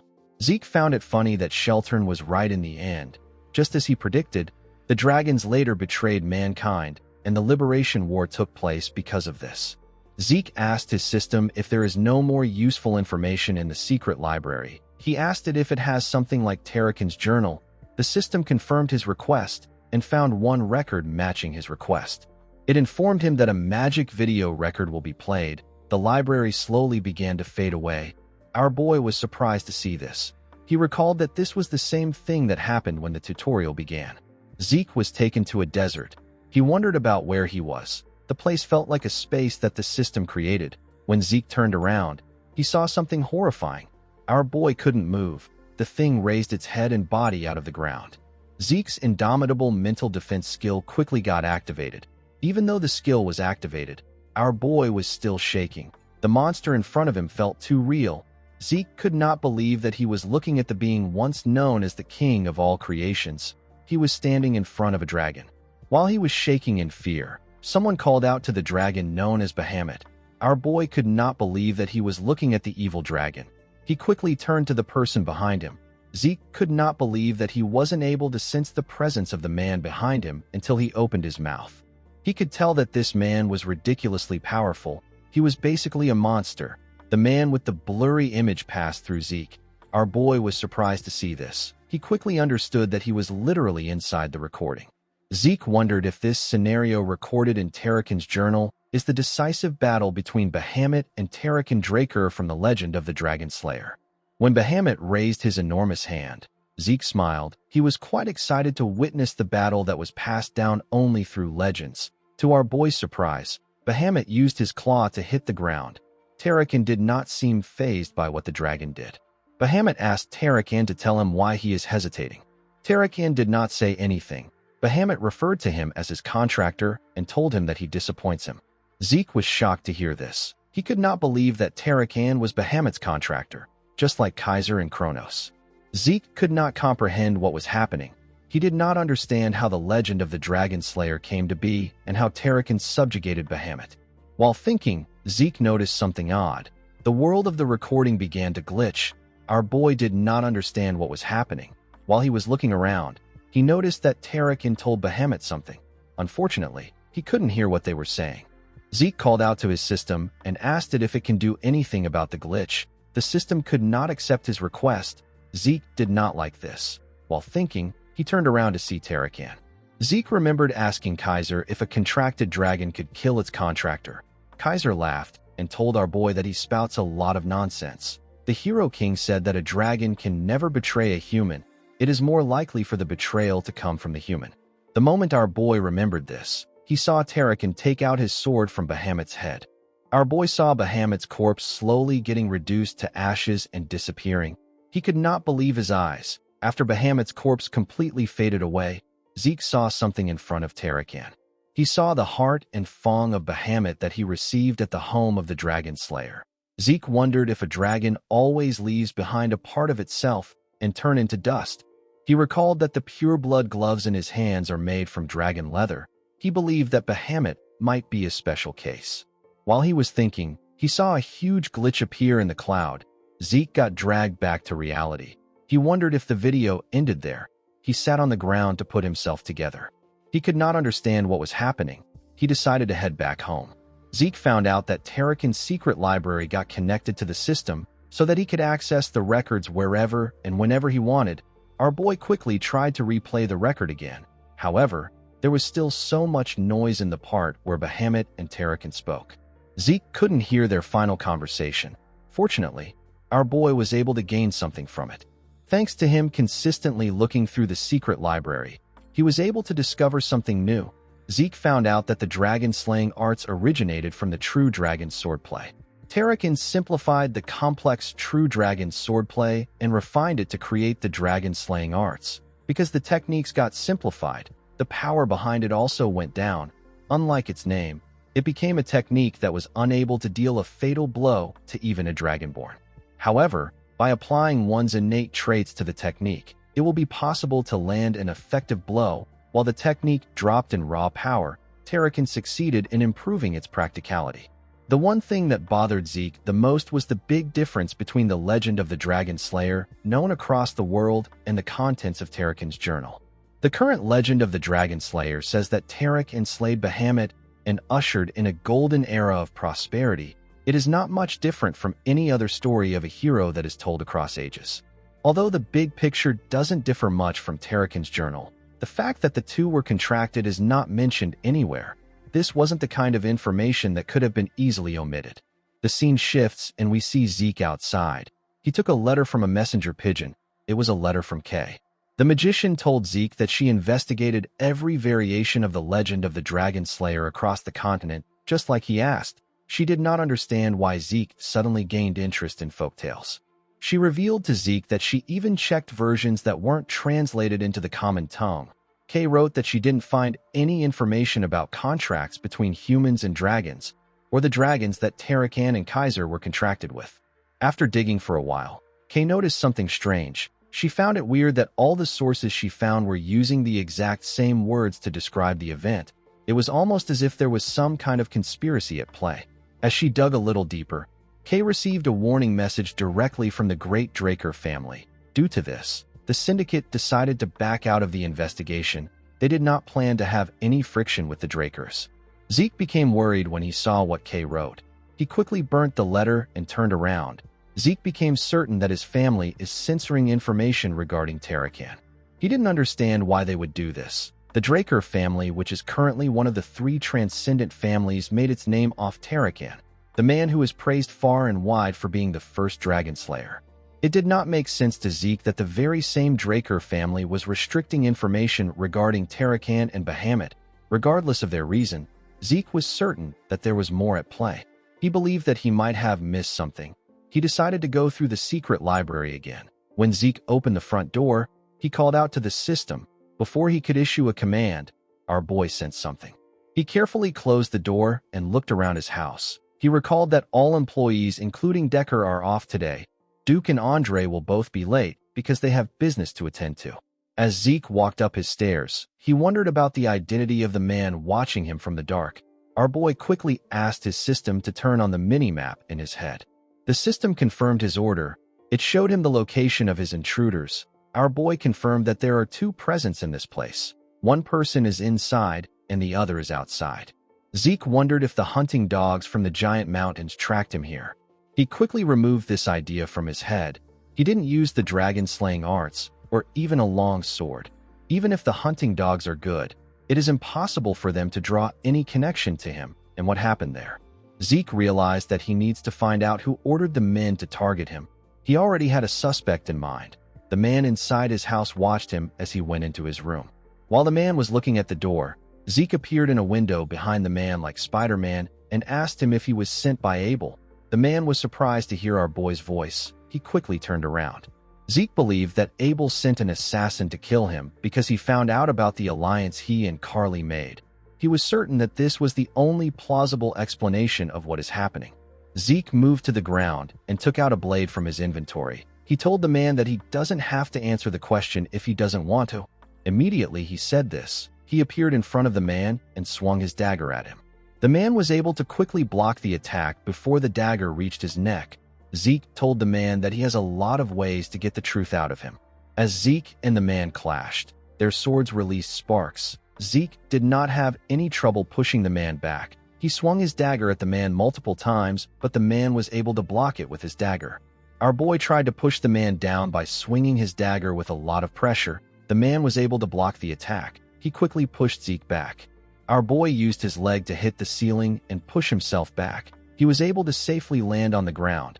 After crossing blades with him, Zeke was able to gain a rough idea of his identity. Even if a person masks their appearance, it is still difficult to hide their swordsmanship style in battle. This style of swordsmanship is from the Gorka Kingdom, which is in the northern regions of the continent. The Gorka Kingdom's rangers are known to be the strongest of rangers. They are known as the Northern Continent's Guardians. They wield a kukri. This is a dagger which bears a distinct shape. Thanks to their outstanding skill, they are highly valued in the Central Continent and are used as special forces who are assigned important missions. Since it was a Gorka ranger, Zeke realized that this wasn't Abel's doing. He swung his sword and wondered why the ranger was doing this. The Gorka rangers don't take on requests like assassination because it creates grudges. Zeke pointed his sword at the ranger. He quickly raised his sword and took a stance. Our boy noticed that the man was far too defensive for a ranger. Despite the fact that he purposely showed some openings in their fight, the ranger didn't show any intentions of exploiting them. Even though the man is definitely skilled enough to be able to react to the openings, he didn't intend on pressuring Zeke at all. Our boy was able to deduce that the goal of the rangers was to secure him and not to eliminate him. Immediately he thought of this. Zeke turned to the side. He saw a ball enter the hallway through his window.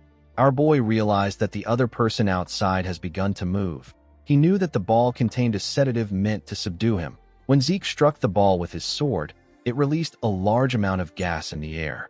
Our boy immediately recognized the scent of the sedative. It had the characteristic earthy scent of mandragora rootlets. This was a common ingredient used in sedatives. Zeke let go of his dagger. He decided to play along. When the system detected compounds from mandragora's rootlets, it activated our boy's poison resistance skill. Zeke fell to the ground and acted as if he lost consciousness. The ranger walked up to him and picked him up. His partner came into the building through the window. As the man slowly carried him away, our boy wondered about who kidnapped him. He did not know why someone would do this. He wanted to see how the situation would play out. The scene shifts, and we are taken to the outskirts of Atlas. We see Zeke tied up in iron chains in one of the houses. He was surrounded by rangers. Our boy smiled when he saw the person sitting in front of him. He said that he never expected his kidnapper to be an outsider. He referred to the man as Cliff Lionheart. This man is the Reinhardt Merchant Group leader. Since Zeke knew who he was, Cliff believed that their conversation would go smoothly. Our boy was also acquainted with this man in his past life. The Reinhardt Merchant Group is one of the 10 great merchant groups. It acts with the Alencia Kingdom at its center. Of course, if things follow the expected trajectory, the Continental War that Abel and the Empire will start will end up raising the Merchant Group and the Alencia Kingdom to the ground. At the time of the war, both Zeke and Cliff belonged to the side that fiercely opposed the Empire. However, for one reason or another, after passing secret information that could be fatal to the Empire to Zeke, Cliff returned to the Alencia Kingdom during its collapse. Our boy never saw the man again. Even after going through so much to escape the kingdom, the man still returned there. Zeke did not know if Cliff was trying to be patriotic. He found the man's decision to be foolish. Cliff apologized to Zeke for using an inevitably rough method to get him there. He used his hand to signal someone. The ranger that kidnapped our boy moved close to him and removed his chains. Cliff assured Zeke that he will receive an apology from his merchant group for this discourtesy. He told him that he wants to take his time to have a discussion with him. Zeke carefully moved his wrist. He asked the man to go straight to the point. With a serious look on his face, our boy asked Cliff to tell him what he wants. The man did not expect a young boy to have this kind of response. He realized that a Draker is still a Draker regardless of how young he is. He knew that even the most experienced knights wouldn't be able to help being guarded and anxious in a situation like this, but Zeke didn't falter at all. Although Cliff set the stage in order to take the initiative in their conversation, our boy managed to take back control. Cliff asked Zeke to take a look at the documents in front of him before they start talking. Our boy took out the documents. Cliff explained to him that it is a record of those infected by the new pandemic that recently spread across the southern regions of the central continent. Zeke asked the man about why he wants him to see this. The moment our boy asked this question, he saw a document that caught his eye. Cliff noticed that Zeke found something. It was a document about a woman called Elena Stone. This is the mother of Liam Stone. She was suffering from the rose disease. However, because our boy gave Liam instructions on how to create the cure, Elena is now doing better. Zeke threw the document on the table and asked Cliff to tell him what this is about. The man said that the new disease is known as the rose disease. He said that it is a torturous disease with a fatality rate of 100%. Cliff told our boy that Elena Stone did not die from the disease. She even recovered. He said that he questioned the physician in charge of the woman. They refused to talk about the case. With a serious look on his face, Cliff asked Zeke if he knows anything about this. Zeke smiled when he heard this. He knew that the man already caught a whiff of the circumstances from the very beginning, and yet he still insisted on picking at him like this. Our boy wondered if the man did this because he is a merchant. He assumed that Cliff's goal is to gain a monopoly over the cure of the rose disease. Considering the fatality rate of the disease, this is an entirely plausible motive. The worth of the cure is so unimaginable that a person could rob the entire continent of its wealth, and it would still pale in comparison. However, Zeke knew Cliff quite well. He is a reasonable man who can see past his own self-interests. There is no way a man like Cliff would lose himself to greed and take on the risk of kidnapping a descendant of one of the transcendent households. This means that the man has another goal. Zeke told the merchant that he was the one who gave the woman the cure. Cliff was happy to hear this. He jumped out of his chair and asked our boy to sell the cure to him. He told him that he will pay him any amount he wants. Zeke raised his hand and smiled when he heard this. He asked the man to tell him why he is excited. He told him that he is not acting like a merchant. Cliff was annoyed to hear this. Our boy became certain that Cliff's goal is not money. He wants to save someone's life. With a smile on his face, Zeke told the man that they need to make a deal. The man sat down back. Zeke told him that he has to fulfill 3 simple requests in exchange for receiving the production method for the cure. Cliff asked him if he can tell him his request. Our boy said that he doesn't know yet. He told the man that he will call in these favors when he needs them. He assured him that he won't ask for anything a merchant group can't handle. He asked him not to worry too much. Cliff was still quite worried. He asked Zeke if they can come to terms on the things that they can't handle. Our boy smiled when he heard this. After some time, Zeke wrote the production method on a paper and stretched his hand out to give it to Cliff. He asked the man to follow the instructions on the paper to make the cure. Cliff quickly stretched out his hand to receive the paper. Zeke moved his hand back. He told the man that there is something he is personally curious about. He asked Cliff to tell him the person in need of the medicine. The man froze in fear. With a nervous look on his face, he told Zeke that he simply intends to procure a product with immense worth as a merchant. Our boy explained to him that he got the Northern Rangers to kidnap someone from a transcendent family, and he also reacted with an explosive emotion as if he forgot what the word composure meant. Zeke told Cliff that this isn't how the great Reinhardt Merchant Group should present itself. Cliff realized that our boy had caught on to him. He sat down and said that the cure is for a member of the royal family of the Kingdom of Valencia. Zeke did not expect to hear this. He asked the man to tell him which member of the royal family it is for. Cliff told him that he can't share this with him. Our boy did not understand why he would say this. He asked the man if he knows how many royals are in Valencia. The moment he said this, our boy noticed something different about Cliff's eyes. He remembered the man telling him that he is returning to the Valencia kingdom in the past. Zeke asked the man to put himself together. He told him that both the kingdom and the Reinhardt Merchant Group are done for. He told him that he will die if he goes back there. Zeke advised Cliff to seek asylum in the north. Cliff thanked him for his suggestion. He told our boy that he is very tired now. With a look of sadness and emptiness in his eyes, Cliff said that he wants to face his end in Valencia. The Cliff of the present apologized to Zeke and told him that he can't share any more information with him. Our boy realized that the look in his eyes is completely different from the look he had in his past life. He wondered if this sick person was someone precious to him. Zeke recalled that his sister told him that Abel is supporting the Empire in their fight against the Valencia kingdom. Apart from this, the kingdom is already in a chaotic state due to disputes regarding the administration of various races' ghetto. There is also the weak power of the royal family. Internal power disputes have led to a considerably difficult situation. Since there was still time before the Continental War breaks out, Zeke decided to get a connection to the Valencian royalty. He believed that this connection will pay off in the future. He stretched out his hand to give Cliff the paper. He told the man that it is fine if he doesn't want to tell him. When Cliff accepted the paper, Zeke told him that the contract has been established. Cliff's hands were shaking. He couldn't believe that the cure was in his hands. He held the paper close to his chest like a man that has found hope. Our boy called out to him. He apologized for disturbing him while he is wallowing in his emotions. He asked Cliff if he is okay with him making his first request now. Cliff put away the paper and told Zeke that he can ask for whatever he wants as long as it is something that his merchant group can handle. With a smile on his face, Zeke told the man that he wants his merchant group to hire him. Cliff did not expect to hear a request like this. He asked Zeke if he is planning to start a business. Zeke explained to him that he needs a fake identity for temporary use. Cliff believed that Zeke could easily get something like this if he wanted. He told our boy that he wouldn't need his help if this is all he needs. He asked him about what he really wants. Our boy explained to him that he plans to use the identity in the southern continent. Since it is a crime-ridden territory, Zeke couldn't afford to take any half-hearted measures. However, the Reinhardt Merchant Group has built up enough trust in that part of the continent that they can even make use of the cartels there. Cliff told Zeke that he is correct. He said that he is not very proud of what they have done. He told Zeke that he understands the situation. He told him that he can use his cousin's name.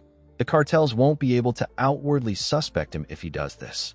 Zeke was happy to hear this. He asked Cliff to provide regular transportation to the south and a house to stay in.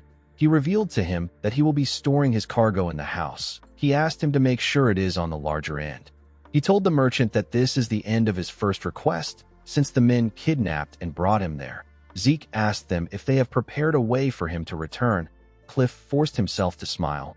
He was annoyed to see that our boy was just making difficult requests. He wondered if Zeke didn't have a conscience. He accepted our boy's first request and told him that he will contact him when everything is ready. He told him that the Rangers will provide a horse for him to return on. Zeke was surprised to see that Cliff accepted the deal calmly. He realized that this person must be extremely important to the man. Cliff got up and left with his guards. The red-haired man and his partner moved close to Zeke. The red-haired man asked Zeke to follow them. They took him outside and showed him a horse. Our boy told them that it is a pretty good horse. He walked past them and took something off them at a crazy speed. He stored the thing in his inventory. When Zeke got on the horse, the ranger told him that their business is over. He said that they will be leaving. Zeke asked the man if this also means that their contract with Cliff is over. The rangers were surprised to hear this. The red-haired ranger turned around and told our boy that he didn't know that he knows how to speak Gorkalai. He asked him if the Drakers even learned things like this. Zeke smiled and told the man that it is his own hobby. He revealed to him that he wants to hire them for something. Zeke informed him that he wants to rescue someone imprisoned by McCain. The man turned to his partner. His partner shook his head. Zeke asked them if the reward is too small. The man said that the money is not the problem. He knew that they would gain a good profit since it is the same condition as the one they were given by the Reinhardt Merchant Group. He told Zeke that the problem lies in his identity. He explained to him that their king does not make deals with the transcendent households. Zeke was shocked to hear this. He couldn't believe that this was what they were thinking so hard about. He reminded him that Cliff is going to prepare a fake identity for him. The commission request they will be sending to Gorka will be written under this name. The man told him that it is fine as long as he doesn't get caught. Zeke told him that they need to settle something before they move on. The man didn't know what he was talking about. Our boy threw 2 kukris to the ground. The 2 rangers were shocked to see the kukris. The kukri is no simple weapon for the rangers of the Gorka kingdom. It is a weapon granted to them when they are recognized as full-fledged warriors. It bears equal weight to the ranger's life itself. It is their soulmate. The fact that something bearing equal weight to their lives was stolen from them, while they were completely unaware, means that their lives were easily taken from them by someone of overwhelmingly greater skills. Zeke told the men that this is his way of saying thank you for kidnapping him. The men didn't know what to say. The red-haired ranger called our boy a monster. With a smile on his face, Zeke told the man that he is quite good at speaking in the common language. He told him that he hopes they meet again. After meeting with Cliff, Zeke began to properly search for comrades. His targets were the heroes that distinguished themselves during the Continental War and gained the title of 5 Divine Knights. Our boy wanted to get closer to them now and win them over to his side later. He was certain that this people will become great assets. Fortunately for him, he received the Dean's incredible support. He was able to find out that all 5 heroes are graduates of Valhalla. The problem he had was the timing. The Silent Knights, whose name is Bishop Kastek, has already graduated and joined the Knight Order of the Thebia Kingdom. The Haze Knight, whose name is Jeffrick Salma, is in the graduating class, and he is currently participating in an on-site training. Asta Eladolf is currently on leave and is refusing to return to Valhalla due to his severe insomnia. Zeke knew that Reyna will be enrolling next year. Since she is a blood relative, he has many opportunities to see her. In the end, the only person our boy has access to now is Diego. In the next scene, we see Zeke playing the drum for Diego and his band. Zeke didn't know how he got there. He remembered going to Diego's club in order to win him over. Diego put his hand around his neck and told him that he came at the perfect time. He told him that they are in need of a drummer. Zeke didn't understand what he was talking about.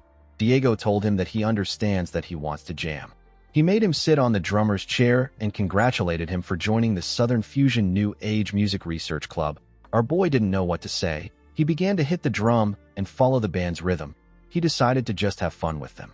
In the next scene, we see Zeke looking drained and tired. He had a difficult time catching up to Diego's pace.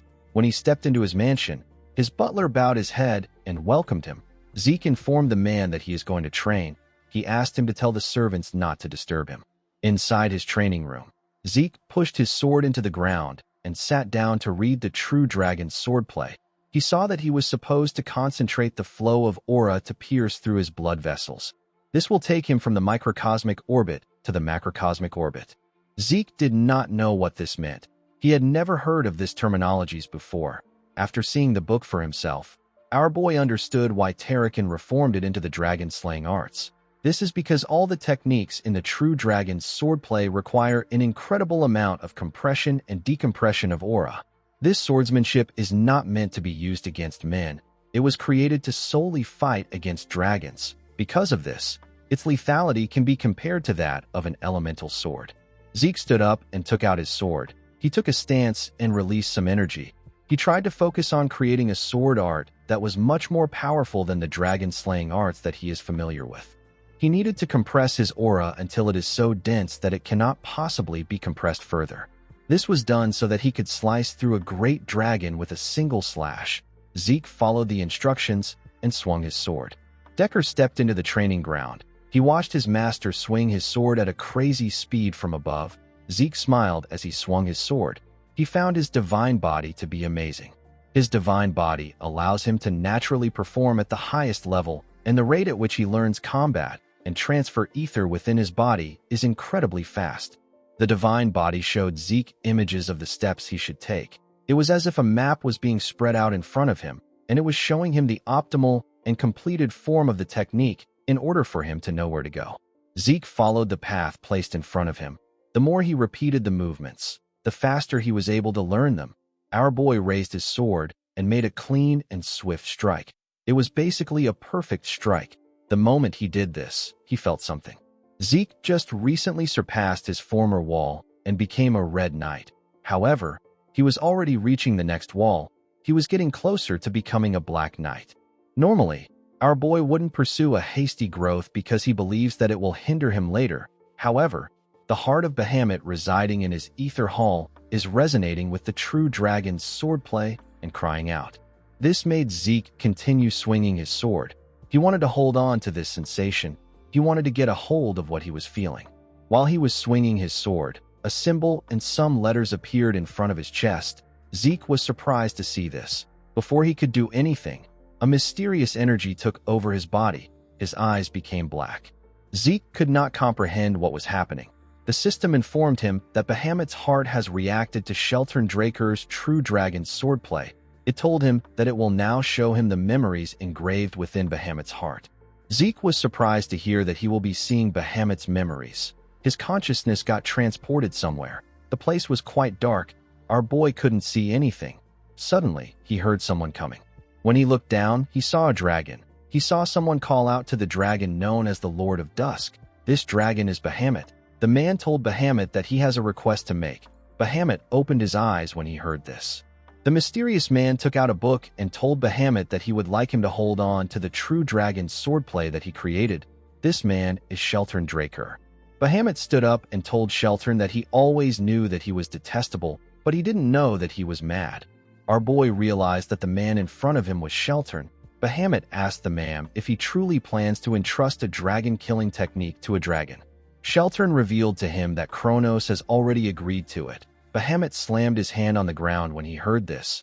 He gathered his energy inside the cave and created some huge weapons in the air with his energy. He said that Kronos has been led astray by humans and he has lost his sense as a mediator.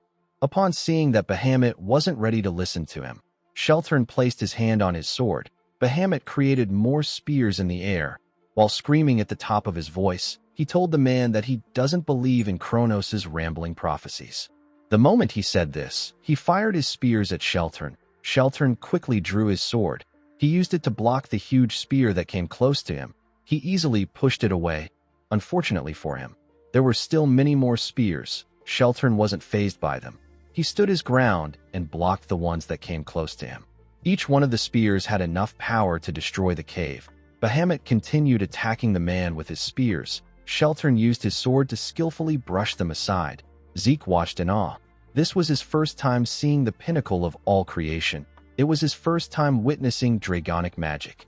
The sheer force of the spears was ridiculous. Our boy knew that he was only capable of knocking down one or two spears. He couldn't believe that Sheltern took all the attacks head-on. Zeke realized that his ancestor is a different kind of monster. Bahamut asked Sheltern to get out of his lair.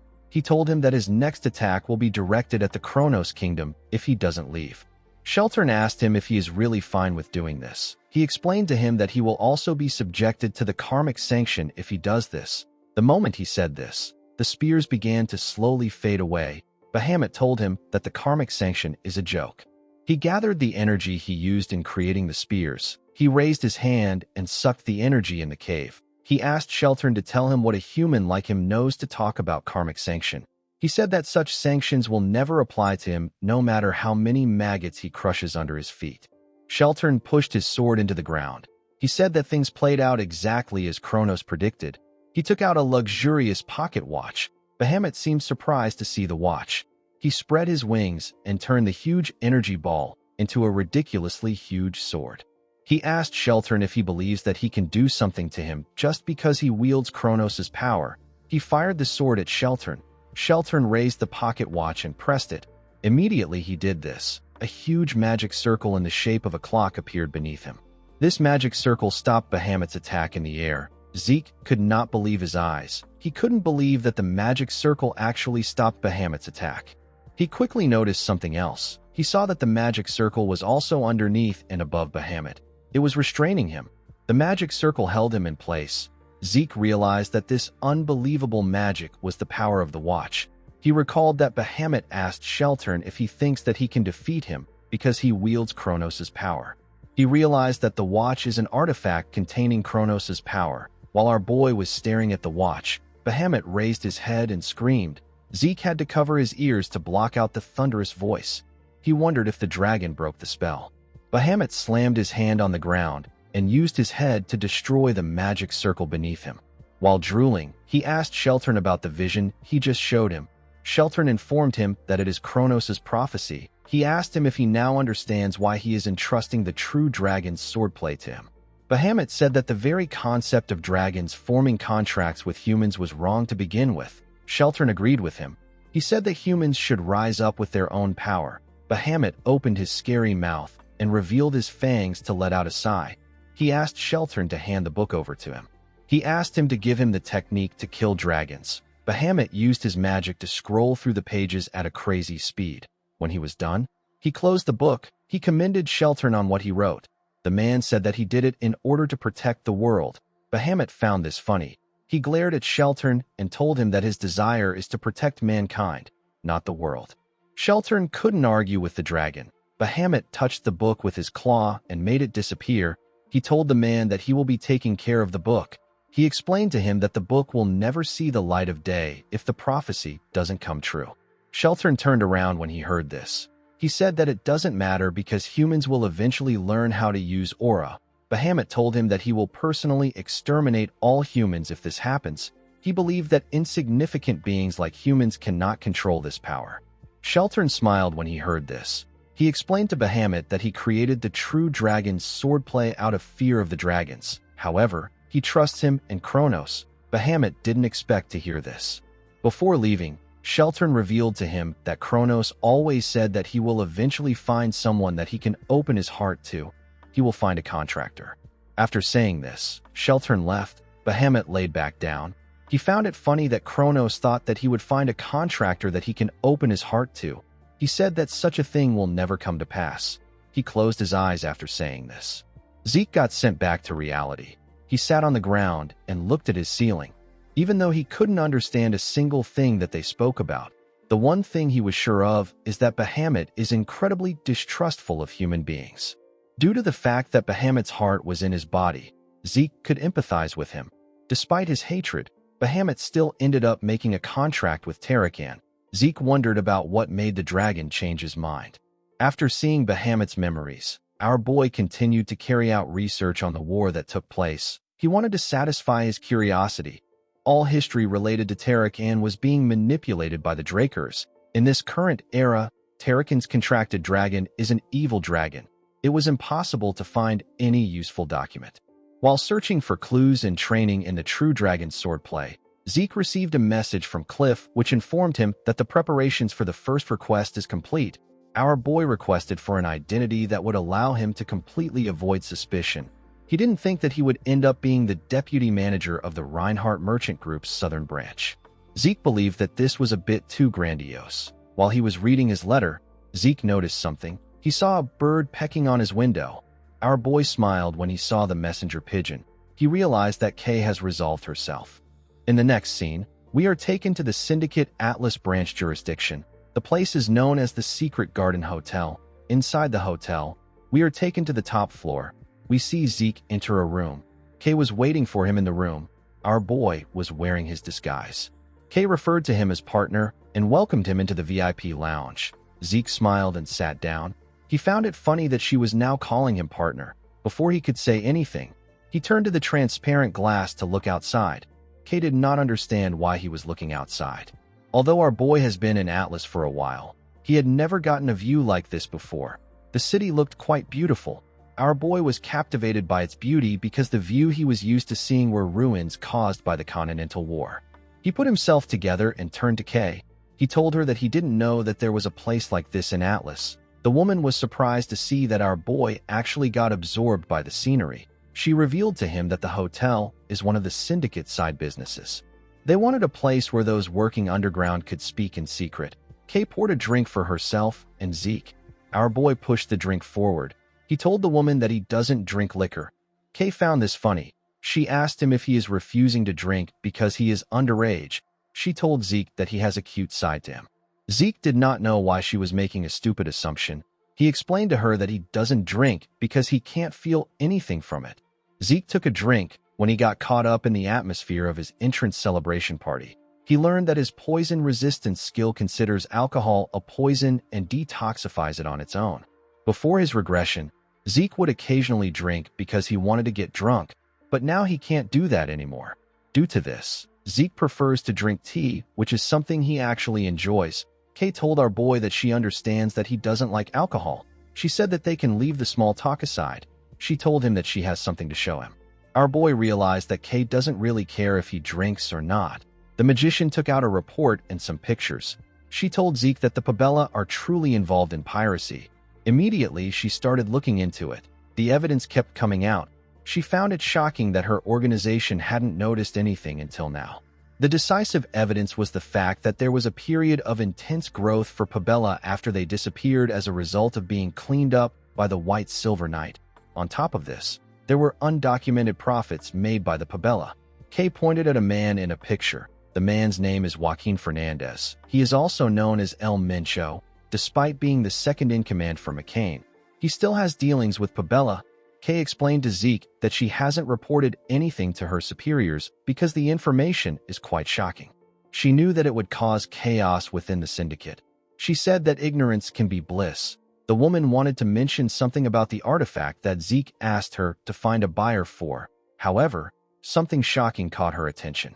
Zeke thanked Kay for doing him a big favor. With a horrifying smile on his face, Zeke told the magician that he will now tell her how he plans to make her the boss of the organization. Kay was terrified by our boy's smile. In the next scene, we see rain falling in a town. We see trains moving in that town. Zeke appeared in an alley with an umbrella in his hand. He opened his system to check something. The system informed him that he opened a portal at a specified location. Zeke teleported here with the mini-maps portal function. Using this function consumes a significant amount of karma points. However, the function helps make sure that no one suspects our boy. Even in the Nirvana, which is one of the 3 transcendent families that is skilled in magic, there are a very limited number of individuals that can use teleportation magic. In fact, moving between cities would require a magic tower's large-scale portal to begin with. Thanks to his portal function, Zeke can mask this plan as a simple accident. He smiled when he thought about how some old geezers would react to what he is about to do. He couldn't wait for night to fall. Later in the night, we see a building on fire. The people were shocked to see the building burning. Someone said that they need to call the firefighting mages. Another person asked if someone has contacted the owner of the building. While everyone was panicking, Zeke mixed with the crowd and carefully walked away from the scene. In the next scene, we see Kay smoking on her balcony. While smoking, she thought about Zeke. She always believed that our boy was bold because he is a Draker. She now understood that he was more than that. she realized that Zeke is completely insane. She recalled the conversation that she had with him earlier. Zeke informed her that he was going to set fire to all the Soma warehouses belonging to the McCain within the central continent. Kay quickly stood up when she heard this. Our boy explained to her that he wants her to give him the location of the warehouses. Kay revealed to him that this kind of information is something that only the McCain and the executives of the syndicate have access to. She warned him that he will be caught if he does something like this. Zeke told her that this is fine. He said that he has no intention of keeping things under the wraps. He revealed to her that he plans on pinning all the blame on El Mencho. He said that it is better if they have a specific suspect. He asked her if the syndicate isn't yet aware of the fact that the Pabella are pirates. Kay told him that she hasn't reported it yet. The moment she said this, she understood Zeke's intentions. Our boy told her that she catches on really fast. He pushed the glasses and the drinks off the table and explained to Kay that they don't even have to put in any real efforts. With a horrifying smile on his face, Zeke asked the mage to wrap up all the syndicate executives weighing up McCain and Pabella with a neat little bow. He asked her to report all of them to Don Juan. Kay was shocked to hear this. She was horrified to hear our boy's plan. She asked Zeke if he knows what he is saying. Our boy assured her that he does. Kay told him that his plan is preposterous. While trembling in fear, Kay asked Zeke if he knows what will happen to the traitors of the organization. Zeke picked up a bottle of wine and slammed it on the table. Kay was startled by the sound. While screaming at the top of his voice, Zeke asked Kay to tell him why any of this is important when all the executives will be wiped out clean. He asked her if she plans to live as a low-ranked dog of the organization forever. He reminded her that she agreed to his plan to become the boss of the organization. With a serious look on his face, Zeke told the mage that she is no longer allowed to fold. He told her that she can only call or raise. He asked Kay to choose her future. Kay was shocked to hear this. She knew that Zeke was right. She reminded herself that she didn't join the organization to do other people's dirty work. The person in front of her is a phenomenal genius that managed to figure out the Pabella's true identity when no one else had. In addition to this, Zeke managed to find still undiscovered ancient ruins, and he was able to perfectly recover countless high-quality artifacts. What Kay felt after witnessing this unbelievable abilities was a determination to ride or die with him. She realized that she can't get scared and back out after hearing his plans. She dragged the wine from Zeke and chugged it down her throat. Our boy was surprised to see this. Kay told him that she has to bet everything because she will be dead if she fails. She cleaned her mouth and said that she is all in. Zeke was happy to see that she was fired up. He assured her that he will make sure that she doesn't regret making this bet. The moment she remembered this, Kay's hand began to shake. She quickly used her other hand to hold herself. She said that she will believe in Zeke and place everything on the line. Inside her office, we see a newspaper lying on her table. The newspaper spoke about how there is a serial fire in the central continent. People wondered if it is a coincidence or if it is planned. The fires occurred at the same time across the central continent. The investigation agencies from the affected nations have said that it will be difficult to consider it a planned arson. The fires were concluded to be a result of negligence. The scene shifts, and we are taken to a mansion. We see a man in his office. The man had the same newspaper as Kay on his table. The man held a drink in his hand and promised to make the person who burnt down the warehouses suffer a painful death. This man is the head of the McCain cartel. He is Don Juan. In the next scene, we are taken to Zeke's mansion. We see our boy nervously tapping his hand on his table.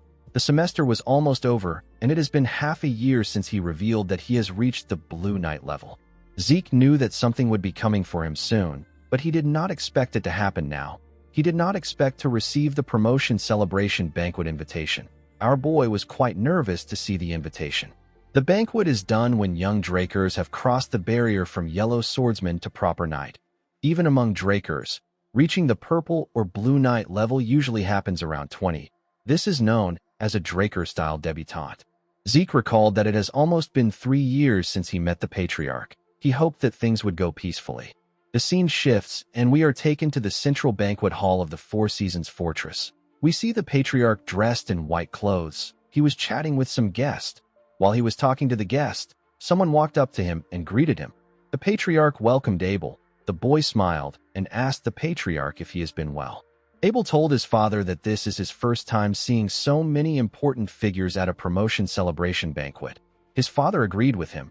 He said that everyone must be focused on Zeke because he is now the youngest in the continent to reach the level of Blue Knight.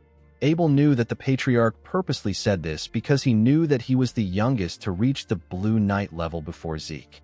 Arthur told his son that he has to prepare for the rite because Zeke will be arriving soon. He apologized to him for not being able to talk longer after meeting him again for the first time in a long time. Abel bowed his head and asked his father not to worry about it. With a smile on his face, the patriarch asked the boy to enjoy himself. Abel watched his father walk away. He glared at him with eyes filled with hatred. Outside the banquet hall, we see Zeke walking with Duke. He was wearing his official Draker attire, and his master was wearing a suit. Zeke told his master that he barely sees him at home. Duke asked our boy not to even bring it up. He revealed to him that the patriarch is working a retired man to the bone. He said that he doesn't even have time to come home.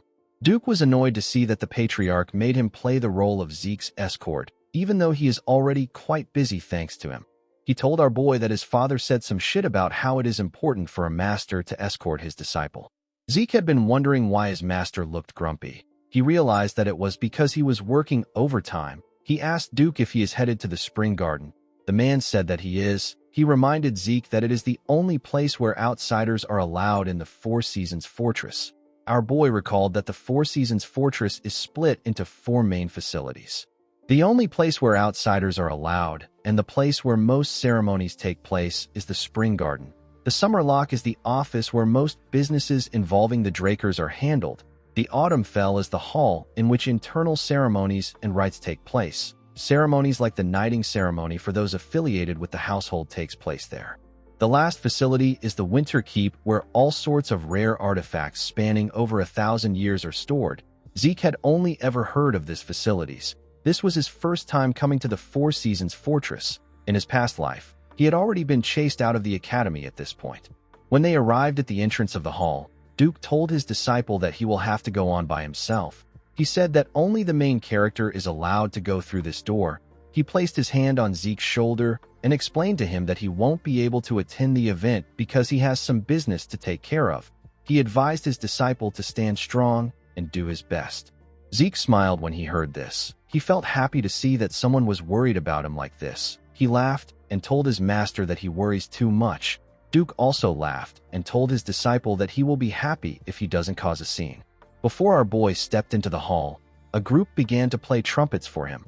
Someone announced that the star of the banquet is entering. Everyone turned their eyes to the entrance. The group put away their trumpets and lined up next to the entrance to welcome Zeke. Our boy stepped into the hall and walked down the stairs. The guests could not believe their eyes. They could not believe that someone reached the level of a Blue Knight at age 15. They all believed that this was the ability of the Golden Light Pureblood Awakener. Someone said that they never expected him to actually break Abel's record of being the youngest Blue Knight. A man next to the person informed him that Zeke has also surpassed all of Abel's academy achievements. Zeke knelt in front of his father. Arthur announced that our boy has taken his first step as a knight. He tapped his sword on his son's shoulders. He asked his son to go forth as an honorable knight and bring glory to their name. He said that there is more. Zeke was surprised to hear this. Arthur announced that Zeke is now a formal knight of the Drakers. Our boy was shocked to hear this. Arthur said that our boy will be given the rank of knight. Everyone in the hall couldn't believe what they were hearing. They had never heard of someone becoming a formal knight at age 15. They felt like this was too much for Zeke. The only way to attain the formal rank of knight is through real achievements. The Drakers are blessed by aura, so they awaken quickly. Due to this, it is almost expected that they reach the level of purple or blue knight. Instead of focusing on a person's level of proficiency in aura, they focus on real achievements. Even Abel, who was the youngest Blue Knight before Zeke, had to gather achievements for 3 months before he gained the rank of formal knight. This shows how important real achievements are in the Draker household. Arthur's declaration at this moment is a clear violation of the way things have been done until now. However, no one can protest against it because only the patriarch has the authority to confer ranks. Zeke couldn't comprehend his father's actions. He didn't know why he would do something like this. Arthur said that he is very happy that he has been given the opportunity to introduce his son to everyone. He announced that his son got a golden light awakening unlike any other, and he has become the youngest person ever to reach the level of a Blue Knight. He said that he believes Zeke will become a knight that far surpasses him in future. Arthur said that he will stop talking now so that he doesn't sound like a coddling parent. Everyone laughed when they heard this. Arthur picked up a glass of wine. He raised the glass up and prayed that his son's future will be blessed. He also prayed for the continent's peace and welfare. He ended his prayer by saying that it is all for the Drakers. Everyone raised their glass and said the same thing as him. Arthur drank his wine after giving his speech. Everyone else also did the same. Zeke glared at Arthur. He wasn't impressed with his act. He remembered how his father acted indifferent when he got exiled. He could not believe that Arthur was now acting like a proud father. While he was staring at him, Arthur called out to him. Zeke quickly bowed his head. The patriarch suggested that they go somewhere else. He told him that he wants them to speak privately as father and son. After Zeke left with the patriarch, a man wearing glasses asked Abel to change his expression a bit. The man saw that Abel was looking at his father and his brother with a terrifying look on his face. The man told Abel that an older brother shouldn't have this expression when congratulating his youngest brother. Abel put himself together and asked the man about the prince. The man revealed to him that the prince said that he will show up after the trifling rite is over. He said that the prince will be there soon. Abel suggested that they leave. The man agreed with him. In the next scene, we see Zeke step out of his father's office. He stepped out with a token in his hand. The token can be exchanged for one of the family's treasures. Zeke wondered why the patriarch gave him something like this. Since it wasn't a bad thing, our boy decided not to think too much about it. He didn't understand his father at all. He moved close to the guests and looked around. He recalled that this banquet will last for several days. He wondered how he was going to get through it. He did not know how he was going to last several days in this place while keeping his expression under control. He told himself that being a noble isn't for everyone. While he was thinking, someone called out to him. When our boy turned around, he saw a beautiful girl with blue hair. The girl introduced herself as the first princess of the Alencia kingdom. Her name is Melissa Alencia. Zeke recalled that Princess Melissa is the one who will rise to power as the next monarch of the Alencia kingdom. In contrast to the current and ineffective king, Melissa will set groundbreaking policies that would prioritize the people. This will allow her to gain the overwhelming support of the people of her kingdom. Due to this, she would often clash with the Alencia aristocrats. However, if she was to ascend to the throne officially, it would only be a matter of time before they began to try to curry favors from her. Before Zeke's regression, this promising princess ceased all international activities and went missing. Articles speculating her assassination at the hands of the Empire were spread across the continent. Since the Alencia kingdom fell to ruin during the war, the truth was forever lost. Even in this life, there wasn't a lot of news about Melissa's activities. Since she was able to attend the banquet, Zeke believed that nothing much has happened. The moment he thought of this, our boy remembered something. He remembered that Cliff said that the person taking the cure belongs to the Alencia royal family. Our boy believed that it was impossible for the person to be Melissa. He bowed his head and greeted the princess. He told her that he has heard a lot about her. He told her that it is a great honor to have her at his promotion celebration banquet. The princess was surprised to see that Zeke knew her. She asked him if he really knows her. Zeke assured her that he does. He told her that he has been very interested in the policies she makes for commoners. Melissa did not expect to hear this. Zeke told her that some say that her policies are just for show and they don't have any real meaning. With a smile on his face, he told her that he is aware that she is thinking about the finances and budgeting needed to carry out the policies. Melissa was surprised to hear this. She gently smiled. She realized that Zeke was really different from the other knights. Zeke did not know why she smiled. He asked her if he offended her in some way. Melissa explained to him that she didn't expect anyone to sympathize with her grievances. She said that she was a little delighted. She turned to the side and told Zeke that she has to excuse herself. She told him that it was a pleasure to meet him. Our boy asked her about why she is leaving already. Melissa explained to him that she would like to talk longer with him, but she cannot monopolize the guest of honor. Zeke turned to the side when he heard this. He knew that she was right. He knew that it was natural for Melissa to feel burdened by the obvious glares of the people around them. The princess asked him not to be disappointed. She smiled and told him that a better opportunity would present itself. After the princess left, other nobles greeted Zeke too. Our boy spoke and exchanged pleasantries with this nobles. A while later, we see two nobles leaving after Zeke spoke to them. He forcefully smiled as he watched them walk towards the door. He was relieved to see that he was almost done with the greetings. He could finally breathe now. Our boy didn't like events like this. He preferred training with Kaiser than mingling with this nobles. While he was thinking, Zeke heard something odd. He quickly turned to the side. He heard the dull clanking of an armor. He wondered about why someone would wear an armor to a banquet like this. A man with golden hair and a golden armor walked into the hall with his guards. The man said that he has finally found our boy. He referred to him as the guest of honor of the banquet and the youngest Blue Knight in history. This man is the fourth imperial prince of the Rome Empire. His name is Carus. This is the man who joined hands with Abel to start the Continental War. The man stretched out his hand to our boy and introduced himself as Carus Nerva Constantinus.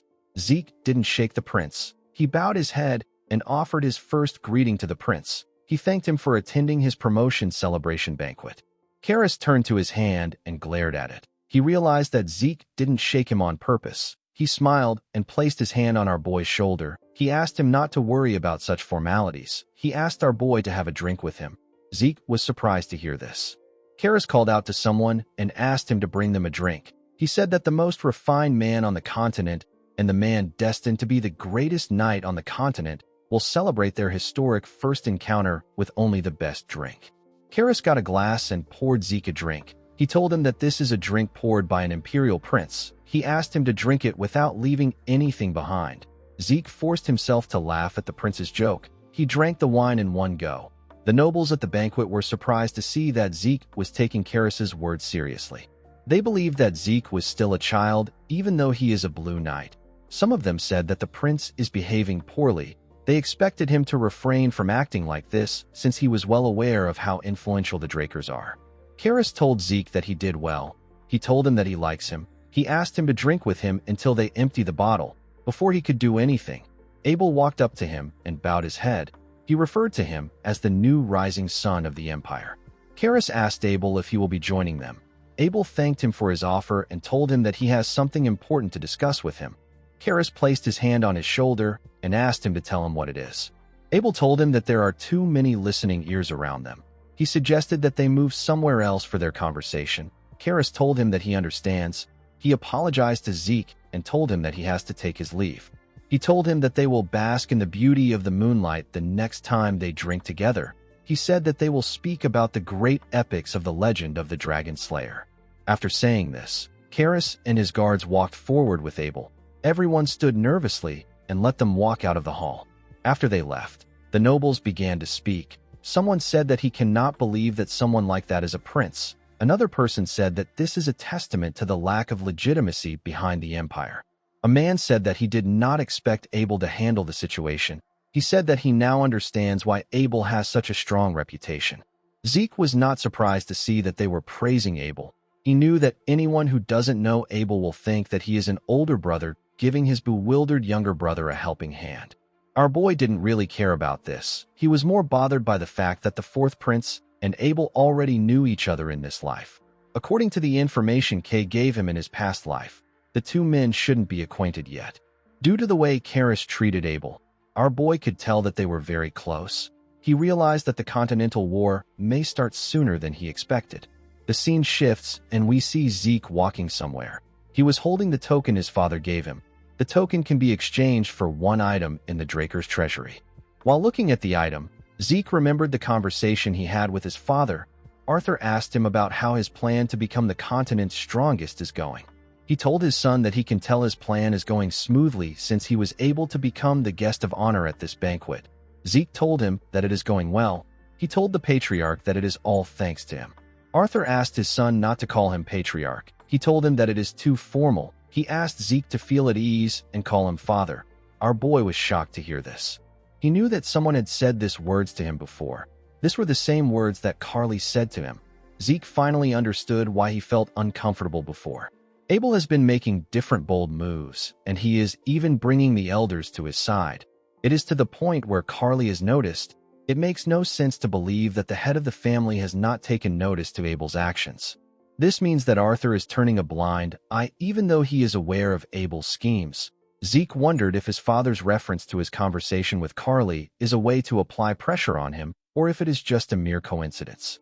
Zeke decided to just assume that his father is on Abel's side from now on. He called Arthur father and told him that he understands. Arthur told him that it is nice to hear him say this. He told Zeke that he wants to give him a gift to motivate him to continue marching towards his goal. He placed the token on the table and explained to his son that it can be exchanged for a treasure stored at the Winter Keep. Zeke was happy to receive the token. He recalled that the Winter Keep is a place known across the continent to be packed to the brim with incredibly rare artifacts.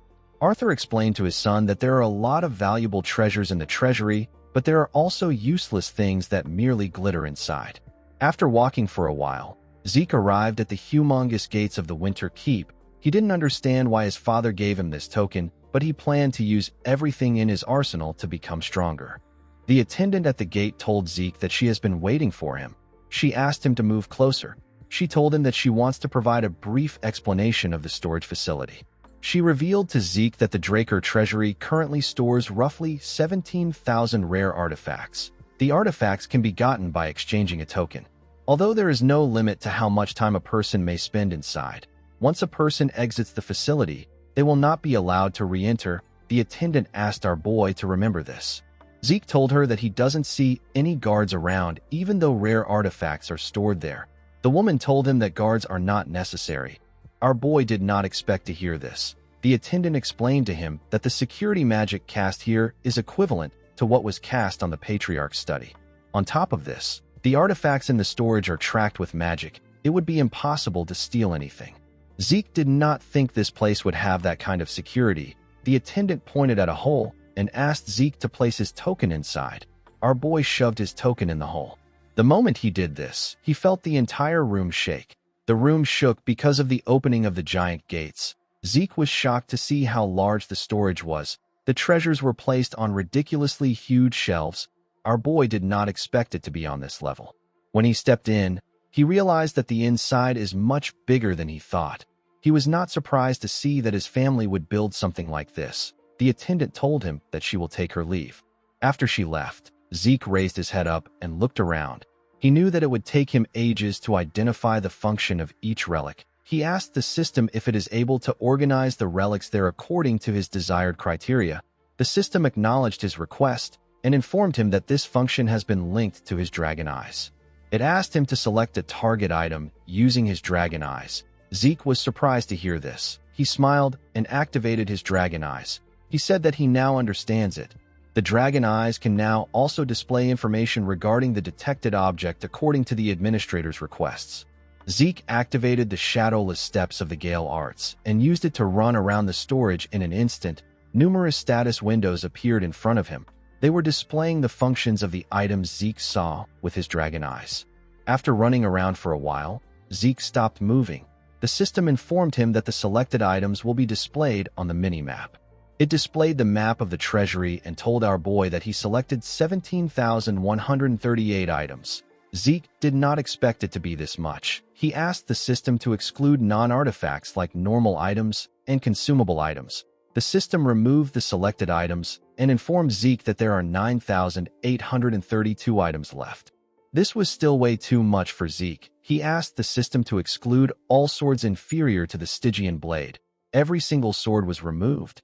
Zeke smiled when he saw this. He realized that his Stygian blade is much better than this artifact's. While looking through the item list, Zeke noticed something odd. There was an item without any information. Our boy decided to check it out. He went to the location of the item. The system informed him that he has arrived at his specified coordinate. When Zeke raised his head up, he saw a bracelet. Our boy didn't understand why the item's information wasn't displayed when the item looked so normal. While he was looking at the bracelet, a status window popped up. Our boy was shocked to see what was written on it. The system told him that the item has reacted to him being the heir of Tarakan Draker. Zeke picked it up. He realized that the item must have belonged to Tarakan since it reacted to his title. While he was looking at the bracelet, the system displayed its information. The item is known as the Sacred Guardian Stone. It is a bracelet with a guardian stone embedded in it. It allows a person to call a summon. It calls a summon that matches the user's soul. The Guardian Stone bears the Fairy Monarch's blessing. The system told him that the Sacred Guardian Stone is now in his possession. It told him that he can now call forth a summon that is suitable to his soul. The moment it said this, The guardian stone disappeared from Zeke's hand and moved to his wrist. Our boy was shocked to see this. He asked the system if he can't remove the item from his possession. The system explained to him that the item has entered his possession due to his status as heir to Terrakin Draker. It told him that the item cannot be removed. Zeke became nervous. He hadn't looked through all the items. This bracelet could ruin his plans. He calmed himself and said that the bracelet is probably better than most artifacts since it is Terrakin's legacy. He asked the system to activate the bracelet's properties. The system accepted his request and began to search for a summon suitable for his soul. The bracelet began to glow. A huge magic circle appeared in front of Zeke. The system informed our boy that higher-tier summons like Holy Beasts will be included in the search thanks to the Fairy Monarch's blessing. Our boy was surprised to hear this. Immediately, the system said this. It informed him that it has found a suitable Holy Beast. It said that it will summon the Holy Beast. The magic circle released a bright blue light. The light reached the top of the storage. It could be seen from any part of the room. Something majestic stepped out of the light. It was a huge blue horse with beautiful blue hair.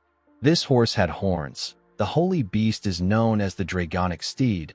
Zeke stepped back a bit. He had never seen a Holy Beast before. Its presence was overwhelming.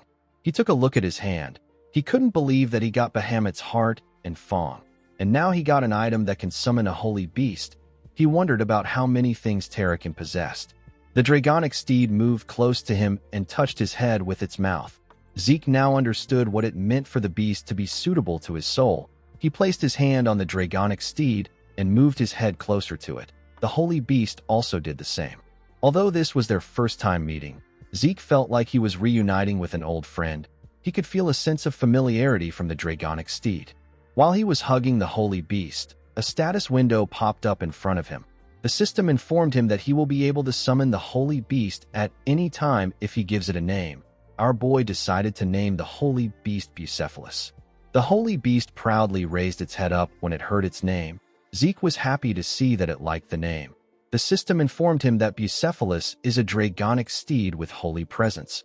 Its two horns can call forth the power of thunder. Bucephalus is also the king of the Dragonic Steeds. Even though the monster was the king of the Dragonic Steeds, Zeke didn't know what it meant. It was his first time seeing a Dragonic Steed. Bucephalus moved close to him and grabbed him with his mouth. Our boy was shocked to see this. He asked his steed to tell him what is wrong. Bucephalus placed our boy on his back. Zeke asked him if he wants to give him a ride. The beast nodded his head. Zeke gently touched the beast's mane. He could not believe that Bucephalus understood his desire to confirm his abilities and placed him on his back. He asked his steed to run like the wind. Bucephalus raised his head and gathered some energy when it heard this command. It ran forward in an instant. Only a blue light was seen in the storage. Zeke held on tightly to the beast. He realized that he couldn't hear its hooves hitting the ground even though it was running this fast. He wondered if he has gotten his hands on something crazy. When he looked down, he saw something shocking. There were magic circles beneath the beast's hooves. Magic circles appeared in the places the beast placed his hooves. Zeke was amazed. He told Bucephalus that it is the best. The scene shifts, and we see our boy in a carriage. Before he left the Winter Keep, the attendant asked him if he will really choose the bracelet. Our boy was not surprised to see her reaction. He believed that it was natural. While thinking, he remembered his father's warning. He realized that this item would be one of the useless items his father was referring to. He understood why anyone would think it was trash. The item responded to his title. Even the system was unable to show any information on it.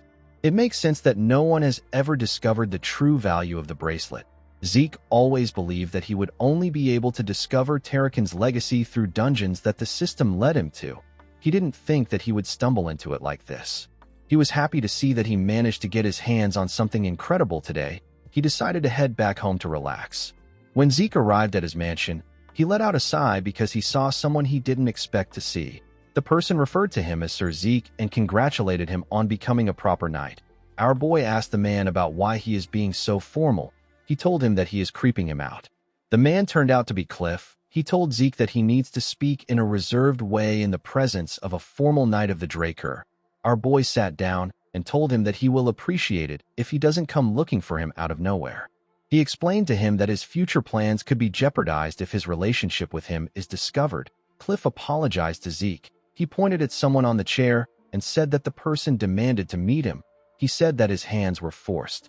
The person took off her hood and told Zeke that she will like to extend her greetings again. She introduced herself as the owner of the Reinhardt Merchant Group.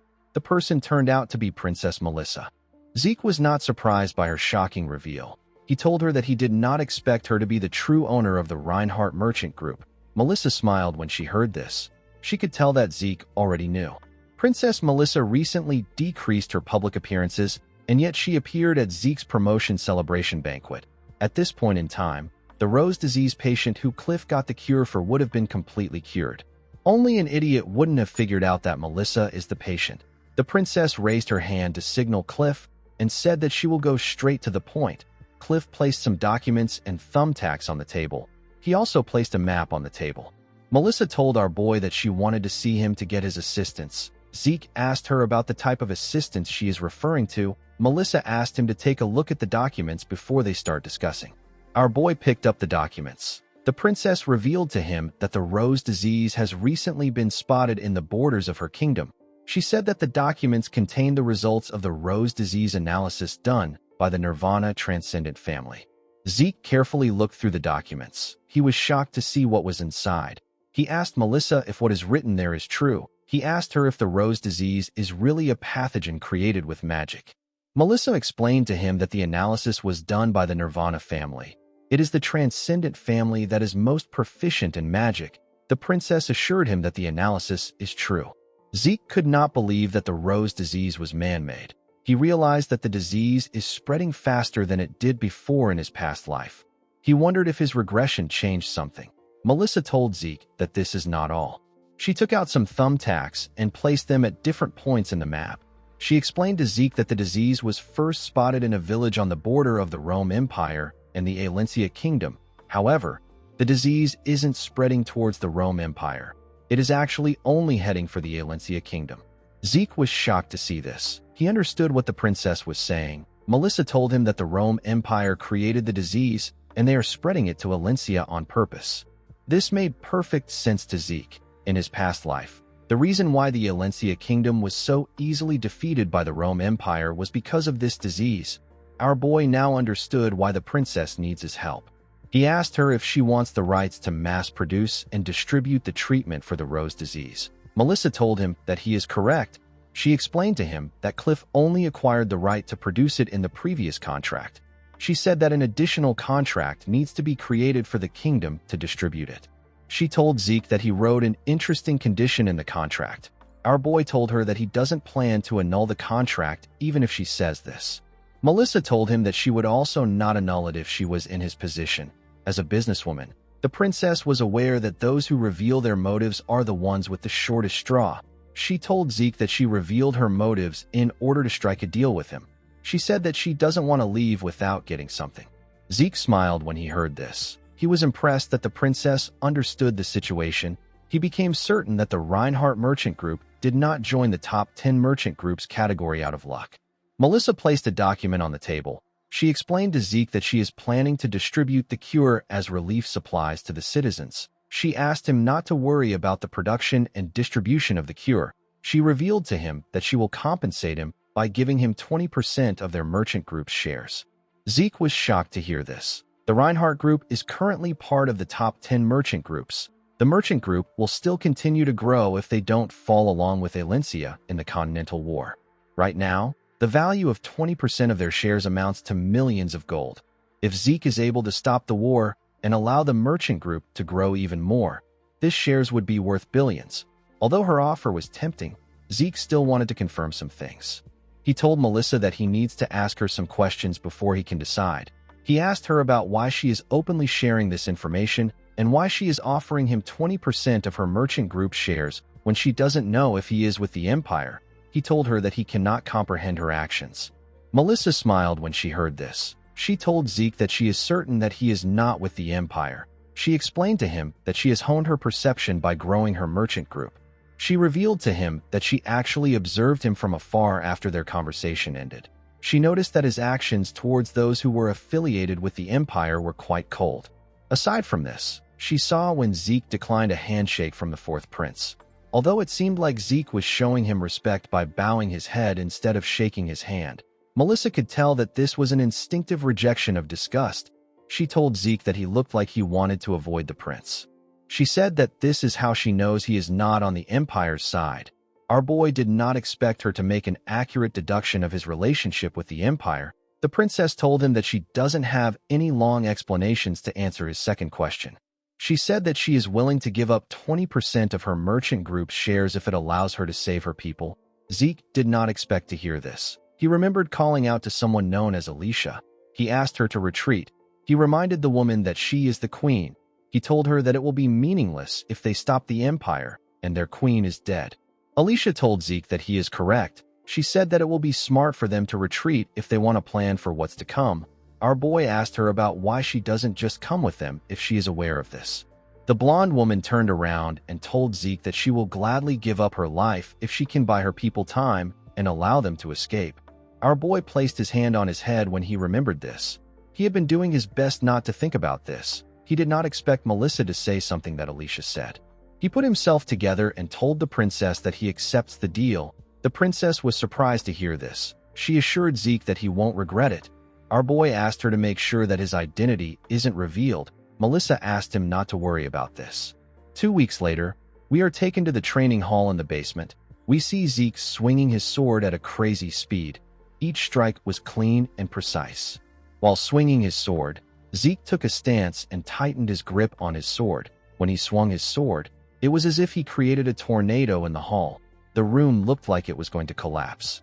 Zeke calmed himself after swinging his sword. While he was trying to catch his breath, a status window popped up. The system informed our boy that he has successfully learned the true dragon's swordplay. Zeke could not believe that he was able to do it within a month. The system told him that the conditions for the achievement quest has been met. It told him that he has successfully completed the achievement quest. Our boy was given Kronos Kingdom's report radar. He was given the title of Sword Saint Successor. He was also given 500 karma points and 2 random boxes. Zeke currently had 1,095 karma points. He was happy that he got 2 random boxes, and he got some points to make up for the points he used to burn McCain's storeroom. He put away his sword. He decided to see the rewards. He took out the Kronos Kingdom's report radar. The thing turned out to be a small object. While Zeke was looking at it, a red status window appeared in front of him. The system told him that it cannot read the corresponding coordinates. Our boy was shocked to see this. It was his first time seeing a red status window. The system asked Zeke to find the seal that can activate the coordinates. It explained to him that he can activate the radar after he has found the scattered seals. It told him that the locations of the seals are linked and visible on the mini-map. Zeke quickly opened the mini-map. He saw where the seals were. There were 2 in the middle. The other 2 were each in the south and north. Zeke knew that it was going to take a while for him to gather the seals due to the distance between each seal. While he was looking at the mini-map, a status window popped up. Zeke smiled when he saw what was on it. He said that he has been wondering why it didn't pop up. Our boy was given a new quest known as the Treasure from the Legendary Kingdom. He was asked to find the scattered seals of the Kronos Kingdom and restore them to their original state. His reward for completing this quest is a title known as Kronos Kingdom's Successor. Zeke carefully looked at his status window. He couldn't believe that his reward was only a title. He wondered if the system is counting the treasures he finds in the treasury after restoring the seals as a reward. Our boy instantly remembered the bracelet he found in his family treasury. He knew that artifacts can respond to titles. He wondered if this title had some kind of special function. He carefully looked at the object in his hand. Since nothing happened, Zeke decided to put it in his inventory. Since there was no time limit for the mission, our boy decided to take care of his pressing issues. He planned to slowly take care of the mission. Our boy recalled that he just got some information from Kay. He smiled when he realized that it has been a while since he saw the junkies of the South. The scene shifts, and we are taken to the port town of the southern continent. This town is known as Port Golfa. Zeke wore his disguise to the town. Immediately, he arrived in Port Golfa. He smelled the sharp scent of blood that was mixed with the smell of the sea. Our boy was not surprised by this. He was already used to the air of the South. When he came down from the ship, some men bowed their heads to him and welcomed him to the southern branch of the Reinhardt Group. They referred to him as Vice Branch Manager. Zeke smiled and said that they will work hard together. As he walked forward, The members screamed that they will wait for the day that they can be graced with his presence again. Zeke did not like the fact that they were screaming. Everyone was looking at him. Our boy walked forward. He noticed that the town was still the same way it looked in his past life. He understood that it wasn't just the smell of the air that stayed constant. He knew that he had to keep his mind sharp. The moment he thought of this, someone waved and called out to him. Zeke was relieved to see that the person and his partner arrived right on time. The people turned out to be the Northern Rangers. The men were wearing average clothes. Zeke told the men that merchant clothes suit them well. The red-haired man thanked him for the compliment. Our boy asked him if they have committed the plan contained in the request to their memories. The man told him that they have. He said that they will take advantage of the chaos that will occur on the day of the operation. He said that they will rescue the girl imprisoned by McCain on that day. Zeke tapped him on his chest and commended him for studying the plan properly. He reminded him that the girl's protection and escort are both part of his request. He advised him to keep his guard up until the end of the mission. The man told him that he understands. He told our boy that there is something that he is curious about. Our boy asked him to tell him. The ranger explained to Zeke that they are not aware of the kind of incident that will cause the chaos which will unfold on the day of the mission. He asked our boy if some kind of festivity will soon take place in the South. Zeke smiled when he heard this. He told the man that he wouldn't call it a festivity because it will be far more chaotic than that.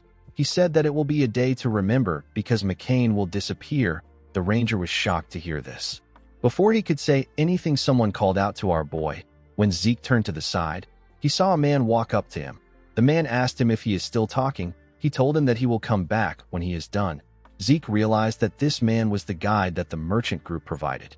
He told him that he is already done talking. He asked the man to show him the way. The guide said that he understands. He asked our boy to follow him to the carriage that he prepared. Before Zeke could leave, the ranger asked him if he is planning on going to war with McCain. Zeke waved to him and said that he was just joking. He asked him not to think too hard about it. The man told his comrade that he cannot take Zeke's words as a joke. His comrade told him that he understands. In the next scene, we see a carriage going somewhere. Zeke and Kay were inside the carriage. Our boy asked Kay if she has checked the safe house provided by the merchant group. Kay said that she has. She revealed to him that the place has a lot of storage space, even though it looks worn out on the outside. She told our boy that her organization has maintained the interior on the same level as their hotels. She said that they need to confirm their plan with a briefing because today is Don Juan's birthday. Zeke said that this is also a day where all the executives will gather to discuss business. Due to this, Kay and our boy will attend the meeting. Zeke will be there as a supporter for the woman. Our boy asked the woman if he is correct. Kay told him that he is. He asked her about how many times they will have a briefing. He said that this is already the 5th one. He told her that even a Soma addict would have memorized it at this point. Kay told him that it is necessary. She told him that she doesn't have nerves of steel like him. She said that it is natural for her to be nervous. She asked him to do the briefing for her since he was the one that pulled her into it. Zeke already noticed that she had been acting different from normal. He did not think that she would be nervous. While shaking, Kay asked him to tell her what they will do if Don Juan finds out that they were the ones behind the Soma warehouse burning. She said that the McCain paralyzes traitors and carries their bodies to a shock dragon swamp. The woman became more terrified. She wondered if they will be caught after covering up everything. Zeke felt like teasing her when he saw her panicking. He told the woman that the McCain usually handles a mage differently. Kay asked him about what he means. With a bright smile on his face, he told the woman that there is a widespread belief that keeping a mage's cadaver helps block curses. He told her that the McCain will never allow her to be a shock dragon's food. Instead, they will chop her body up and sell her parts across the South. Kay became terrified. She asked him if this means that the finger-shaped necklaces that the McCain wear are real fingers. She wondered about how much they will sell her fingers for. She asked Zeke to gather her body parts and bury her in a nice place. Immediately she said this, she realized something odd. She asked him about how he found out about the chopping of body parts. Zeke believed that it was natural for him to know this. He believed that no one could know the South more than him. In his past life, he raised the McCain into prosperity and dragged it down as a hitman. Our boy had a toxic relationship with the McCain before his regression. This relationship began when he was chased out of the academy and captured by a slave trader. He got sold to a Soma plantation owned by the McCain. The plantation was a place where all Zeke had to do was to follow orders and harvest Soma. He was eventually dispatched to the battlefield as a human shield. However, he managed to be the sole survivor each time. Zeke didn't question anything at that time. He was simply relieved by the fact that he survived. He now realized that he might have activated his healing ability at this time. The ability must have activated due to his survival instinct. After returning alive 6 times as a human shield, Don Juan decided to turn Zeke into a hitman. The Don might have had an eye for people because our boy was perfectly suited to be a hitman. He could easily take down a purple knight by making them drop their guard. He then used poison on them. However, it was a completely different story with blue knights. Despite sneaking up on them with his presence hidden, the blue knights would still always spot him. Even if they were to be stabbed with a poison-laden blade, the warriors would manipulate their internal aura and use it to burn or expel the poison. Although they were skilled, a blue knight is still a human. Zeke mastered the art of taking advantage of the smallest openings that humans inevitably show. Thanks to this, he was able to kill a blue knight. After our boy killed over a dozen blue knights, he was able to solidify his position as a hitman in the McCain cartel. After this, Zeke managed to achieve great things against the Pabella cartel and even brought it to its ruin. His position increased in the cartel. He eventually became Don Juan's foster son and even secured a position as the Don's rightful heir. Unfortunately for the Don, Zeke had his own intentions. On the day that the cartel's top executives gathered to see the successor of the Don, our boy killed every single person in the room. He left the McCain after he did this. Zeke smiled when he remembered this. He found it funny that it was all in the past now. While he was thinking, Kay called out to him. She told him that he has been avoiding her question for a while. She asked him if he is a McCain spy. She accused him of trying to use her to swallow the syndicate. Zeke didn't say anything. He simply turned to the window. This just made Kay more anxious. She asked him to answer her question. Zeke found it funny that the current Kay was a bit dumb, unlike her previous self. The scene shifts, and we are taken to Don Juan's mansion. Inside the mansion, there was a party taking place. Different people were being served by women with animal ears and tails. In a different room, we see Kay introduce herself to Don Juan as an official of the syndicate. Zeke was by her side. Our boy carefully looked around. He said that money is amazing. He noticed that the guards were not just McCain hitmen. There were also some infamous outlaws and rangers among them. It was a diverse roster. The Don and the executives sat together on a huge table. This meeting was taking place in a secret meeting room that was behind the mansion's banquet hall.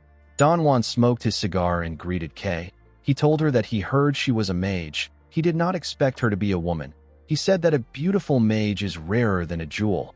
With a smile on his face, the man told Kay that he has been anticipating the wise words that she wants to share with him. He asked her to begin. Kay took a deep breath and asked the man if he remembers the Somo warehouse fires that took place several months ago. The executives were shocked to see that Kay brought up the topic. Don Juan put his cigar in an ashtray and told the woman that he cannot forget what happened. With a cold gaze in his eyes, the man asked Kay to tell him why she brought up the topic. The mage became nervous when she saw the look in his eyes. She put herself together and informed the Don that there is a traitor among his executives who conspired with the Pabella cartel in order to set the warehouses on fire. The executives stood up and called the woman crazy. One of them said that someone needs to drag her out. Don Juan slammed his hand on the table when he heard this. The executives quickly closed their mouths. With a scary look on his face, the man asked Kay if she can hold herself accountable for what she just said. The woman nervously nodded her head. He asked her to tell him who dares to betray the McCain. The executives nervously turned to the mage. They didn't know who she would pick out. Before Kay could say anything, Zeke grabbed one of the executives and put his dagger next to his throat. He greeted Don Juan and introduced himself as Zeke Murray. He told the Don that he will clarify the issue that he just spoke about. Don Juan greeted Zeke. He picked up a cigar and told our boy that he brought a blade to his party instead of a gift. Zeke held the executive's hair tightly and told the Don that his gift is in front of him. The Don used a lighter to add fire to his cigar and asked Zeke if he is suggesting that his beloved brother, whose name is Joaquin, is the traitor. Zeke smiled and asked the man if he should call him Joaquin or El Mencho. He asked the man to confess with his own tongue since he already understands what is happening. Joaquin could not believe what he was hearing. He wondered about how Zeke figured out something that even his boss wasn't able to. He turned to his guards and asked them to tell him why he is paying them. He asked them to stop staring and do something. He called them ungrateful wretches and asked them to do what they are paid for. The guards took out their weapons. One of them told Joaquin that there is nothing they can actually do. He said that Zeke is a professional. Our boy didn't give them any openings for them to approach him. The guards knew that Zeke would use Joaquin as a human shield if they try to attack him from a distance. One of them said that our boy might be a spy sent by the Pabella cartel. Zeke told Joaquin that he has really gathered a lot of trust as the second-in-command of the cartel. He found it amazing that they were suspecting him as a spy even though the man was the actual spy. Joaquin smiled and asked him if he is spouting nonsense because his identity has been revealed. Zeke told him that he is bold. He asked the man if he believes that he would do something like this without any proof. Joaquin was shocked to hear this. Our boy called out to Kay. Immediately he did this. The mage activated her magic. She made a document materialize in front of Don Juan. The Don put his cigar down and picked up the document. He opened the pages and read through it. He told Zeke that he has brought something interesting. He announced that Joaquin joined forces with the syndicate to betray them and the Pabella cartel are actually pirates. Immediately he said this. Everyone's expression became grim. They all seemed quite angry. Zeke smiled when he saw their reactions. He already knew that the mood in the air would change once the pirate story came up. Although no one likes pirates, the Southerners hate them more than others. They hold a grudge against them. This is because Southerners are situated very close to pirate outposts, so they end up suffering the most losses compared to other regions of the continent. Apart from this, Don Juan lost his family to pirates. He bears a deep resentment towards them. No matter who it is, Don Juan cannot overlook an incident involving pirates. When the Don saw a picture of Joaquin shaking hands with a pirate, Zeke wondered about what he will do. Joaquin was shocked to see the picture. He wondered about how Zeke was able to get it. He saw that the report stated that the deal he made with the Pabella cartel and the burning of the Soma warehouse are related. The man knew that everyone would be suspicious of him in this situation. Don Juan placed the report down and thanked Zeke. He asked our boy if he believes that a report like this would be enough for him to grow suspicious of a man who is like a brother to him. Zeke already predicted that the Don might say something like this. He decided to use a method that he didn't want to use. He moved close to Joaquin's ear and whispered something to him. The man seemed to be quite shocked to hear what our boy said. Don Juan told Zeke that he will have to pay for the crime of insulting his brother if he doesn't have anything else. The moment he said this, Joaquin called out to his boss. With a serious look on his face, he told Don Juan that Zeke is correct. He said that he is a traitor who joined hands with the Pabella cartel. Don Juan stood up and said that he understands. He told the man that he didn't think that he will betray him. He said that he has nothing to say. He walked towards something and told Joaquin that he will show him an adequate amount of respect for confessing. Immediately he said this. He threw an axe at the man's head. A large amount of blood gushed out of Joaquin's head as his body slowly fell to the ground. Everyone in the room was shocked to see Joaquin's body on the ground. His blood was all over the place. Zeke did not think that the second-in-command would go out like this. He found the Southerners to be a fascinating bunch of people. Before Joaquin died, our boy swore on God that he wouldn't touch the family that he has hidden away if he confesses. He picked up a cloth and used it to clean his face. He found it amazing that Joaquin believed that an oath made with the name of God is absolute. Although he threatened him, Zeke never had any intentions of messing with his family. Don Juan walked up to Joaquin's body and grabbed his axe. Zeke realized that this man was actually a competent boss of a criminal organization. It is actually unlikely that Don Juan punished Joaquin because he truly believes that Joaquin is a traitor. He punished the man because he had no other choice but to do so. The culprit behind the Soma warehouse fires from several months that resulted in massive losses for the McCain cartel and the Pabella spy were the same person according to Kay's testimony. This naturally caused chaos. Due to Zeke's decisive actions to secure Joaquin and declare him as the traitor, as well as the shocking revelation that the Pabella cartel are pirates, added to the chaos. However, even in these circumstances, Don Juan still maintained his composure and calmly attempted to analyze the situation. Unfortunately, his subordinates couldn't act like him. While so many things were happening, El Mincho himself confessed to being a traitor. Even if the man wasn't the traitor, allowing him to go unpunished would make the organization's discipline fall apart. Don Juan understood this, so he punished his comrade.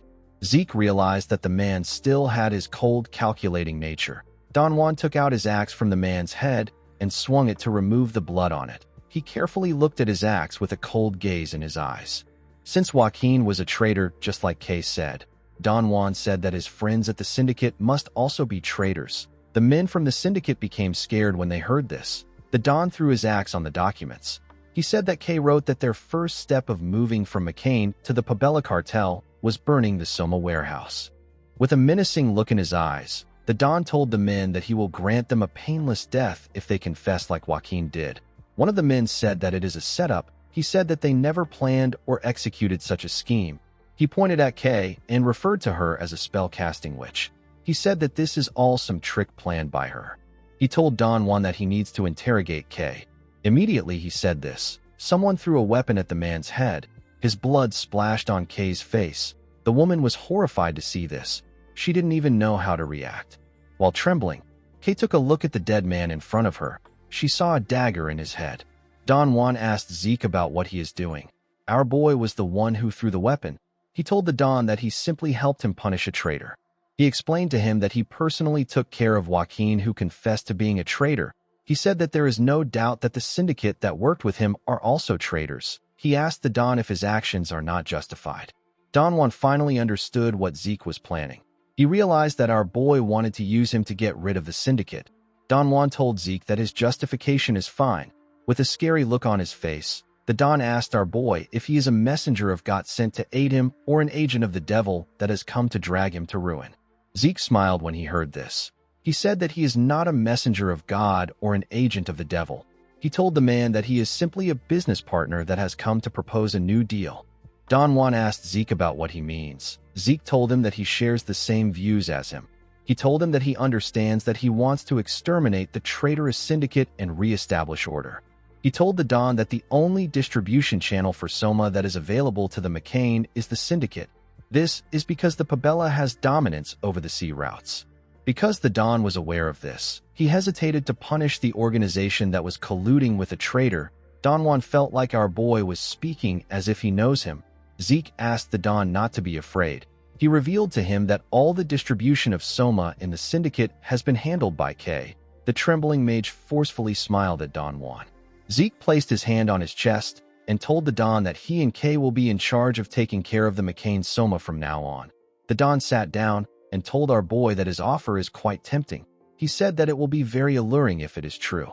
He told him that deals must be built on a foundation of trust. He said that he has very little trust. He told Zeke that it is impossible for him to trust him since this is their first meeting. Our boy said that this is fair. He picked up the Don's axe and threw it away. He pushed away some papers from the document. He grabbed his dagger and pushed it into a paper. He asked the Don to tell him what he thinks about Paulo Santos. He said that he will remove the lands under the man's authority. Paulo Santos is also known as Cowardly Paulo. He is called cowardly because he always takes actions to reduce risk as much as possible. Due to this, he isn't very well recognized in the organization despite being an executive. Don Juan couldn't believe that Zeke was already aware of his existence and his nickname. He decided not to think too much about it. As long as Zeke was useful to him, the Don did not care about how he got the information. He stood up and told our boy that he will be able to win his trust if he can accomplish something like that. He told him that he respects his gallant courage, but it is far too dangerous for him to attack a place like that alone. He told him that he will assign his cartel's elite assassination troops to assist him. Our boy knew that the man wanted his men to observe him. With a smile on his face, Don Juan said that the McCain will guard Kay while he is busy proving his bravery. Kay was horrified to hear this. She didn't want to be left with this man. Zeke already understood that Don Juan was trying to take the mage as a hostage. He told the Don that he understands. He said that he will leave Kay in his care. The scene shifts and we are shown a factory.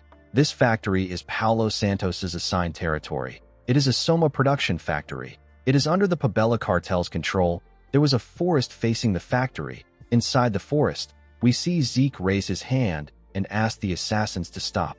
He and the assassins wore black clothes in order to blend in with the darkness. The commander of the squad wondered about how he also started following Zeke's orders and waiting for his commands. This man is Commander Manuel of the assassination squad. Manuel realized that only a complete fool wouldn't follow Zeke's orders after seeing his skills. His stamina was far beyond what they were capable of, and his movements were quick and precise. It was as if our boy had completely memorized the layout of the vast southern lands. Aside from this, Zeke was more skilled in combat than Beastmen. He was at the level where he could easily take down werewolves who were one of the toughest opponents to go against. Manuel had never seen such a powerful monster.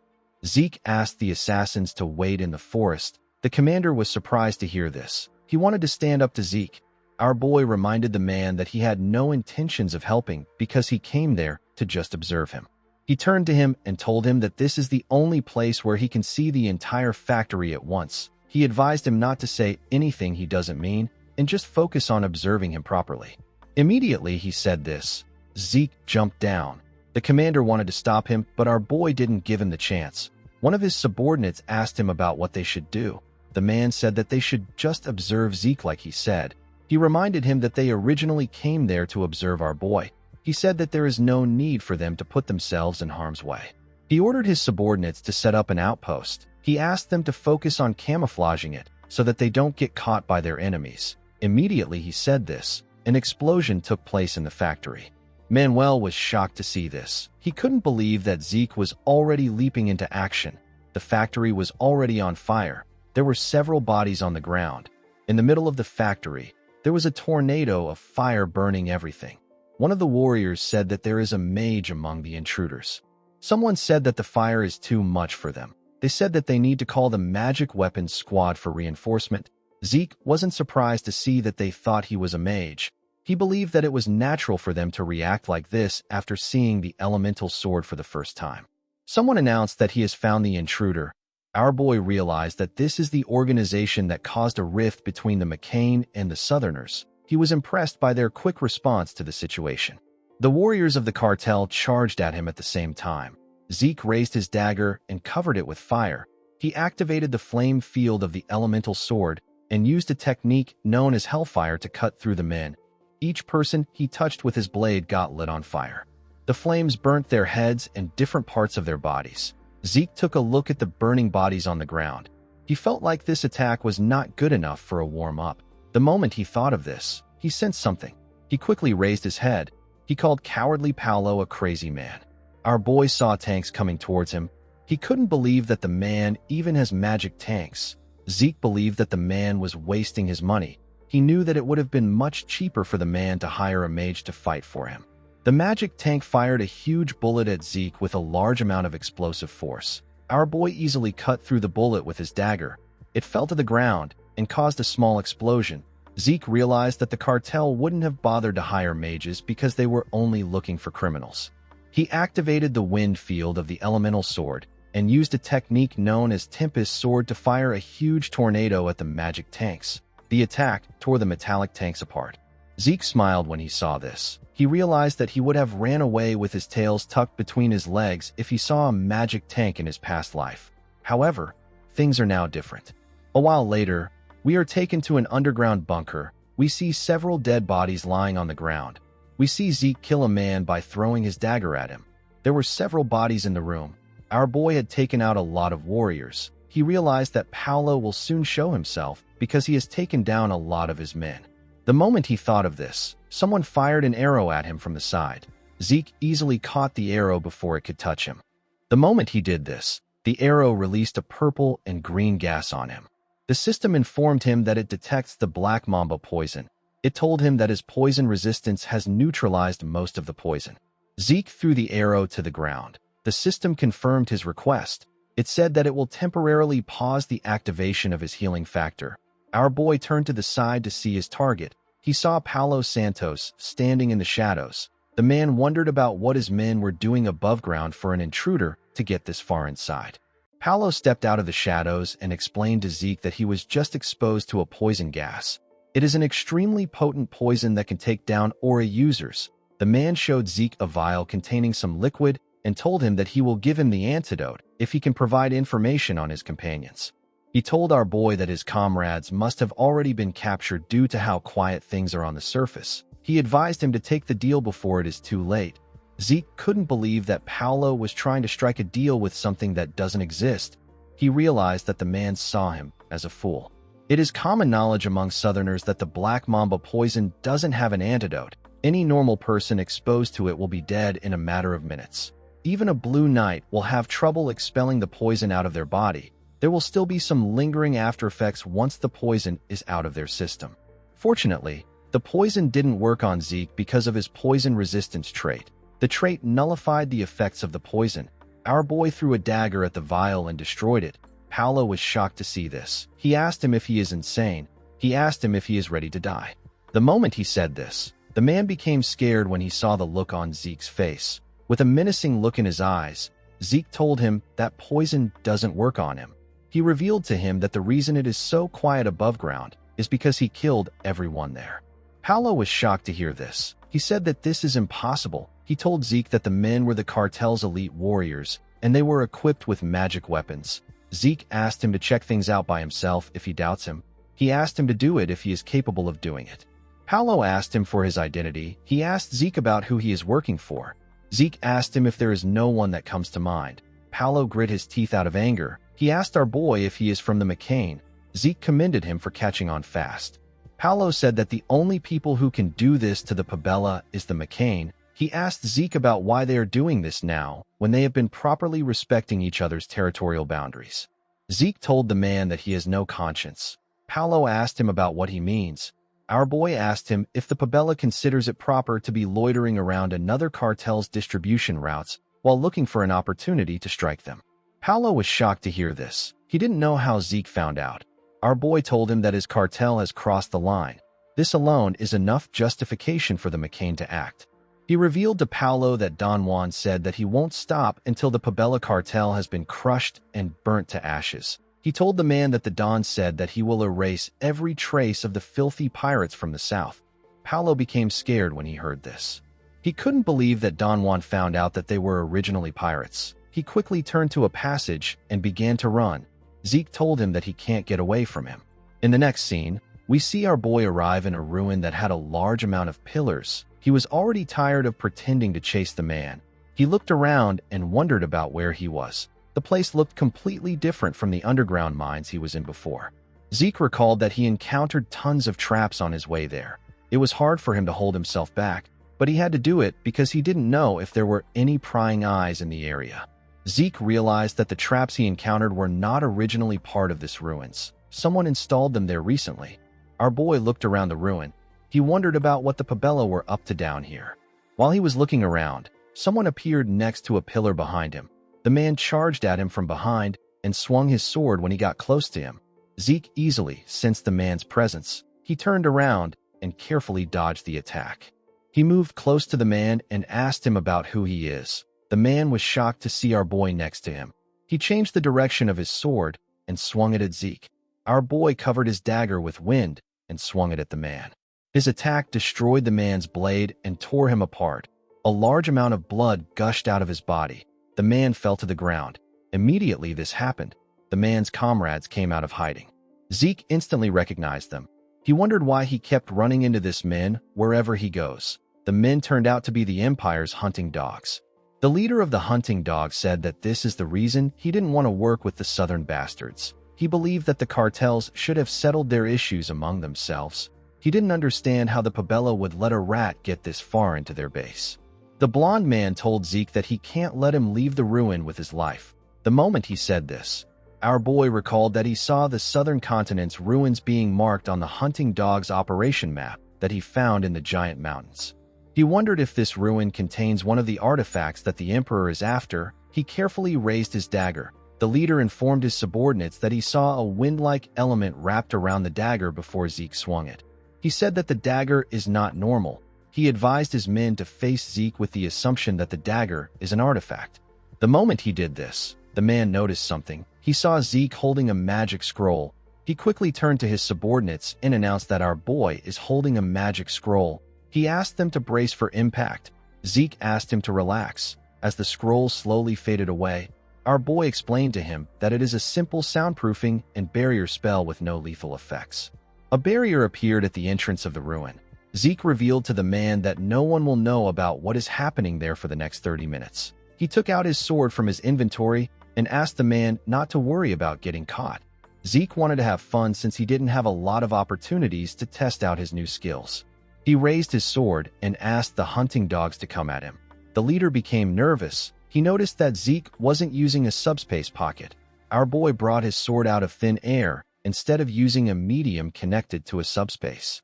Due to the strange weapon Zeke used earlier, the man thought he was a mage, but now that our boy was using a sword, the man didn't know what to think. While he was looking at Zeke, the man saw something shocking. Zeke activated his ether and channeled it into his sword. He formed an aura blade. The man couldn't believe that Zeke was a blue knight. Before the man could charge at him, Zeke used the first verse of the True Dragon's swordplay. The technique is known as Sky Slice. Our boy destroyed the things around him with the technique. The leader got cut down by the attack. His subordinates charged at Zeke, but their resistance was futile. Nothing could be heard from the room. The barrier absorbed the sound. 30 minutes later, we see Zeke burning the bodies of the hunting dogs with his flame elemental sword. He was burning the bodies in order to make it hard for anyone to find any traces. It will seem like the McCain used knights and mages in their attack. This will intensify the strife between the McCain and the Pabella cartel. Zeke wondered why the Pabella cartel and the Rome Empire were working together. The only thing our boy could think of was that they were cooperating in order to find ancient artifacts in the south. He recalled that he never found any traces of the Empire and the Pabella working together when he searched this place in his past life. He remembered that he came there 3 years later. He realized that the Empire might have found the artifact they wanted and left the place. Zeke decided not to think too much about it. He felt relieved that he was able to foil the Emperor's plan, even though it was a coincidence. He decided to head back since he was done burning the bodies. The moment he took a step forward, Zeke sensed something. He quickly turned around. A red-haired man wearing a red armor said that the situation is quite troubling. He said that he came there because he sensed a strong and chaotic energy. The energy vanished in a manner similar to magic. The knight said that he did not expect a guest he never invited to find his way there. Zeke instantly recognized the armor. He knew that it was a magic armor known as Herzion. This armors are only given to red knights of the Empire. The Herzion is inscribed with countless auxiliary enchantments like lightning magic and automatic restoration magic. It is the supreme artifact of artifacts. However, the Herzion this man was wearing is a bit different from the one issued by the Empire. Zeke asked the man for his identity. He asked him if he is a red knight of the Empire. The moment he said this, our boy saw a blade in front of him. He quickly took out his sword and covered it with his aura. He used it to block the man's attack. The knight added more force to his sword and used it to push our boy back. He sent Zeke flying. Our boy's body went through 2 huge pillars. His back got slammed on the third one. Zeke quickly used his sword to blow the dust around him away. When he raised his head up, he saw the man coming towards him. The knight swung his sword at Zeke. When he got close to him, the impact of his attack heavily destroyed the ground. Fortunately, Zeke was able to block the knight's attack. He realized that this wasn't the strength of a human. He wondered if the man's Herzion was also enchanted with a strength-enhancing spell. Zeke got pushed down by the man's sword. He quickly bent his blade and let the man's sword slide off his blade. The knight swung his blade at him with a large amount of force. His attack destroyed the ground and covered the place with dust. When the dust cleared up, the man did not see Zeke in front of him. He turned to the side and looked around. Before he could do anything, a huge stone came out of the ground. Zeke activated the earth field of the elemental sword and made several stones come out of the ground. The stones covered the knight and trapped him. Unfortunately, they weren't enough to stop the knight. He used his sword to effortlessly tear the stones apart. The moment he did this, he saw a bright light. Zeke activated his flashbang skill and released a bright, blinding light on the knight. The man had to use his hand to cover his eyes. Our boy used this opportunity to get behind him. He was certain that he had outsmarted the man. He swung his sword at his neck. Unfortunately for him, the man blocked his attack. Zeke was shocked to see this. He couldn't believe that he deflected his aura blade. He quickly moved back. The man's armor immediately fixed the place that Zeke attacked. The man instantly fired a slash at our boy. Zeke quickly activated his dragon scale armor. He put his hands together and used the armor to block the attack. Even though he blocked the attack, he still got pushed back. The knight told Zeke that he possesses a lot of strange abilities. He reminded him that he asked him about who he is earlier. He told him that he will tell him his name. because he is skilled enough to fight him. He revealed to Zeke that his name is Cain Zimmons Constantinus. Our boy couldn't believe that the man bears the Zimmons and the Constantinus name. Constantinus is a surname that is inherited only by the imperial bloodline of the Rome Empire. The middle names of the imperial blood are reserved solely for the elector prince families. These are noble houses with the right to elect the emperor. Zeke realized that the Zimmons house, which is a powerful family under the Drakers, is one of the elector prince families of the Rome Empire. The moment he thought of this, our boy sensed something dangerous. The system informed him that it detects miasma. It told him that he will get bonus points if he slays a target bearing miasma. Zeke didn't know what miasma was. All he knew was that it was dangerous. Immediately he thought of this. Cain released a large amount of energy. He added his miasma to his aura blade.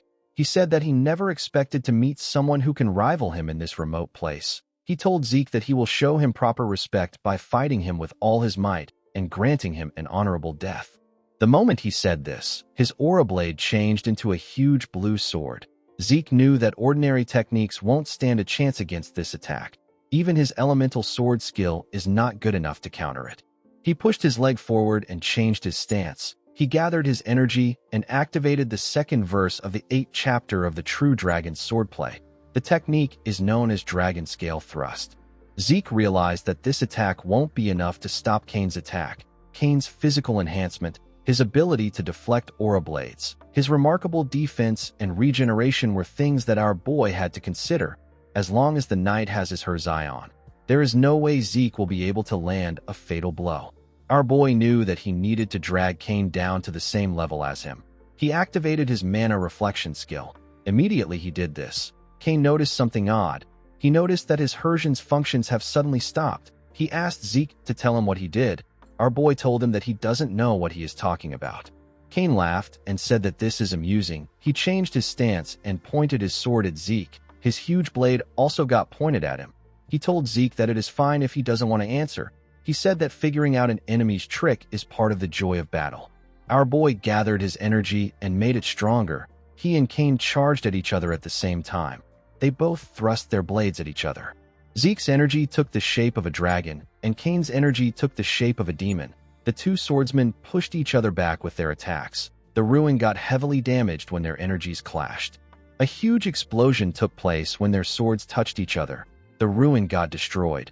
The roof and the pillars could barely stay in place. When the dust cleared up, we see Zeke sitting in a pool of blood. The system informed him that his miasma corrosion rate has exceeded the permissible limits. It told him that the effectiveness of his healing factor has been reduced. Zeke was heavily injured in his chest, and his body was heavily damaged. He could barely move. His sword was on the ground. This position was not favorable to him. Cain moved close to him. The knight was barely injured. His armor was already healing itself. He told Zeke that those of the Drakers' bloodline are truly impressive. He told him that his skill was amazing. Our boy was surprised to hear this. He gathered his strength and asked the man about how he knows. Cain explained to him that the only force that can temporarily halt the Hersian's functions is the Drakers' mana severance. He told Zeke that the sword technique he used in their final exchange resembled the dragon-slaying arts. Zeke was shocked to hear this. The dragon-slaying arts comes from the True Dragon's swordplay, so it makes sense for them to resemble each other. However, the dragon scale thrust that Zeke just used appears in the latter half of the dragon-slaying arts. This half is a portion that is strictly forbidden to be revealed outside the family. For someone like Cain, who is a knight of the Empire, to recognize this technique means that the Zimmons family has already handed the dragon-slaying arts over to the Empire. The moment Zeke thought of this, he spat out a large amount of blood. Cain said that the corrosion must have advanced. He asked our boy if it is painful. He said that it will not be honorable for him to leave an opponent who stood against him bravely in this state. Immediately he said this, he stabbed Zeke in the chest. Our boy was shocked to see a blade in his chest. Cain asked him to rest in peace. Zeke gently closed his eyes. Cain took out his sword after he confirmed that he had taken out Zeke. He turned around and said that Zeke was a worthy opponent even though he was his enemy. He said that he hasn't met an opponent like him in a long time. Immediately he said this, a dagger flew towards his neck. Cain bent his head to dodge the dagger, but it still left a cut on his neck. The man quickly turned to Zeke. He saw that our boy was no longer lying on the ground. He didn't understand what was happening. Zeke appeared behind him with his huge sword in his hand. His system informed him that he used his top-grade healing potion known as Salvation. The potion instantly recovered his stamina and wounds. Zeke used his opportunity to cut off Kane's head with a single slash. The moment he did this, he fell to his knees and coughed out loud. He realized that he would have died if he hadn't placed the healing potion in the shortcut slot. Salvation is the masterpiece of Javor Hassan. It is a top-grade healing potion that can instantly recover mortal wounds and stamina. Due to its special ability, anyone who has taken it before will not be able to use it again. The item also possesses an unknown effect. Zeke used his sword to hold himself up. He noticed that the potion couldn't recover the aura-inflicted internal injuries. His system informed him that he has used his skills excessively. Due to this excessive use, his fatigue has surpassed its critical point. The system informed him that it is shutting down his consciousness for his safety. Zeke let go of his sword when he heard this. His body didn't have enough stamina. He knew that he shouldn't be collapsing in his enemy's territory. He wanted to recover immediately. As he slowly fell to the ground, he took a look at the bottle of salvation that was next to Kane's body. He also looked at the man's body. He thought about recovering through any means. Before his head touched the ground, Zeke activated a draconian skill known as gluttony. His body released an odd and unusual energy. The energy began to devour Kane's body. The system informed Zeke that he has consumed a miasma-corrupted demonic human. His stamina, mental power, and mana began to fill up. The skill took in Kane's blood and completely covered his body. The system informed its master that he has consumed the demonic human's bloodline ability. It changed his C-rank skill known as Static Discharge into an A-rank skill known as Lightning. After completely devouring Kane, the skill disappeared. Zeke opened his eyes immediately. He raised his body and placed his hand on his head. He thought that he was going to die. He was happy to see that he thought of using gluttony. When he looked in front of him, he saw Kane's armor floating in the air. The system told him that he has obtained the unknown armor. It asked him if he would like to register himself as the user. Zeke found it odd that the armor's name didn't pop up. He decided to accept the system's suggestion. The moment he got registered as the user, the armor got equipped on him. The system informed Zeke that the armor's form can be decided according to his will. It also told him that there are currently 3 magic circles that can be activated from the 28 great magic circles engraved on the armor. Our boy was surprised to see how light the armor was. He couldn't believe that the armor's functions were this good. He decided to take the armor off because he knew that he would get caught by the Empire if he wore it around. He planned to use it later when he changed its form. He decided to leave the place. The moment he had this thought, he smelled something. It was the smell of blood and corpses. It was coming from somewhere inside this ruin. Zeke followed the scent and arrived at a lab where he saw a bunch of mages performing human experiments. He grit his teeth out of anger. He couldn't believe that the Empire would do something like this. When the mages saw Zeke, they quickly released a gaseous substance at him. The system told him that it detects magically formulated poison. This poison suppressed his poison resistance effect, and it allowed him to be poisoned. Zeke quickly took out a potion and used it. He told the mages that they must be prepared to give up their lives since they have been experimenting on other people. He easily tore them apart and destroyed their lab. He also collected the lab's research materials. He believed that there might be some things in the documents that are related to the Rose disease. While he was looking at the documents, someone appeared behind him and asked him if he did this. The old mage asked Zeke if he was the one who turned his lab into this mess. Our boy quickly covered his sword with his aura and charged at the man. The mage was shocked to see an aura blade. He realized that Zeke was a blue knight. He quickly raised his hand and activated a magic circle. Zeke tore his body apart before he could do anything. Oddly enough, the man's body turned into sand. It reappeared in front of Zeke. Due to his crest and magic, Zeke was able to tell that the mage belongs to the Desert's Scorpion clan. They are practitioners of forbidden magic. Our boy noticed that the man was an executive level 6 circle mage. He knew that the man was going to be annoying to deal with. He didn't expect the Empire to collaborate with bastards like this. He activated his mana reflection skill to remove the mana in the room.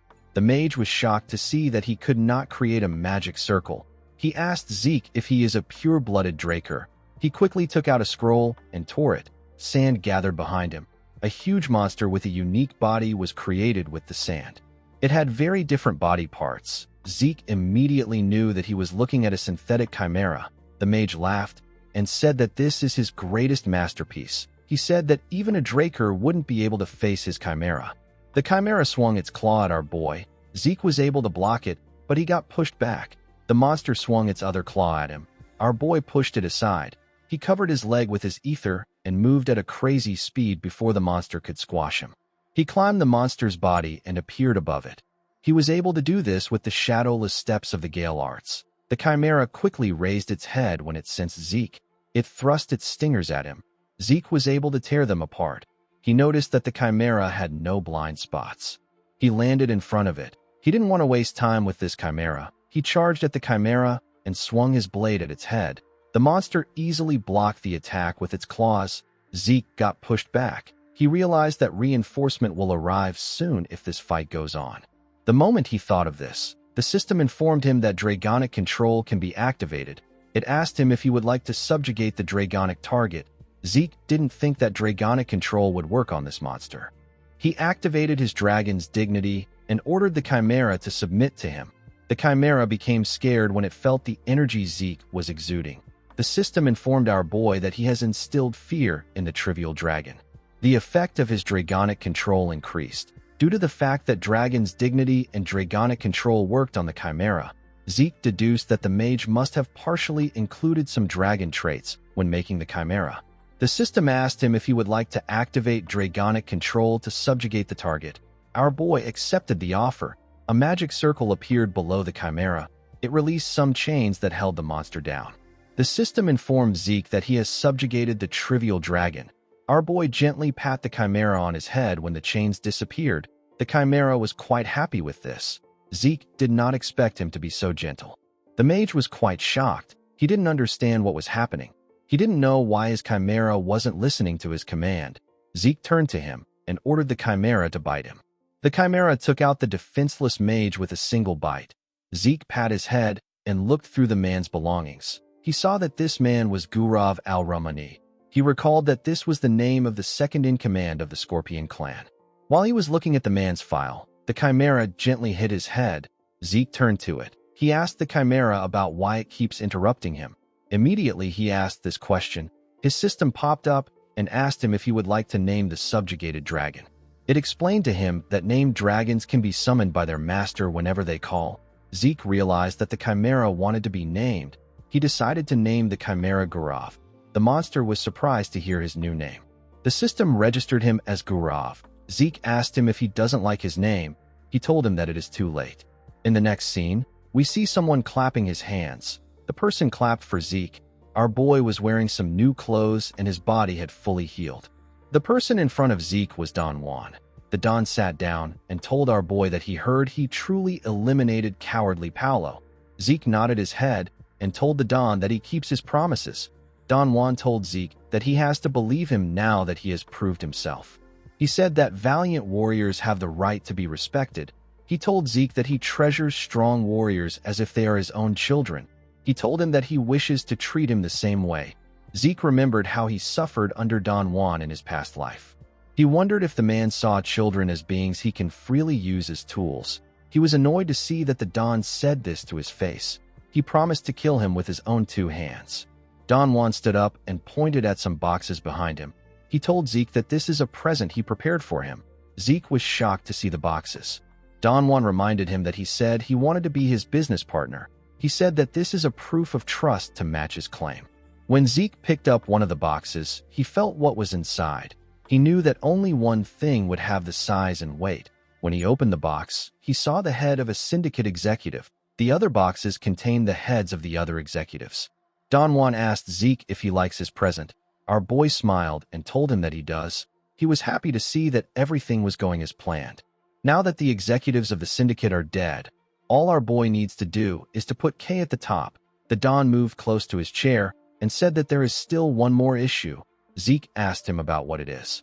The Don informed him that the Pabella has found out that they were the ones who attacked them. He said that the Pabella believes they attacked them with knights and mages. Zeke smirked when he heard this. He knew that the average person would think that the place was attacked by knights and mages. Don Juan said that he wants to properly warn the pirate bastards and teach them that the master of the southern continent is the McCain. Zeke realized that the Don wanted him to attack the Pabella. He told him that he will do it. Don Juan was surprised to hear this. Zeke clenched his fist and told him that he will go to the Pabella and let them know his will. He said that he wants a favor in return. He asked Don Juan to give Kay some power so that she can become the new core of the syndicate. The Don gently rubbed his head. He put his cigar back in his mouth and accepted Zeke's request. He told him that he will take responsibility as her backer. He snapped his fingers and told Zeke that he will assign the cartel's greatest hitman and his squad to him. The moment he said this, different hitmen appeared in the room. Zeke turned around to see the person behind him. He saw a man with blonde hair. The man also had an eye patch. The Don assured him that the man and his squad will be helpful to him. The scene shifts, and we are taken to Paulo Santos's territory. We see two people walking in the ruins. The people turned out to be Abel and his friend. The man informed Abel that the investigation is already over. He told him that the Imperial Intelligence Bureau has already gone through the place. He assured him that he won't find anything there. He reminded him that he has already received the results. According to the result, the place was attacked by one squad of mages and knights. Abel ignored the man and bent down to look at the ground. He used his finger to pull out some energy from the ground. He told the man that this place was attacked by only one person. The man was shocked to hear this. He asked Abel about what he means. He told him that there are traces of magic and swords. Abel told him that the attacker was at least a red knight. He said that the attacker dealt with everyone there. The man didn't understand how Abel came to this conclusion. As the energy in his finger dissipated, Abel informed the man that there are traces that the Intelligence Bureau dealt with this in a hurry. He told him that there is something the Intelligence Bureau doesn't want them to know. He walked forward and said that he needs to know what the Empire is hiding. The man called out to him and asked him if he is going to look into the Intelligence Bureau. He asked him about what he will do if a problem arises later. Abel turned to the man known as William and told him that there is something here that he can't miss. He said that his instincts are telling him to look around. With a creepy smile on his face, Abel asked William if he doesn't know that he wants to make the Drakers and the Empire his own. In the next scene, we are taken to the Pabella cartel port. Someone at the port saw a boat coming towards their port. He asked the people inside the boat about who they are with. Zeke drew his dagger and got up. He jumped out of the boat and moved up. He tore the man apart at a crazy speed. He threw the guard's body down. Before the man's body could reach the water and make a huge splash, the eye patch man took out his sword and threw it at the guard. The sword hit the guard in his chest and pinned his body to the wall. Zeke realized that the man dealt with the body in order to stop it from making noise when it drops into the water. He called out to the man known as Simon and asked him to come up. The hitman nodded his head at him. Simon Zapatero is the man who taught Zeke the Southern-style martial arts and assassination techniques. Even within the McCain cartel, where everything was terrible, Simon was the only person Zeke could trust. Even after our boy regressed, him and Simon still possess an incredible battle synergy. Zeke wanted to bring Simon to his side.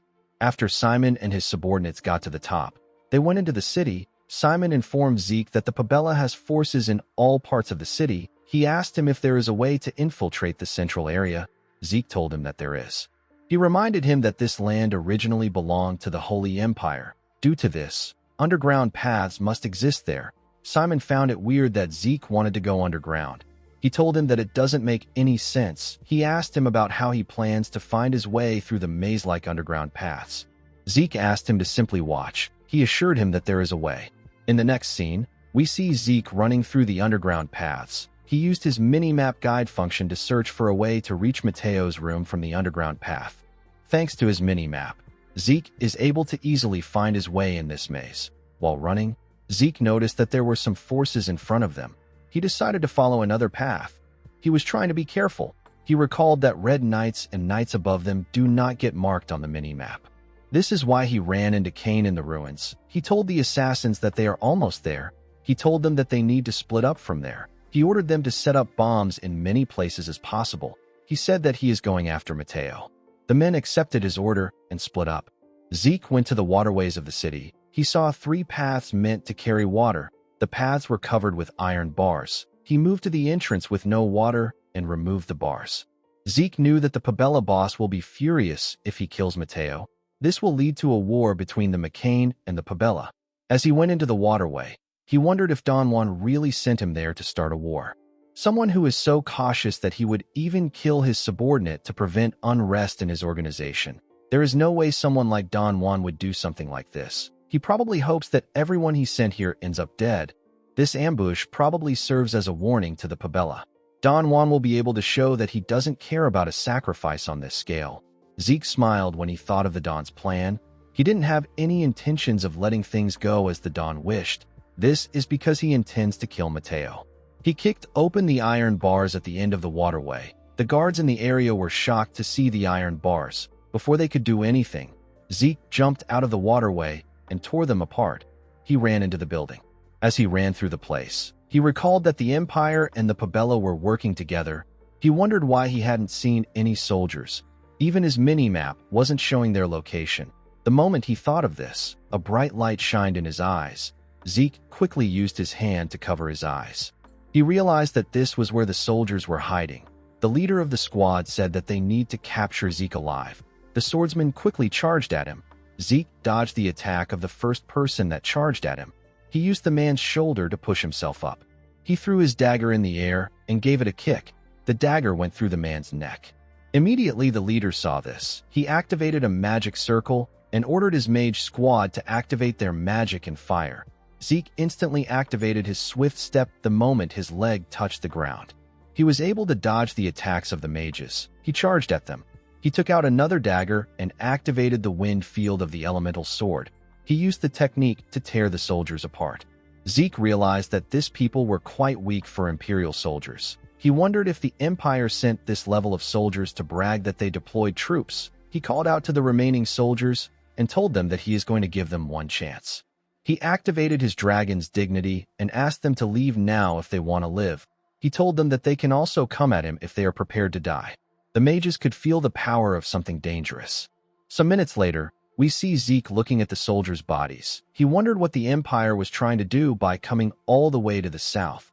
Immediately, he thought of this. He felt a dark energy coming towards him. He quickly raised his head up. He saw a mage above him.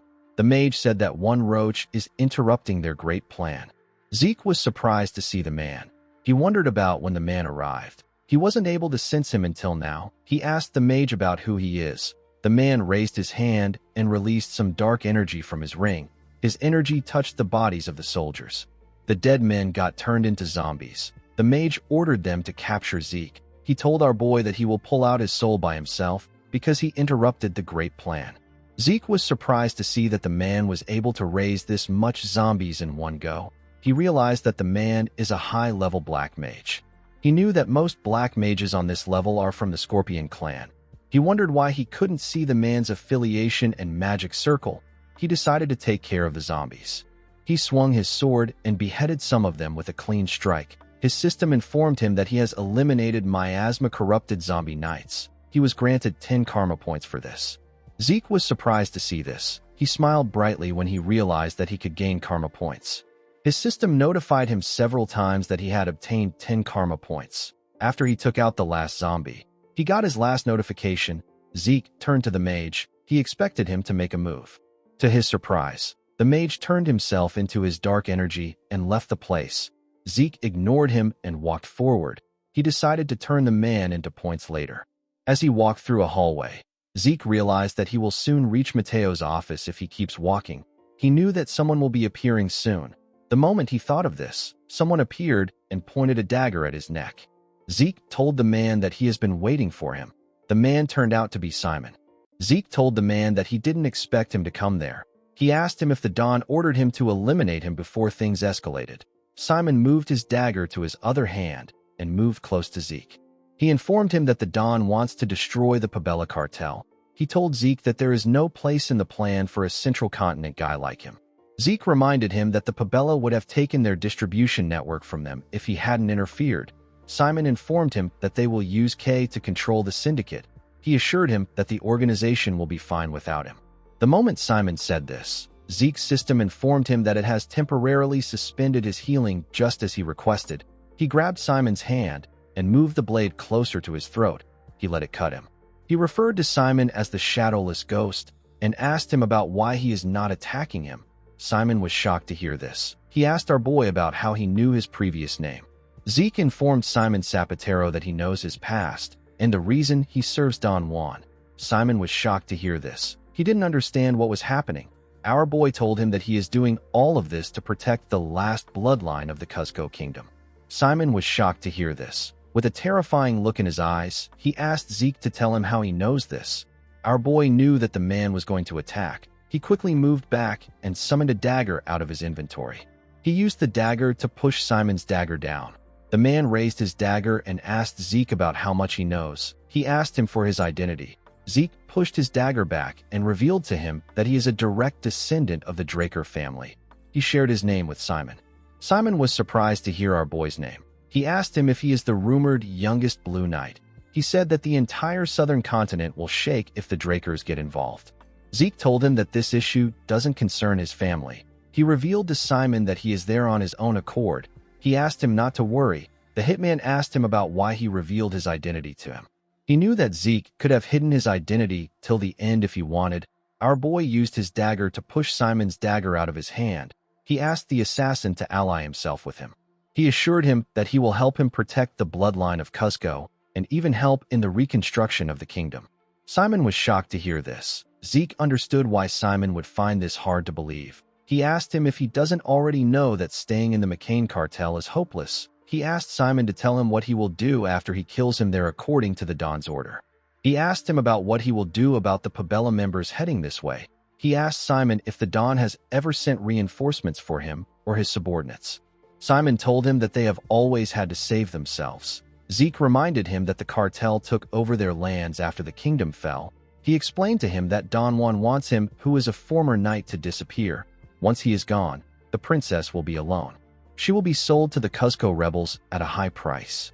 When the Cusco kingdom fell 10 years ago, Simon took the newborn princess and sought refuge at the border. He became an outlaw in order to become stronger. He did his best in hopes that he would one day defeat the rebels and restore the princess back to her rightful place. For this same reason, he became a hitman for the Don. Unfortunately, Don Juan already knew about his past. In the end, Simon was labeled a risk by Don Juan and got disposed of. The princess got sold off to the rebel forces. Before he died, Simon begged Zeke to take care of the princess. By the time our boy found her, there was nothing left for him to save. This is why Zeke wants Simon to leave the McCain. Since they didn't have a lot of time, Simon decided not to ask Zeke about how he knew his secret. He told him that he is correct. He said that the McCain, which he thought would be stable forever, is now shaking. He told Zeke that this is happening because of him. He said that everything has been spiraling ever since he attended the Don's birthday and got involved with the Pabella. He asked Zeke about what his ultimate goal is. Our boy reminded him that he told him that there is no place for a central continent bastard like him in the plan. He explained to him that he wants the two cartels to start going after each other. With a smile on his face, he said that he will go for the McCain once the fight is over. Simon was shocked to hear this. He couldn't believe that our boy's real goal was to take out Don Juan. Zeke told the man that he is quite serious about his offer. He asked him to join him. Simon nervously asked Zeke to promise him two things. He asked our boy to take him and his subordinates. He asked him to honor his promise to protect the Cusco bloodline and rebuild the kingdom. Zeke smiled and hit his chest. He swore to do everything on his honor as a knight. Simon Zapatero went on his knees and gave his greeting to his new master as the Cusco Guard commander. Zeke asked him to get up. He told him that this much formality is enough. He told Simon that he will give him the necessary information on the way out. He asked him about where his subordinates are. Simon explained to Zeke that his subordinates are waiting for his signal. They are to activate the exploding scrolls in their hand and meet up to escape once they receive the signal. Zeke asked the man to give the signal now. He asked him to call all his subordinates to the underground waterway entrance. Simon said that he understands. He informed his new master that he has already tied up Mateo in his room. Zeke walked forward and told him that he did well. In the next scene, we see Mateo fall to the ground. He called Zeke a bastard and asked him if he thinks that the McCain will be safe. Our boy smiled and moved close to Mateo. He explained to him that nobody will be safe when a war breaks out between the two cartels.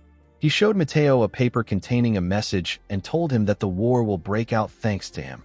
The man began to shake when he heard this. Zeke pushed the letter into Mateo's mouth. The letter states that those who wield their swords against the McCain will rest for eternity. After giving Mateo the letter, Zeke took him out. He stepped out of his room with the secret ledgers of the Pabella. He decided to leave the place. The moment he thought of this, Simon ran to him and informed him that he has sent the signal to his subordinates. Zeke quickly summoned his sword and pushed Simon behind him. He used his sword sheath to block several arrows. The cartel members were the ones who fired at them. One of them announced that they have intruders. Zeke drew his sword and activated the flame field of the elemental sword. The scene shifts and we see Simon and Zeke join the others in the underground path. Simon ordered his subordinates to greet their new boss. The men quickly bowed their heads to Zeke. Our boy told them that they will talk more later. He said that they need to move because the cartel will soon start tracking them. While they were running in the underground path, Zeke sensed the presence of others behind them. He realized that the cartel will soon catch up to them. He ordered the group to stop. He told them that they will need to split up. He said that he will lure the cartel members away. He ordered Simon to take his subordinates and run. He asked him to join Kay once he gets out. He assured him that Kay will understand once he mentions his name to her. Simon informed his master that the princess is still in the McCain cartel. Zeke asked him if he believes that he didn't prepare for something so obvious. Our boy remembered that he gave the Northern Rangers a mission. The mission was to save a girl imprisoned by the McCain in the time of chaos. Zeke smiled and informed Simon that he has already saved the princess. The scene shifts, and we are taken to Don Juan's mansion. We see the Don slam his hand on the table. He told his subordinates that it has already been a month since they attacked the Pabella cartel. He asked his scared subordinates if they know how many times they have been attacked by the Pabella in that 1 month. He reminded them that half of the executives are dead. The Don sat on his chair and thought about what he did. He told himself that Zeke and Simon were far too dangerous. This was why he tried to get rid of them by forcing a reckless mission on them. Contrary to his expectations, Zeke and Simon managed to pull off the attack and ended up provoking the Pabella too much. One of the executives called out to the Don while he was thinking. Don Juan asked him about what he needs. The man advised the Don to try distancing himself from the McCain for a while. Don Juan asked him if he is telling him to run away like a coward. The man explained to him that the crazy pirates are blinded by revenge right now.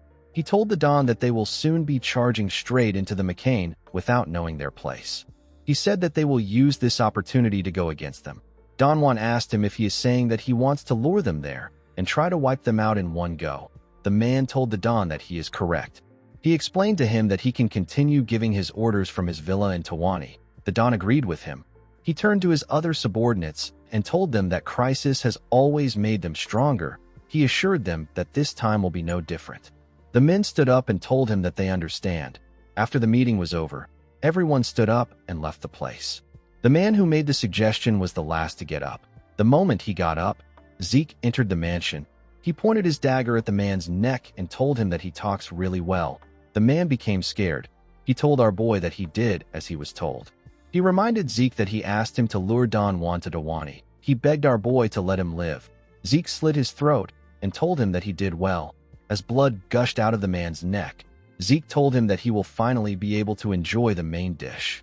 The scene shifts and we see Don Juan arrive at his villa in Tawani. Don Juan carefully looked around when he got off the carriage. He couldn't believe that the Pabella cartel was able to push him to this villa. He promised himself that he would wipe out the pirates. Later in the night, we see the Don sitting in his room. He noticed that someone opened the door of his room. Without turning around, Don Juan said that he did not summon any servants. He asked the person to leave. To his surprise, the person moved closer to him. Don Juan turned around and asked the person to leave. He was surprised to see a masked person behind him. Zeke took off his hood and asked Don Juan if he is enjoying his nice and relaxing vacation, even though the situation has gotten ugly. The Don was surprised to see Zeke. He quickly calmed himself and picked up his bottle of wine. He asked our boy if he believes that he reached this position without ever facing threats like this. He poured himself some wine and told Zeke that this is a pathetic stunt. Our boy hit the glass cup with his dagger and broke it. He told the Don that he was worried he would beg for his life in tears. He told him that this would be boring to someone who is trying to take revenge. Don Juan was annoyed to hear this. He got up and called Zeke an arrogant brat. He called out to his guards and asked them to make Zeke kneel in front of him immediately. Zeke informed the Don that no one is coming. Don Juan was shocked to hear this. Our boy revealed to him that he has already killed everyone. He told Don Juan that he always regretted the fact that he didn't have enough time to make him suffer in his previous life.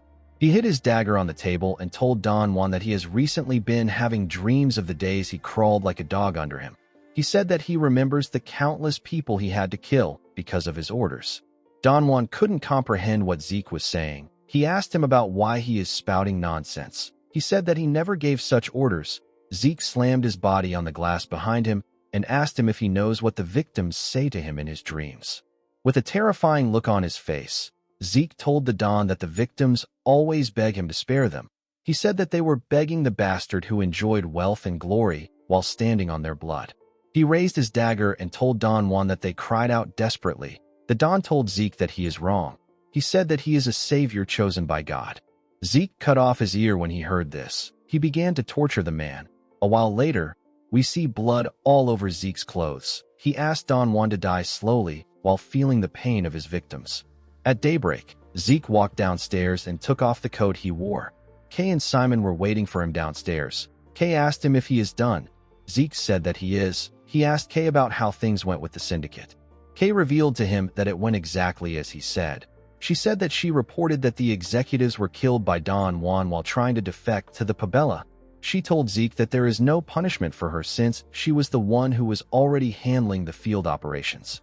Zeke gave Simon his coat and gave Kay a document. He told her that the syndicate will need to handle the document from now on.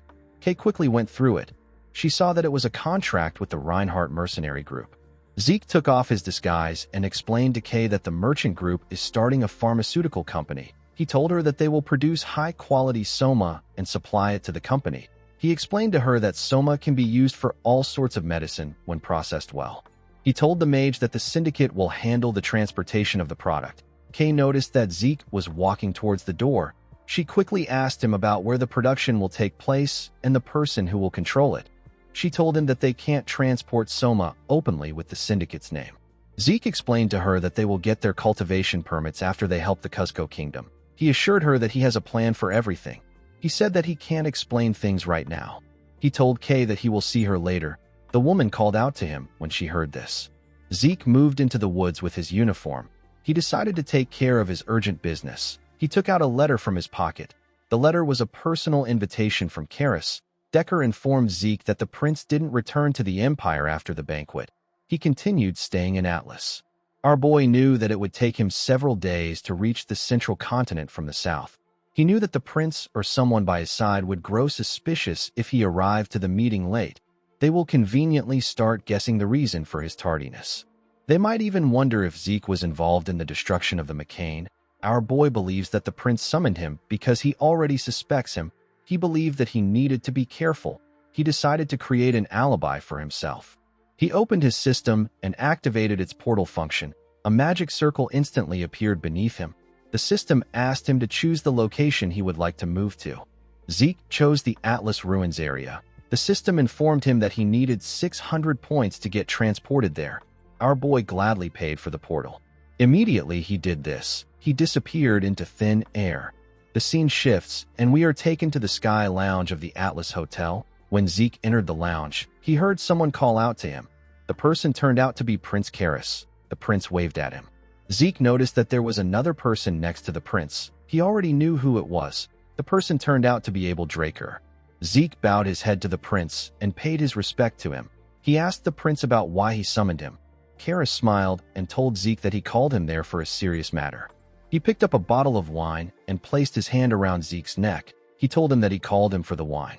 He explained to our boy that William and Abel are quite good at their jobs, but they can't hold their liquor. He told Zeke that he called for him because he seems like the wild type. Our boy did not think that the prince would see him as someone who drinks. Since Abel, William Zimmons and Prince Karis were in the same room together, Zeke could guess what they were talking about. He noticed that his brothers seemed to have something to say to him separately. Karis poured Zeke a drink and asked him not to just stand around. Our boy nervously accepted the drink. He clinked glasses with the prince. A while later, we see William escorting the drunk prince out. Zeke watched the man take him out. He wasn't drunk because the system detected alcohol and classified it as a poison. Thanks to Zeke's poison resistance, the effects of the alcohol were neutralized. Our boy felt bad for being the only one that was okay. After the prince left, Abel stood up and apologized to Zeke for interrupting him. He told him that he heard he was in a closed-door training. Zeke told him that it is fine. He said that he was frustrated because he wasn't making any progress. Abel smiled and said that this is a relief. He picked up a bottle of wine and asked his brother to have a drink with him too. Zeke watched Abel fill his cup. He didn't think that Abel would make this suggestion. He realized that Abel plans to tell him something quite important today. The moment he thought of this, Abel asked him about what he thinks of the Draker house. Zeke didn't understand what he meant.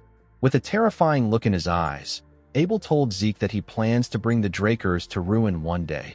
Zeke stood up and acted surprised. His brother told him that he carries the same scent as him.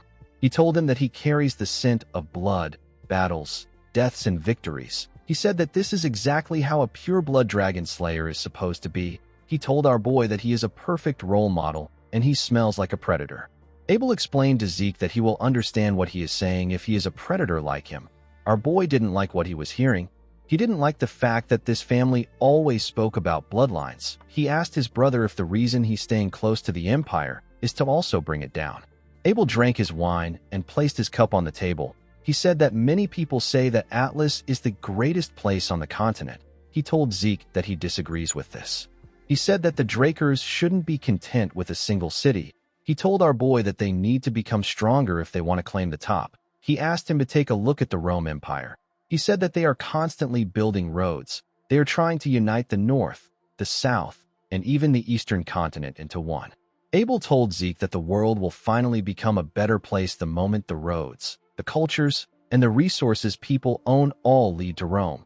The world will become a utopia where everyone is unified. Zeke told his brother that this is something an emperor of an empire would say. Zeke recalled that he faced King Ximenes Constantinus. The Ximenes middle name is the name of the maternal family that sponsors Abel. After hearing everything that Abel said, Zeke arrived at a single conclusion. He concluded that Abel, the Ximenes family, and the Rome Empire are connected. Abel explained to Zeke that he believes that outstanding talent deserves an appropriate reward. He told our boy that he is certain that he can give him the most dazzling treasure that he will ever come across. He asked Zeke to join him in his conquest. Our boy realized that his brother was trying to bring him into his camp. He bowed his head and thanked Abel for his offer. He walked forward and told his brother that it will be difficult for him to join him since he has already made up his mind. Abel watched Zeke as he walked away. He told him that he will regret his decision. Zeke assured him that he won't. He stepped out of the room after saying this. Immediately, he got outside. Our boy grit his teeth out of anger. He told himself that he would never become a murderer like Abel. He hated the fact that Abel even dared to give him an offer. A while later, William entered the room. He found Abel sitting alone. He asked him about what happened to Zeke. Abel informed William that his beloved youngest brother told him that he will walk in a path different from his. With a horrifying smile on his face, Abel told William that he has no choice but to crush the sprout. William was shocked to see the look on his face. Abel told him that he gave his brother a chance. The scene shifts, and we are taken to Valhalla. We see Zeke standing in front of the dean's office. Our boy was now a 17-year-old second-year student. He didn't plan to stay in Valhalla for the entire 5 years to graduate. He decided to submit an early graduation application letter. He wrote that he wants to support his family now that he has become a formal knight. He said that it is quite difficult to engage in eye-catching activities as long as he is a student.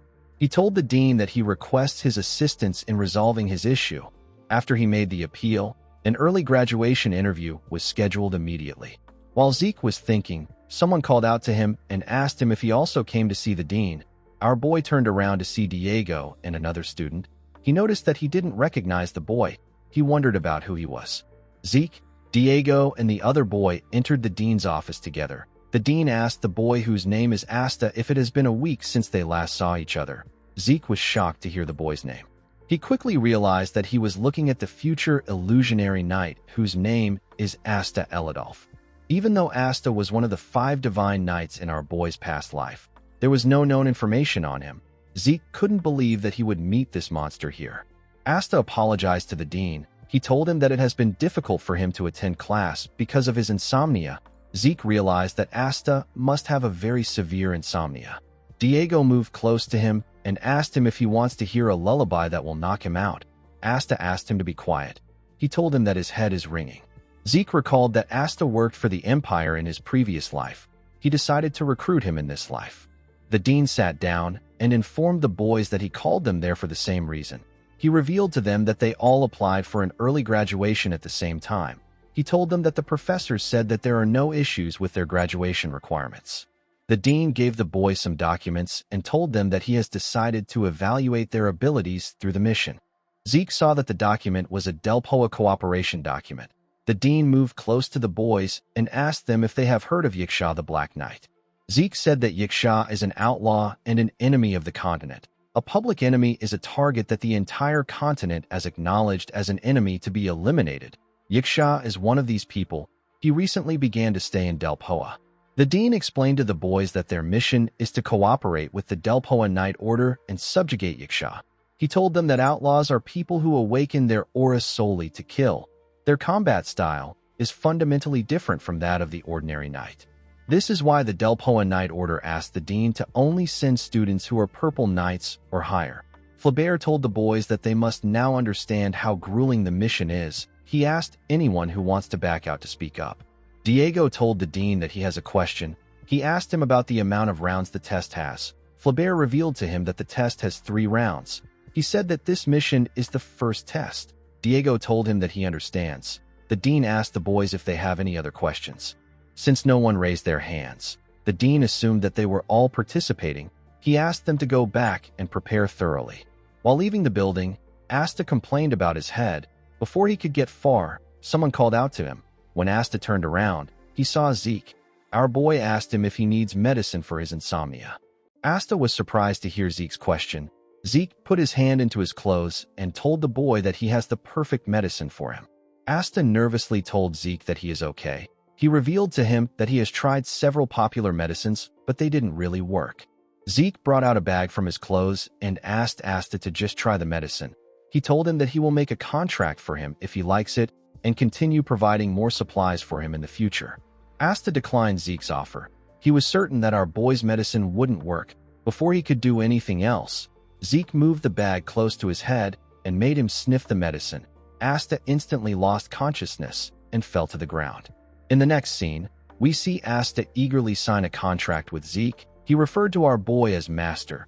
Zeke told the boy that the contract is pretty one-sided. He asked him if he properly read through it. Asta said that nothing matters as long as he gets to sleep properly. Zeke decided to not question the boy. He was happy that he had access to the system's store. As long as he has points, our boy can easily obtain rare relics. The medicine he gave to Asta was a strong sleeping pill known as the Sandman's Sleep Sand. Now Asta will be on Zeke's side after graduating. Zeke noticed that Asta was laughing. He felt a bit anxious that none of the 5 divine knights were sane. He wasn't completely satisfied with the situation. He wondered if he should test Asta's ability. He called out to the boy. He grabbed his huge sword and told Asta that he wants to see his ability before they go on the mission. Some minutes later, we see Asta spinning his spear with one hand. He took a stance and pointed his spear at Zeke. Zeke noticed that Asta's entire demeanor changed immediately. He wielded the spear. He asked Asta to come at him with his full force. He told him that he can even use aura. Asta decided to comply with Zeke's demand. He covered his spear with his aura and charged at Zeke. Our boy blocked his attack, but he got pushed back. He realized that Asta's threat range is quite wide because he is using a spear. He noticed that the boy was good at blocking his sword. He wondered if Asta uses his spear mostly for defense. Zeke decided to switch things up. He activated the phantom steps and disappeared in front of Asta. He reappeared behind him and got ready to swing his sword. Asta was surprised to feel Zeke's presence behind him. Zeke quickly swung his sword at the boy before he could turn around. Asta instantly split his spear apart. He used the tip of his spear to block Zeke's sword before it could reach him.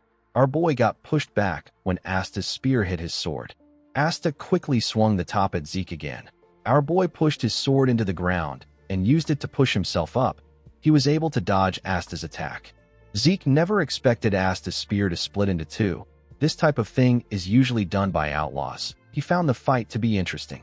While he was in the air, he took out his dagger and threw it at Asta. The boy quickly put his spear back together and used it to block the attack. Immediately, Zeke landed on the ground. He charged at Asta. The moment Asta saw our boy coming at him, he turned his spear and got ready to split it. Zeke stopped moving when he saw that the boy was about to split his spear again. He pushed his sword into the ground.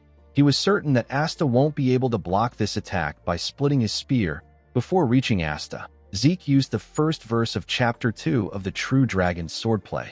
The technique is known as the Earth Slice. Asta became nervous when he saw this. He knew that he couldn't split his spear in this situation. He changed his stance and used the Eladolf counterstrike. The technique is known as the crosscurrent spear. Zeke swung a large amount of dirt at the boy. The attack was mixed with his aura. Asta used his technique to attack him. A bright light shined when their weapons clashed. In the next scene, we see Asta looking at his shaky hands. He asked Zeke if he is a monster.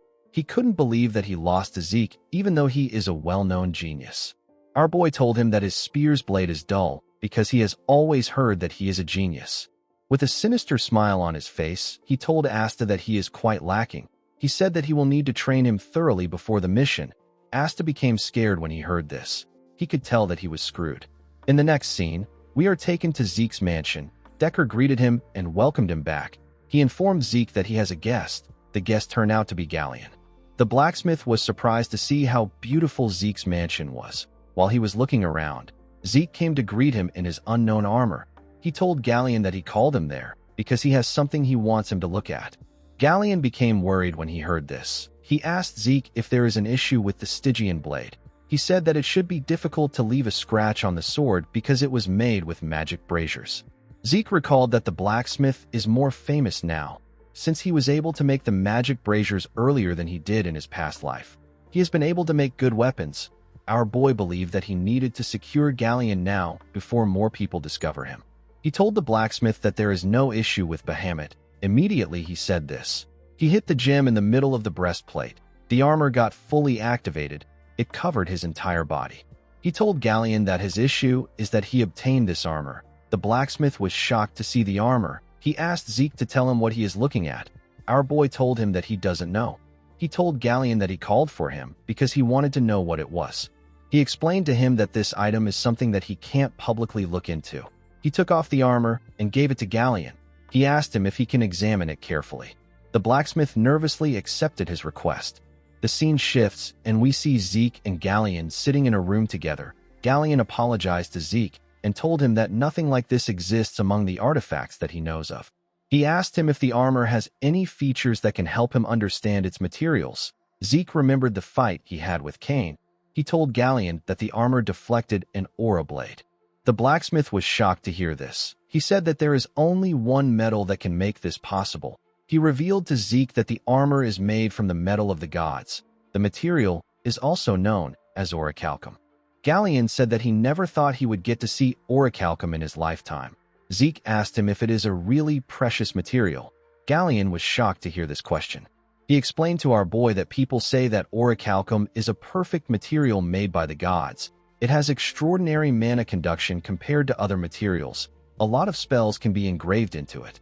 Zeke asked the blacksmith to tell him the amount of big magic circles that can be engraved into a normal metal armor. Galleon told him that normal metal armors can't even have large-scale magic circles engraved on them. Zeke did not expect to hear this. He knew that the armor was an unusual item, but he never expected it to be on this level. He asked Galleon if it is possible to change this armor into something else. The blacksmith was shocked to hear this. He said that this is impossible for him. He said that it doesn't matter if he can use the metal of the gods because the armor is already complete. He explained to Zeke that he wouldn't be able to use it again if he was to rashly touch it and ruin the magic circles. He said that his master might be able to do it. Zeke asked him if he is referring to Master Galleon. Galleon told him that he is correct. He explained to our boy that his master may be able to change the armor's form without changing its function. Zeke asked him if he knows where his master is right now. Galleon informed him that his master is always in Himonas. Zeke was shocked to hear this. Galleon told him that he might not know the place because it is up north. Our boy said that it is in the area where the Northern Duke is. Galleon was surprised to see that he knew about this. He asked Zeke about how he knows this. He said that most people on the Central Continent don't even know about the Northern Duke. Zeke remembered a blonde woman when he heard this. he told Galleon that he somehow came to know about the Northern Duke. He stood up and thanked Galleon for his help. He told him that he can visit him while he is there if he wants to know more about the medal. Galleon nervously thanked Zeke. He could tell that something was off about our boy. Zeke told himself that he still has a lot of time before he visits Himonas. He said that he will take care of his priorities first and then visit Himonas. The scene shifts, and we see Zeke having a meeting with the Reinhardt merchant group. Cliff and the princess were present at the meeting. Cliff informed Zeke that the production of the medicinal supplies he mentioned will go by without a hitch.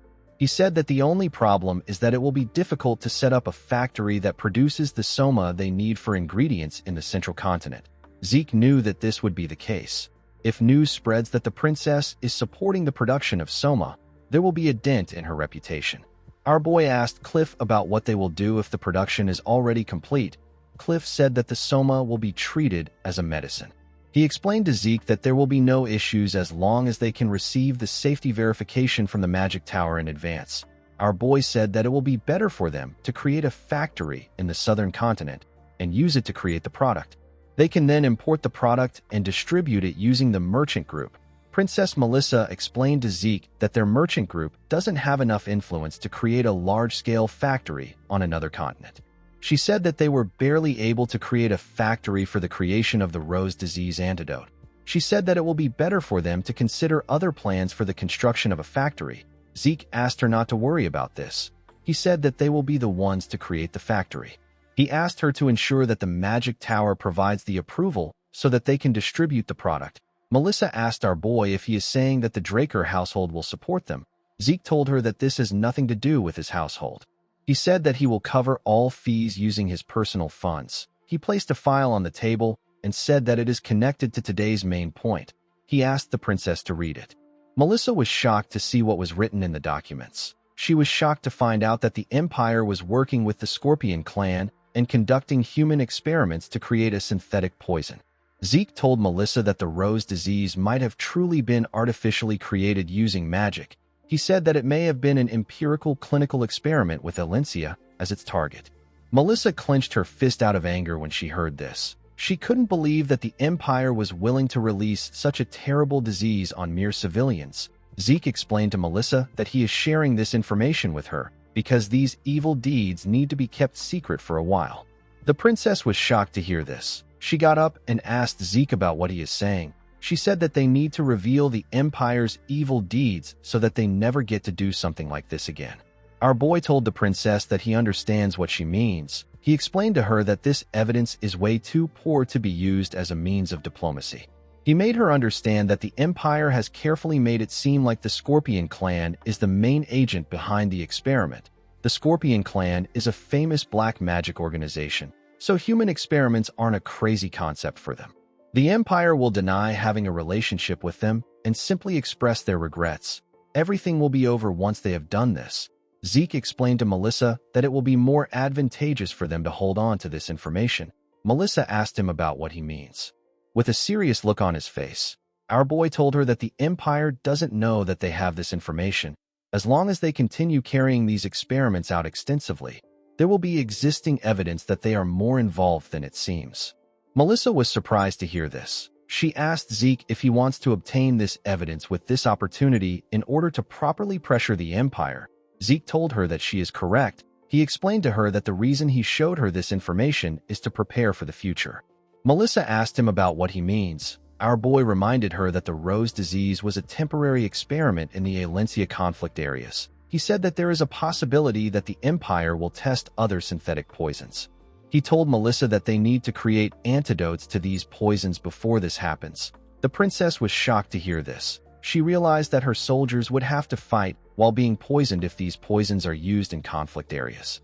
However, if they are able to prepare the antidotes in advance, they will be able to prevent losses and gain the upper hand on the Empire. Melissa realized that she made the right call by bringing Zeke into her merchant group.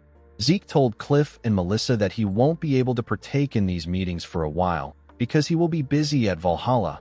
Melissa told him that she would like to take him to Alencia if the opportunity arises.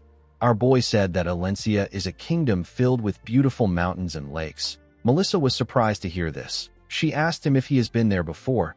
Zeke turned around and smiled. He said that he has heard many stories about how good the kingdom is. He asked the princess to show him around the day he visits her kingdom. Melissa said that she will. She bowed her head and asked Zeke to have a relaxing trip. Our boy walked out of the room after hearing this. The scene shifts and we see Diego and Asta breathing heavily on the ground. They were on a stage with Zeke. Diego told our boy that they will die before they begin the mission. Zeke asked him not to say this. He asked Diego to pick up his sword again instead of wasting time. Diego raised his head and told Zeke that he is the devil. He told him that he truly has the Draker bloodline in him. He grabbed his swords and charged at Zeke. Our boy quickly blocked his attacks. He smiled and said that a person needs to bother this guys in order to create a desire in them. Under his command, Asta and Diego trained together for a week and began to influence each other. Instead of joking around like before, Diego began to take his fights seriously and listen obediently to Zeke. While the boys were busy training, someone entered the room and told them that they all look like they are working really hard. Diego greeted the professor when he saw him. The professor turned out to be Instructor Andre. He was now a professor at Valhalla. Zeke asked Andre about why he came there. The professor said that he has something to tell them. Zeke asked him about what is wrong. Andre reminded the three boys that they are being sent out for the Continental Public Conquest mission. He said that students can't be sent out by themselves, so he will be going with them. In the next scene, we see the group in a train. Zeke told Andre that he never thought that he would go to the Black Knight Yiksha mission with them. Andre said that students can't be sent out alone, and there are additional details that he needs to explain. He asked the boys if they know the kind of place Del Poa is. Zeke recalled that they got a basic summary about the city during one of their classes. According to him, mages are well favored in Del Poa. Andre told our boy that he is correct. He said that the place has a unique system. Unlike other places, the Knights of Del Poa focus on using shields. While the Knights drive into their enemies with their shields, the mages will attack from behind. Asta raised his hand and asked the professor if the allies of the mages won't also take damage while fighting up close. Andre told him that this is a good question. He explained to him that this is the reason Del Poa Knights train more often with their shields. It is also the reason why Valhalla graduates don't like joining the Knights of Del Poa. Diego didn't like what he was hearing. He asked Andre if the Knight Order was made only for mages. He said that the mages don't even consider them. Andre told him that he is correct. He asked the boys not to be too surprised once they arrive in Del Poa. He said that the mages there are incredibly arrogant. The scene shifts and we see Andre shake a knight's hand and introduce himself as an assistant professor from Valhalla. The knight was amazed to see that Valhalla dispatched someone from the Draker family. He told Andre that it is an honor to meet him. He introduced himself as Del Poa's 8th Knight Captain. His name is Jorge Outer. Andre told Jorge that the cadets who came with him are among the top students of Valhalla. He assured him that there will be no issues in the mission. Jorge laughed and said that he trusts the students since he went as far as to call them top students. He pointed at the carriage behind him and told Andre that the captain is waiting for him inside. Diego found this odd. He said that Jorge just said that he is the captain. Zeke asked him to keep quiet. He reminded him that they are in Del Poa. Immediately our boy said this. The knight opened the door of the carriage and showed the captain's face. The captain glared at Andre with a condescending look in his eyes. Diego said that the man really looks like a douchebag. Zeke reminded him that he asked him to keep quiet. He carefully looked at the mage captain of Del Poa. He noticed how the knight captain was sucking up to him. He didn't think that things would be this bad. After talking to the mage captain, Jorge nervously turned to the group and told them that his captain said that he will be going alone. He told them that they will need to find their own carriage. Diego was shocked to hear this. He watched the captain move forward in the carriage. He said that the man is ignoring them like dogs. He told his comrades that this isn't right. He reminded them that they came for a joint mission. Zeke kicked him in the leg when he heard this. The boy fell to the ground and called Zeke a demon. He asked his professor about why he didn't say anything. Andre explained to him that he will face this sort of situations often after he graduates. He asked him to remember what he experienced well. The scene shifts and we are taken to the boys' room. Asta and Diego were already sleeping. Zeke was thinking about the city. He didn't think that things would be so different there. He noticed that the place they were staying was so tattered. It was as if the knights prepared it at the last minute. Our boy recalled that the mage facilities they saw on their way there were clearly well funded. He wasn't too disappointed because he wasn't expecting anything grand in the first place. He decided to go get some air. As he walked around the place, Zeke thought about how he wasn't really bothered about this treatment. He had experienced worse things in his past life. What truly worried our boy was the Black Knight Yiksha mission itself. During the strategy meeting, Captain Jorge and his knights simply listened to the mage's discussions. Zeke knew that the discrimination would be bad, but he didn't think that it would be this bad. The moment he thought of this, someone asked him about what he is doing there alone. Zeke was surprised to see the person. The person turned out to be the mage captain. The captain said that he actually has something to say.